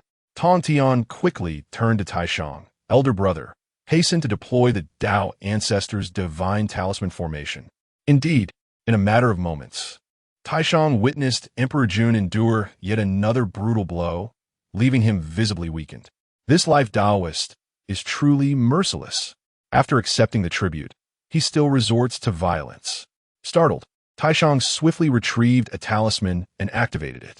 A magnificent array of saintly power coalesced, forming a protective barrier around the 8th scenery palace. Imperium Swifticum. Taishang cast forth the innate treasure, the Taiji diagram, enveloping Emperor June and drawing him into the sanctum. The innate treasure. Upon sight of Taishang's artifact, the shadow's eyes glimmered with avarice. In this world, there exists an astonishing abundance of treasures. A mere quasi-saint dares to wield the innate supreme treasures. With a resounding force, he unleashed his methods, violently assaulting the formation laid by the three pure ones. Bring it to me. As his magical energy surged, a shadow summoned a vast expanse of black smoke, and his dark eyes transformed into 8 colossal hands, reminiscent of the Milky Way, relentlessly striking the three pure formation. Tongtian's expression shifted in fear as he shouted, Saint of Life, we have already offered our apologies. Do not take action against us. Saint of Life? Dijun, in the midst of his meditation, heard Tongtian's exclamation and quickly interjected, Tongtian, You are mistaken. This individual is not the saint of life. Not the saint of life. The three pure ones gasped in astonishment upon hearing Dijun's words. How could this being, exuding such a torrent of sacred power, not be a saint? Dijun clarified. Indeed, he is a formidable being of the saintly realm. Yet he is not the saint of life. The true saint of life, Qin Yu, is currently traversing the starry cosmos, attended by Tai, in search of a means to refine his body in the most perilous places. This individual is known as the Saint of Shadows, hailing from the chaos of the great darkness. He does not belong to our world. Therefore, we must summon the Saint of Life and the Tao Ancestor, joining forces to vanquish this foe. Chapter 53. The Three Pure Ones Borrowing Treasures. What? Upon hearing these words, the three pure ones were all taken aback. A sage from the chaos. Wasn't chaos already cleaved apart, transformed into a desolate realm? Tong Tian exclaimed in astonishment. Tong Tian, your statement is not entirely accurate, Yuansha replied, shaking his head. The primordial father Pangu opened up the heavens and the earth, creating the vast wilderness only in one corner of chaos. However, chaos itself has not been obliterated. Taishang furrowed his brows and remarked, according to what Taoist Dijun has said, this being hails from chaos. Does this imply that chaos still harbors civilizations beyond our imagination? Dijun nodded in agreement. It seems to be so. Boom. Boom. Boom. At that moment, the 8 colossal black hands continued to assault the formation of the three pure ones and their companions. Although this formation was bestowed by the Grandmaster Honghuang and possessed the power to withstand the onslaught of sages, it was ultimately controlled by quasi-saints. Under the relentless assault of the shadow, the formation was on the verge of collapse. This cannot go on. Dijun thought frantically. Three pure ones, swiftly summon our Grandmaster. Summon Teacher Honghuang? The three pure ones fumed. Teacher Honghuang is currently in a state of merging with the Tao. The entire Purple Cloud Palace is sealed off. How can we possibly contact him? Taoist Dijun, you have lured this shadow here, and I fear we are on the brink of disaster. Teacher is actually in a state of merging with the Tao. Dijun exclaimed hastily. Then, might you be able to reach out to Taoist Nua? She should possess means to contact Saint Qin Yu. That black hole is far too terrifying. My brother, Eastern Emperor Tai, cannot relay a message to the saints. I can reach out to Fuxi. Let me try, Tong Tian interjected, producing a communication treasure to send a message. Subsequently, the three pure ones harnessed their powers to stabilize the formation. Meanwhile, Qin Yu was cultivating amidst the starry skies, accompanied by Eastern Emperor Tai and others. He had ventured into a vast black hole in the cosmos for exploration. Within the black hole lay unimaginable annihilative substances, and Qin Yu began refining his body amidst them, continuously enhancing his strength. The power of the undying Panga technique was truly beyond comprehension. In a short span of time, Qin Yu felt himself nearing the 4th level of the Honghuang Golden Immortal Body refinement realm. At this pace, it seemed inevitable that he would break through to the saint level without hindrance. Qin Yu intended to remain in this state for a while longer. However, unexpectedly one day, buzz, buzz, a series of crisp sounds emanated from his bosom. What is this?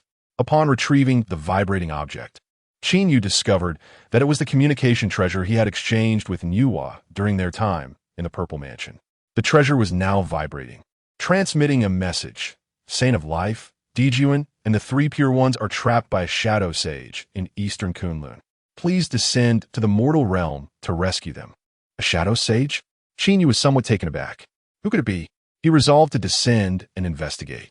Qin Yu directly employed the spatial laws to open a portal within the black hole.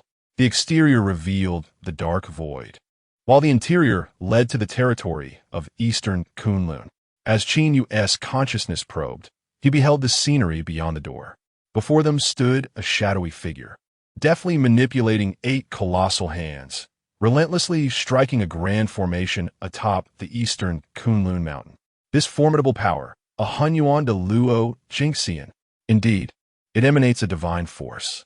As Qin Yu's consciousness burst forth, the shadow and the void seemed to sense it. Turning its gaze, it beheld a spatial gateway materializing in the firmament. The laws of space? The shadow was taken aback, then let out a cold, disdainful laugh. Life Taoist, is it you? And what divine being do you represent? Qin Yu traversed through the spatial gateway, positioning himself in the heavens, gazing down at the shadow. The shadow erupted with laughter. I am the shadow saying to the chaos, great black heaven, I have come to annihilate you and plunder this realm. Upon hearing this, Qin Yu began to comprehend the situation. So, you arrived through the ancient life tree? You are not entirely foolish. The shadow proclaimed with an air of pride. I did not anticipate the abundance of resources in your world. Chaos spiritual treasures, innate supreme treasures, and numerous wondrous spiritual roots and rare gems. The shadow regarded Qin Yu and continued, once I have extinguished you, all these treasures shall belong to me, the great black heaven. At this juncture, the shadow unleashed its entire magical essence. After all, the life Taoist, regardless of circumstances, was a Honghuang de Luo, and thus, the shadow was determined to employ formidable means to eradicate him. In an instant, a surge of power, belonging to the second layer of the Honghuang de Luo, radiated from the shadow. As this power erupted, a vast oppressive force emanated from eastern Kunlun, resounding outward in a thunderous wave. Within mere breaths, this divine might enveloped the entirety of the primordial wilderness. Countless mighty beings awakened beneath this terrifying pressure, their gazes filled with dread as they peered towards the eastern Kunlun direction. This is divine force. A saint is revealing their power. Could it be that new saint? The beings trembled, feeling the chilling aura of murderous intent contained within that divine might. On Mount Buzhou, Fuxi and Nuwa exchanged worried glances as they gazed into the sky. Brother, this must be the shadow saint that our friend Emperor Jun spoke of, showcasing their abilities. Fuxi's complexion paled slightly. This power, it seems more horrifying than when Saint Qin Yu attained enlightenment. Can Saint Qin Yu withstand it? Nuwa hesitated, I do not know. However, given Saint Qin Yu's prowess, even if he cannot prevail, he should be able to safeguard himself adequately. He wields the powers of life and space, providing him with sufficient means of self-preservation. Meanwhile, mighty beings from other realms were also stirred by the aura of the shadow, not to mention the beings within Eastern Kunlun, who stood under the weight of that saintly majesty, acutely aware of the greatness of the saint. As the divine force radiated, it was akin to a great sun illuminating the night sky. Even the three pure ones and Emperor Jun, who had already achieved quasi-saint status, felt diminutive beneath this overwhelming force. Such formidable power likely surpassed that of the newly ascended saint. Tongtian's expression was one of terror. This power is beyond imagination, more terrifying than the enlightenment of the life saint or teacher Hongjun. In the heavens, the shadow, upon hearing this, erupted into a hearty laugh. I am the Honghuang de Luo of the second layer. The newly ascended saint is surely no match for me. The second layer of the Honghuang Daluo. A wave of astonishment swept through the hearts of the Sanqing. This shadowy figure possesses strength surpassing that of the Saint of Life. I fervently hope the Saint of Life can endure. If he falters, we shall meet our demise as well. Yuan Shi cast forth the Panga banner, commanding, Saint of Life, feel free to wield my treasure to vanquish this fiend. Taishan also unleashed the Taiji diagram. Saint Qin Yu, step forth and slay this saint. Let our might resonate throughout the primordial realm. The two innate supreme treasures soared into the sky, landing directly beside Qin Yu. With a mere gesture, he grasped both treasures in his hands. Ding! Yuan Shi and Taishan request you to slay the saint, activating a critical hit.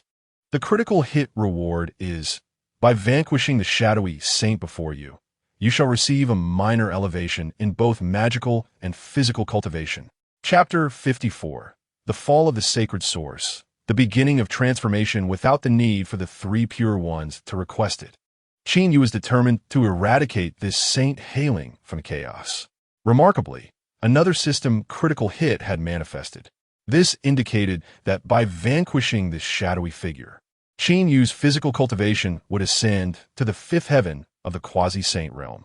Concurrently, his magical prowess would elevate to the third heaven of the saint realm. No, perhaps even higher. Qin Yu recalled the primordial divine ability of the gluttonous beast, the devouring of heaven and earth. This ability could absorb the essence of living beings, forging an immensely powerful Tao body. It had been far too long since Qin Yu had extinguished a life.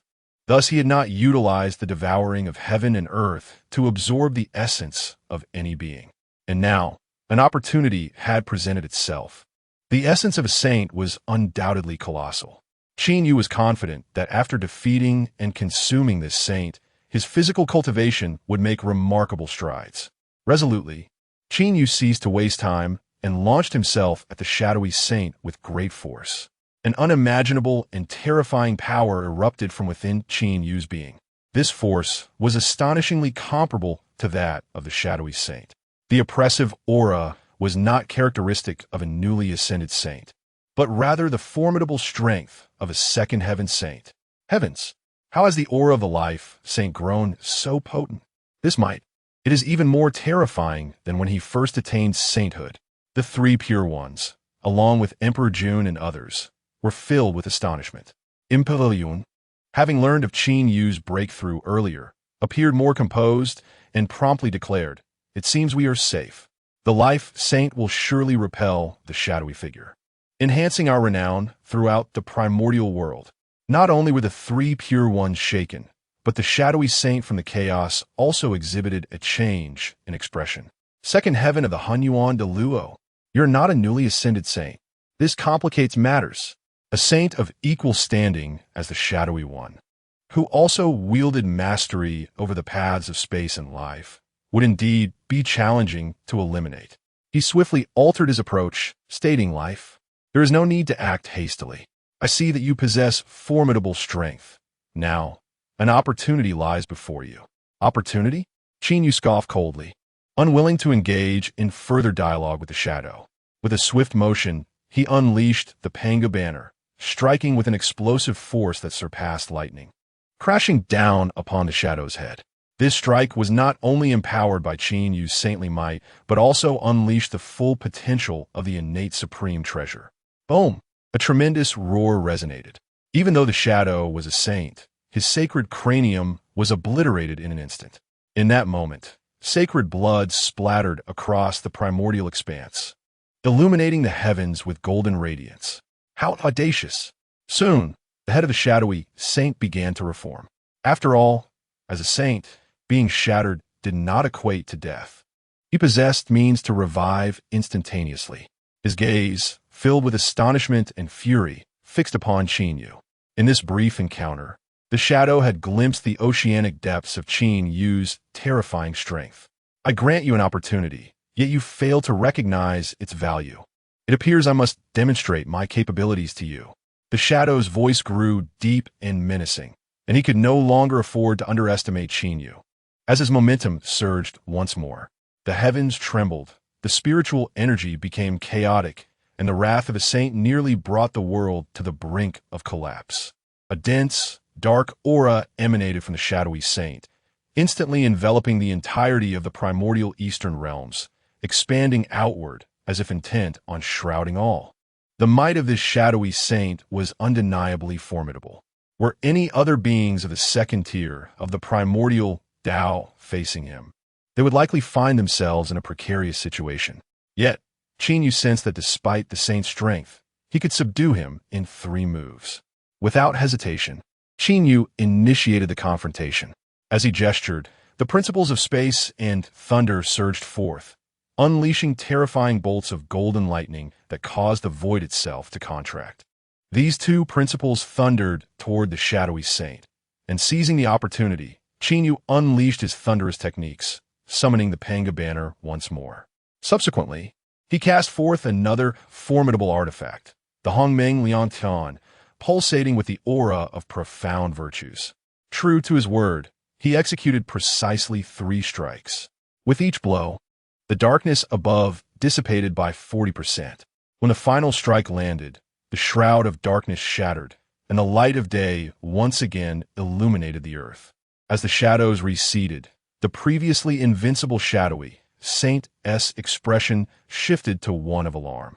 "This is bad," he exclaimed, transforming into black smoke and fleeing towards the ancient tree of life. "Do you think you can escape before me?"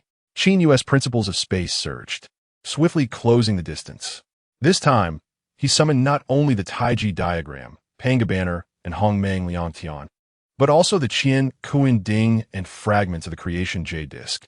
The power of Qin Yu, at the second tier of the Saint realm, erupted with unrestrained vigor. Amidst the swirling artifacts and principles, the shadowy saint was forced to retreat, severely weakened. "Cursed! He possesses no saint-level techniques, yet he suppresses me with treasures. It infuriates me." The shadowy saint, battered and wounded, was filled with dread. Especially those fragments. How do they emanate the essence of a chaotic spiritual treasure? Life. "You better hope I can return and adjust myself before we meet again." The shadowy figure, now grievously wounded and trembling with fear, posed a question of possibility. Qin Yu chuckled coldly. "Shadowy saint, remember this in your next life. My primordial realm is not something you can provoke as you did with that great dark heaven." With that declaration, Qin Yu unleashed his artifacts, unleashing a terrifying force of obliteration that shattered the already injured shadowy saint into fragments. The saint's expression turned to one of sheer terror. Life, you must not kill me. Otherwise, your world will suffer endless retribution." Qin Yu remained unfazed, lifting a hand. "Annihilate." The Creation Jade Disk descended, and the shadowy saint was utterly vanquished. In an instant, boundless primordial essence of saints scattered across the heavens and the earth, bursting forth like fireworks, seemingly destined to fall throughout the primordial realms. Seizing the moment, Qin Yu invoked the Tathagata technique. A colossal vortex erupted around him, as if capable of devouring all existence. Everything in the cosmos, including the saintly essence, transformed into a whirlpool and was drawn into Qin Yu's being. In that fleeting moment, a cacophony of boundless sounds erupted from him. Soon after, a resplendent glow of a mysterious yellow radiated from his Tao body, shining brilliantly like a gem, refining his physique to the fifth tier of the primordial golden immortal, refining his physique to the sixth tier of the primordial golden immortal. The cultivation of the body at the seventh level of the mixed Yuan golden immortal has transcended 3 realms. The strength of Qin Yu's Tao body has soared to an unimaginable limit. Yet, this is merely the beginning. Ding. Successfully slain the Shadow Saint. Reward acquired. Ding. Your body cultivation has ascended to the 8th level of the mixed Yuan golden immortal. Ding. Your magical power cultivation has advanced to the 3rd level of the mixed Yuan great Luo golden immortal. Buzzing. Centered around Qin Yu. A terrifying wave of sacred intent instantly spread throughout the primordial chaos. Numerous beings, upon sensing this power, were struck with an overwhelming sense of awe. At Mount Buzhou, Nua's expression was one of delight. "This is the aura of Saint Qin Yu. He has grown even stronger." Fuxi also let out a sigh of relief. It appears that Saint Qin Yu has managed to repel that shadow. In the 8th scenic palace of East Kunlun, the 3 Pure Ones and Emperor Jun witnessed the entire process of Qin Yu vanquishing the Shadow Saint. This was a complete and utter domination. Yuan Shi murmured, his tone filled with astonishment. "The Saint of Life is indeed so formidable." Taishang nodded in agreement. "It seems the crisis has been averted. However, this Saint of Life appears to be even more powerful than we had anticipated. I wonder how he compares to Master Hongjun?" Tong Tian hesitated for a moment before responding. "Master Hongjun is on the verge of achieving unity and can no longer be classified merely as a saint of the heavenly Tao. The two are not easily comparable. Yet, beneath Hongjun, the Saint of Life reigns supreme. Such are the thoughts of the 3 Pure Ones." Chapter 55. The Great Transformation of the World. Nua achieves sanctity in the tranquil expanse of East Kunlun. The 3 purities bore silent expressions, their hearts stirred with profound emotion. The formidable strength of the Saint of Life had previously existed only in speculation. Now, they had finally caught a glimpse of its essence. Beneath the Tao ancestor, life was invincible. This indeed signified the true worth of Qin Yu's power. Henceforth, How could they contend with this mighty saint of life for the fortunes of the primordial world? A sense of despair enveloped the three purities. Suddenly, an astonished exclamation pierced the air. It was Emperor Jun, his countenance agitated as he pointed skyward. The three purities regained their focus and turned their gazes upward. To their astonishment, from the fall of the so-called shadowy saint, an abundance of white sacred essence erupted, cascading toward the five great divisions and the four seas of the primordial realm. Upon this force's descent, a thunderous roar reverberated. A potent aura emanated from the heavens, enveloping the entirety of the primordial world. What is this? The three purities were utterly astounded, sensing an unimaginable transformation poised to unfold. In the next moment, a cacophony of booms resonated as the three purities and Emperor Jun found themselves shrouded in the rising spiritual energy, their intrinsic powers surging with a thunderous crescendo, each transcending a minor realm. In an instant, all four beings ascended to the pinnacle of quasi-sainthood. Is this the world's response? It appeared that the saint had perished. The world had bestowed its blessings upon all living beings. Truly remarkable. The three purities and Emperor Jun were profoundly shaken. Not only in East Kunlun, but also in West Kunlun, the aura of breakthroughs wafted through the air. Even farther afield, beings across the primordial realm experienced significant advancements. This wondrous scene did not escape Qin Yu's keen observation. Contemplating deeply, he realized, unexpectedly, after the demise of the shadowy saint, a denser essence of sacred world origin had emanated from a body, scattering throughout the world. Thus, the primordial realm had undergone a collective elevation. I understand now, Qin Yu mused. This entity was not a being of our realm, but an invader, and by vanquishing the invader, one could acquire the world essence within them, thereby elevating the realm. This was indeed an unforeseen boon. With this global enhancement, Qin Yu felt himself reaping numerous benefits. Although his saintly power had not increased significantly, his mastery over the principles of space, thunder, life, and primordial chaos began to ascend remarkably. In less than a breath, all four principles achieved a 10 progress increase. Ding. Space principle increased by 10, progress at 21, ding. Life principle increased by 10, progress at 23, ding. Thunder principle increased by 10, progress at 17, ding. Primordial chaos principle increased by 10, progress at 25. With the enhancement of these four principles, Qin Yu, whose magical power had not initially risen, experienced a notable increase. Indeed, the defeat of this shadowy entity proved to be an inexhaustible harvest. Qin Yu sighed, expressing a longing for more beings to invade his primordial realm. However, he recalled that on the bridge of life, he had sensed the presence of a sage from the dark heaven realm, presumably a being of the third heaven of primordial chaos. Qin Yu speculated that the dark heaven's power was formidable. Regrettably, only by eliminating that shadowy sage could he reap critical rewards. Otherwise, he would have wished to detain and interrogate him to glean information about the dark heaven. Qin Yu felt a tinge of regret, but consoled himself that there would be ample opportunities in the future. Soon, he composed himself and turned his attention to Emperor Jun and the others. My friends, the shadow is no more. Let's focus on our cultivation. In the future, I may bring more beings to the primordial realm, and I hope we can join forces to vanquish them, thereby strengthening our domain. The three pure ones and Emperor Jun were momentarily taken aback. This sage Qin Yu was indeed audacious, even contemplating inviting more sages. Yet, Yuan Shi's eyes glimmered with insight. Previously, when the Sage of Life eliminated that shadow, our primordial realm underwent a significant transformation. Perhaps this is our opportunity. Why compete with the Sage of Life? Instead, we should collaborate to eliminate the sages from other worlds. If we all ascend, wouldn't that be more splendid?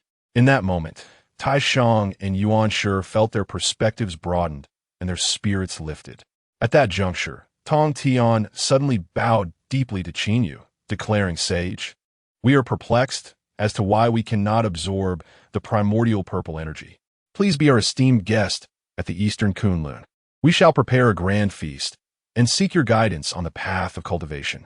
Furthermore, should we ascend to sagehood, We will rally under your leadership to vanquish the beings from the outside world and fortify our primordial realm.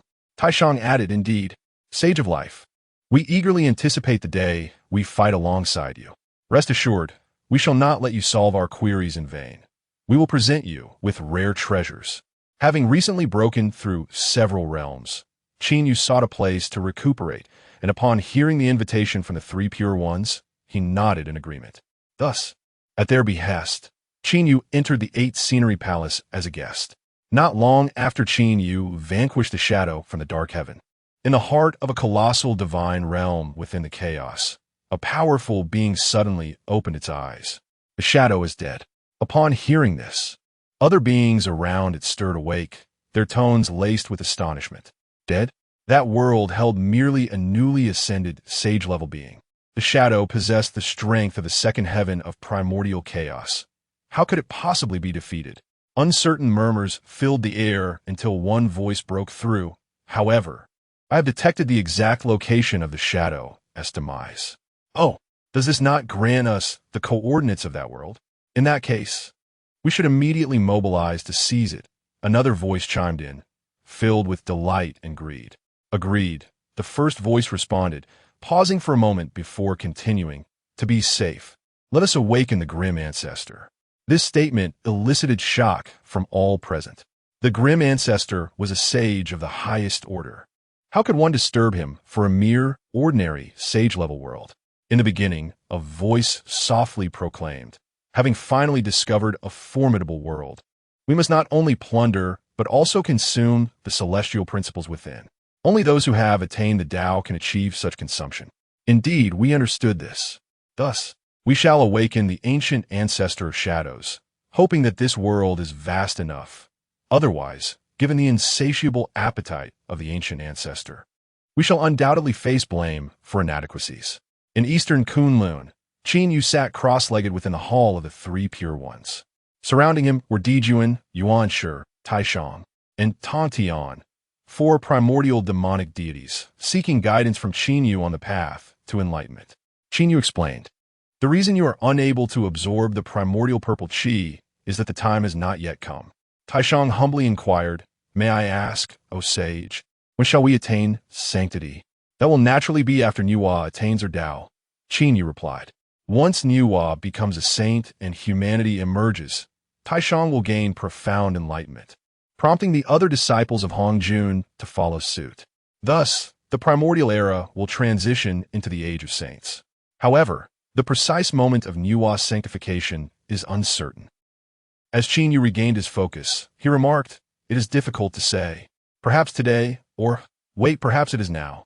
Suddenly, Qin Yu seemed to sense something, a smile appearing upon his face. The three pure ones and Dijuan remained perplexed, but in the next moment, their hearts trembled, and they hastily turned their gazes toward the direction of Buzhou Mountain. For from that direction, an incomparably divine power had suddenly manifested. This power was far beyond that of a quasi-saint. It was, a saint. Has another achieved sanctity? Who could it be? Chapter 56. The reappearance of the chaos treasure, a resonant hum emerged, a melody of the heavenly Tao reverberating throughout the vast expanse of the primordial world. The innate demoness Nuwa of Mount Buzhou has today established the human race, thus allowing for the fulfillment of human destiny. Consequently, divine merit descends from the heavens to assist her in attaining sanctity. At this moment, the third saint of the primordial world has appeared. Henceforth, she shall be known as the Saint of Divine Merit. Nuwa, the human race has come into existence. Nuwa has achieved sainthood. The hearts of the Taishang and others were filled with complex emotions. Each of them harbored aspirations for sanctity, yet they had not anticipated that life itself would precede Nuwa, who had far surpassed their expectations. However, Taishang suddenly realized what the Saint of Life had proclaimed indicates that perhaps our opportunity for sanctity lies in this very moment. If that is the case, he rose and bowed to Qin Yu, saying, it seems my chance for enlightenment rests upon this human path. I am grateful to the Saint of Life for unveiling this insight. Qin Yu waved his hand dismissively. I merely followed the current. focus on your cultivation, and strive to attain the Tao at the earliest. The three pure ones and others bowed in reverence. We shall heed the auspicious words of the Saint of Life. In gratitude, they produced a precious tree, expressing their thanks to Qinyu for his enlightening guidance. This was a spiritual root shimmering with starlight. Within those radiant lights resided the essence of various celestial powers, akin to countless stars, resplendent and extraordinary. The innate supreme spiritual root, the star tree. It is said that the star tree bears 3 celestial fruits, each encapsulating boundless stellar energy. Beings utilizing these fruits can refine their magical powers or enhance their physical forms. Although it may not significantly benefit my cultivation within the saint realm, I still require physical refinement. It seems that soon, I too shall elevate my physical prowess to the realm of saints. Qinyu promptly stored away the precious tree. Now, let's pause all matters. I must return to my abode for some organization. The 3 pure ones and Emperor Jun quickly rose. We shall respectfully see the saint off. Qinyu departed from East Kunlun, journeying eastward toward the eastern sea. Along the way, he unleashed his divine consciousness, observing the transformations within the world. He discerned that since vanquishing that shadowy saint, the world had indeed undergone a substantial enhancement. Firstly, the spiritual energy of the primordial world had grown notably denser. Furthermore, the cultivation levels of beings within the primordial world had experienced a remarkable leap. For instance, in the eastern part of the primordial world, the number of great Luo golden immortals had surged by nearly 30% compared to before. Astonishingly, the count of quasi-saints had also increased by 10%. Even more terrifying, the number of Tai golden immortals had doubled. Currently, all were in awe of the recent monumental changes in the world, speculating on what miraculous deeds the new saint of the Eastern Sea had performed to elicit such an augmentation. Waves of admiration for Qin Yu surged forth, and he noticed the fortune above his head rising as well. The divine bridge of life, capable of connecting to chaos, seemed to be a fortuitous development. Merely attracting a shadowy figure to eliminate had led to this transformation, earning Qin Yu the trust of all beings and bestowing upon him immense fortune. Qin Yu envisioned a distinctly different future for the primordial world. Perhaps this was indeed the path it ought to traverse. Why engage in internal strife? A united front against external threats is the true path toward transcendence. Regrettably, Honghuang is currently in seclusion, otherwise I would have several inquiries for him. Nonetheless, I shall wait for his emergence. As Qin Yu pondered, he had already traversed the East Sea and arrived at the celestial realm beyond. With a purposeful stride, he stepped onto the sacred island. This return served 2 purposes. The first was to organize the various treasures in his possession, and the second, which bore greater significance, was a singular task. He flipped his right hand and produced a treasure, the 24 sea calming pearls. With this treasure secured, I can endeavor to elevate the chaos pearl to a supreme treasure. The only challenge lies in. Qin Yu approached the space of the ancient tree of life. Gazing at the ethereal bridge, the chaos pearl acted as a barrier, impeding beings from entering the realm. Though he had previously vanquished the shadow and tasted victory, he remained uncertain whether within the vast darkness there lurked even more formidable entities. After all, he had sensed several auras before that had sent a chill through him. In one-on-one confrontations, Qin Yu felt confident. However, in the face of multiple foes, he might possess means of escape. Yet he was unwilling to risk his stronghold in the primordial realm. This was certainly not the conclusion he desired. First, let me use the fragments of the creation jade plate as a shield. With a plan in mind, Qin Yu examined the surroundings and found no signs of life behind the chaos pearl. He promptly retrieved it and activated the powers of the creation jade plate, sealing the bridge's passage. Now, the time had come to refine treasures. Having refined the chaos pearl multiple times, he was now quite adept. In a mere 3,000 years, he extracted the chaos pearl from the Qiankuan cauldron. At this moment, the chaos pearl emanated a more potent aura of chaos, imbued with a might that surpassed even chaotic spiritual treasures. It had become a chaos supreme treasure. Qin Yu laughed heartily. Having finally reassembled the Chaos Pearl into an artifact that far exceeded any treasures of the primordial realm. With this treasure in hand, I shall confront the vast darkness with renewed composure. He placed the Chaos Pearl back upon the bridge of life, confident that this time, the so-called Great Darkness would lack the means to displace the Chaos Pearl. The initiative now rested firmly in his grasp. First, I shall consume the stellar fruit. Once I achieve a breakthrough, I will then permit a Great Darkness sage to enter and face annihilation. Qin Yu plucked the fruit from the stellar tree, gifted by the three pure ones, and began to consume it.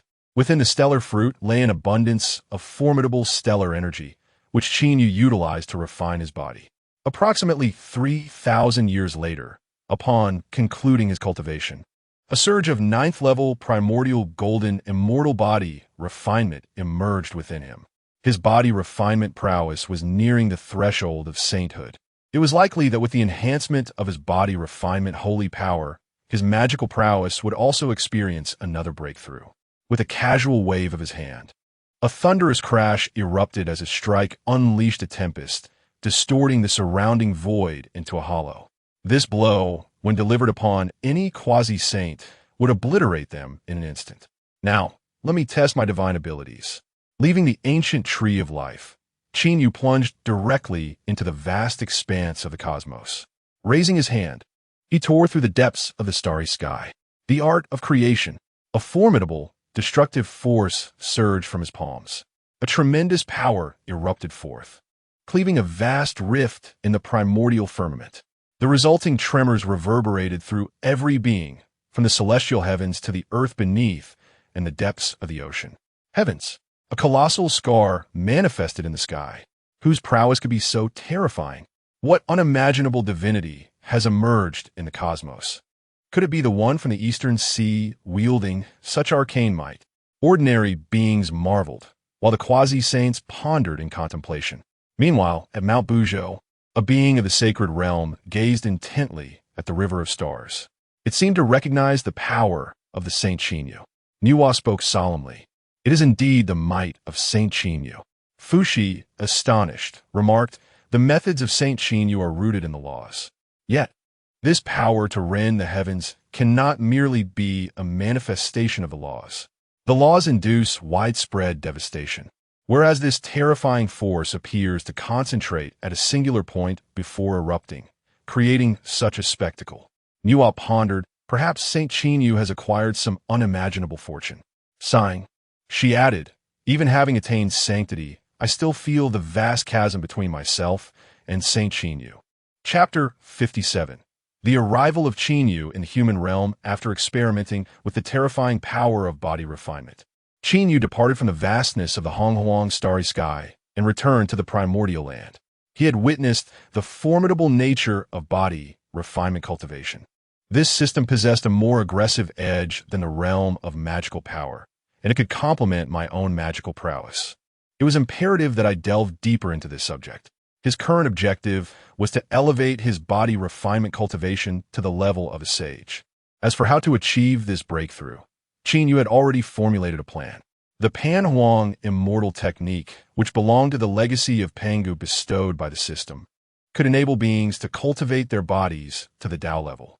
It meticulously recorded the methods to transcend the sacred realm of body refinement and attain a sage-level Tao body. Seize the creation of heaven and earth, gather the essence of all beings, merge it into oneself, and forge an unparalleled Tao body.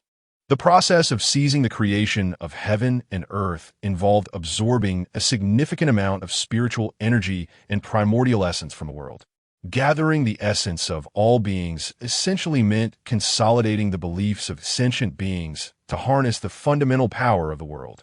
This belief seemed akin to the power of destiny, as interpreted by Qin Yu. He had already acquired some of the primordial fortune, stemming from the faith of the beings nurtured by the ancient tree of life. However, this fortune derived from the beings of the ancient tree was evidently insufficient for Qin Yu to break through. Thus, he set his sights on the most readily accessible source of fortune, upon the protagonists of the human realm. As this thought crossed his mind, Qin Yu descended onto the earth, where he encountered a bustling group of beings. These figures, resembling humans, exuded an air of vitality. They were the newly born race in the Honghuang, the innate human race. We are the supreme race created by Lady Nuwa. The Honghuang shall recognize us as its rulers. A strikingly handsome youth from the human race bellowed toward the heavens, brimming with audacity. Following his cry, the remaining members of the innate race raised their fists and roared in unison. The Honghuang shall be dominated by our humankind. All beings shall come forth to pay homage. Standing atop a mountain, Qin Yu observed this fervent scene with a degree of astonishment. How did this differ from his previous imaginings of the human race? Indeed, they filled the void of humanity and would eventually become the main protagonists of the heavenly realm. Yet this was still the ancient era when the witch and demon clans were prominent and the gods were rising. The cultivation levels of these human beings were all at the golden immortal stage. 3,000 innate human golden immortals constituted a formidable force in later generations. However, in this ancient age, 3,000 golden immortals were woefully weak. Such a lack of humility was likely inappropriate. At that moment, a thunderous roar eclipsed the cries of the human race. A terrifying giant descended from the Mount Buzhou with a resounding crash. His muscles bulged, and his aura reached the Tai golden immortal level. With each step he took, the ground trembled beneath him. The man appeared colossal, akin to a small mountain. Yet he was not cumbersome. Rather, he moved with remarkable swiftness, charging into the heart of the human ranks and unleashing havoc. In an instant, the haughty expressions of the humans faded, replaced by sheer terror. Within a mere moment, they faced the formidable assault of the mighty warrior. With hundreds of golden immortals sent sprawling to the ground, blood spewing from their mouths, rendered feeble. Is a Tai golden immortal. Run for your lives. The warrior laughed maniacally, exclaiming, I was enjoying a splendid slumber. You disturb my peace. Now perish. Thunderous booms echoed as he dashed toward the human, striking him down with a single blow, reducing him to a pulp. The first human golden immortal had met his demise. Lady Nuwa, save us, cried a throng of terrified humans, scattering in every direction. Qin Yu stood atop a mountain, silently observing the scene unfold. He knew that Nuwa would not intervene, and he discerned the reason. Although the fallen human had been obliterated, his soul had not yet perished. At that moment, the soul of the deceased human soared through the void, drawn by a divine force towards the eastern lands of the primordial world. This was indeed the work of Nuwa. Qin Yu realized that Nuwa was not indifferent to the plight of the humans. She wished for them to grasp the harsh realities of the primordial world. Thus, by rescuing them after death, she aimed to instill resilience within the human race. Survival would demand caution and prudence, a necessary evolution until they could truly dominate the vast expanse of the primordial realm. In their weakness, arrogance must give way to steadiness and careful development. This, perhaps, was the survival philosophy Nuwa intended to impart to humanity. As Qin Yu pondered, he continued to observe the humans' plight. In a short span, they suffered significant oppression. In less than a moment, 3,000 human souls began their reincarnation. A total of 2,999 successfully transitioned to the eastern lands of the primordial realm. However, one soul was intercepted during the reincarnation process by a modestly attired old sage. After seizing the human soul, he bowed towards the direction of Mount Buzhou and said, Lady Nuwa, I have discerned the opportunity for sanctification within this human. I hope for your blessing. In response, a voice resonated from Mount Buzhou, as Taishang took that human soul along with him to the eastern lands. Qin Yu observed this development, contemplating. It appears that this soul belongs to Xuandu. Taishang intends to establish the teachings of humanity. Thus, the fortune of the human race was divided into two factions, one aligned with Nuwa, the other with Taishang. One was the creator of humanity, destined to be the sovereign of the human path, while the other enacted enlightenment, destined to be the lord of the teachings. Qin Yu mused on how he might acquire the fortunes of humanity himself. I shall impart some cultivation methods, he resolved, establishing a system of practice that resonates with humanity. In the future, the humans would develop a legacy known as martial Dao. With this in mind, Qin Yu prepared to transmit the teachings of martial Tao to secure a share of human fortune. With determination, he transformed into an unremarkable middle-aged man and gracefully stepped into the realm of human reincarnation. At this moment, the human race was engulfed in terror and discussion. The primordial realm, how terrifying it is! That dreadful being, who claimed to be a shaman, annihilated us merely for disturbing his slumber. Fortunately, the benevolent Nuwa extended her aid, allowing us to be reincarnated in the East, thus ensuring our survival. The recent devastation has rendered these humans cautious, instilling in them a profound respect for the primordial realm and a humble demeanor. Among the 3,000 humans, one was taken by the Supreme Being, leaving the number shy of 3,000. Qin Yu cleverly disguised himself as an innate human and began to coexist with the rest of the human populace. Chapter 58. The path of Qin Yu. Time flows inexorably, and a century slips by in the blink of an eye. On this day, Qin Yu, transformed into a middle-aged man, reclines in the sun within the territory of the human race. A strikingly beautiful woman approaches him, exclaiming, You have no idea. Just now, while I was out exploring, I encountered a terrifying beast. Her enchanting face is filled with astonishment. Those creatures are incredibly powerful. We humans could only flee. Qin Yu lifts his gaze towards her. This woman is a newly acquired friend, one of the 3,000 innate humans, named Yu. Due to an unfortunate incident where Qin Yu rescued her, she harbors a deep fondness for him. Gazing into Yu's beautiful, large eyes, he responds, Beasts?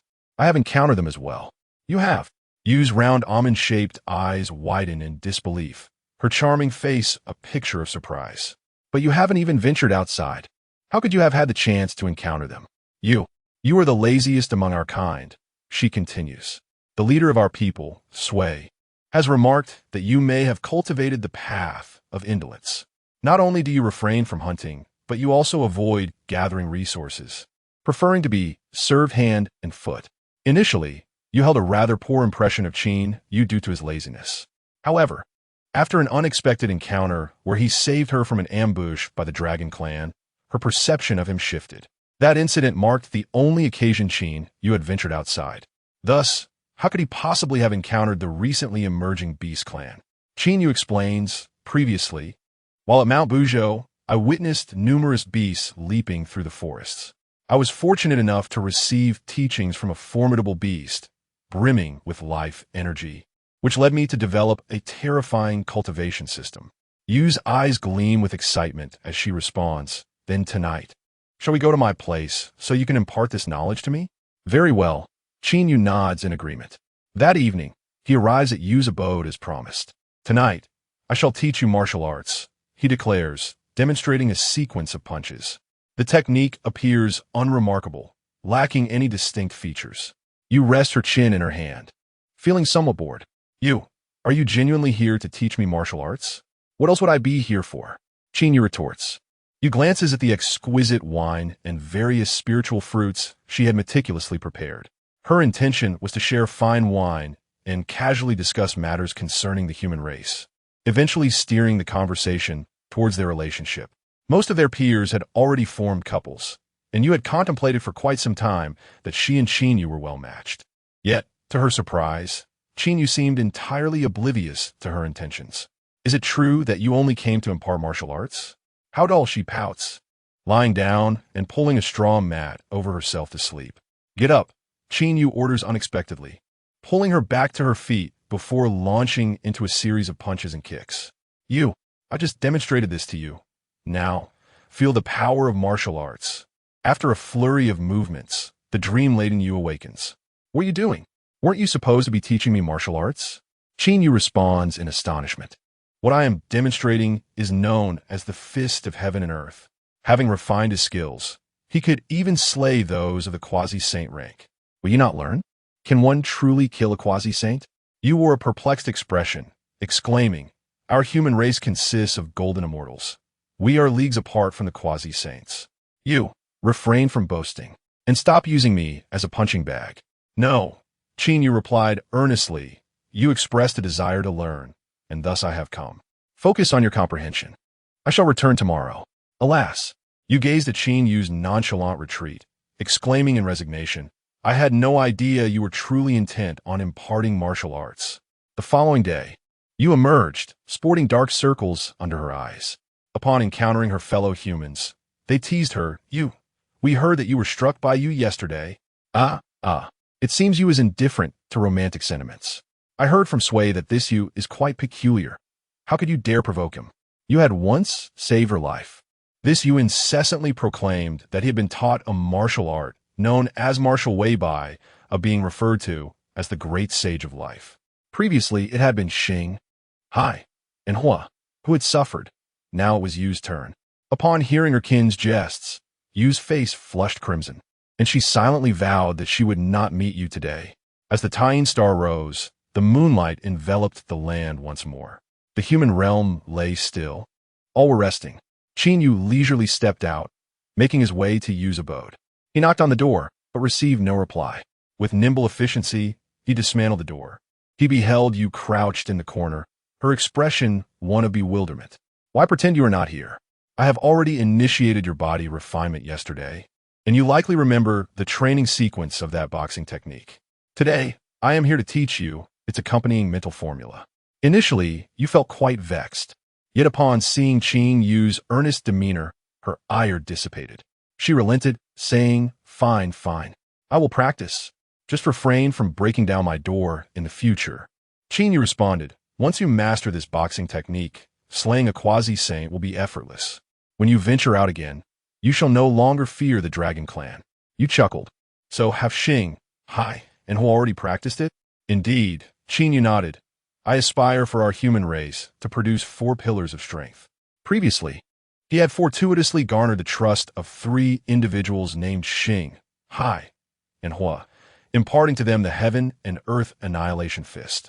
Now, these 3 had departed the human territory, retreating into the deep mountains for cultivation. Ordinary humans regarded Xing, Hai, and Hua as deluded for believing that their fellow golden immortals could teach them any extraordinary martial arts, and for choosing to live as recluses in the mountains. And they ridiculed them mercilessly. However, Qin Yu occasionally ventured beyond the human domain to observe Xing, Hai, and Hua. The 3 had now cultivated the heaven and earth annihilation fist to the 3rd level, having slain numerous late-stage Tai demon spirits. Calculating the time, it would not be long before a natural calamity would erupt. The wolf demons from beneath Kunlun Mountain would swarm the land in droves, targeting the human race in their carnage. At that time, Qin Yu hoped that the 4 who had mastered the heaven and earth annihilation fist would rise to showcase their martial prowess, vanquishing the Deluo wolf demons and elevating the reputation of human martial arts. Thus, as the human martial arts began to take shape and the fortune of humanity enveloped them, Qin Yu could refine his body to transcend the sacred realm. The prolonged hardships would not have been in vain.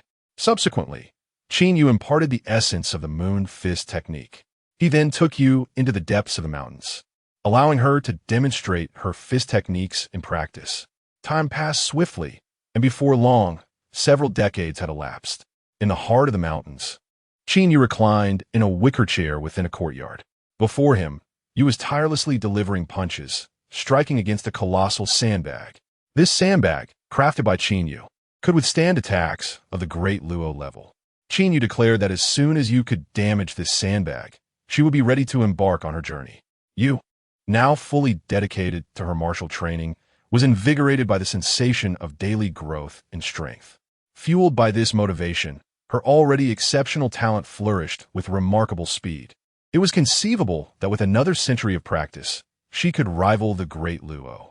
Qin Yu cast a glance and found himself quite satisfied with her progress. Among Xing, Hai, Hua, and Yu, Qin Yu held Yu's natural talent in the highest regard. Unsurprisingly, although Yu ultimately pursued the heavenly annihilation fist, she had already reached the pinnacle of the 3rd level and was on the verge of the 4th. At last, the fruits of their labor were drawing near. Qin Yu felt a flicker of anticipation. For the day Yu and her companions vanquished the impending demonic calamity would coincide with the day he transcended the sacred realm in his body refinement. Chapter 59. All preparations complete when the time arrives, the The cultivation of both physical and magical prowess will undoubtedly yield tremendous enhancements. At this moment, Qin Yu suddenly raised his gaze towards the sky. There, a celestial maiden clad in radiant garments descended gracefully before him and soon bowed respectfully. Saint Qin Yu, the Empress Niuhua has established a divine palace beyond the 33 heavens and has entrusted me with the honor of inviting you to a banquet. It is Kaiyan. Qin Yu acknowledged with a nod. I shall attend the banquet on that day. Very well, Saint Qin Yu. Kaiyan glanced at Qin Yu and then at the moonlit figure practicing martial arts ahead. It seemed there was some soundproofing around you, for their conversation was neither too loud nor too soft, yet the other party remained oblivious. After observing for a moment, Kaiyan turned and smiled. The great immortal possesses such leisure. It is a rare delight to specifically select members of a human race for instruction. Since I am rather idle, a casual teaching might yield a figure capable of rivaling a quasi-saint. Qin Yu took a sip of tea and casually replied, a figure capable of such stature? Kaiyan was secretly astonished. Could such beings be nurtured so easily? However, as she reflected, the being before her was indeed the much-discussed saint of the Eastern Sea. While others may struggle to cultivate great figures, Saint Qin Yu undoubtedly possessed that capability. As the human race emerged in the primordial world, myriad beings observed them closely. Aside from Taishang taking Xuandu, and Qin Yu leading Xing, Hua, Yu, and Hai, other beings also sought to stake a claim on the fortune of humanity. For instance, the Kunping of the monster court directly seized a batch of humans, compelling them to join the monster heavenly court as enforcers. To dominate the primordial realm, we must ensure the alignment of the fortunes of heaven, earth, and humanity. Kunpeng articulated his philosophy to Dongwang Tai and others within the monster court. Heavenly fortune was previously solicited by Dijuan and Shiha, who received the celestial blessing of marriage. Earthly fortune has seen the establishment of 108 strongholds by the monster race on the land. As for human fortune, these 108 humans will serve our monster race. Furthermore, at the banquet hosted by Lady Niuhua, we shall present the fortune of our race to honor her as our monster saint. Thus, we shall be without worry. Tai and Dijuan clapped their hands in agreement, exclaiming, Great virtue, Monster Master! Besides the monster race, the ancestor of the Nether River ventured into the human realm to acquire knowledge, returning eagerly to the Blood Sea with aspirations of creating a new race.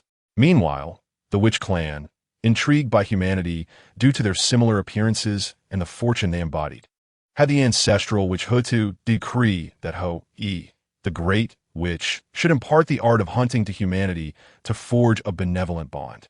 However, who achieved the most significant results? Undoubtedly, it was Taishang. On this day, a whisper of heavenly law resounded throughout the primordial realm. Taiji has accepted the innate human Xuandu as a disciple, initiating teachings and establishing the human sect. The heavens, feeling this, descended merit to assist in his ascension to sainthood. Thus, the fourth saint of the primordial realm, the Taiji saint, has emerged. This proclamation enveloped the primordial realm, stirring all beings who listened. The primordial realm had birthed its fourth saint, a saint of heavenly teachings. Cursby, had we known, we too would have ventured into the human realm to seek our fortune. It is not too late to go now. Nonsense, it is certainly too late. The human sect has been established, and the fortune of humanity has been divided. The two factions of Lich have begun to meddle within the realm of humanity. Should we proceed now, we shall gain nothing of value. The beings lamented with heavy hearts. The mere act of studying humanity might have already incurred the ire of the goddess Niuhua. Now, with a sage standing behind humanity, who would dare to intervene recklessly? After attaining sainthood, the Supreme One was indeed spirited and brimming with vigor. He devoted his days to instructing Xuandu in the art of alchemy, and Xuandu, possessing great insight, immersed himself in the alchemical chambers day in and day out. One day, the Supreme One's attendant approached Xuandu, stating, Esteemed young master, the Supreme Lord has foreseen a calamity about to befall humanity. You must go and offer your protection. Understood, Xuandu replied, his visage darkened by the residue of explosive elixirs. His gaze, sharp and resolute, fixated on the alchemical furnace. It is imminent. I shall soon forge the three-turn golden elixir. I shall be invincible. Moreover, he thought, while I prepare to venture into the realm of humanity, I should concoct some elixirs to distribute among my kin. I am destined for greatness. Xuandu devoted himself tirelessly to the path of alchemy, and soon the day arrived for his return to humanity. However, on that very day, he became so engrossed in his craft that he failed to heed the calls of the Supreme One as attendant. I am on the verge of success. The three-turn golden elixir. The attendant returned to report to the Supreme One. Sage Lord, the young Master Xuandu is lost in his alchemical pursuits and does not respond. I see. The Supreme One nodded, piercing through the palace with his gaze, observing Xuandu engrossed in his alchemical art. He thundered, "Foolish child, hasten to awaken. A calamity looms over humanity. Quickly impart the teachings of the golden elixir to avert disaster." Upon hearing this thunderous decree, Xuandu awoke from his reverie. "Oh dear, I nearly forgot this crucial matter." He promptly rose to prepare himself and set forth towards humanity. Shortly thereafter, Xuandu arrived among the humans and imparted the knowledge of the golden elixir, a teaching derived from the Supreme One's research. The humans, thus enlightened, surged with newfound vigor. On that day, a scouting party dispatched by the Swearing clan returned with alarming news. A fearsome pack of wolves is advancing towards our territory. Chief, should we relocate to evade them?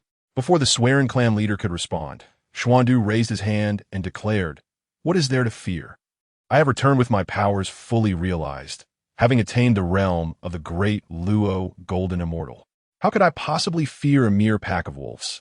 Stay your ground. Witness my might as I vanquish these wolf demons." Upon hearing the words of Xuandu, the disciple of the sage, the assembly felt a wave of reassurance. Indeed, with Xuandu's esteemed lineage, merely his presence would send those wolf demons fleeing in terror. Moreover, with Xuandu's formidable cultivation, what wolf demon could withstand him? Thus, they chose to remain and observe Xuandu's display of prowess.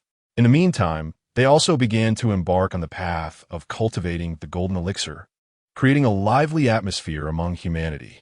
While the humans were engaged in their training, in a small courtyard nestled within the mountains nearby, 3 young individuals arrived.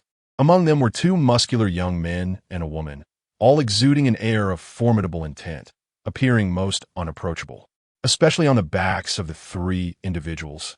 They bore a formidable figure of the Daro demon clan, pulsating with a sinister aura, who was already deceased, evidently slain by the trio. Although these 3 appeared fearsome and menacing, upon approaching Qinyu, they subdued their demeanor, bowing respectfully. "We pay our respects to Master Yu." "Ah, you have returned," Qinyu acknowledged with a nod. These 3 were none other than the innate human warriors, Xing, Hai, and Hua. Observing their formidable prowess, Qinyu noted that each had remarkably cultivated their skills to the 4th layer of the Heavenly Destruction Divine Fist, a level capable of vanquishing even a Daro Golden Immortal. "Impressive progress," Qinyu remarked. "It seems you have all diligently pursued your training. Now, you have also attained the 4th layer of the Divine Fist. You 4 shall descend the mountain together to quell the impending calamity facing the human race. Make your names known throughout the vast wilderness." Understood. Chapter 60. The Reappearance of Rahu. The surge of demonic energy, the 4 primordial beings of the human race, stars, moon, sea, and fire, were on the verge of making their move. Before their departure, Qinyu bestowed upon them titles: 7 stars, Xianyu, Tianhai, and Shenghua. Though I have not formally taken you as disciples, the bond between us bears the essence of a master and apprentices. As you embark on this journey, it is imperative that you showcase your abilities. I shall observe your accomplishments from afar. The 4, having spent over a century in the company of Qinyu, were well aware that he was no ordinary figure, perhaps an incarnation of a great power within the human realm, and thus they held him in great respect. "We shall faithfully adhere to Master Yu's command and surely demonstrate the might of martial arts," they declared with utmost reverence, vowing to reveal the divine prowess of martial arts before countless members of their kin. They aimed to make their brethren understand that the strength of martial arts was no mere empty boast. After this endeavor, our human race will undoubtedly embark on a grand pursuit of martial cultivation. Once the four disciples descended the mountain, Qin Yu cast a glance at the remnants of the demon race left behind by the trio of 7 stars. Though they belonged to the demon race, a dense aura of demonic energy surrounded them. With a sigh, Qin Yu mused, Lord Heavenly Demon, is it you who has made your move again? A faint smile appeared as he spoke, and suddenly, the swirling demonic energy coalesced into the form of a middle-aged man cloaked in a robe of black mist. His presence exuded an eerie and sinister aura. It was none other than Rahu, the demon ancestor who had transformed into a heavenly demon. Rahu stood before Qin Yu, chuckling. Qin Yu, you have slain the saint of the great black heaven, enabling the primordial chaos to ascend. I am quite astonished. After a brief pause, he added, I am also pleased, for this ascent grants sentient beings the opportunity to break through their limits, conveniently allowing me to impose a demonic tribulation. Qin Yu responded then, Lord Heavenly Demon, as a form of gratitude, I implore you not to unleash tribulations upon my disciples of the Palace of Life. Rahu replied with a sly grin. I can certainly agree to this, but there is one condition. You must survive the onslaught of the saints from the great black heaven. Oh, Qin Yu's heart stirred. I have sealed the bridge of life. Whether they enter this realm depends solely on me. His implication was clear. He would not allow anyone to enter recklessly. Should he choose to permit entry, it would be with absolute confidence in his ability to suppress any threats. Rahu coldly chuckled. Dear friend Qin Yu, as a future ally, I do not wish for your demise. Therefore, I shall impart a piece of information. The great black heaven, through the perished shadow saint, has discerned the coordinates of the primordial chaos. Presently, 3 saint-level powers are en route, the strongest being at the 5th level of the Honghuang Daluo. Qin Yu, how will you respond? Currently, Hongjuan is engaged in the process of merging paths, and unless the primordial chaos is faced with an existential crisis, he has no time to extend a helping hand. This implies that everything prior must be confronted by Qin Yu alone, such as the uncertainty brought forth by the ancient tree of life. Otherwise, given the trajectory of the primordial chaos, it would take at least 3 or 4 calamities before the forces of chaos would take notice. Qin Yu, you seem to be standing alone against the tide, Luo Ho remarked. However, this predicament is a variable you have brought upon yourself. You must either decipher it or remain ensnared within its grasp. Ponder your strategies well. With that, Luo Ho vanished in a puff of black smoke. Seated in the courtyard, Qin Yu appeared deep in thought. The Honghuang Daluo's 5th heaven. Quite a challenge indeed. Presently, he remained a being of the 2nd heaven at the saint level, unless he procured the Chaos Pearl. Transcending to the 5th heaven of saints would be an arduous endeavor. Yet if he were to seize the Chaos Pearl, the life bridge would be flung wide open, allowing the dark heaven to invade without restraint, complicating matters further. Thus, the Chaos Pearl could not be wielded lightly. Fortunately, Qin Yu cast a glance at his formidable physique, nearing the 9th heaven of the saint realm. Soon, he would ascend to the realm of saintly body refinement. With his physical prowess bolstered, his mystical energy would undoubtedly ascend to the 3rd heaven of saints. At that juncture, the synergy of these 2 distinct saintly systems might indeed provide him with an opportunity to subdue his adversary. Nevertheless, it appeared prudent to prepare thoroughly to ensure success. The banquet set by Niwa would serve as an opportune moment for discourse. Meanwhile, among the human race, the atmosphere was vibrant and lively, as flickering bonfires illuminated the night. With Xuandu returning triumphantly and imparting the profound teachings of the golden elixir, the people were in high spirits, feasting and celebrating in honor of Xuandu. Brother Xuandu, the chief of the Swearing clan, a human, rushed in, his expression fraught with anxiety amidst the revelry. What brings such urgency? Xuandu, momentarily displeased at the disruption of his merriment, inquired. Is grave news. A pack of terrifying wolf demons, under the cover of darkness, has annihilated a nearby tribe of the Wood clan. Merely a trifling matter. Xuandu rebuked. I stand as the sentinel of our kin. Any wolf demon that dares approach shall be vanquished. His commanding presence alleviated some of the humans' concerns. Indeed, with Xuandu's stature and might, what demon would dare to disrespect the human race? However, the wolf demons were shrouded in a sinister black aura, appearing both eerie and formidable. But they emanate a terrifying dark energy, the scout added. Trivial. Xuandu waved dismissively. Go and gather further intelligence on their movements. Report back promptly. Should they approach our kin, I shall personally deal with them. Understood. The revelry among the humans resumed. At that moment, a series of footsteps echoed, revealing 4 weary figures approaching from outside. Who might they be? Swearin observed keenly, recognizing familiar faces. It was none other than the long-lost primordial humans. You, Hai Xing, and Hua.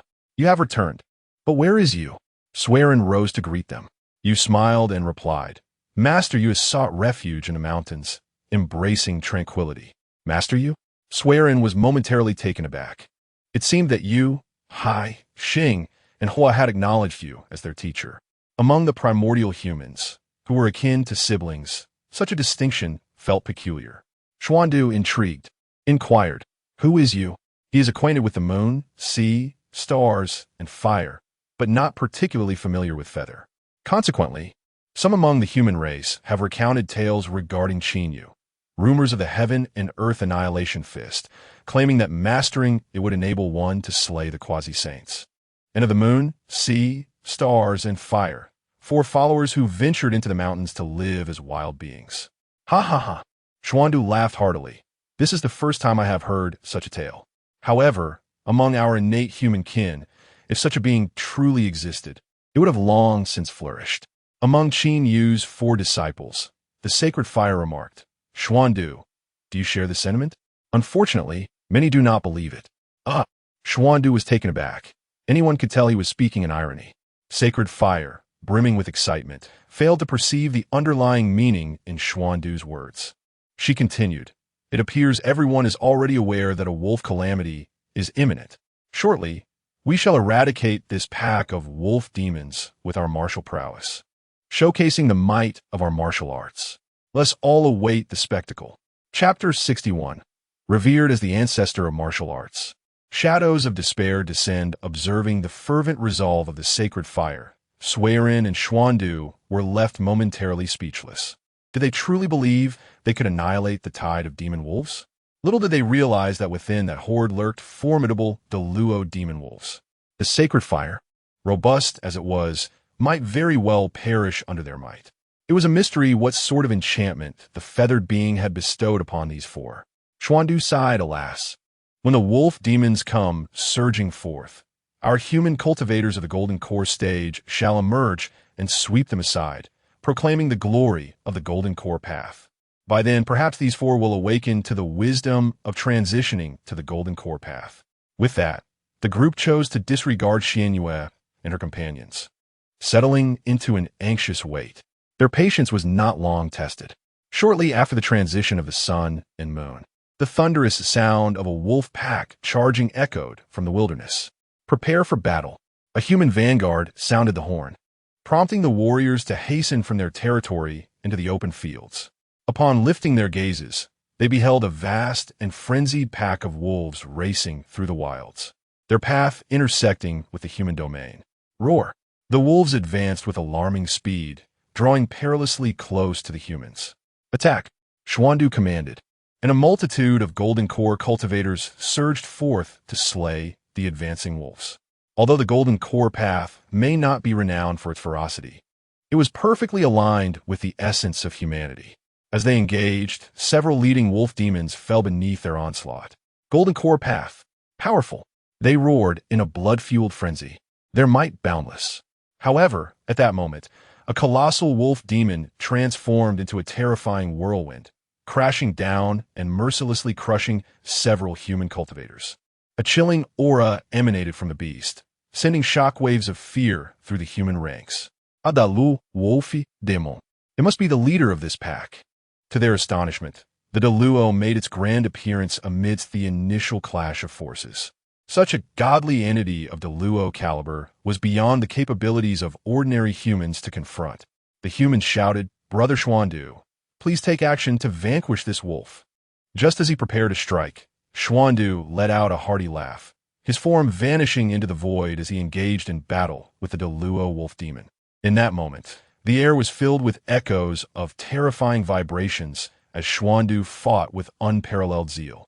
Brother Xuandu, truly a disciple of the sages, his strength is remarkable. The onlookers praised him. Yet, Xinyu interjected, look over there, 2 more Deluo wolf demons are approaching. Xuandu is in peril. What? The crowd gasped in alarm, quickly turning their eyes to see, indeed, 2 more terrifying whirlwinds emerging from the depths of the wolf pack. All were Deluo-level wolf demons. This is dire. Encircled by 3 Deluo wolf demons, Xuandu's expression shifted dramatically. How could mere wolves present 3 Deluo? Xinyu exclaimed, not 3 but 7. As she spoke, 4 more black whirlwinds erupted forth. Xuandu found himself surrounded by 7 Deluo golden immortals. This. He trembled in shock. While he was not intimidated by a single Deluo demon god in combat, the overwhelming odds were another matter entirely. Yet, how could the formidable Xuandu possibly contend with the 7 great Luo? Brothers, hasten my aid, Xuandu bellowed. However, the human race had only just begun to cultivate the golden core path, with its most powerful being merely at the Tai level, rendering them utterly incapable of confronting the great Luo wolf demons. No one dared to step forward. What shall we do? Sui Ren felt an ominous sense of foreboding. Utterly at a loss. Had he known the terrifying nature of these wolf demons, he would have surely retreated at the first sign of danger. Yet, Xuandu remained confident, eager to display the might of the great Luo. Now, ensnared in this dire predicament, who could come to his aid? Suddenly, from within the human tribe, 4 individuals, including Xinyu, who were enjoying a drink, raised their feet and headed towards the pack of wolves. Come back. Sui Ren se eyelids twitched. Did they not witness the formidable Xuandu, akin to a great Luo, rendered helpless against the wolf demons, fleeing in disarray? You 4, enchanted by the allure of feathers, are surely marching towards your doom. Xuandu's expression shifted in alarm as he shouted, retreat at once. Do not approach. I shall find a way to extricate myself. At worst, I will call upon my master for assistance. Implicit in his words was the warning that should they intervene, their demise would be irrevocable, with no salvation in sight. At that moment, an astonishing event unfolded, leaving both Xuandu and Sui Ren in disbelief. They beheld Xinyu and the others, whose bodies emanated an incredibly terrifying bloodlust. As the bloodlust surged, the 4 of them, exuding an aura of lethality, plunged into the wolf pack like avenging deities. Kill. 1 punch. Death. Shenghua's muscles swelled, and with a single blow, he shattered the skull of a demon wolf. Xinyu, Xinghai, and Qixing displayed unparalleled might, swiftly decimating vast swathes of the demon wolves in mere moments. Each strike delivered a fatal blow. All were vanquished with a single punch. How could their physical strength be so formidable? Good heavens! In a fleeting instant, the 4 beings exhibited their divine prowess, carving a path of blood through the oceanic expanse of wolves. How is this possible? Xuandu's eyes widened in astonishment, for he detected the power of the great Luo within Xinyu and the others. Could it be that the enigmatic Yu truly imparted an extraordinary legacy, enabling them to undergo such a transformation? While Xuandu was deeply shaken, Sui Ren and the other innate humans were left with their mouths agape, their expressions filled with horror. What manner of power is this? Their ferocity seemed to rival that of the Wu from the unyielding mountain. How did they achieve this? This is the martial divine might bestowed by Master Yu. Xinyu and the others laughed heartily, reveling in their triumph. In the next moment, they transformed into a streak of crimson lightning, charging towards a great Luo wolf demon amid the astonished gazes of the human race. Shenghua and Tianhai, not yet satiated, boldly faced 2 opponents at once. In an instant, the front lines of the human race erupted with thunderous roars, as Xinyu and the others unleashed their fists and feet upon the great Luo wolf demon, producing terrifying reverberations. It seems this calamity may be averted. Upon a grand mountain near the realm of humanity, Qin Yu's gaze flickered as he beheld the unfolding scenes before him. The recent feat of the 4 from the Xinyu sect, who vanquished a Deluo with their martial prowess, would undoubtedly leave an indelible mark on the human race. It is only a matter of time before a multitude of warriors emerges among humanity. I must also prepare diligently for my ascension to the sacred realm of body refinement. Qin Yu mused. At that moment, a ripple suddenly materialized before him. Upon raising his eyes, he beheld a being radiating a sense of sanctity. It was the Saint of Life, a presence he had encountered before. The saint inclined his head in a gesture of respect towards Qin Yu. It appears that the saint is concerned for his disciples, coming to offer clandestine guidance. Qin Yu acknowledged. The Saint of Life smiled wryly, expressing, I had not anticipated that the Saint Qin Yu would mentor 4 remarkable disciples. Their martial arts are remarkably aligned with the cultivation of humanity. Merely some modest research on my part, Qin Yu replied. However, having been away for some time, it is time for me to return. We shall discuss further. Saint of Life, on another occasion. Safe travels, the Saint of Life bid farewell. After Qin Yu departed, the gaze of the Saint of Life shimmered with contemplation. The fortunes of humanity had been divided into 3 parts. Alas, there was little to be done. Regardless of who intervened, I could manage. Yet, it was the Saint of Life who chose to intervene. Chapter 62. The first change in history time flows inexorably, and thus 30,000 years have passed in the blink of an eye. During these millennia, the primordial world has witnessed numerous significant events. Among them, a being of the human race, known as Yu, remarkably developed a discipline called martial Tao. Within the human populace, a considerable number of beings commenced their cultivation in martial Tao, erecting a statue of Yu to honor him as the ancestor of martial arts. Consequently, the fortunes of the human race were divided into 3. Subsequently, a series of thunderous sounds resonated throughout the primordial expanse, heralding the return of the celestial Taoist teachings. The sages of the primordial realm emerged once more. The Yuqing sage Yuan Shi, the Shangqing sage Tong Tian, and from the west, the saints of Jiejin and Zhuanti. They, too, emulated the teachings of the Taiji, thereby receiving the celestial merits bestowed from above and absorbing the primordial purple qi to attain sainthood. Notably, the 2 Western saints were somewhat unique, having borrowed their merits from the celestial Tao to achieve their status, thus becoming the subject of casual banter among the powerful of the primordial world. During this period, Qin Yu also finally attained remarkable success in the realm of body refinement. At this juncture, he achieved the dual realms of magical power and physical cultivation. Time swiftly passed, and 3,000 years later, an unparalleled commotion erupted within the chaos. A colossal portal descended from beyond the primordial realm, and 4 beings stepped forth. The first 3 were clad in black robes, emanating an aura of sanctity, each one a sage. The remaining figure was an elderly man dressed in a gray robe, whose presence was unassuming. Nevertheless, the 3 black-robed sages treated this elder with profound respect. This gray elder was the ancestor of the dark shadow sage who had perished in another world. Nodding in approval, the gray elder remarked, "This is indeed a commendable world, possessing a magnificent aura far surpassing that of other realms in the chaos." The 3 black-robed sages inquired, "Shall we proceed to suppress the beings of this realm, thereby providing you with the opportunity to devour the celestial Tao?" The gray elder shook his head. "No, this realm possesses the harmonization Tao." What? Upon hearing this, the 3 black-robed sages from the great darkness were taken aback. They had anticipated an easily conquerable world, only to discover the presence of a harmonization Tao expert within it. Thankfully, they had summoned the gray-robed elder. They all breathed a sigh of relief. For who among the sages could withstand the might of a harmonization Tao expert? Should such a being intervene, they would be crushed without mercy. However, with the gray elder present, even the strongest harmonization expert would pose no threat. After a moment as contemplation, they asked, "Dare we inquire, gray elder, how shall we plunder this realm?" The gray elder replied nonchalantly, "Alter your strategy. Summon the harmonization Tao experts from various realms. All must establish their paths, fundamentally seizing the fortune of this world to facilitate our grand designs." The 3 sages were astonished, but would this not mean sharing this bountiful prize with others? The gray elder shook his head.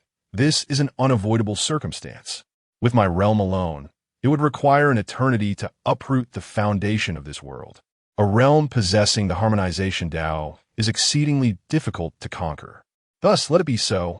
You may first enter the realm and lay a solid foundation to seize the initiative. When the time comes, the convergence of paths will inevitably lead to a fierce struggle. The three individuals hastily clasped their hands in salute, affirming their obedience. By the way, the convergence of paths, along with the heavenly path of this realm. I hope that the Gray Ancestor can exhibit your prowess to withstand it. Leave it to me, responded the three sages from the great black heaven, their feet already in motion as they soared towards the primordial chaos. As they approached, a formidable aura of sanctity suddenly surged forth from a violet palace. Upon encountering this, the faces of the three changed dramatically. Indeed, it was the convergence of paths. Though they were startled, they felt no fear. As expected, a gray mist subsequently pressed forward, neutralizing that sacred aura, allowing the three sages of the great black heaven to successfully enter the primordial chaos. In the purple sky palace, Honghuang emerged from the palace. His countenance bore no trace of emotion, reflecting an utter indifference towards all beings. The Gray Ancestor, witnessing the scene, shook his head with a sigh. Though this is the convergence of paths, it has lost all sense of self. Merely a puppet now, it seems this world will ultimately shatter under the onslaught of various convergence ideologies. The chaos had only been tranquil for a mere few hundred years. On this day, a series of ominous disturbances arose as 10 terrifying gates suddenly swung open. Over 30 beings descended upon the fringes of the primordial chaos. Among these, 10 possessed the essence of the convergence of paths, each establishing a sacred ground near the purple sky palace. Thus, there now stood 11 sacred grounds in close proximity to the palace. Unexpectedly, someone had discerned the location of the first world after the opening of the heavens. Good fortune indeed. That elusive Yangmei would not disclose the location of the primordial chaos, yet we have still found it. Everyone, hasten to act. Establish your grounds in the lower realms. Consume the foundation of this world, so that we may seize true dominion in the chaos. On this day, a multitude of terrifying stars plummeted to the earth of the primordial chaos, unleashing violent roars. Countless beings felt this dreadful commotion and ventured forth to investigate. The news they received was astonishing. Sages, so many sages, spoke an elder clad in a green robe, the creature known as Kuanpeng from the demon court. He recounted the scene he had previously witnessed, visibly shaken. Those sages appeared to hail from the chaos. They intended to establish the path of sagehood in the primordial chaos and impart the methods of sanctification to all beings. What? Such a fortuitous occurrence. The beings were stirred and promptly set about preparing to delve into the sacred grounds of those sages. Meanwhile, in the eastern Kunlun, beings were also engaged in discussions regarding this matter. Within the confines of the primordial chaos, 6 heavenly path sages gathered in one place. What could this mean? Why have so many sages suddenly appeared? Nuwa expressed her astonishment. They seem to have all descended from the chaos. Jane's expression darkened. After much effort to attain the status of a heavenly path sage, becoming the strongest beneath the Tao ancestor. Who could have anticipated such a drastic change in the primordial chaos, with over 20 sages descending from the chaos? How should one respond to this? The most terrifying aspect, however, was not merely these sages. Suddenly, Tong Tian spoke, his expression tinged with alarm. Most terrifying was the emergence of 11 new Taoist temples surrounding the Zixiao Palace. Each temple housed a Taoist master. Upon hearing this, both Ta Qing and Yu Qing's faces turned ashen. Taoist masters? How could the chaos possess such profound depth? Ophert and Taoist masters, have they all converged upon the primordial realm? Is this the prelude to an impending war? With so many Taoist masters, they could effortlessly overrun our primordial realm. Yet, why does the chaos harbor such an abundance of Taoist masters? This matter is perplexing. The only silver lining is that these masters have not entered the primordial realm. They merely allowed the saints to descend upon the earth. They appear to be preparing to disseminate various legacies. Their ambitions are surely not trivial. Tong Tian's expression darkened. This is unacceptable. We must deliberate a counter-strategy.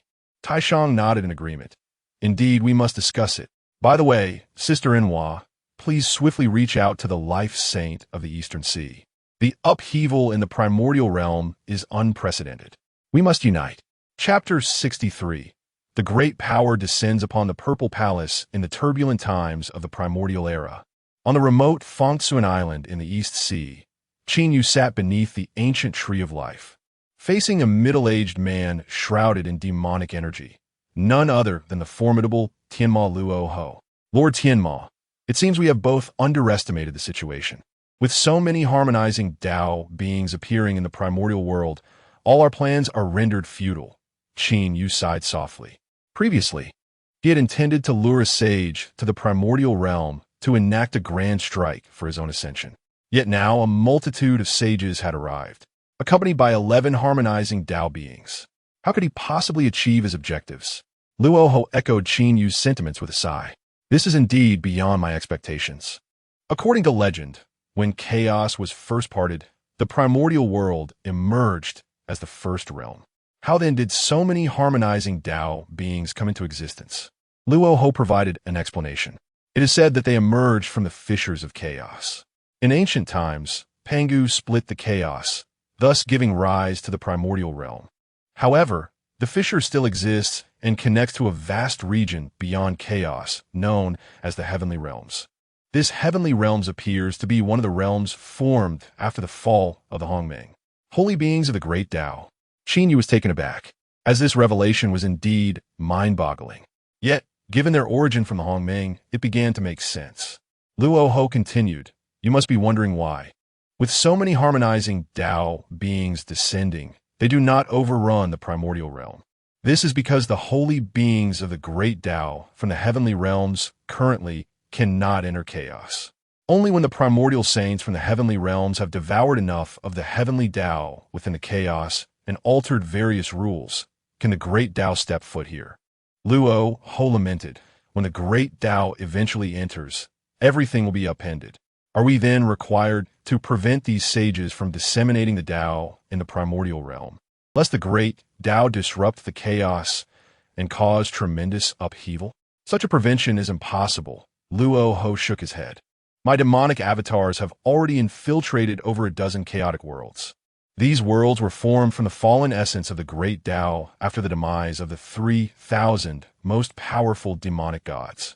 The beings from these heavenly realms have successfully devoured the heavenly Tao within those worlds.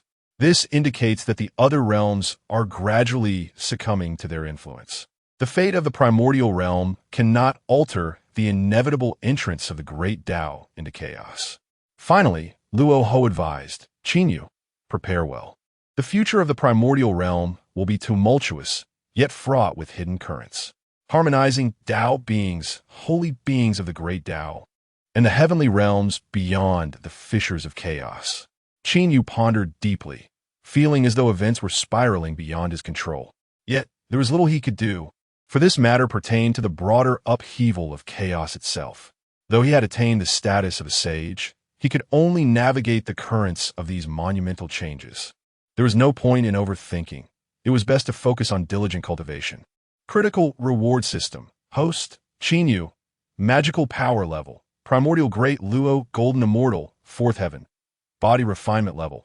Primordial Great Luo Golden Immortal, 1st Heaven. Root, Supreme Divine Herb. Root quality. Superior Innate Demon God. Tao Principles. Life Tao 33. Thunder Dao 27. Spis Dao 39.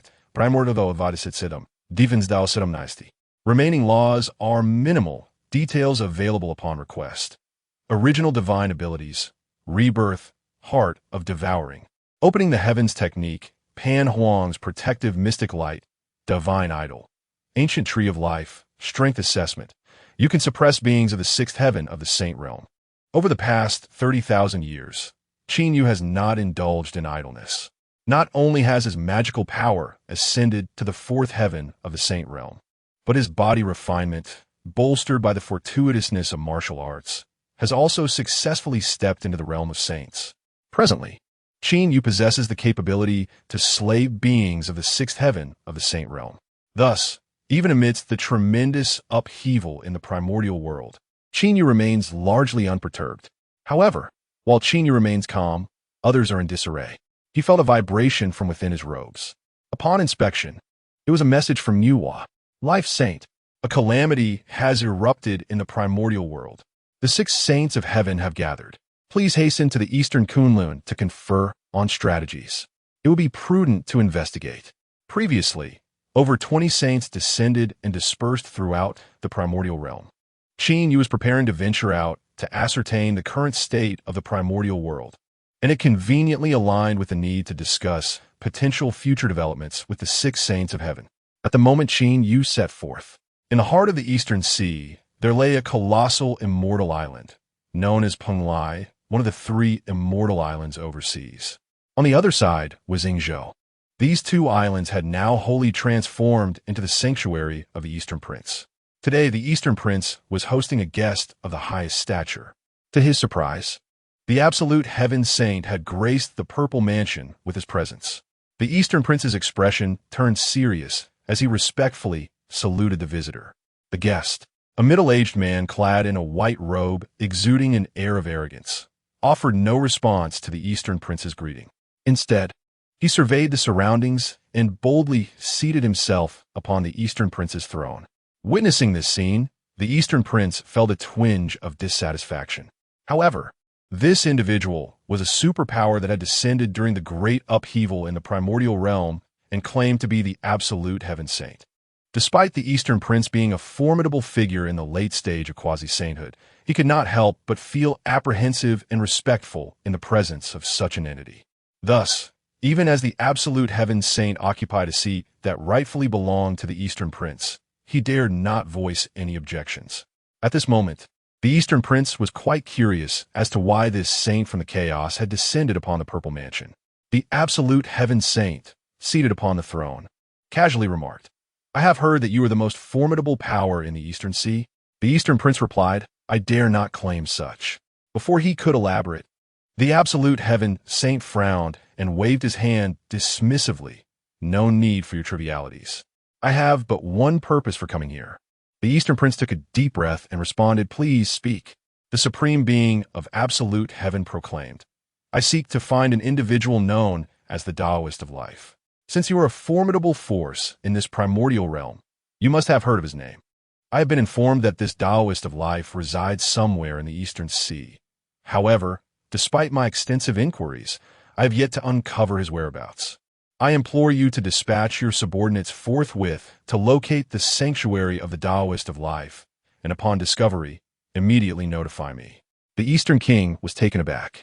Why would this chaotic sage seek the Taoist of life? He then heard the Supreme Being of absolute heaven snort coldly. "It is said that the Taoist of life recently took the life of my brother, the Shadow Sage. Therefore, I have come to avenge this grievous wrong. With my unparalleled abilities, I shall strike him down beneath the heavens, honoring the soul of my departed brother."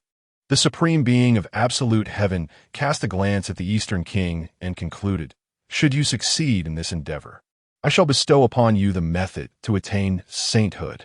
Chapter 64. The letter from the Eastern Duke. This situation has become quite troubling. The Eastern Duke emerged from the palace, his expression somber. That so-called Supreme Sage dares to provoke the Life Sage. The Eastern Duke found himself in a predicament, as both the Life Sage and the Supreme Sage were individuals he could not afford to offend, especially now that Supreme Sage had taken residence in the Eastern Emperor's palace and appeared unwilling to depart without locating the Life Sage. Surely, the Purple Mansion could not simply brush him off. However, if they were to assist this Supreme Sage in finding the Life Sage, it would undoubtedly lead to animosity with the Life Sage. What a dilemma! At this moment, one of his attendants spoke, "Your Majesty, I suggest we diligently serve this Supreme Sage." It was the attendant offering counsel to the Eastern Duke. "You see, this Supreme Sage has promised that if the Life Sage is found, he will bestow upon us the method to attain sainthood." Sainthood. This is the ultimate aspiration of all quasi-saints in the vast wilderness. However, the path to sainthood is exceedingly arduous since the time of the Tao ancestor. Aside from the life sage and a few disciples of the Tao ancestors, no one has achieved sainthood. Thus, this presents a remarkable opportunity. If we could indeed acquire the method to sainthood from the Supreme Sage with your Majesty's foundation, you would surely attain the sacred position and enjoy eternal life above the heavens. The Eastern Duke secretly nodded in agreement. Who would not be tempted by the prospect of achieving sainthood? Yet, who could ascertain whether this Supreme Sage could truly grant me such an attainment? Moreover, if this Supreme Sage were to falter against the Life Sage, assisting him in confronting the Life Sage would spell disaster for me. The attendant, sensing the Eastern Duke's hesitation, pondered for a moment before suggesting, "Your Majesty, why not consider this?" After conferring in whispers for a short while, the Eastern Duke's eyes gradually brightened. "Indeed, this is a prudent scheme. I shall proceed with it. Surely the Life Sage would understand the complexity of my situation." Meanwhile, as the Eastern Duke devised his plan, Qin received news. His communication talisman vibrated in his embrace. Upon inspection, he found a message. "Eastern Duke, Saint Qin, a grave matter has arisen. A chaos sage has arrived at my purple mansion, dispatching individuals to seek your whereabouts. Given my strength, I dare not offend him. Thus I have feigned compliance. He has promised me the method to attain sainthood, which greatly entices me. However, as a being of the vast wilderness, how could I assist an outsider in confronting one of our own? Hence, I have sent this message to you. May I inquire, Life Sage, how should I handle this matter?" "Oh, a sage has indeed descended upon the Penglai Purple Mansion, promising the Eastern Duke the method to attain sainthood. With the prospect of sainthood at hand, the Eastern Duke would undoubtedly be intrigued. Nevertheless, the Eastern Duke has always been a cautious individual, reluctant to take risks even in the face of slight uncertainties, which is why he has reached out." Qin replied, "For now, maintain a steady course. After I meet with the 6 sages, I shall visit that Supreme Sage at the Purple Mansion, outside Penglai Island." The Eastern Duke took the initiative to search for Qin. At this moment, he also received Qin response, allowing him to exhale in relief. The Saint of Life shall arrive to confront the Supreme Saint, which is indeed commendable. At that moment, an inevitable holy war will ensue. As one of quasi-saint cultivation, being at the epicenter of this conflict will undoubtedly subject one to unimaginable horrors. The Eastern Prince remarked then, "We shall refrain from returning to the Purple Mansion for the time being. We will wait until the holy war reaches its conclusion." A follower inquired, "Does this mean the Emperor will forego the path to sainthood?" The Eastern Prince seemed to have made a significant decision, sighing, "One must possess life to pursue such a path. Since we wish to offend neither side, we must. Sigh. We shall await the right opportunity. Yet, it remains uncertain if the Saint of Life can match that individual. According to the intelligence gathered, the Supreme Saint has achieved his status for an extensive duration.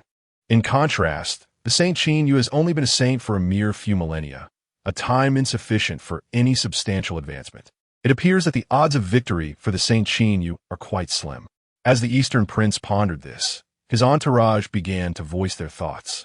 "If the Supreme Saint can indeed suppress the Saint of Life, our collaboration with him may indeed be the wisest course." The Eastern Prince shook his head.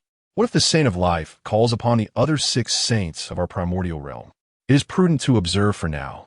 Although the path to sainthood is alluring, it is also perilous.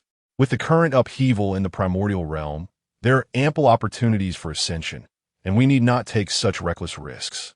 The Emperor is indeed wise." As Qin journeyed forth in the eastern part of the primordial realm, he discerned no fewer than 3 saintly auras. These saints had established sanctuaries in various locations, now widely welcoming disciples. Many beings of the primordial realm, upon learning of the opportunity to become disciples of the saints, immediately set forth to pay their respects. Consequently, the Eastern Kunlun became quite lively.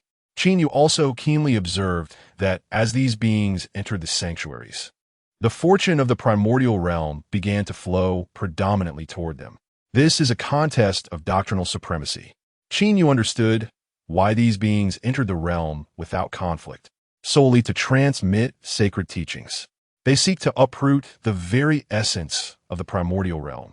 Just as he contemplated this, Qin Yu sensed another saintly presence ahead. It emanated from a temple known as the Tranquil Abode, situated upon the earth. As Qin Yu gazed toward it, he felt a piercing gaze directed at him. In the next moment, a figure emerged from the Tranquil Abode. "Please, stay a moment, esteemed one." The individual wore a cheerful expression as they regarded Qin Yu. Upon closer inspection, Qin Yu realized this was a stunning woman clad in a flowing aquamarine gown, exuding an ethereal beauty. Though she appeared delicate, she radiated an unsettlingly formidable saintly power. "You must be the master of this temple," Qin Yu stated. "May I inquire as to why you have summoned me?" The woman replied with a bright smile. "I sense a profound aura of the primordial realm surrounding you. You must be one of its saints. I hail from the chaos, from the realm of Honghuang, equal in power to the great dark heaven. I bear the title of Tranquil, yet I do not favor tranquility. Rather, I delight in forging friendships. Why not join me in my sanctuary for a while?" Qin Yu shook his head. "I must decline. I am currently preoccupied with pressing matters. But should the opportunity arise, I shall visit another day." The tranquil sage wore a look of regret and inquired, "Very well. May I ask for your esteemed name?" "I am known as the Sage of Life." "Oh, so you are indeed the Sage of Life?" The tranquil sage expressed a hint of surprise. Previously, she had been meditating in her sanctuary when she suddenly sensed the gaze of Qin Yu, prompting her to seek an audience. Upon her arrival, she discovered that Qin Yu was enveloped in an overwhelming aura of primordial energy, beneath which lay boundless sacred power. Notably, his physique radiated various divine luminescence, indicating he was an extraordinary sage of body refinement. She had heard from the sages of the great dark heaven that a being had emerged from the primordial realm, possessing the essence of the ancient tree of life. Initially, she had assumed this entity would have attained sagehood through magical prowess. She was astonished to learn he had achieved it through body refinement. Sages of body refinement are known to wield immense and terrifying destructive power. It seems the prowess of the Sage of Life should not be underestimated. A sense of caution arose within the tranquil sage, yet her smile deepened. "Ah, it is indeed the Sage of Life. I have heard much about you. It is said that the celestial sage of the great dark heaven is seeking to trouble you. So do exercise caution." At this juncture, she presented a special token. "This token is a unique decree from my Su in Huing Heaven. Should you encounter that celestial sage, activating this token will allow you to be instantly transported to my tranquil view, thereby evading calamity." Chapter 65. Targeting the sage to Qin Yu's surprise, the quiet sage unexpectedly presented him with a decree of guidance. However, after a lengthy conversation with Luo Ho, during which he uncovered numerous secrets, Qin Yu remained wary of these seemingly benevolent beings from chaos, who were, in reality, manifestations of the primordial heavens. He was poised to decline the offer. "Ding! The quiet sage of Honghuang bestows upon you the decree of absolute kill. Upon activation, you will descend into the killing array of the quiet view, capable of annihilating all beings beneath the fifth layer of the primordial Great Luo. The emergence of this encounter has triggered a critical system alert. You have acquired the core array pattern of the killing array, enabling you to avert calamity and seize complete control over the array to vanquish foes." Ding! A second critical hit. Should you choose to accept the decree of absolute kill, your mastery of array laws will elevate to the level of Dao laws. Suddenly, a series of system notifications resonated within Qin Yu's mind. The decree of absolute kill, capable of slaying all beings beneath the fifth layer of the primordial Great Luo. A chill coursed through Qin Yu's heart. These external sages truly harbored ill intent. Had he been unguarded and accepted the decree, he would have inevitably plunged into a deadly calamity. However, with the system's critical activation, he had obtained the so-called core pattern of the killing array, effectively becoming its master. Not only could he avert disaster, but he could also retaliate against the quiet sage using the array.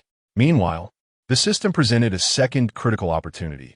Accepting the decree of absolute kill would elevate his mastery of array laws to the realm of Dao laws. This unexpected boon compelled Qin Yu to proceed and accept the decree. Ding! Acceptance of the decree of absolute kill activates a critical hit. granting you the Tao laws of arrays. A formidable power of Tao laws was born within him, enhancing Qin Yu's magical prowess. Observing Qin Yu accept the decree, the quiet sage's eyes glimmered with delight, and she was about to invite him further into the quiet view. At that moment, however, a terrifying divine thunderbolt suddenly struck towards her. She let out a cry of alarm and swiftly evaded. With a resounding boom, the divine thunder crashed onto the earth, unleashing boundless explosions of lightning, with the quiet view bearing the brunt of the assault as its mountain gate was obliterated. What was the meaning of this? The quiet sage's expression turned furious as she questioned Qin Yu. Qin Yu chuckled, "Nothing much. I merely wished to test your prowess, given your formidable cultivation. Oomph. I considered you a friend, yet you treat me as a target?" The quiet sage's demeanor turned frigid. Qin Yu replied, "In our primordial realm, we have a saying, treating you as a target is how we regard you as a friend." Taken aback, the quiet sage pondered the absurdity of this notion. But she had no time to dwell on it. For Qin Yu had already transformed into a streak of black lightning, closing in on her. The terrifying power of his Tao body nearly tore the fabric of the void itself. It was evident that Qin Yu's Tao body strength was formidable. Should he land a punch, she would likely be gravely injured. "Life Taoist, you shall pay for this." The quiet sage transformed into a wisp of azure smoke and vanished into the void, retreating to the quiet view. As Qin Yu approached the tranquil temple, he was taken aback to discover that it was surrounded by hundreds of intricate formations. Some of these formations were so profound that even he could not decipher their complexities. The path of formations had endowed him with considerable wisdom regarding array techniques, yet he found himself incapable of breaching these barriers. It seemed that these chaotic visitors possessed certain formidable means. Gripping the tranquil command token in his hand, Qin Yu resolved to seize an opportunity to directly utilize this token to infiltrate the temple sanctum. He intended to employ the so-called tranquil grand formation to uproot the celestial realm of Honghuang. As for why he refrained from acting immediately, he discreetly scanned the sky. Just moments prior, when he had launched an assault against the Holy One of Tranquility, he sensed an ancient and melancholic thought descending, locking onto him. This, perhaps, was a convergence of the Honghuang realm. A weight settled in Qin Yu's heart. The realization that there existed someone stronger than himself, capable of posing a threat, was indeed an uncomfortable sensation. Fortunately, the primordial world had yet to succumb to these chaotic visitors, which seemed to deter the convergence of the Honghuang realm from taking action against him. Nonetheless, this situation was not a sustainable one. He needed to devise a strategy. What would be the most advantageous course of action? Naturally, it would be to attain the convergence himself. It appeared that he needed to accelerate his cultivation pace. Achieving convergence sooner would enable him to stand firm amid the impending upheaval. As he pondered, Qin Yu continued his journey toward eastern Kunlun. Along the way, he noticed numerous beings hastening in various directions, their expressions filled with anticipation. It seemed they were once again seeking the chaotic saints. During his travels, he even observed a group of demon kin abandoning their stronghold to journey toward the chaotic saint's sanctum.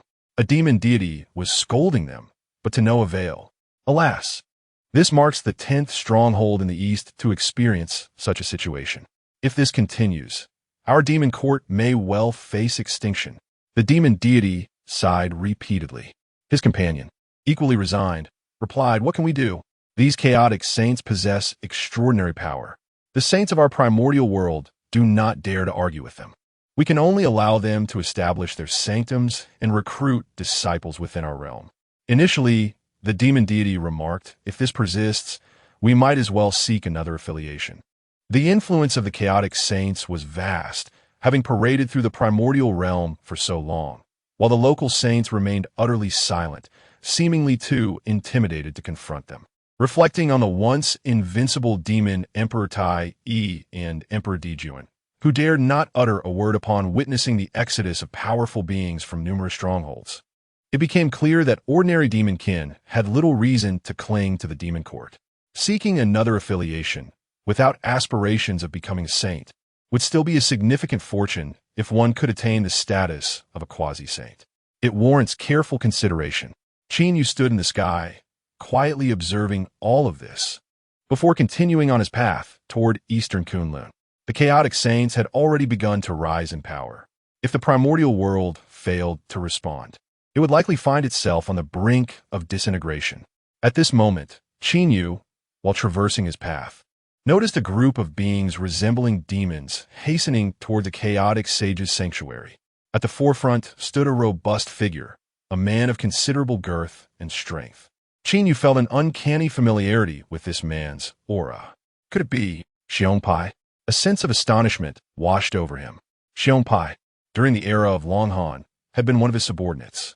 After Qin Yu ascended to sainthood and began associating with figures such as Donghuang Tai, Xiongpai had seized the opportunity to join the demon court, rising to the rank of a demon general. Thanks to Qin Yu's connections, Xiongpai was treated exceptionally well by Donghuang Tai and others, with ordinary demon gods daring not to offend him. Yet now, it appeared that Xiongpai had turned traitor, seeking to pay homage to the chaotic sage. As Qin Yu observed Xiongpai below, rallying a throng of demons towards the chaotic sage's sanctuary, his expression darkened. He extended his hand, summoning a colossal bolt of lightning that struck down, leaving Xiongpai severely injured. Who dares to ambush me? Xiongpai roared, his form charred black as he glared skyward. How could a dignified Deluo deity like himself, the great King Xiongpai, be assaulted by any creature? The demons behind him echoed his outrage. Who dares to lay a hand on Lord Xiongpai? Are they seeking death? Over there, a Taoist. Eliminate him. One keen-eyed demon spotted Qin Yu and charged towards him. However, at that moment, a massive hand seized his foot, yanking him back with force. Lord Xiongpai, why are you stopping me from dealing with that Taoist?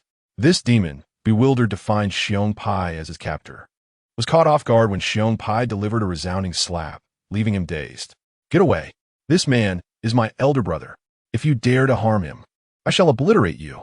Chapter 66. The only way. Is it truly the elder brother of Lord Xiongpai? Upon hearing these words, a wave of astonishment swept through the assembly of demons. Who is the elder brother of Lord Xiongpai? He is none other than one of the most formidable sages in all of the primordial era, the Sage of Life. This is the legendary being residing in the Eastern Sea, known as the Saint of the Eastern Sea. Such an existence is extraordinary, ranking as the second sage of the primordial era, predating the 6 sages. Most terrifying of all, he has previously vanquished other sages. While many had heard tales of his illustrious name, few had beheld his true visage. Yet today, fate has brought them face to face. The assembly of demons dared not meet Qin Yu's gaze and hastily bowed their heads, their expressions filled with reverence. We pay our respects to the Sage of Life. The demons collectively bowed deeply, and Xiongpai followed suit, exclaiming, Xiongpai pays homage to my elder brother. Pray tell, what is your intended destination? Qin Yu inquired with a calm demeanor. Xiongpai understood the implications of Qin Yu's question. Aware that his leading a group of demons toward the chaotic saint's abode had caused a misunderstanding, he quickly replied, Elder brother, it is not as you think. Please, employ your powers to shield us from external scrutiny. I shall provide you with an explanation. Qin Yu, intrigued by Xiongpai's intentions, cast a spell to obscure the surroundings. I have severed the void of this place. No one can pry into our affairs. Speak freely. Xiongpai promptly declared, This is a powerful strategy one have devised. I plan to infiltrate as an undercover agent. Qin Yu responded, The methods of a sage are not easily deceived. Your hidden motives are not beyond perception. However, after a moment of contemplation, he added, You may indeed venture to those sages' abodes to gather intelligence. Yet, I must temporarily erase your memories to prevent any suspicion from arising. With that, Qin Yu executed his powers, erasing all of Xiongpai's memories, and subsequently severed any potential causal links that might expose him. When the time was ripe, he could restore his memories, hoping for unforeseen outcomes.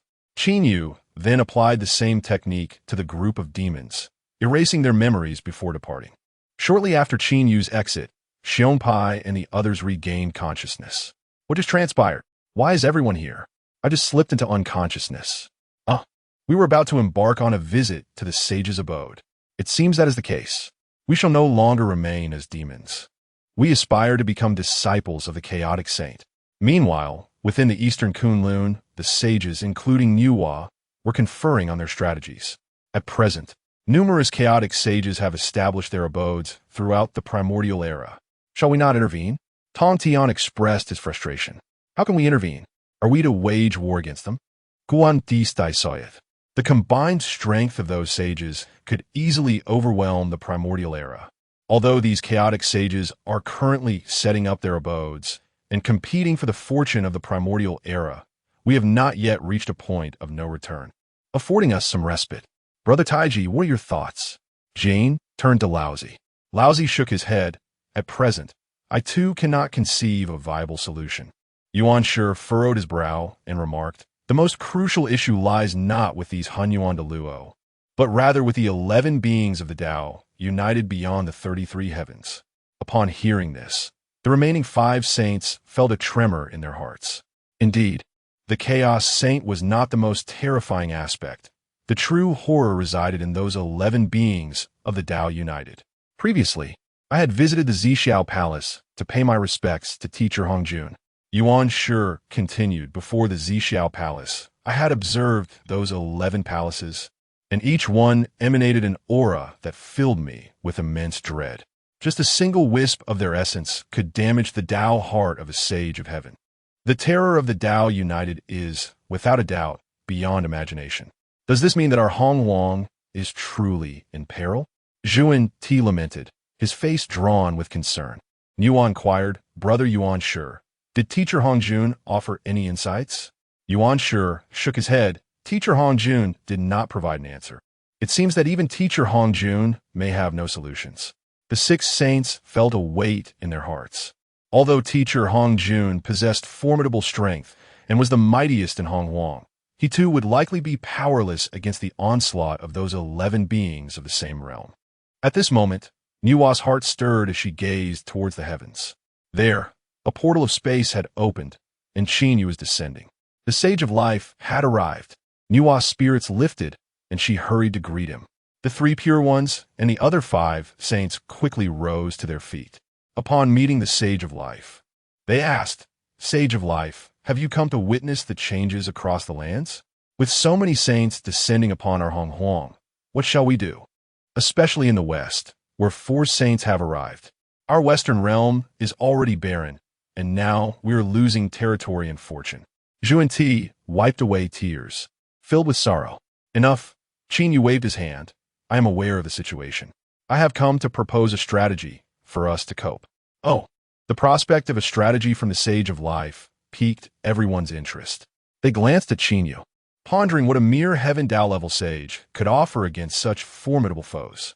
Qinyu stated, you must firmly secure your core territories and suppress the core fortune of the great teachings with your treasures.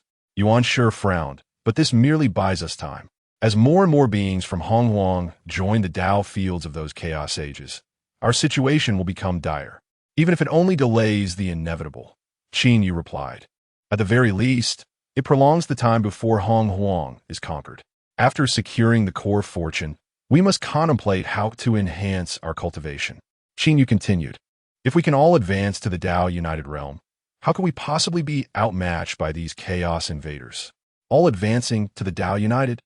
The 6 saints widened their eyes in disbelief. Is it truly so easy to attain such an accomplishment? As sages of heaven, their elevation depended on fortune. And now that fortune was being seized from all sides, leaving no path for advancement, there was no alternative. Qinyu shook his head. This had been the strategy he contemplated throughout his journey. The adversary evidently possesses strength surpassing that of the Honghuang, rendering all strategies futile. With sufficient power, one can effortlessly sweep these sages from the realm of Honghuang. Qinyu is now resolutely contemplating ways to enhance his own strength. Should he succeed in harmonizing his magical prowess and physical cultivation with the Tao, he would undoubtedly become invincible within the realm of harmony. Following this, the 7 sages engaged in a profound dialogue, ultimately parting ways, each burdened by a heavy heart. Upon returning to the ancient tree of life, Qinyu devoted himself wholeheartedly to his cultivation. During this period, he ventured into the starry expanse in search of even more formidable realms for physical training. Approximately 3 millennia later, Qin Yu experienced a tremendous surge in his power. A formidable force, embodying the 5th level of a magical sage and the 2nd level of a physical sage, resonated through a terrifying river of shattered stars, astonishing the likes of Donghuang Tai Yi on the Sun Star. Subsequently, Qin Yu returned once more to the ancient Tree of Life, prompted by the reappearance of Luo Ho, who brought with him tidings of great significance. Qin Yu, he proclaimed, I have devised a method that can expedite your attainment of the Tao, albeit it carries certain dangers. I wonder if you possess the courage to pursue it. Chapter 67. Absorbing frenzy, swiftly merging with the Tao. Qin Yu gazed towards the Tree of Life beneath which Luo Ho emerged, bearing significant news. Presently, Qin Yu was eager to merge with the Tao in order to confront the saints hailing from the chaos, making Luo Ho's arrival most timely. However, he also noted the perilous undertones in Luo Ho's words. I would like to hear more, he replied. Luo Ho explained, do you not possess the formidable divine ability of Tao Tai, capable of devouring heaven and earth? This ability is far from trivial. According to Luo Ho, although Tao Tai perished long ago during the era of ferocious beasts, it does not imply that Tao Tai is weak. This divine ability can consume the essence of any material within the worlds, transforming it into the fundamental source of body refinement. Now that you have attained the saint level of body refinement, if you can wield this ability judiciously, you shall have a significant opportunity to step into the realm of merging with the Tao in body refinement. This path of body refinement excels particularly in combat. Once you enter this state, you will be capable of slaying formidable beings at the 3rd tier of merging with the Tao. At that point, you will possess the means to counter those chaotic beings of the Tao.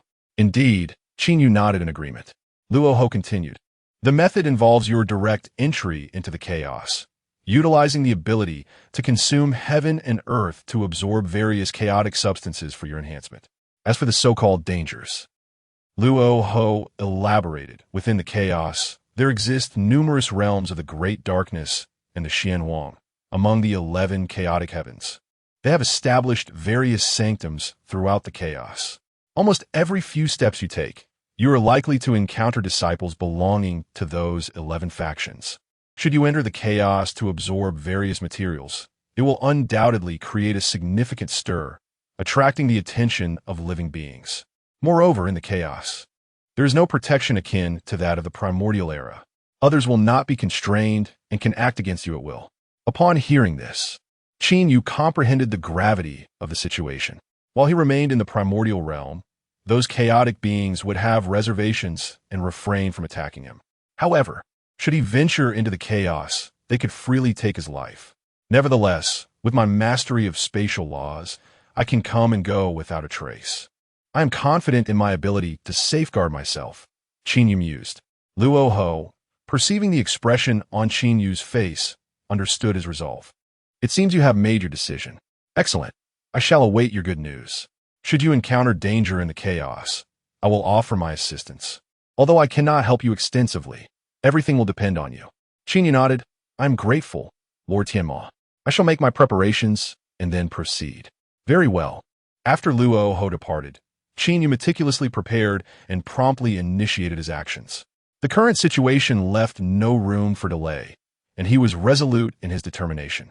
Now, as a practitioner at the 2nd tier of saint-level body refinement, he contemplated whether this journey would yield a monumental leap. With this thought, Qin Yu activated the spatial laws. Silently departing from the primordial realm, the chaos was boundless. Qin Yu stepped into its depths. Waves of terrifying chaotic mist surged forth, imbued with a sense of murkiness and void. Yet, Qin Yu felt no oppression. Rather, he thrived within it. Shall I attempt to absorb these chaotic energies? Qin Yu deployed his abilities, and suddenly, a powerful cyclone emanated from his being. A vast expanse of chaotic energy converged towards Qin Yu. In a fleeting moment, his body exhibited remarkable manifestations of chaotic divine power. An even more potent sensation gradually enveloped his physical form, accompanied by waves of gray luminescence. Qin Yu exclaimed in astonishment. The chaotic force has completely entered my Tao body, enhancing its might. Notification. Absorbing chaotic energy activates a critical strike. The strength of your Tao body has doubled. Fortifying your defenses. A resonating hum filled the air as terrifying arcane light enveloped Qinyu. In the next instant, this arcane glow seamlessly melded with his Tao body. Boom! Notification. Critical strike activated. Congratulations on breaking through to the third layer of the body refinement saint. What an exhilarating breakthrough. Qinyu was overjoyed. This chaotic energy was precisely what he needed. If he continued to ascend at this pace, he believed that in a mere few thousand years, he would achieve the unity of flesh and Tao, rendering him invincible within the chaos. Once more, Qinyu intensified his efforts to absorb the chaotic essence. In an instant, this chaotic realm erupted with terrifying roars. What was this commotion? Such a colossal disturbance could not escape the notice of the formidable beings within the chaos. Not far from Qinyu, a colossal blue palace stood, constructed not of bricks, but of glacial ice. The beings within this frozen palace donned azure garments, their skin shimmering with an icy brilliance, resembling entities formed of solid ice. At that moment, a voice resonated from the innermost depths of the palace. A significant upheaval has occurred in the eastern sector. Dispatch individuals to investigate. We obey. Immediately, 3 ice beings soared from the palace, heading towards the location of Qin Yu's chaotic absorption. The closer they approached Qin Yu's training site, the more they could sense the terrifying tremors emanating from ahead. What immense devouring power!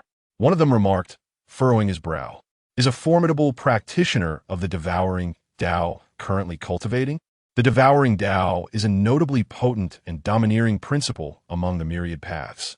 Presently, no one within the chaos had dared to pursue this path, for its tenet is to consume all that exists, to strip the world of its essence, and to refine all within the universe.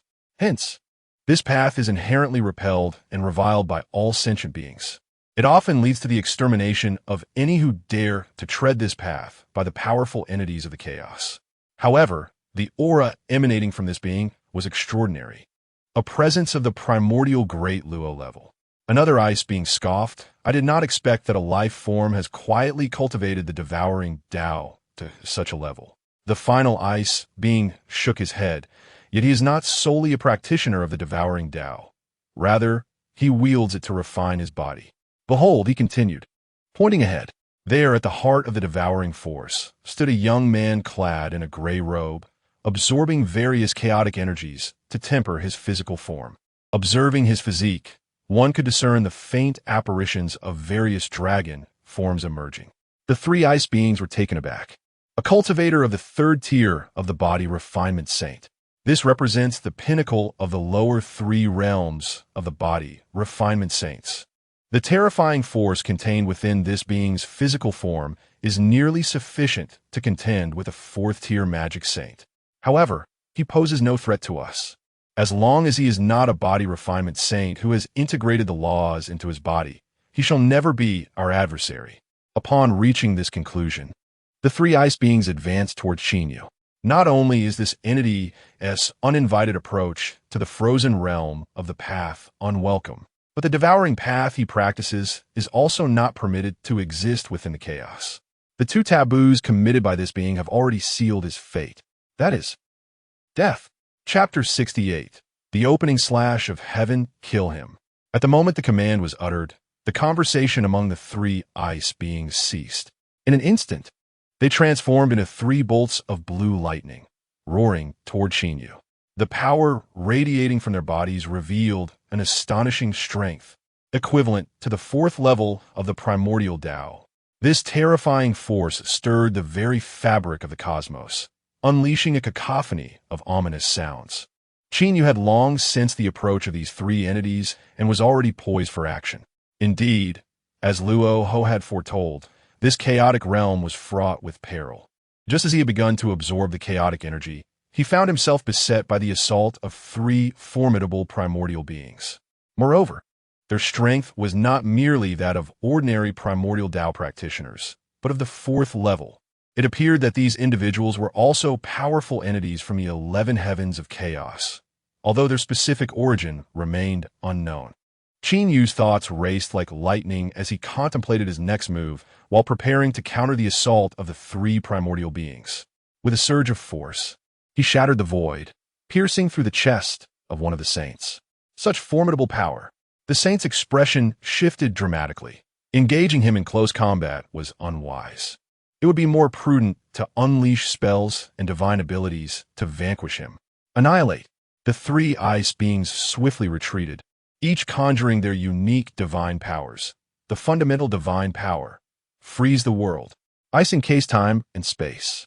Snow of annihilation. Boom!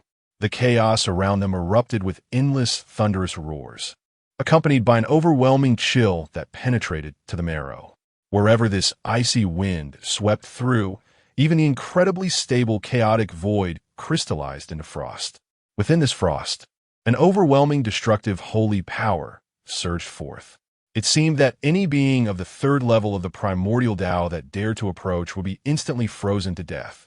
Simultaneously, a cascade of blue snowflakes began to fall from the void. Each snowflake contained a substantial amount of the power to obliterate saints. It was evident that these three ice beings were exerting their utmost effort, intent on annihilating Qin Yu at this very location. Fortunately, I am not an ordinary saint. Otherwise, I would surely perish here today. Not only does Qin Yu currently possess the magical power of the fifth level of the primordial Tao, but his physical cultivation has also reached the third level. Most would find themselves utterly helpless against the assault of three beings at the fourth level of the primordial Tao. However, Qin Yu felt that even if he refrained from utilizing his magical prowess and relied solely on his physical cultivation, he could still contend with them. With this thought in mind, Qin Yu made his move. He raised both hands and, with a forceful gesture toward the void, tore it asunder. With a resounding crash, a terrifying force of attraction erupted from a rift. Following this, a massive fissure began to spread from where Qin Yu's hands had wrenched apart the void. The rift was grotesque, akin to the gaping maw of a demonic deity, poised to devour everything in its path. Within this chasm lay a vast reservoir of destructive power, which, once unleashed, obliterated all surrounding ice and snow. What kind of divine ability is this? This is bad. Retreat. The three frozen saints could never have anticipated that this spirit of body refinement wielded such a terrifying mastery over the art of physical cultivation. Beings of body refinement are inherently more formidable than ordinary saints of magical power. To say nothing of a saint of body refinement who possesses the lethal techniques of this discipline, such a being could easily subdue any entity superior to them. Particularly in this moment, the arcane arts exhibited by the gray-robed cultivator transcended the realm of ordinary techniques. The potency of such abilities was nearly capable of obliterating even the quintessence of the great luo of the primordial chaos. This was no trivial matter. In a bygone era of chaos, such terrifying techniques were among the most fearsome. The three frozen saints fled with remarkable swiftness, yet an alarming phenomenon unfolded. The rift torn by Qin Yu surged forth with an even more dreadful velocity. In the blink of an eye, it closed the distance between them. The vast chasm swiftly engulfed the three frozen saints, its overwhelming annihilative force shredding their bodies and souls in an instant. Stop! We are the saints of the frozen heavens. Should you dare to confront us, you will undoubtedly invite a retribution of united might. Bold cultivator, do not hold back. The three frozen saints were left with nothing but their true spirits, their faces awash with profound terror, for the power of Qin Yu's technique continued to spread, threatening to shatter their true essences. Who could have foreseen that even after revealing their identities, this practitioner of body refinement had no intention of relenting? With a swift motion, the cultivator unleashed an even more terrifying force of shredding, obliterating their true spirits completely. Thus, the three saints of the great luo of the primordial chaos perished. Seizing the moment, Qin Yu consumed and plundered the essence left behind by the demise of these three beings. In an instant, an unfathomable power surged within him. Boom! A thunderous roar erupted from within Qin Yu, as an overwhelming strength of the fourth level of body refinement was born. Ding! Congratulations on breaking through to the fourth level of body refinement, Saint. Critical strike activated. You have acquired the Honghuang slaying immortals technique. The Honghuang technique of creation. The Honghuang slaying immortals technique. This was yet another formidable art of body refinement. Qin Yu's countenance brightened with joy. However, he had no time to examine the details of this new technique, for as he annihilated the three frozen saints, he sensed a terrifying aura descending upon this realm. To annihilate my frozen heaven saints? You are but an ant courting death. Before this dreadful aura even landed, a furious roar tore through the chaotic mists. Accompanying it was a formidable force of unification. Qin Yu's expression shifted dramatically, and he hastily employed his means. The laws of space flickered, and he vanished from his original position. The laws of space. The being of unification could hardly believe that this audacious practitioner of body refinement had indeed cultivated the laws of space. However, while your mastery of space may be wondrous, the power of unification is equally supreme. With a cold snicker, the being of unification moved, also plunging into the realm of space. However, it was not long before the harmonious Tao reappeared in this place, his expression dark and foreboding. Disappeared? This was due to his recent exertion of harmonious Tao power, which had similarly allowed him to step into the interstice of the void. To his dismay, he had failed to detect the presence of the gray-robed body refinement master within the spatial passage. It was as if that enigmatic figure had never existed at all. An unsettling thought. This individual surely possessed not only mastery over the Tao of space, but also treasures of the spatial realm. Otherwise, how could one, merely having taken the initial steps into the domain of the Tao, evade capture of my hands? The icy heart of the harmonious Tao was filled with an insatiable desire for slaughter. No creature had ever escaped from his grasp. Thus, he once more plunged into the depths of space, commencing his search for Qin Yu's whereabouts. Several hundred years after his departure, a disturbance rippled through the void. Suddenly, the fabric of space split open, and Qin Yu stepped forth, exhaling a sigh of relief. Indeed, the harmonious Tao could traverse time and space at will. What a close call! Fortunately, with the aid of the creation jade disc, he had managed to evade disaster. It seemed prudent to refrain from lingering here. He would return to the primordial chaos and remain in hiding for a while before coming back. Chapter 69. The manifestation of the celestial realm upon opening the portal to the void, Qin Yu once again found himself on the Isle of Fangsuan in the Eastern Sea. Surrounding him was a vibrant display of life, with an ancient tree of vitality radiating divine light that illuminated the area. I have returned, Qin Yu proclaimed as he transformed his spiritual energy, activating the creation jade disc to erase his traces in the fabric of causality. Now, even the harmonized Tao would be unable to discern my whereabouts. One must admit, the creation jade disc is indeed a remarkable treasure, albeit fractured. Perhaps there will be a chance to restore it in the future, provided I can locate the remaining shards. Calculating the time, he realized that the day of his journey to the Purple Cloud Palace was fast approaching. At that time, he would use the fragments of the creation jade disc to aid Hongjuan in awakening after a millennium, perfectly aligning with the numerous inquiries he wished to pose. At this moment, Qin Yu began to assess the changes following his recent ascension, setting aside the monumental enhancement of his body as a saint at the fourth heaven. He had unexpectedly acquired the technique known as the Panhua extermination of immortals.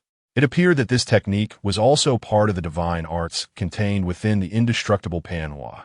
The icebound heavenly three saints had mentioned that the opening of heaven technique was a minor divine ability from the chaos era. Clearly, the extermination of immortals also belonged to the extraordinary category of minor divine arts. After a brief study, Qin Yu discovered that the extermination of immortals possessed a terrifying destructive power against living beings. With a mere gesture, he concentrated his formidable life force into a singular point, akin to a starry river crashing down before him. In an instant, all spiritual energy in the vicinity dissipated, transforming into a realm of utter desolation. This was due to the overwhelming dissolution power inherent in the extermination of immortals. capable of dissolving all that existed in the void. Once unleashed, the extermination of immortals would dissolve all spiritual essence, and any beings enveloped within its reach would have their corporeal and spiritual forms obliterated. This technique could be described as an unimaginably annihilating strike. Having acquired this ability, Qin Yu felt an urge to find a suitable individual to test his newfound prowess. Coincidentally, at that moment, a message arrived. It was Qing Lian, who approached Qin Yu and respectfully declared, "I report to you, Saint of Life. The Eastern King of the Purple Mansion is calling for assistance. It seems that the Celestial of Absolute Heaven has been unable to detect your presence and is in a furious rage, threatening the destruction of the Eastern Sea. Currently, the 6 saints of the primordial world have proceeded to the Purple Mansion to halt the Celestial of Absolute Heaven. However, they were suppressed by him within a mere 100 exchanges. Is the Celestial of Absolute Heaven that formidable?" Qin Yu inquired in astonishment. Qing Lian replied, "The Celestial of Absolute Heaven is a powerful being at the 3rd heaven of the primordial Tao.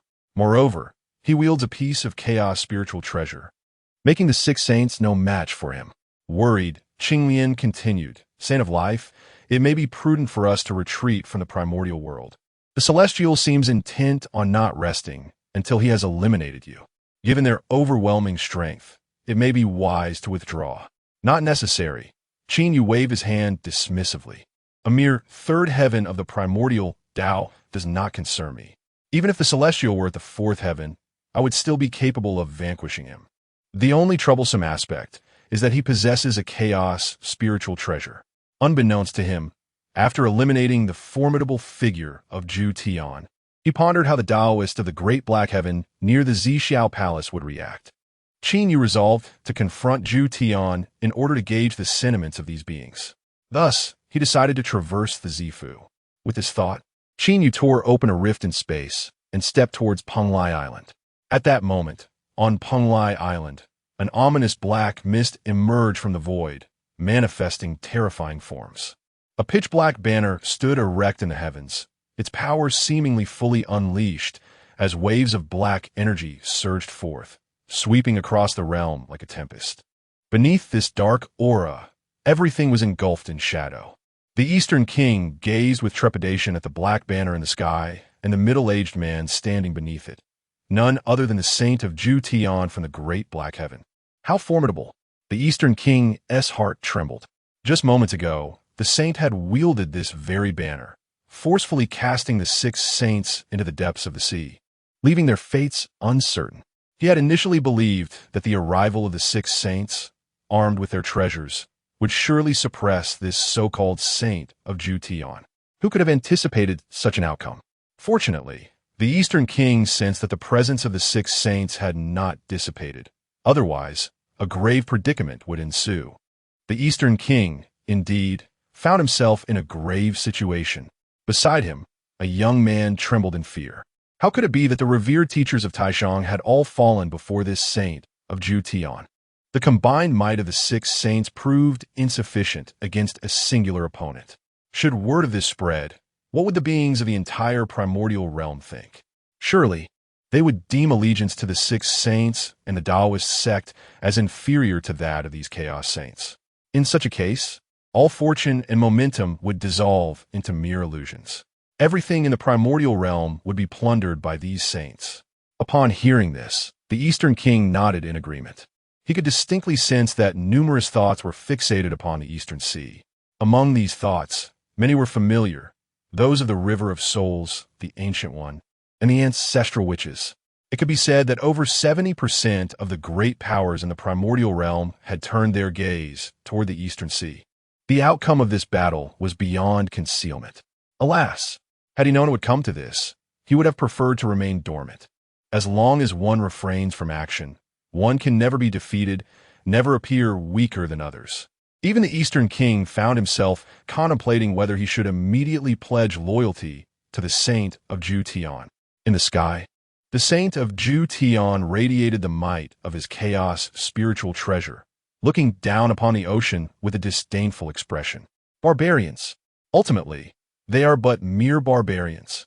Had I known you were so feeble, I would have swept through long ago. Where is your life? Will you continue to cower like a turtle? Dare you emerge and face me in battle? The saint of Ju Tian stood in the sky, laughing heartily. This overwhelming suppression of the 6 revered saints of the primordial realm was a grand display of power, looking down upon the heavens. Surely, upon hearing this news, life itself would shrink in fear, unwilling to reveal itself. Bold fool, come forth to battle once more. Yet at this moment, a thunderous roar resonated from the depths of the ocean. The 6 divine lights surged forth once more, charging towards the supreme celestial being. Oh, I had presumed you perished. You still possess strength? Very well, let us vanquish you beneath the heavens this time. The supreme celestial being raised a hand, and the ominous black banner above him erupted in concentric circles of dark light. Each ripple of this black luminescence harbored the formidable power of the primordial great Luo's triple heavens. The elders of the Taishang were visibly taken aback. Taiji diagram, arise. The Taiji diagram unleashed its divine might, shielding the 6 saints from harm. Yet curiously, the black light appeared to be formless, penetrating the defenses of the Taiji diagram and striking directly upon the 6 saints. A total of 15 circles, 15 strikes fell upon them, obliterating them on the spot. Too weak, the supreme celestial being laughed heartily, brimming with boundless pride. With a single blow, he had slaughtered the 6 saints of the primordial era, showcasing the might of the great black heaven saint. However, at that very moment, a humming sound echoed. The heavens shimmered with radiant light. Astonishingly, the bodies of the 6 saints, once thought to be annihilated, began to coalesce once again. Oof. Observing this, the supreme celestial being let out a cold snort. The foundation of this world is indeed formidable. The way of heaven exerts its power, and the heavenly saints are reborn. In simpler terms, unless one devours the way of heaven and obliterates the world, these saints, which are birthed from the way of heaven, cannot be slain. Chapter 70. The annihilation of saints. Yet this cannot be a sustainable approach. Above the ocean, the 6 saints bore expressions of profound distress. Yuan Shi remarked, his cultivation surpasses ours in strength, and he wields a terrifying artifact that transcends even the supreme treasures. We stand no chance against him. Tong Tian suggested. Why not set up the annihilation sword array to eliminate him? Futile. Taishang shook his head. The annihilation sword array possesses only the might of a supreme treasure. How could it contend with his chaos spirit treasure? What shall we do then? Shall we simply watch him act with impunity? A troubled expression crossed Jie Yin's face. Do not fret. Dai Fang gestored dismissively. I have already instructed Xian due to summon the Eastern King to send a message to Saint Qinyu. I believe he will arrive soon. The Life Saint? Upon hearing the name Qinyu, the other saints furrowed their brows. Although the Life Saint achieved his sanctification earlier than they did, he likely would not be significantly stronger, would he? How could he possibly be a match for this formidable heavenly annihilator? Nuwa interjected quickly. Let us not forget, Teacher Hongjun's creation jade plate resides with the Life Saint. Perhaps, with the might of the creation jade plate, we can contend with that black banner. The creation jade plate, that is indeed Teacher Hongjun's treasure. He has spoken of its extraordinary nature. Yuan Shi stated, during my previous visit to the Purple Cloud Palace, Teacher Hongjun imparted the method of its use.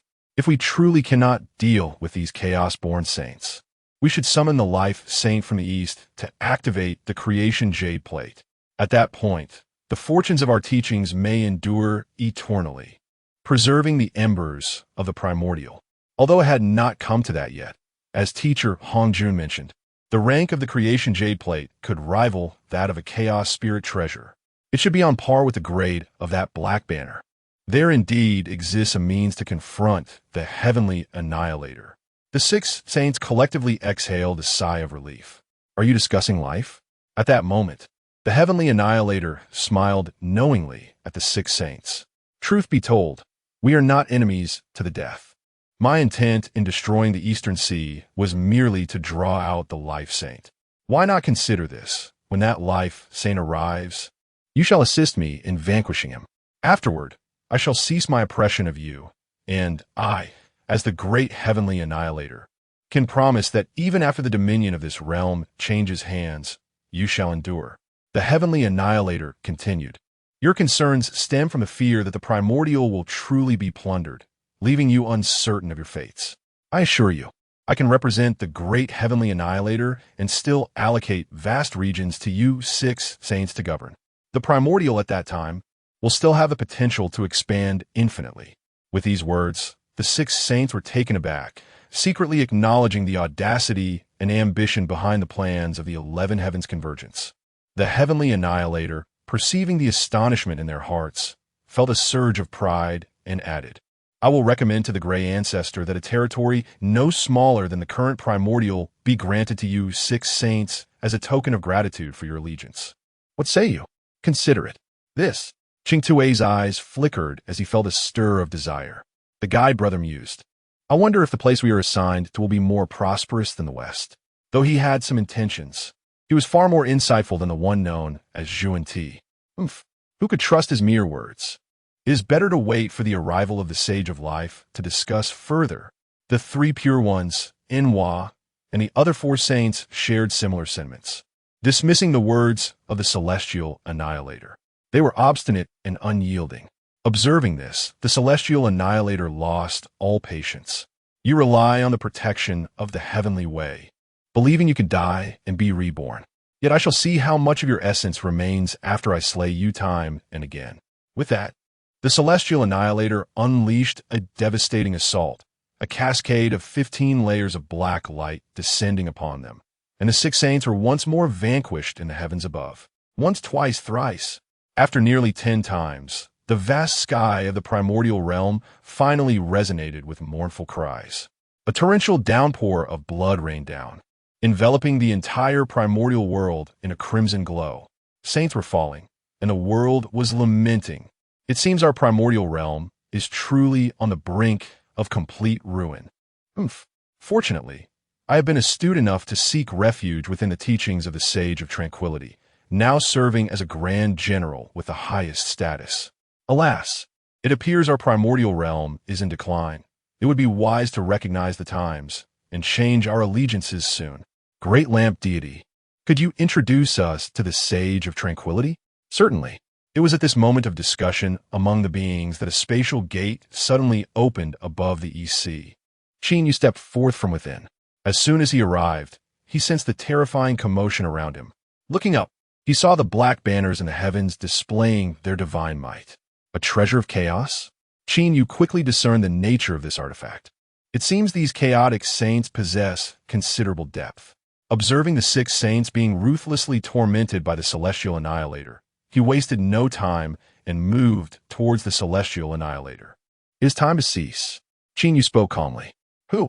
The Celestial Annihilator was taken aback. He had not expected any living being to approach him. Turning swiftly, he found it was a figure clad in a gray robe. You, Life. Initially stunned, he then let out a cold laugh. You have finally decided to reveal yourself. I thought you would hide until the very end. Enough with the pleasantries, Celestial Annihilator, Qin Yu replied. Since you have forced my hand, let us engage in battle. Very well, the Celestial Annihilator replied coldly. Your life shall be a tribute to the souls of my fallen brethren. Let us see if you can withstand my strike. Qin Yu let out a cold laugh and directly invoked his divine power. The Pangu divine art, the technique of exterminating the immortals. In an instant, the overwhelming prowess of Qin Yu at the 4th level of body refinement erupted forth. A terrifying bloodlight coalesced from his fingertips, plummeting downward to pierce the Celestial Annihilator's brow. To outsiders, it appeared as a mere gesture, but to the Celestial Annihilator, it felt as though the very world was collapsing, the force of annihilation bearing down upon him. This is bad. In an instant, a profound sense of life and death crisis enveloped Juetian. He wished to move, but to his horror, the terrifying aura of blood was as heavy as countless mountains, rendering him utterly immobile. What manner of power is this? Life! Halt! A surge of existential dread coursed through Juetian as he urgently admonished Qin Yu, attempting to summon the protective black banner. Alas! Qin Yu had already executed his attack with meticulous preparation. The creation jade disc was also cast forth, clashing against the black banner. Qin Yu's previous strike was akin to a flash of lightning, a thunderous force that left Juetian no opportunity to react. During the brief stalemate between the creation Jade Disc and the Black Banner, the bloodlight summoned by the extermination of a mortal's technique struck Juetian.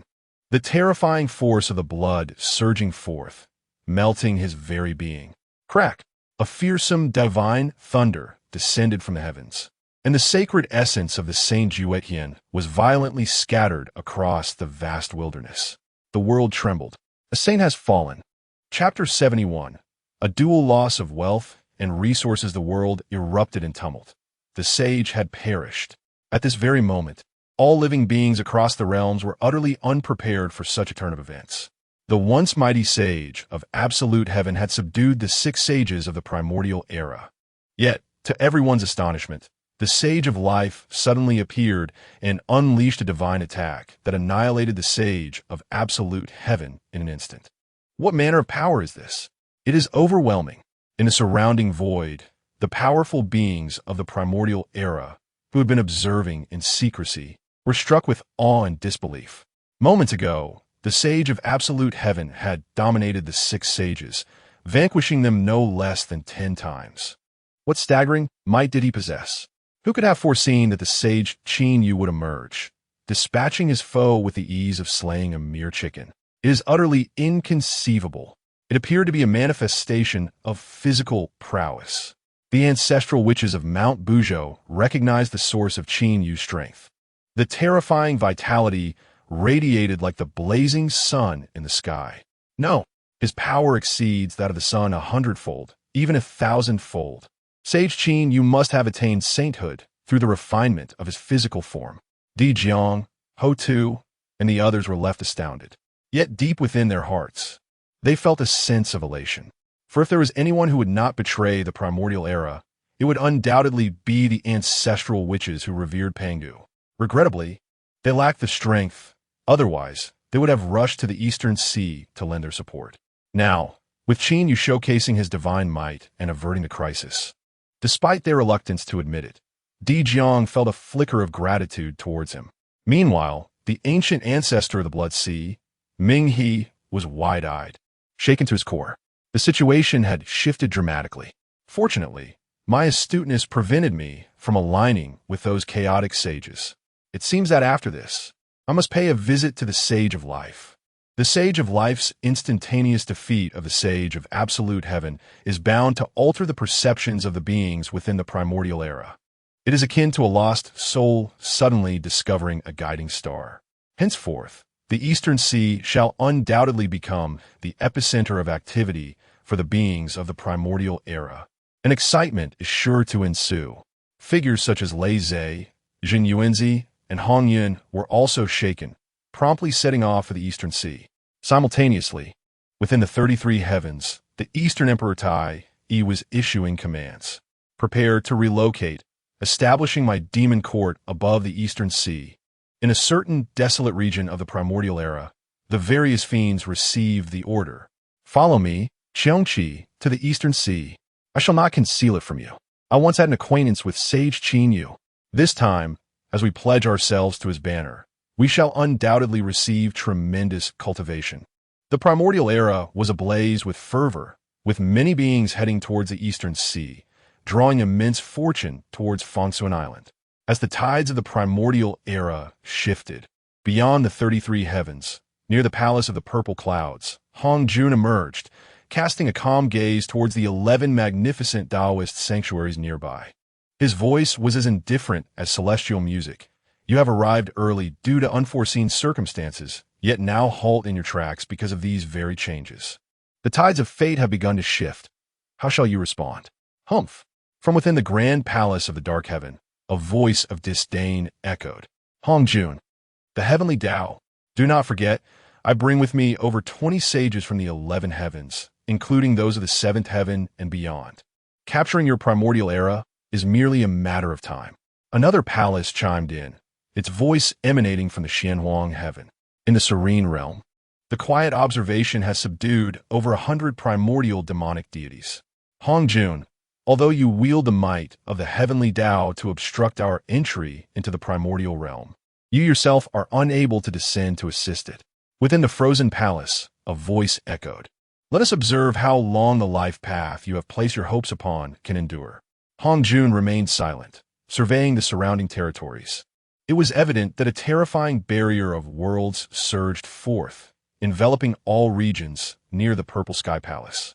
Only the Purple Sky Palace remained connected to the primordial realm. This was a cage forged by Honghuang's heavenly Tao power, sealing both the Purple Sky Palace and the divine palaces of the 11 heavens within this domain. Beneath the Purple Sky Palace lay the sole entrance to the primordial realm. It could endure for at least 100 epochs, providing ample time for Qin to cultivate. I hope he becomes powerful enough to sweep away all opposition. Once the 20 or so saints in the lower realm are vanquished, the primordial realm will immediately ascend, and the entire world will experience a grand elevation. Above the East Sea, Qin raised his hand, summoning the black banner into his grasp. With the demise of the absolute heaven saint, this treasure had become ownerless, naturally belonging to Qin. It was a chaotic spiritual treasure. After a brief examination, Qin concluded that it appeared somewhat flawed. In truth, it was an incomplete, chaotic spiritual treasure. Nevertheless, it was formidable. This treasure was named the Great Black Sky Divine Banner. Once activated, it could unleash a total of 49 beams of annihilating black light. Previously, the Absolute Heaven Saint, lacking in power, could only manifest 15 beams. Had his strength been greater, perhaps at the level above the 7th heaven of the Honghuang Daoyuo, he could have fully unleashed the treasure's might, making it quite challenging for Qin to defeat him. However, alas, my power ultimately prevailed. With the acquisition of this magical artifact, Qin felt a profound sense of satisfaction. At that moment, his gaze shifted towards the spot where the absolute heaven saint had fallen. There lay remnants of his essence. Devour the heavens and the earth. Qin turned his divine powers and absorbed the residual strength. A surge of formidable energy coursed through him, fortifying his physical form. It seemed that he was nearing the 5th layer of body refinement. Furthermore, it would not be long before he surpassed his magical cultivation. Splendid, splendid. Just then, a vibration rippled through the void. 2 beings in black robes suddenly stepped into the air. Upon their arrival, they bellowed, "Return the treasure of life. Do you wish to provoke a full-scale war with us?" These 2 figures radiated the essence of dark laws, and the presence of saintly power surged forth. Evidently hailing from the great black sky, Qin regarded them indifferently, declaring, "The treasure is ownerless. It rightfully belongs to the virtuous. If you possess the capability, then come and seize it." As Qin spoke, his entire being emanated with magical energy, causing the very heavens and earth to tremble under his formidable aura. The 2 saints from the great black sky, witnessing this scene, felt their pupils contract. This life path practitioner seems to have grown stronger. This cursed individual, mastering the ancient tree of life. How could he possibly also cultivate his body? 2 venerable deities of the great black sky, whose powers equate to that of the supreme heaven, embody the essence of the threefold chaos. Such prowess, in the presence of Qin seems utterly inadequate. It appears that acquiring the treasured artifacts may prove troublesome. However, let them temporarily possess the treasures.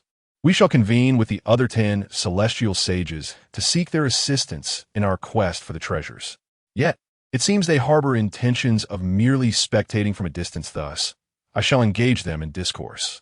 It is not a novel occurrence for everyone to harbor ulterior motives. Nevertheless, they will likely present a united front to the outside world. One can only hope. The 2 venerable deities of the great black sky, recognizing their inferiority to Qin, promptly chose to withdraw. "Life, your triumph shall not endure for long."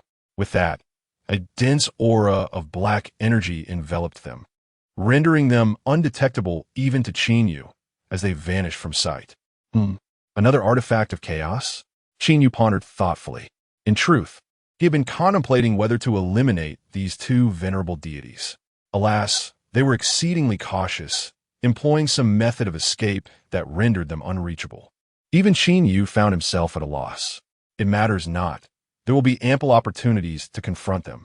For now, I shall focus on my cultivation before embarking on my path of devouring chaos. Chapter 72.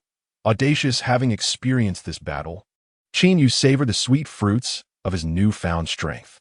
With the swift defeat of the absolute heaven saint and the acquisition of the great black heaven divine banner, the world itself had elevated, causing Qin Yu's various Tao principles to surge by an additional 10. The bountiful rewards were astonishing. At this moment, he sat within the Taoist grounds of the Eastern King of the Purple Mansion, engaged in conversation with the 6 saints. Following this encounter, it was believed that the 11 heavenly saints would exercise greater restraint. However, caution remained paramount, for not all of the 20-odd saints were as feeble as absolute heaven. "We understand," the 6 saints responded, bowing respectfully. Unbeknownst to them, their attitude towards Qin Yu had grown increasingly reverent. After all, the formidable absolute heaven had been but a single adversary under Qin Yu's command. "May I inquire, Life Saint, how should we proceed? Should we retain our Tao grounds, or relocate to your eastern sea?" Qin Yu replied, "Your Tao grounds must not be forsaken. Should they be entirely occupied by those saints, it would be detrimental to the situation." However, Zhuan Ti appeared troubled. Their western Shumi mountain Tao grounds were situated far from the eastern sea, and any call for aid would require considerable time. In the event of an unexpected occurrence, they would be isolated and defenseless. Qin Yu had contemplated this issue as well. "I can journey to your Tao grounds and establish various innate formations for your protection. Nonetheless, there is no need for excessive concern. For the 11 heavenly saints, it would be far more beneficial to absorb the beings of the Honghuang into their own Tao grounds rather than to assault yours." Qin Yu continued, "Seize this opportunity while the world has been elevated once more and diligently enhance your cultivation." "We comprehend," the 6 saints said as they rose and bowed, subsequently departing. After bidding farewell to the 6 saints, Qin Yu exited the Purple Mansion. As his divine consciousness expanded, he discovered the Eastern Sea bustling with activity. "It appears that many powerful beings have gathered in the Eastern Sea," he remarked. The Eastern King promptly confirmed, "Indeed. Many entities from places such as the Blood Sea, Cloud Dream Marsh, 5 Zhuang Temple, Demon Court, and even numerous beings from the Witch Clan have arrived in the Eastern Sea. Presently, the Eastern Sea has almost become the central hub of these Honghuang beings. Various factions intertwine, yet they have tacitly avoided encroaching upon the far east to maintain the tranquility of the Life Saint." "Indeed," Qin Yu nodded, sensing the presence of Dong, Huang, Tai, Yi, and others. He then proceeded towards the island where Dong, Huang, Tai, Yi, and his companions were laboring. He issued commands, saying, "I am generally disinterested in mundane affairs, so I entrust ordinary matters to you. Should any significant matters arise, report them to the Blue Lotus of the Ancient Life Tree, and she will relay them to me." Dong, Huang, Tai, Yi, Di Jun, and the other powerful beings of the Demon Court promptly bowed, acknowledging, "We understand." Subsequently, Qin Yu departed from the Eastern Sea, heading towards the vast land of Honghuang. "I must establish formations at several critical locations," he thought.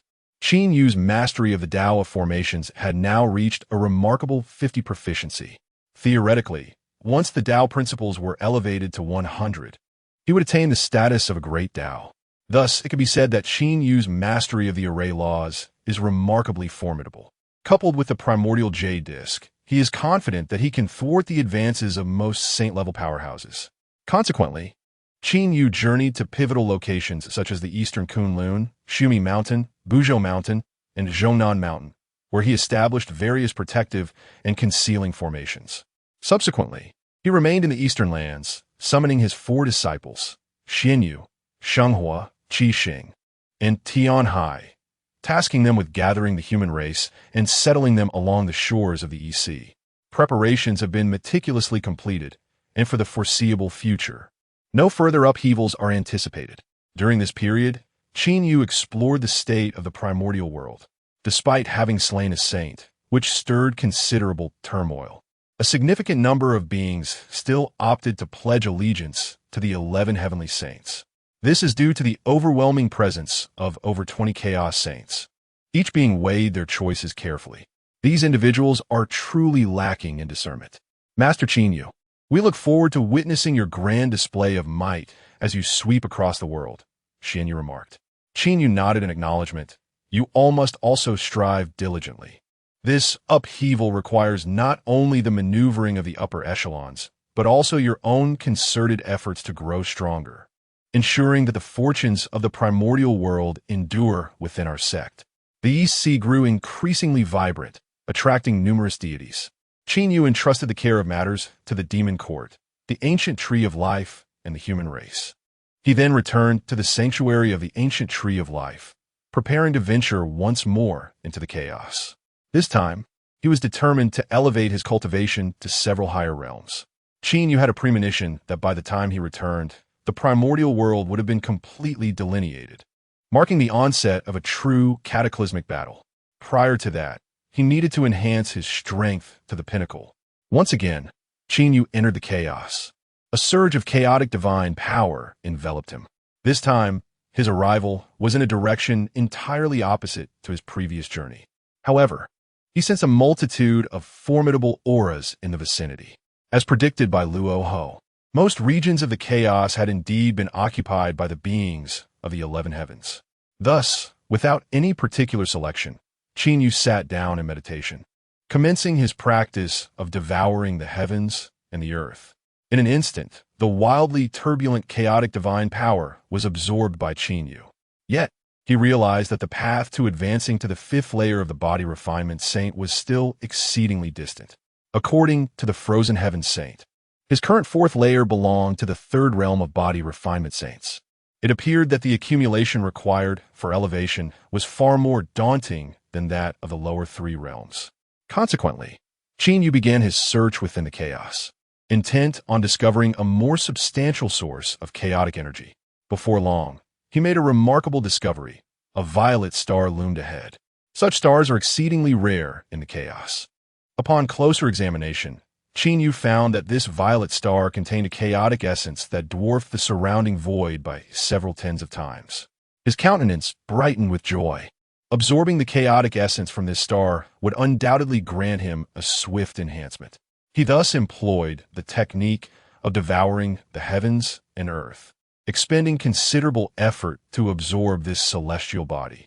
In an instant, a tremendous force erupted within Qianyu, enhancing the strength of his Tao body by an immediate 30%. If this momentum continues, with the absorption of just 2 more orbs, he would ascend to the 5th heaven of the body refinement saint. Qianyu pressed on, and in a brief span, he discovered 2 more purple celestial orbs nearby. Devouring, a thunderous roar ensued as the 2 celestial orbs entered his being, causing a violent tremor within him. In the next moment, a power corresponding to the 5th heaven of body refinement surged forth amidst the chaos. At that very moment, billions of light years away from Qianyu's cultivation site, on a vast expanse of land, a being shrouded in dark mist suddenly opened its eyes. The Chaos Source Star, a celestial entity requiring the expenditure of numerous primordial units to coalesce, sparked curiosity within me. Who, I wonder, possesses such audacity to have stolen 3 of my Chaos Source Stars? Chapter 73. Rapid Advancement and Continuous Action in the Midst of the Chaotic Expanse. A being shrouded in dark mist unleashed its formidable divine consciousness. The thoughts of this individual surged forth like a cataclysmic avalanche, swiftly enveloping vast swathes of the chaotic realm. At that instant, countless entities sensed the overwhelming and terrifying aura of this divine presence. What transpired? This is grave. The Chaos Source Star has been stolen. The deity is infuriated. Who dares to pilfer the Chaos Source Star from my grand dark heaven? Expedite the investigation. Qianyu utilized the laws of space to transcend his surroundings, becoming aware of the movements of these beings. Unlike the previously frozen realm, this time he seemed to have entered the dominion of grand dark heaven, where many formidable entities resided. Qianyu's gaze swept across the myriad beings that occasionally passed by, all possessing the cultivation of the holy realm, and some even reaching the 6th or 7th layer of the primordial Tao. It appeared that this stronghold was critically important. Otherwise, the emergence of those violet celestial bodies would be inexplicable. However, none of these beings wielded the power of space, thus posing no threat to him. Qin Yu sensed that he could continue to absorb the violet celestial bodies here, albeit with increased caution, as he vaguely detected the presence of Tao-level consciousness sweeping through the void. It was likely that the violet celestial bodies were exceedingly precious, but fortunately, this Tao consciousness merely conducted a cursory scan before dissipating. Qin Yu activated the laws of space and continued to traverse the void. Before long, he arrived before a colossal palace. This palace, entirely gray and concealed within the chaotic mists, could easily be overlooked if not observed closely. In contrast, the 5 surrounding violet celestial bodies were exceptionally radiant, embodying a wealth of chaotic divine source. Qin Yu's expression brightened. This palace was indeed extraordinary. However, it appeared to be uninhabited. Once assured of his safety, Qin Yu proceeded to absorb the 5 violet celestial bodies. In an instant, immense chaotic divine power erupted within him. He swiftly activated the Honghuang indestructible technique, fervently assimilating this formidable force.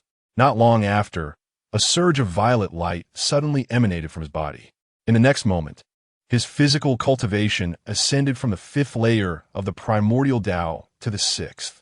He had finally reached the pinnacle of the mid-tier saint of body refinement. Qin Yu took a deep breath, feeling his entire being swell with burgeoning strength. Ding! Congratulations on breaking through to the peak of mid-tier saint of body refinement. Activating critical strike. Your root has been upgraded. Congratulations, you have been promoted to a top-tier innate demon god root. Root, celestial grass. Oh, the root has also been upgraded? Qin Yu's expression reflected his astonishment, a delightful surprise indeed. At the moment of the root's advancement, he distinctly sensed the shackles of his magical power loosening somewhat. It seems that the elevation of his magical prowess was indeed linked to the root. In the absence of martial arts techniques, the only means to swiftly achieve advancement is to elevate one's foundation. Indeed, a double delight. Upon noticing the immense disturbance caused by his ascension, Qin Yu feared that many beings had sensed it and were hastening towards him. Thus, he refrained from lingering, employing the laws of space to conceal himself. Shortly thereafter, a multitude of beings arrived. Upon sighting the gray palace and the 5 vacant voids outside, their expressions transformed dramatically. This is dire. The palace of the gray ancestor has been plundered. 5 chaos source stars are missing. Curse that little thief. Meanwhile, a terrifying intent of unity manifested in the void, brimming with fury, aiming to scour every corner of the area. Qin Yu activated the powers of the creation jade disk, hiding beyond the spatial realm, observing for a considerable time, yet he noted no sign of a unifying intent dissipating. It appeared that the violet celestial body was exceedingly precious. Remaining in this state would likely preclude any opportunity for action. Thus, he resolved to return, taking the chance to recalibrate before embarking on another endeavor of chaos devouring. This time, Qin Yu could be deemed fortunate. Firstly, his physical cultivation had ascended 2 tiers. Additionally, his foundation had undergone a complete metamorphosis, transforming into a supreme, innate demonic foundation. There was no longer a need to court further risks. Of course, the most crucial point was that despite his extensive search in the void, he had yet to encounter that particular violet star again.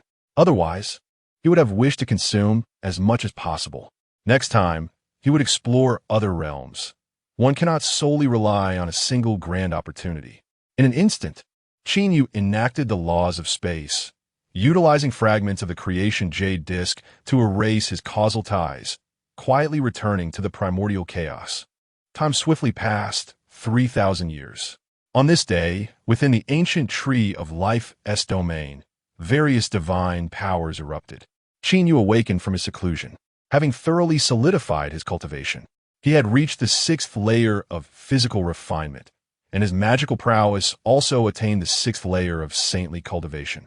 Shaking his head with a sigh, Qin Yu reflected that upon his return, not only had he stabilized his physical refinement, but his magical prowess had also completed its breakthrough due to the transformation of his foundation. Critical reward system. Host, Qin Yu. Magical prowess. Primordial Great Luo Golden Immortal, 6th layer. Physical cultivation. Primordial Great Luo Golden Immortal, 6th layer.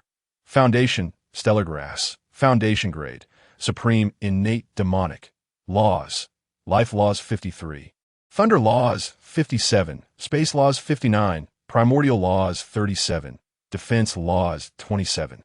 Remaining laws are slight, details available upon request.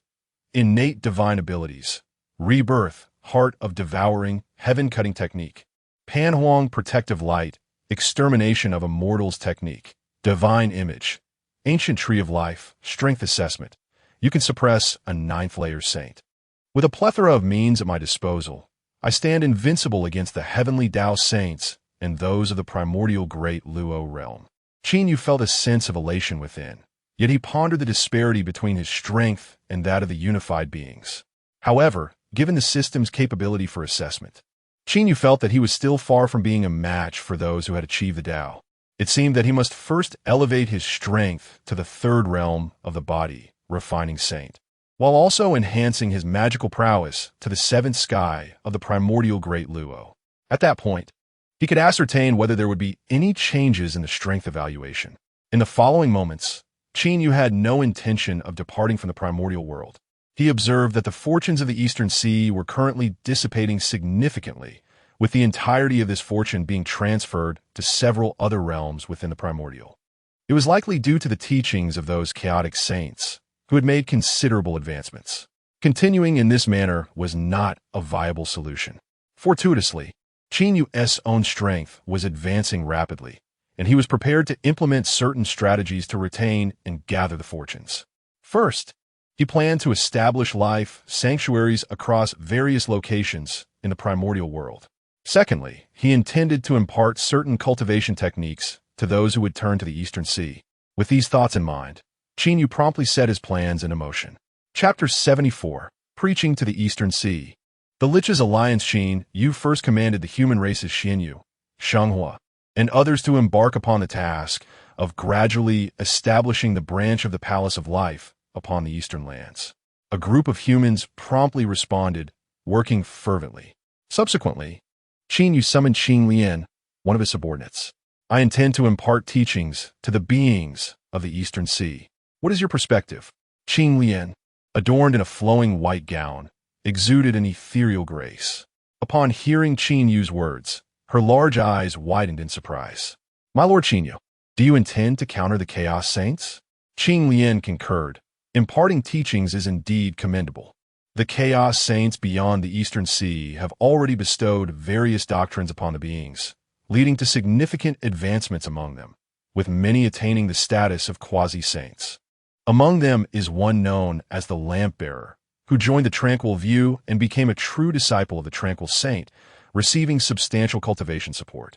Presently, the Lamp-bearer has reached the pinnacle of the quasi-saint realm, overshadowing his peers. Previously, the Lamp-bearer had specifically visited the Eastern Sea to flaunt his powers before the Eastern King and others, attempting to persuade them to join the Tranquil View. Qing Lian furiously remarked, "This individual is utterly shameless, spouting nonsense about the great unity of chaos and dismissing the significance of one's origins in the primordial land." At that moment, the Eastern King, enraged, attempted to strike the Lamp-bearer with a palm. What was the outcome? Qin Yu inquired. The Lamp-bearer retaliated with a single slap, causing the Eastern King's head to explode. Subsequently, the formidable figures, including Eastern Emperor Tai Yi, rushed to the scene to confront the Lamp-bearer. However, the Lamp-bearer produced 2 innate treasures, overpowering the divine beings in battle. Qin Yu was taken aback. Little did he expect that so many events had transpired in the primordial realm during his time of cultivation and chaos. The audacity of those Chaos Saints had indeed escalated. It seemed imperative to impart teachings to the beings. With this thought in mind, Qin Yu instructed Qing Lian to immediately announce a significant message. Qing Lian then traveled to the Eastern Sea to inform the powerful beings there. The Saint of Life shall commence preaching in the Eastern Sea a millennium hence. During this preaching, he will impart the laws of life and the principles of the primordial unity. Upon hearing this news, the beings were initially taken aback, but soon erupted in fervor. The Saint of Life is to impart teachings. This is truly splendid. Previously, the Lamp-bearer had come flaunting his might, leaving everyone with pent-up frustration. Who could have anticipated that the Saint of Life would swiftly bestow teachings upon us? Many speculated that the Saint of Life, perhaps disdainful of engaging with such a junior as the lamp-bearer, sought to empower the beings to seek vengeance against him themselves. Great virtue of a saint! Let us counter the tranquil view. Let us vanquish the traitors of the primordial realm. The beings rallied in response. Regrettably, the teachings would not commence for another millennium, leaving many impatient. Alas, a millennium is but the blink of an eye. Patience is indeed a virtue. Subsequently, the beings learned that Qing Lian, the saint's subordinate, was crafting an island at the heart of the Eastern Sea. This endeavor aimed to create a vast domain capable of accommodating the beings of the Eastern Sea for the purpose of listening to the teachings. Thus, all hurriedly gathered to lend their assistance. Let me lay the foundation for this island, they proclaimed. However, one island alone could hardly contain all the beings of the Eastern Sea. I propose that Emperor Taichi utilize the Chaos Bell to carve out a void and create a small realm. However, Emperor Taichi shook his head, stating that the Chaos Bell does not possess such divine capabilities for world creation. This posed quite a conundrum. Must the sage, in his benevolence to impart wisdom to all beings, exert further effort to forge a new world? At that moment, a deep voice resonated. Emperor Taichi, allow me to assist you in manifesting this realm. To his astonishment, the speaker was a formidable figure, shrouded in a sinister aura. Upon turning, Emperor Taichi exclaimed in surprise, Dijiang. The visitor was none other than the chief of the ancestral witches, Dijiang, who resided within the formidable Mount Buzhou. Mastering the laws of space, his powers, when combined with the Chaos Bell's ability to stabilize the void, could indeed create a small realm. However, Emperor Taichi felt a pang of nostalgia, recalling the once irreconcilable animosity between the witch and demon clans. He never anticipated an opportunity for collaboration would arise. Dijiang snorted in annoyance. Enough of your idle chatter. These chaotic, feather-brained sages have truly riled my temper. Since the Sage of Life wishes to impart his teachings, we, the beings of the primordial wilderness, must respond and assist. Excellent, Emperor Taichi replied, foregoing further pleasantries and joining forces with Dijiang to enact their plan. Following a resounding roar that echoed for centuries, a vast small realm was finally established. This realm was situated atop an island in the heart of the Eastern Sea. To the outside observer, it appeared merely as a modest isle. Yet, upon entering, one would witness a transformation, revealing a domain comparable in size to the Eastern Sea itself. Subsequently, the deities began their construction endeavors.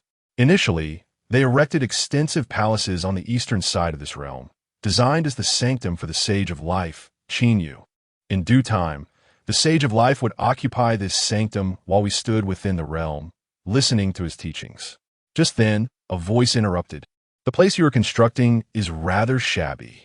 Who dares to speak so boastfully without fear of retribution? Emperor Taichi, Dijun, and Dijiang, already exhausted and panting, turned in anger to discover the source of this audacity. To their astonishment, 3 figures advanced toward them, an elderly man, a middle-aged gentleman, and a young man, all radiating an extraordinary aura of sanctity.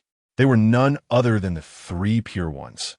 Dijiang, known for his fiery temper, retorted immediately, "You 3 sages. How easy it is for you to criticize while standing idly. If you possess such prowess, why did you not come to assist when we were forging this realm?" Yuan Shi scoffed, clearly displeased with Dijiang's attitude. Taishang remained expressionless, while Tong Tian showed no signs of anger. Dijiang, do not misunderstand. We are not here to chastise you, Tong Tian clarified. We have come to expand this realm further. With that, the 3 pure ones each displayed their powers. The Pango banner, the Taiji diagram, and the 4 swords of extermination emerged in unison. In mere moments, the void expanded once more, doubling in size. Yet, as they sought to continue their endeavors, they encountered a formidable resistance. Once the 3 pure ones ceased their efforts, they appeared contemplative. This resistance stemmed from the chaos itself, revealing that the creation of realms is indeed a formidable challenge. However, The area here has expanded significantly, and the three purities are exceedingly pleased. While we may be unable to contend with those chaotic saints, we can certainly lend our strength to the life saint. Esteemed colleagues, the eastern region shall serve as the Taoist sanctuary of Saint Qinyu. The central location will be designated as a place for the transmission and exchange of teachings among all beings. As for the southern, northern, and western territories, it will be left to Saint Qinyu to make his own determinations. Thus, the sacred sanctuary within the Eastern Sea has finally been completed. Time passes swiftly. In the blink of an eye, the millennium deadline set by Saint Qinyu has arrived. Throughout the vast wilderness, not only are the mighty beings of the Eastern Sea setting forth, but even some hidden entities from other realms of the wilderness are finally making their way to hear the life saint's teachings. Simultaneously, within the vast expanse of the wilderness, several chaotic saint sanctuaries in the east have seen beings quietly disguising themselves, eager to venture into the Eastern Sea to investigate the true nature of Qinyu. In an instant, the entire Eastern Sea is enveloped by a vibrant atmosphere and undercurrents. Chapter 75. A gathering of mighty beings. It is said that the great deities, including Tai, have completed the construction of the place for the teachings. Even 3 pure ones have come to assist, creating a space capable of accommodating a multitude of beings. Surely, there will be a significant number attending this session of enlightenment. Indeed, we must not fall behind. Among the myriad of life forms, 3 powerful figures traverse the void. The foremost among them is the Eastern King of the Purple Mansion, flanked by Xinyuanzi and Honghuang. United in their quest for the transmission of life's teachings, they arrive at this small realm in the heart of the Eastern Sea, where the air is filled with the sounds of lively discussions. It appears that the place is already teeming with individuals. As they cast their gaze around, they recognize many familiar faces. Among them is the blood-robed ancestor of the underworld river, the golden-haired deity, blue eyes clad in purple, and several other beings exuding an aura of terrifying ferocity. These figures seem to hail from an ancient era of formidable beasts, led by the once mighty warrior, the great fiend Qiongqi. At this moment, the island of life is indeed a convergence of stars, with strong beings in abundance. Of course, having arrived at the sage's domain, all are remarkably restrained, devoid of any arrogance. Yet, one wonders how challenging the teachings of the Sage of Life will be this time. I sense that this path is a broad avenue. Without the primordial purple energy, it is destined that none can attain the status of a heavenly sage. Thus, the only path left to explore is the way of the primordial unity. Although it may be fraught with difficulties, surely there exists a glimmer of hope, does there not? Both Honghuang and Xinyuanzi echoed this sentiment. The Eastern King of the Purple Mansion wholeheartedly agreed. Indeed, it appears that 3 fellow Taoists have arrived. At that moment, a soft voice echoed, revealing 2 beings clad in golden robes descending from above. These 2 were none other than the Eastern Sovereign Tai and Emperor Jun. Having previously experienced the teachings at the Purple Cloud Palace and the battles in the Purple Mansion, they were already well acquainted. After exchanging pleasantries, they proceeded together toward the center of the small realm. This time, the teachings of the Sage of Life will undoubtedly enable us to break through our previous limitations. The Eastern Sovereign Tai affirmed, "We do not seek the hope of advancing to the status of saint, but rather, we aspire to attain the perfection of the quasi-saint level, thereby enabling us to forge the cause and effect of the burning lamp." The Eastern King of the Purple Mansion nodded in agreement. "Well said. Oh, look over there." Suddenly, the Eastern King seemed to have noticed something and pointed ahead. It was astonishing to see 12 powerful beings approaching. The ancestors of the witch clan had all arrived. The Eastern King was taken aback. Emperor Jun nodded. According to the celestial maiden of the Green Lotus, Saint Qinyu is still cultivating his body. Thus, after Emperor Jiang assisted in the creation of the world, he went to bring his siblings here. The Eastern King also nodded in understanding. The 12 ancestors of the witch clan are indeed practitioners of body refinement and the laws of nature. I sense that perhaps this time, they will be the greatest beneficiaries of the Sage of Life's teachings. Indeed, however, this is a positive development. The ancestors of the witch clan are known for their stubbornness and are likely to be the most resistant to the chaotic sages who preach throughout the primordial realm. Once they grew stronger, the pressure upon us would diminish significantly. As a few conversed, they suddenly noticed the surrounding discussions fading into silence. Upon raising their gaze, they discovered that the celestial maiden of the azure lotus had emerged from the path palace ahead. Shortly after her departure, a young man clad in gray robes materialized before the meditation mat in front of the palace. Could this be the Saint of Life? Among those present, only a handful from the Demon Clan, Shaman Clan, and the Purple Mansion had truly encountered Qinyu. For the majority, such as Lei Zhe, the Queen Mother of the West, the River of Oblivion, and Honghuang, it was their first encounter with Qinyu.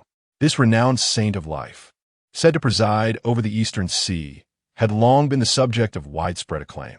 Today, they finally had the honor of meeting him.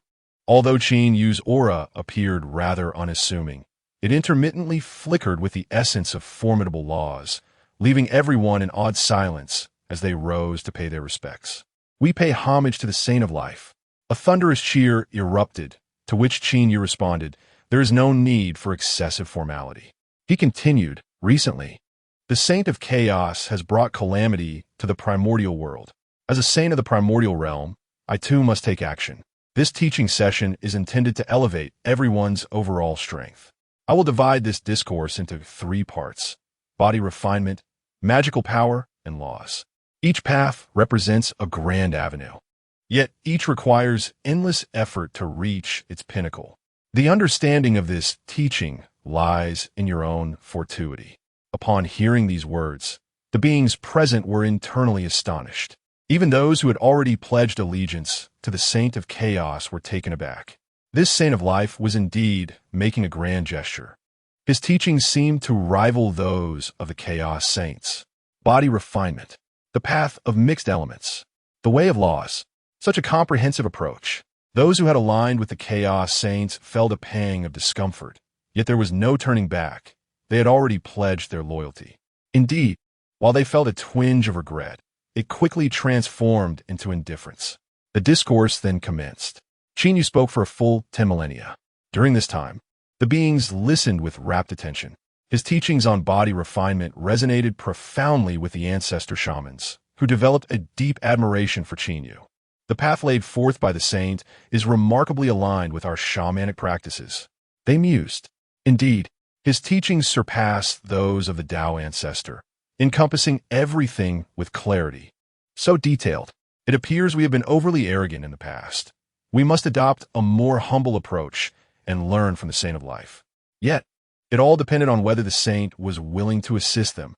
At this juncture, all eyes turned to Qiangliang and Hutu, among the 12 ancestor shamans. While the others were rather presumptuous, only Qiangliang and Hutu could be regarded as true companions of the Saint of Life. It seems that in the future, the younger siblings must converse with the saint. They chuckled. Qiangliang let out a cold snort, proclaiming, "I have long asserted that Saint Qinyu is remarkably formidable. Yet you all remained incredulous. Now you wish to cultivate a favorable relationship? It is too late." Subsequently, the primordial Tao of mystical powers converged with the essence of the laws. Qinyu remarked, "In truth, whether one practices mystical powers or the refinement of the body, it is imperative to rely on the laws. However, to employ the laws in body refinement, one must have glimpsed the path to unity. Hence, this concept may still be too distant for you. Instead, focus on how to utilize the laws to enhance your mystical prowess." Following this discourse, numerous deities garnered insights. The depths of the Nether River sparkled with enlightenment. So, the elevation of laws indeed amplifies the foundation of sentient beings. It appears I must earnestly cultivate the paths of slaughter and blood. Lei Zhe nodded in agreement. Indeed, however, the mastery of laws is no simple endeavor. We must diligently study and explore. After all, Saint Qinyu has illuminated the path for you. It is essential to derive your own understanding. It would be rather presumptuous to expect him to chew everything for you. Chapter 76, The Rise of the East Sea. A shift in circumstances. Though the wounds of the Eastern King remain unhealed, With blood still swirling above his head, his gaze shines with clarity. He proclaims, "It must be said that we are all beings innately endowed with the understanding of the laws. After this discourse, we shall indeed have much to exchange." The Kuanping nods in agreement, surveying the assembly of primordial deities before continuing. While we may have harbored various grievances in the past, amidst the grand upheaval of the primordial world, it is imperative that we set aside these prejudices. Let us comprehend together and advance collectively. The Eastern Emperor Tai concurs with Kuanping's sentiments. Di Jun gestures toward a group of beings, disguised yet unmistakably practitioners of chaotic laws. Shall we not eliminate these beings once the discourse concludes? Agreed. Shiha immediately supports her husband. Let's strike them down. Changxi also prepares for action. Subsequently, the Divine Assembly turns their attention to Qin Yu's teachings, engrossed and reaping bountiful insights. However, not all beings possess the same level of comprehension as the primordial demon gods like Eastern Emperor Tai. Many remain bewildered, grasping only a few key points. Seated upon the high platform, Qin Yu observes everything keenly. He notes the presence of certain beings whose essence diverges subtly from that of the primordial realm. These must be the ones who have aligned themselves with the Chaos Sage. Each of these beings wears a look of confusion, caused by a figure in the void employing their powers. Upon glancing skyward, Qin Yu recognizes that it is the cold gaze of Jin directed at these followers of the Chaos Sage. How dare those who betray their kin come to the Life Sage's abode to listen to the teachings? He muses, let them descend into a nightmare. Barred from the path of life, Qin Yu smiles and remarks, it seems Jin still cares for the primordial realm. Jin chuckles, the Life Sage disdains to deal with them. Let's take charge. I will prevent them from hearing the teachings, and soon, I trust Eastern Emperor Tai and the others will intervene to subdue them. I shall allow some to escape, planting seeds of causation within their hearts, sending them back to the Chaos Sage's domain. Then the fun will truly begin. Qin Yu praises. That is indeed a clever strategy. Jin, should your power be greater, this causation path could profoundly trouble those Chaos Sages. Jin sighs, alas, we, the heavenly Tao Sages, cultivate fortune. Currently, with fortune obscured, progress is arduous. Do not worry, Qin Yu reassures. Opportunities abound. Once we reclaim the entirety of the primordial regions, a remarkable leap in our cultivation awaits us. Indeed, let's eagerly anticipate that day. As time flows on, the Life Sage's teachings conclude after a millennium. The myriad beings awaken, bowing in gratitude for Qin Yu's imparted wisdom. Qin Yu waves his hand dismissively. The master leads you to the door. Your cultivation depends on your own efforts. I have bestowed upon you the methods. How far you advance is contingent upon your own destiny. Remember, the adept hears the teachings and diligently acts upon them. One must not neglect the path of cultivation. A multitude of primordial beings promptly bowed to Qin Yu, declaring, we shall heed your guidance. We are committed to profound contemplation day and night, enhancing our cultivation and elevating our understanding of the laws, so that we may assist the saint of life in the future. With that, they took their leave. The beings exited in haste, and soon, most had departed. Qin Yu then heard a cacophony of furious curses and anguished cries. Following this, numerous divine powers erupted in brilliance. It appeared that Honghuang, Tai, Yi, and others were eagerly engaging the disciples of the Chaos Saints who had secretly gathered to listen to the teachings. This time, under Qin Yu's instruction, the primordial demons like Honghuang, Tai experienced the most significant advancements, resulting in an overwhelmingly one-sided confrontation. Qin Yu withdrew his gaze, choosing not to dwell on the unfolding events. The preaching event arrived swiftly and departed just as quickly. After dealing with the traitors of the primordial era, the powerful beings returned to their respective sanctuaries, constructed in the Eastern Sea, to enter seclusion. Approximately a millennium later, the Eastern Sea erupted with a series of resounding booms, as one being after another began to break through.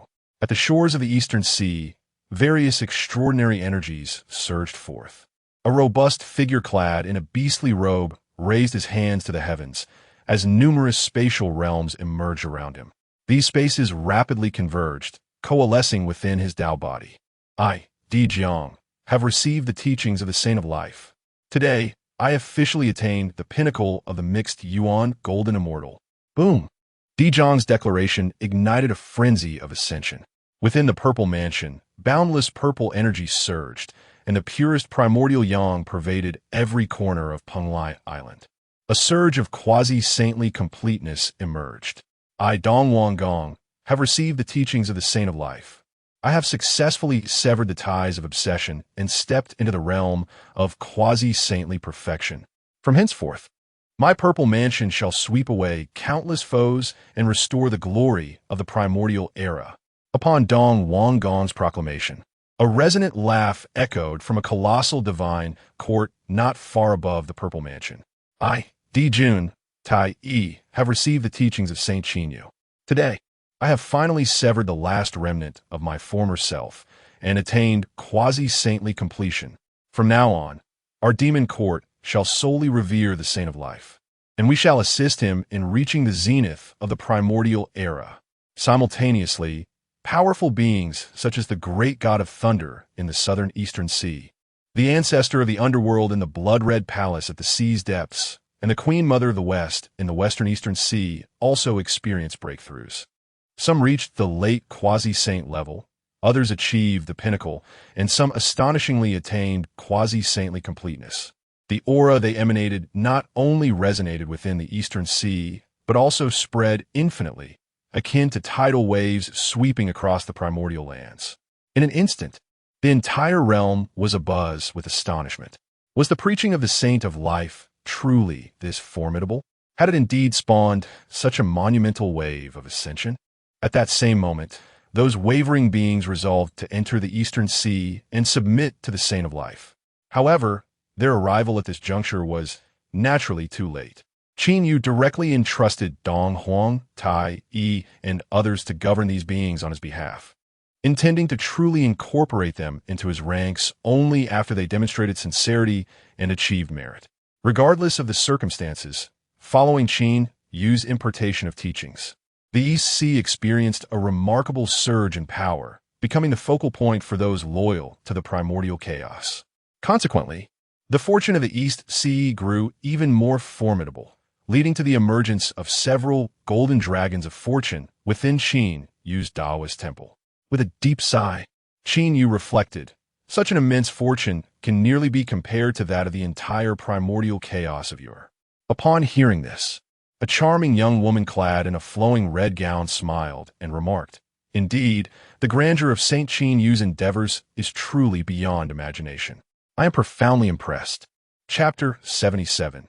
The emergence of the Holy Venerable, ascending to the purple cloud palace upon hearing the words of the woman in the red dress.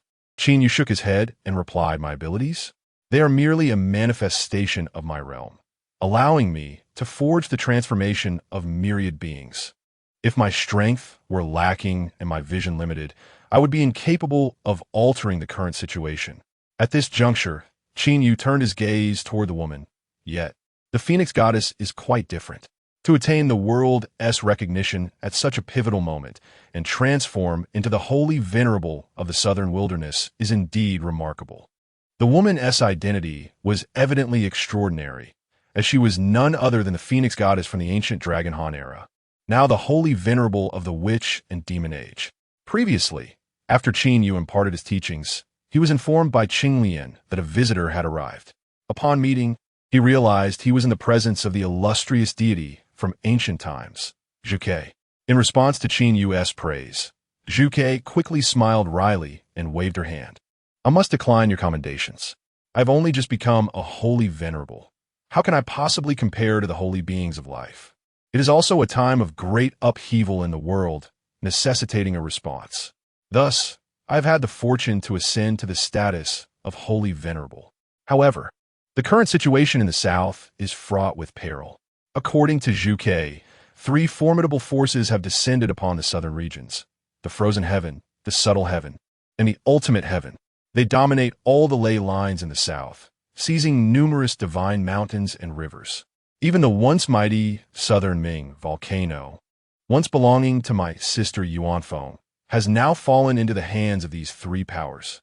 Qinyu pondered, feeling a sense of familiarity with the frozen heaven. For he had initially entered the chaos by vanquishing the primordial deluo of the frozen heaven. However, the subtle heaven and the ultimate heaven were unknown to him. Zhu Ke continued, I have come to visit you, holy venerable Qin Yu, primarily regarding these three heavens. The frozen heaven is manageable. Its holy venerable relies solely on brute strength. Yet, the subtle heaven and the ultimate heaven are rather sinister. Upon entering the south, the subtle heaven began to transform several key areas. Those regions now suffer from chilling winds and are shrouded in various ominous mists. Any ordinary being that encounters such mists is immediately corrupted, turning into a bizarre and malevolent spirit. These key areas have become nearly impassable to outsiders, and even those of near saintly prowess face grave dangers upon approach. As for the ultimate heaven, Zhu Ke added, the ultimate heaven is continuously transporting various lands. In a short span, they have opened the southern periphery and begun to connect with the chaos. Connecting with the chaos? Qin Yu exclaimed in astonishment. It seems the earlier intelligence was indeed accurate. These chaotic holy beings intend to forge a connection with the core of chaos within the wilderness. Commencing their experiments in the south, Zhu Ke nodded gravely. As of now, several intermediate worlds have already linked with the southern wilderness. Once the two realms begin to connect, the luck of the wilderness will be irrevocably lost, entirely subsumed by the domain of the ultimate heaven. Qin Yu remarked, this may be due to their alteration of the world's essence. That place, although referred to as the wilderness, cannot truly be considered as such. Precisely, Zhu Ke affirmed. The vermilion bird sighed, thus, I have come to remind the sage Qin Yu. Although you are indeed formidable, having brought significant advancement to the east, you must remain vigilant against those forces. Most critically, while the south is as such, the west and north, occupied by the chaotic saints, are likely in dire straits as well. The eastern sea may very well become a sanctuary for the fire seeds of our primordial chaos. The vermilion bird cautioned, Sage Qin Yu, you must not put yourself in peril. Should danger arise, it is imperative that you be the first to flee. As long as you remain, the fire seeds of our primordial chaos endure. Qin Yu nodded, neither explicitly agreeing nor disagreeing, and responded, I have my own plans. To retreat continuously? While it may preserve oneself, it is merely a slow demise. Qin Yu was acutely aware of the vastness of the 11 heavens, all harboring ambitions to engulf the chaos. Moreover, the tide of events is inexorable. Once the great saints of the Tao enter the realms beyond chaos, our primordial chaos cannot escape the fate of total annihilation. Indeed, our chaos is but a mere fragment of the primordial. How could it possibly compare to the vastness of the myriad heavens? Yet, one must still endeavor to think positively. Seize these precious developmental periods, obtain all that is due, and achieve all that is within one's capability. Only through relentless effort and unyielding pursuit of cultivation can one attain supreme power. Thus, one may truly stand firm amidst the upheavals, as steady as Mount Tai. These thoughts, Qin Yu would not share with the vermilion bird. Though his strength surpassed hers by several tiers, their knowledge and perspectives diverged greatly. Subsequently, Qin Yu instructed Qing Lian to host the vermilion bird while he journeyed beyond the 33 heavens. He intended to utilize the creation jade disc to assist Hongjun in regaining consciousness for a time. There were numerous questions he wished to pose, and he also desired to ascertain Hongjun's stance. Thus, Qin Yu stepped into the realms beyond the 33 heavens. Instantly, waves of chaotic mist enveloped him. Remarkably, since the advent of the chaotic unity, this was Qin Yu's first venture beyond the 33 heavens. He keenly perceived a terrifying force of the void emerging beyond, and upon closer inspection, he discovered a formidable barrier originating from the Purple Cloud Palace, resembling a prison, sealing the chaotic saints of the 11 heavens. No wonder these saints had not intervened in the struggles of the primordial chaos. It seems Hongjun and the heavenly Tao had made considerable efforts. As Qin Yu entered the Purple Cloud Palace, he encountered two attendants approaching to greet him. We have met the Saint of Life. Teacher Hongjun is already awaiting you within the palace. This way, please. The two attendants were Yao Qi and Hao Tian. Both possessed formidable cultivation, having reached the great Luo Golden Immortal's pinnacle, with the threshold of quasi-sainthood not far off. It is said that Yao Qi and Hao Tian would soon take over the heavenly court following the impending calamity of the Wu and Yao. However, they had ultimately experienced the first great upheaval in history, rendering the future timeline utterly unpredictable. Qin Yu followed Hao Tian and Yao Qi deeper into the Purple Cloud Palace, where Hong Jun awaited him. Upon perceiving the serene gaze of Hong Jun, imbued with an emotionless essence of celestial truth, Qin Yu understood that at this moment, Hong Jun was devoid of individual consciousness. He then retrieved the shards of the creation jade plate and directed them towards Hong Jun. A resonant hum echoed as ripples unfurled. Suddenly, a clarity emerged in Hong Jun's eyes. "Oh, so it is the Saint of Life who has arrived," he mused, initially taken aback before a look of realization crossed his face, and a smile blossomed upon his lips, directed at Qin Yu. "Qin Yu, how fare you? Can you withstand the changes that now beset the primordial world?" As Qin Yu detected the lightheartedness in Hong Jun's words, he responded in a calm tone. "As it stands, I believe I can manage. However, the arrival of the 11 heavenly beings has set forth numerous arrangements, the outcome of which remains uncertain." Chapter 78. Dialogue with Hong Jun. The future? The future holds myriad possibilities. Hong Jun chuckled heartily. Variables. Qin Yu, the moment I laid eyes upon you, I discerned that you hail from a timeline of the future, a significant alteration to the primordial realm. The arrival of all this is fated, though it was destined to occur several epochs later. Yet, due to your presence, it has come to pass prematurely. Because of me? Qin Yu pondered thoughtfully. In my timeline, there are no immortals, only a focus on technology. However, the scientific endeavors of my world are quite superficial, unable to even explore the cosmos. He continued, logically speaking, despite the numerous great battles in the primordial realm, given its extraordinary nature, mere remnants should have endowed my blue star with a far more formidable technological path. A glimmer shone in Hong Jun's eyes. Technological path? So, is it you later generations refer to this path of creation as technology? How apartment? Perhaps it ought to be called the path of creation. It is indeed one of the 3,000 supreme paths. In the bygone era of chaos, the chaos demon god of the path of creation was no ordinary being. He crafted many extraordinary armors, which, when donned by beings, would instantly amplify their strength. Even a primordial golden immortal, adorned in the sacred armor he forged, could attain unimaginable sacred power. He even developed harmonious armors, 100 of them. That is equivalent to 100 harmonious level powerhouses. Truly astounding. Qin Yu expressed his admiration. An armor capable of bestowing harmonious level strength upon a being. If the current primordial realm were to acquire such armors, what would become of it? What of it? Hong Jun replied. At that time, the creation demon god also devised a chaotic network, a celestial web woven over the chaos. All mighty beings could deposit their spiritual essence within it to communicate, debate, or even lead virtual lives. I speculate that remnants of this chaotic celestial network may still linger even now. It is possible that some chaos god from that era have left behind residual souls lurking within.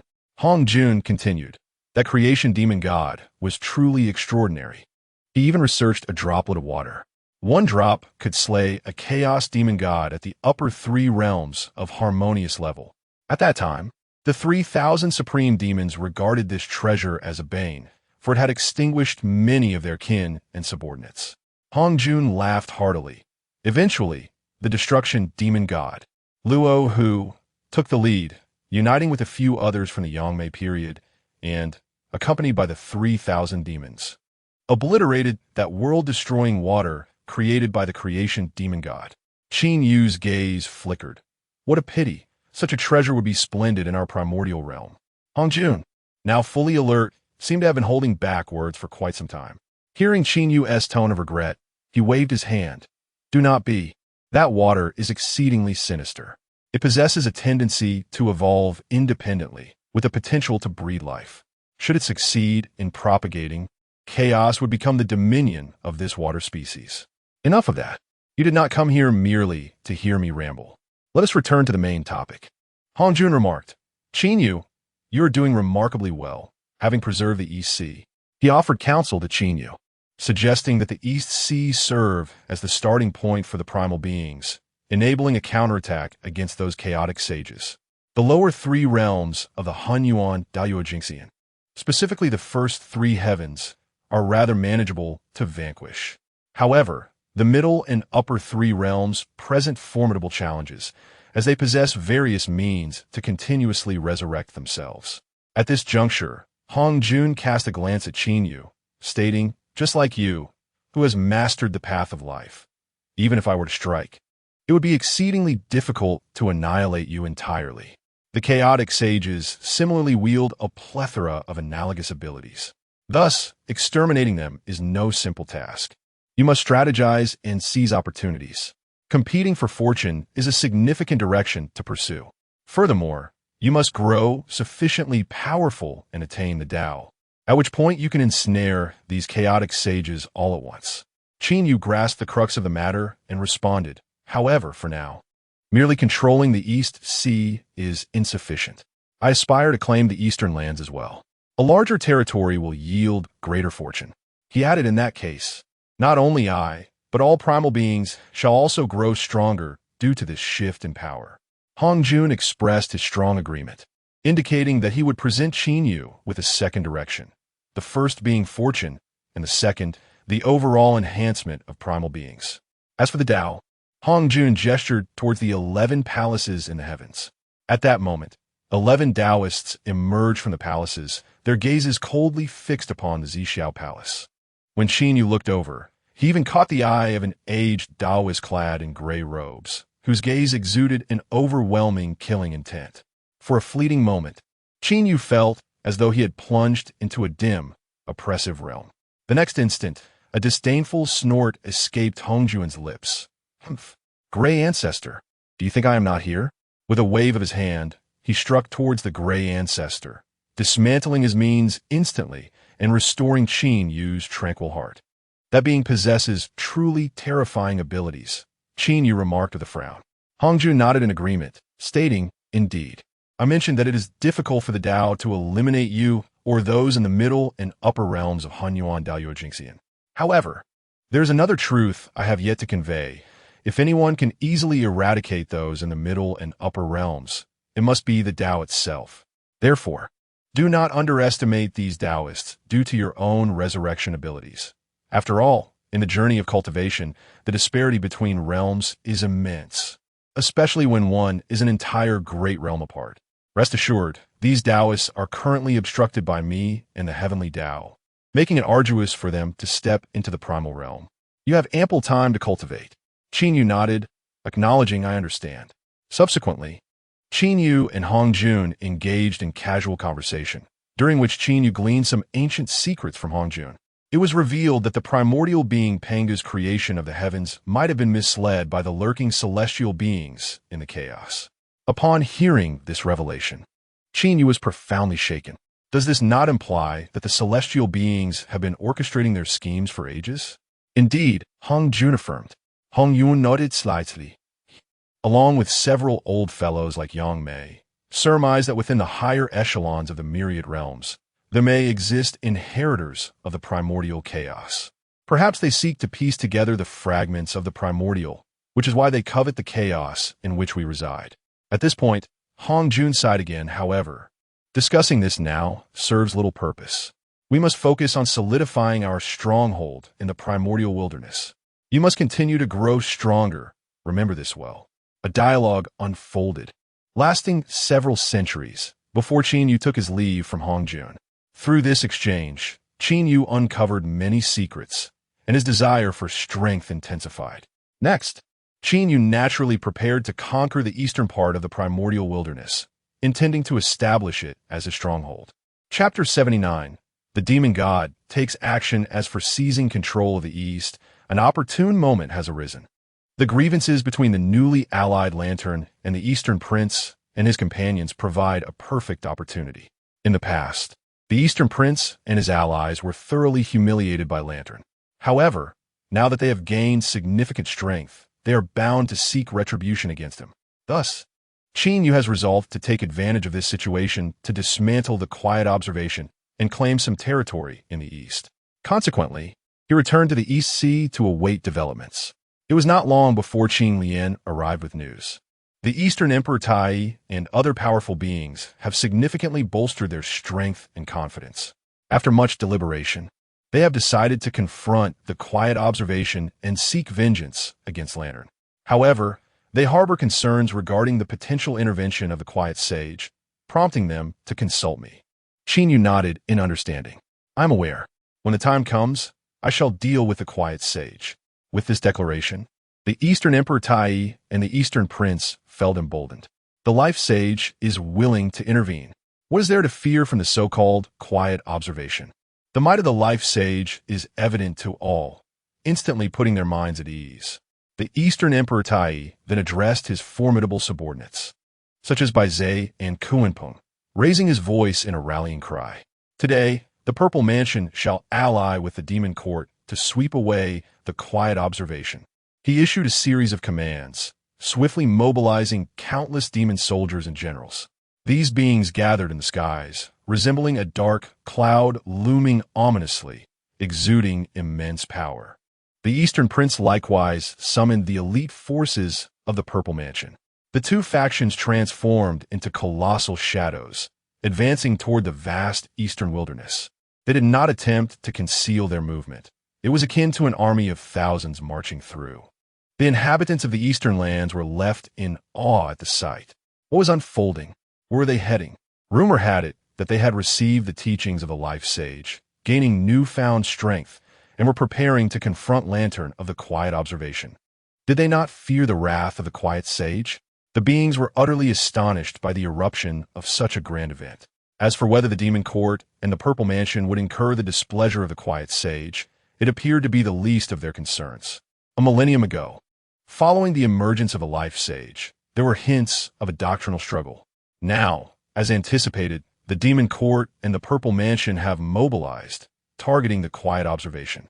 It could be said that this was rooted in the past grievances with Lantern, or perhaps the life sage sought to test the quiet sage. It is likely that behind this impending battle, the life sage is orchestrating events. This inevitably provokes a response from the quiet sage. A clash of sages is on the horizon, leaving all beings in a state of trepidation. The audacity of the life sage is indeed remarkable, daring to confront those chaotic sages. Yet, it remains uncertain how the other chaotic sages will respond. The life sage has previously slain the formidable great heavenly sage, demonstrating unparalleled strength. Perhaps the other chaotic sages would prefer to remain neutral and observe from the sidelines? The esteemed deities have been engaging in hushed discussions. Perhaps not. The river of the underworld remarked. Last time, the Saint of Life acted with remarkable swiftness, slaying that formidable saint of absolute heaven on the spot. Avenging a deceased individual is hardly worthwhile. Currently, the Saint of Tranquility has yet to engage in battle with the Saint of Life. She possesses ample time to summon several powerful beings from the chaos for assistance. Honghuang nodded in agreement, setting aside the request for aid from the other saints. The Saint of Tranquility hails from the Honghuang heaven of chaos. Notably, in this primordial expanse, 3 saints have also descended from the Honghuang heaven. This time, the Saint of Life likely faces 3 formidable opponents. The river of the underworld added. Thus, we must promptly inform the 2 Western saints and others like Nuwa of this matter and ask for their aid. Although the 3 pure ones may not match the prowess of the Honghuang beings, having additional support can alleviate the pressure on the Saint of Life. The river of the underworld and his companions swiftly took action. Soon, Jin, Zhuanti, and Nuwa had all arrived in the eastern part of the primordial realm. Upon entering the east, they were immediately enveloped by an oppressive atmosphere. Standing above the eastern skies, they gazed into the distance, where ominous clouds shrouded the expanse of billions of light years. The 3 saints inhaled deeply. It appeared that this time, they were about to engage in a serious confrontation.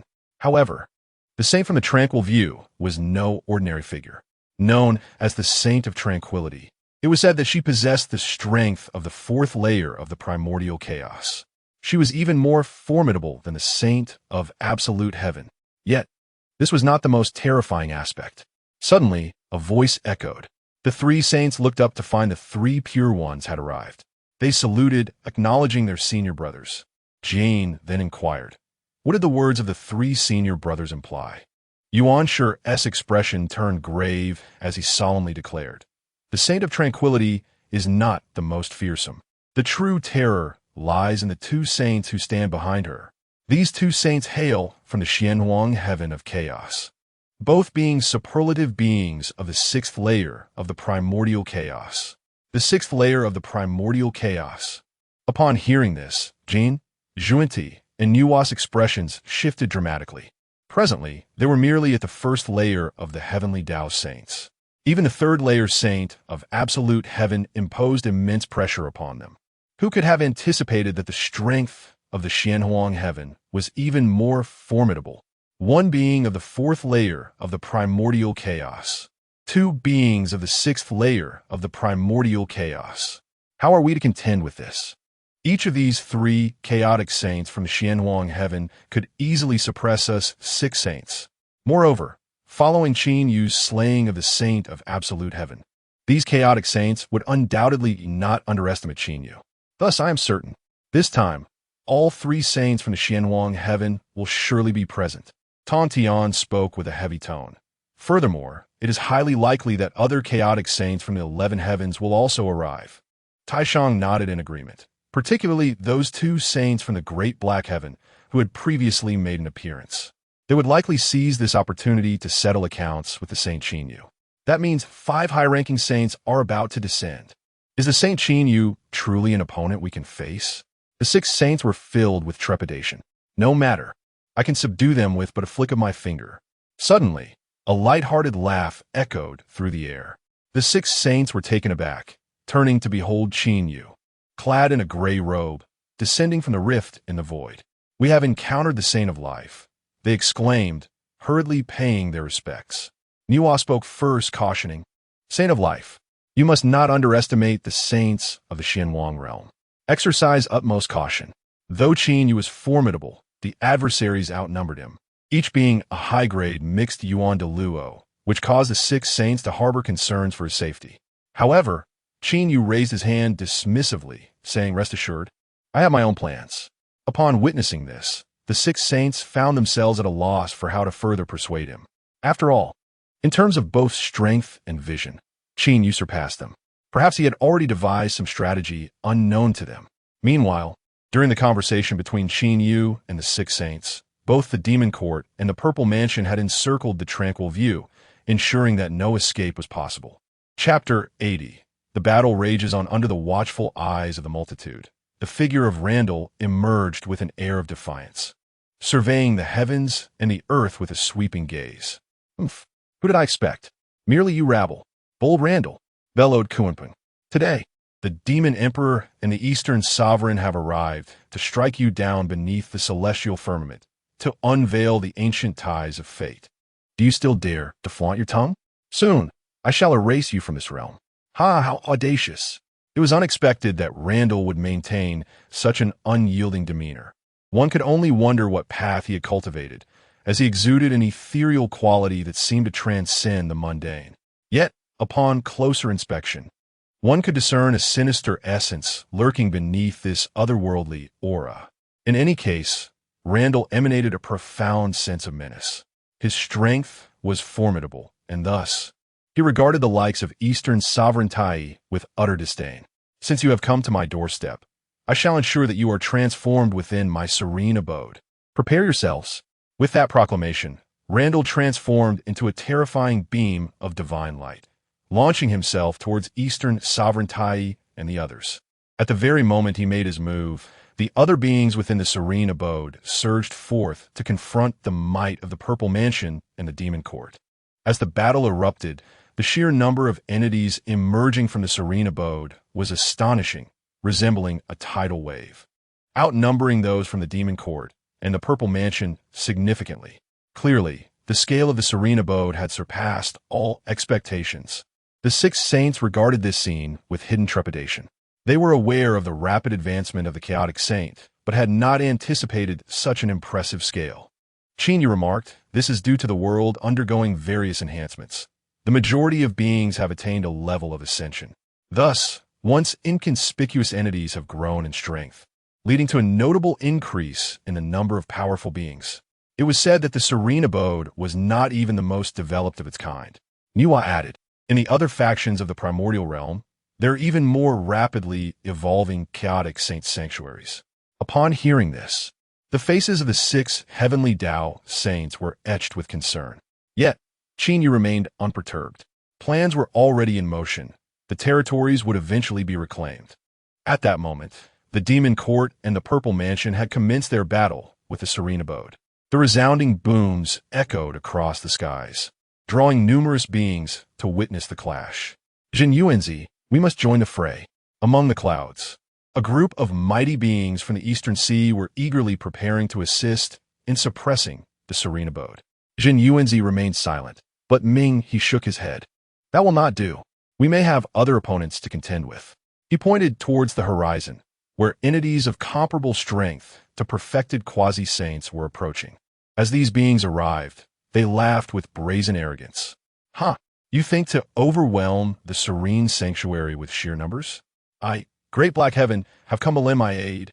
I, Shin Ci Heaven, also offer my assistance." These quasi-saints are, astonishingly, disciples of the Chaos sect from the Eastern realms. Upon closer inspection, one can discern the primal aura emanating from these quasi-saints. It seems that the primal forces have indeed allied themselves with the chaotic entities. Among them, one being exudes an overwhelming presence, instilling a profound sense of threat even in the likes of the River of Oblivion and his companions. This entity, clad in a black robe, radiates an aura of ferocity. It is the River of Oblivion, and his companions furrow their brows, sensing a familiar essence emanating from this figure. Suddenly, someone gasps in realization. "Tao Wu, is it truly you? Have you pledged allegiance to chaos?" The speaker is none other than an elder clad in a black robe, renowned in the Eastern Sea as a consummate quasi-saint, the ferocious beast Qiongqi. Hearing Qiongqi's words, it becomes evident that the being before them is also one of the ancient 4 fiends, the formidable warrior Tao Wu, once under the command of the Beast Emperor. "Sinmi, I didn't expect to see you again, Tao Wu. It appears you have joined the ranks of the great Black Heavens." Qiongqi's expression darkens. Tao Wu chuckles. "Qiongqi, those who recognize the tides of fate are truly wise. The past Tao Tai failed to discern the moment, and thus met his demise. Now, it seems you too are blind to the present, and your end may be near." Enough with the idle chatter, Qiongqi retorts coldly. "Let me show you the body refinement technique I acquired from Saint Qinyu. Today, I shall slay you, the traitor." Tao Tai sneers, "Such arrogance. Let us see your true capabilities." With those words, the two collide with immense force. In an instant, the might of their perfected quasi-saint powers ascends into the heavens, shaking the very fabric of a universe. Meanwhile, the River of Oblivion and his allies immediately engage in fierce combat with those who came to aid the Tranquil Temple. At this moment, the eastern lands have transformed into a battlefield of slaughter. Before the Tranquil Temple, the power of Randang is nothing short of terrifying, especially as he wields both an offensive innate treasure and a defensive innate treasure. With these 2 treasures unleashed, the forces of Donghuang Tai and his companions are nearly all thwarted. This cannot continue. In the void above, Yuan Shi furrows his brow for a moment before casting forth a treasure. "Dijun, use my artifact to vanquish this foe." To everyone's astonishment, Yuan Shi bestows upon him the Panga banner. "Thank you, Saint Yuan Shi," Dijun exclaims with delight. This artifact, forged from the Pangu axe, is a supreme treasure. Together with Donghuang Tai's Chaos Bell, they will surely suppress Randang with ease. In an instant, the 2 sides clash once more. Indeed, Randang instantly loses his valor, being overwhelmed and trampled upon. At this rate, it seems victory will be decided within mere rounds. Unexpectedly, at that moment, a divine light begins to flicker within the Tranquil Temple. "Randang, I have come to assist you."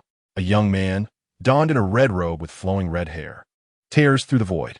This being, Qin Yu and his companions, observing from the void, are taken aback. For this entity's aura is so potent. It faintly carries the essence of sanctity. A half-step saint. Tongtian's countenance darkened. He bore no trace of primordial energy, indicating he was indeed a disciple of the tranquil view.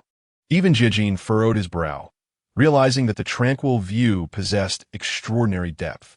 What shall we do now? Shall we take action? Qin Yu waved his hand dismissively, saying, "There is no need. Look over there." Qin Yu gestured towards the sky. The 6 saints turned their gaze and beheld 12 figures traversing the void. It was none other than the 12 ancestral witches from Buzhou Mountain. As soon as they descended, they let out a thunderous shout.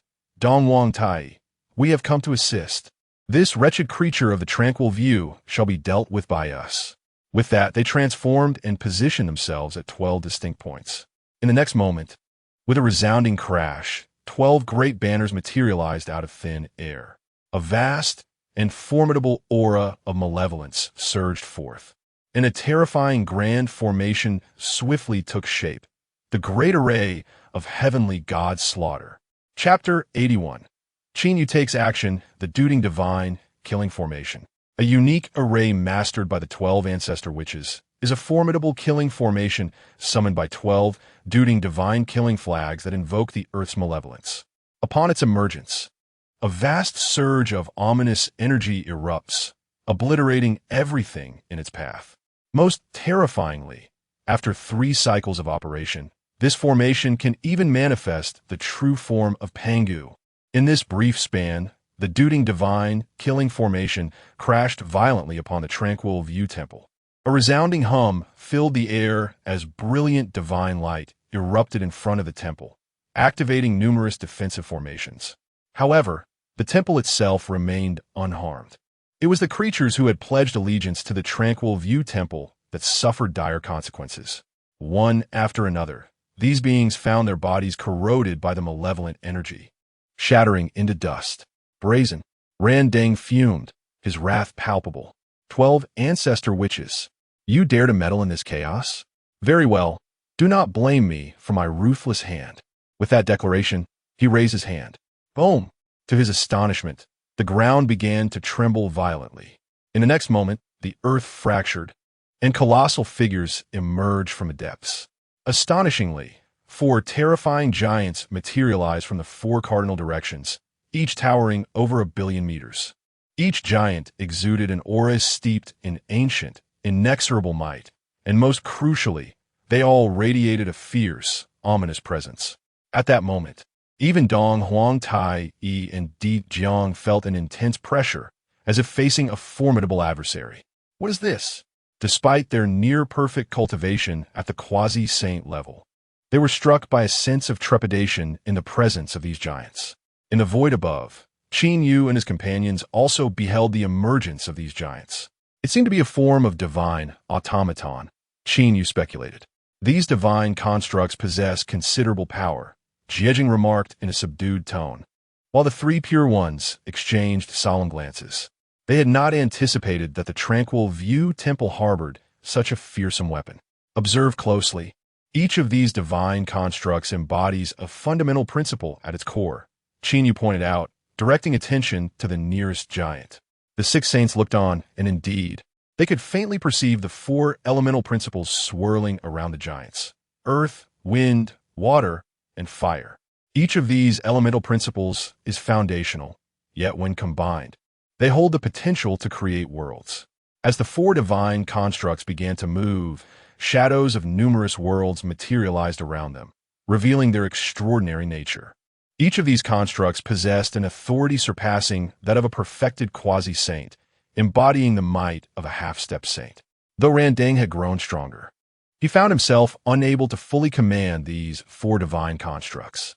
Qin Yu's gaze flickered as he discerned that these constructs were subtly influenced by the Tranquil View Temple. It appeared that a saint was aiding Randang, enabling him to wield these giants with remarkable precision. With the covert assistance of the saint, Di Jiang and his allies were naturally at a disadvantage. Qin Yu declared, "Since the adversary has already taken action, I cannot remain passive any longer." With that, he raised his hand and unleashed a formidable strike towards the four terrifying divine puppets. At that moment, these puppets were showcasing their might, driving both the demon and witch clans into retreat. Unexpectedly, a colossal divine light descended from the heavens, crashing into one of the puppets and shattering it into oblivion. What? Ran Deng, who was controlling the four divine puppets with his mind, felt the loss keenly, as his own spirit suffered alongside the destruction. He staggered back, his expression a mixture of astonishment and fury as he gazed skyward. A saint has intervened. How dare you meddle in our conflict? As the mist dispersed, Qin Yu's figure emerged in the eastern void. Do you possess the right to question my actions? He stated. The life saint. A flicker of dread crossed Ran Deng's eyes. If it were any of the other 6 saints of the Tao, he might have faced them without fear. However, it was the notorious life saint who had chosen to intervene, and he dared not confront such a formidable presence. Just then, a cold scoff echoed. Life saint, why do you feel the need to interfere in the disputes of the younger generation? Qin Yu turned to face the source of the voice, responding nonchalantly. 4 half-saint level puppets. How could the mere Ran Deng control them at will? From the outset of this confrontation, you, the tranquil saint, have already inserted yourself into this matter. How can you expect me to stand idly by? The tranquil saint retorted with displeasure. Humph. Was it not your underlings who came to provoke my tranquil temple? I acted only in response. Now that you have revealed yourself, I seek an explanation from you. As the voices rose and fell, a figure emerged from the tranquil temple, a stunning woman clad in a flowing blue gown, the master of the tranquil temple, the tranquil saint. When Qin Yu had first encountered her, he could not discern her cultivation level. However, with his own rising power, he now clearly perceived the aura of the 4th level of the primal chaos great Luo emanating from her. Addressing the tranquil saint, Qin Yu asserted, seeking an explanation, we have merely come to reclaim the territory that belongs to our primordial realm. I offer you a chance, depart while you still can. The tranquil saint scoffed, and if I refuse to leave, then I shall have no choice but to send you to your demise. Qin Yu replied, and with those words, he sprang into action. With a swift motion, he closed the distance between them. The tranquil saint sensed a tremendous storm approaching her. By the time she reacted, Qin Yu was already before her. The strength of this life Taoist had grown even more formidable. The tranquil saint felt a surge of alarm. In the past, she had recognized the power of Qin Yu's physical cultivation. Yet, she had not anticipated such rapid advancement in his prowess. Where he once posed only a slight threat, now, as he approached, she could only feel a grave sense of peril. At this moment, she had but 2 options, retreat or employ her ultimate trump card to ensure her survival. In a mere instant, the tranquil saint made her choice. To everyone's astonishment, she transformed into a wisp of azure smoke, vanishing entirely from her original position. The tranquil sage evidently employed some unknown technique to evade detection. When she reappeared, she was startlingly distant from Qin Yu, nearly 10,000 light-years away. Observing this, Qin Yu chose not to pursue her and instead approached the quiet pavilion, forcefully tearing at its fabric. With a resounding crash, the void before him was rent apart as if it were mere cloth. The quiet pavilion, along with the hundreds of surrounding formations, was violently activated, yet could only preserve its structure without succumbing to destruction, ultimately drifting into the spatial rifts. Impudent life, Taoist. The tranquil sage's exquisite visage was laden with frost as she glared at Qin Yu and bellowed, "Dare you exile my sacred ground? It appears you truly seek your own demise." Chapter 82. The Mysterious Yellow Shadow, a Deadly Trap? As the tranquil sage uttered these words, the surrounding void flickered once more. 2 beings adorned in azure robes abruptly descended into this realm. Upon closer inspection, Qin Yu discerned that these individuals possessed significantly greater strength, each embodying the formidable essence of the 6th level of the primordial chaos de Luo. It became evident why the tranquil sage suddenly exuded confidence. Reinforcements had arrived. These 2 sages, astonishingly, hailed from the same mysterious yellow heaven as the tranquil sage. The foremost among them possessed a pair of golden divine eyes. With a sweeping gaze, he observed that the land where the tranquil temple stood was utterly devoid of presence. It appeared that the carefully laid plans here had been almost entirely obliterated. He then bellowed, "Bold Tao of life, we, from mysterious yellow heaven, have no quarrel with you. Why do you desecrate the tranquil temple?" The second sage from mysterious yellow heaven, seemingly of a rather irascible temperament, transformed into a blur and charged directly at Qin. "Stop wasting time. Eliminate him." In an instant, this sage unleashed a torrent of sacred power that engulfed the realm, causing stars to plummet, the sun and moon to dim, and the very world to tremble. His sixth-level primordial chaos de Luo might was fully manifested, sending ripples across the vast expanse. The emergence of such power stirred the onlookers among the primordial beings, who had long been spectating the event, revealing expressions of intrigue. This Tao of life shows no mercy at all. This has certainly provoked the three beings from mysterious yellow heaven. While the tranquil sage was manageable, being merely at the fourth level of primordial chaos de Luo, the other two were an entirely different matter. One was known as the Dust Wiper, and the other, the Celestial Dragon. Both the Dust Wiper Sage and the Celestial Dragon Sage had genuinely reached the apex of the mid-levels of the primordial chaos de Luo. With such might unleashed, who in the primordial realm could withstand it? Even if the Tao of life possessed exceptional skills, how could he hope to contend against them? At this moment, nearly everyone, including the Six Saints, the Yao clan, the Wu clan, and other formidable beings, believed that Qin would be overwhelmed and subdued. On the ground, the lamp of enlightenment erupted with joy, exclaiming, the strength of our tranquil temple is beyond your imagination. Today, we shall eliminate the Tao of life and elevate the name of our tranquil temple." Upon hearing this, Honghuang, Tai, Yi, and others wore grim expressions. Just as they were about to speak, Di Jun suddenly exclaimed, "Heavens! Look, what is it?" A throng of beings turned their attention in unison. They soon discovered that the sage from the tranquil temple, who had unleashed his divine abilities and raced forward, appeared to be struck by an overwhelming force, sent hurtling backward, crashing through one mountain after another in the east, before finally landing on the ground with a tremendous impact. How is this possible? No one had anticipated such a scene. A being as powerful as the sixth level of primordial chaos de Luo was surprisingly repelled in a single encounter. In stark contrast, the sage Qin remained steadfast, unmoving in his original position. His physique, the sixth level of primordial chaos de Luo. Ordinary beings could not discern the depths of Qin Yu's strength. However, at the moment when Qin Yu took action, both the Saint of Tranquility and the Saint of Dust from the Honghuang realm instantaneously discerned the true extent of his power. To their astonishment, he had achieved the cultivation level of the sixth layer of the Honghuang Daluo. This was inconceivable. The Saint of Tranquility wore a face of shock, for she had previously witnessed Qin Yu's cultivation, which had only amounted to the second layer of the Honghuang Daluo. How could he have experienced such a tremendous leap in prowess? If they lost this venue, it would likely be irretrievable. The Saint of Dust's countenance darkened, as the situation had far exceeded his control. Had he known it would come to this, he would have acted against the East Sea long ago.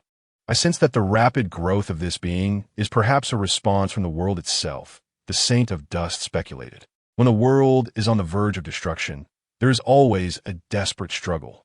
The emergence of a saint in the southern regions mirrors this phenomenon. Perhaps the life path of Qin Yu has flourished so swiftly due to the world's benevolence. "What should we do now?" asked the Saint of Tranquility. The Saint of Dust pondered. Regardless of the immense cost, he must be eliminated.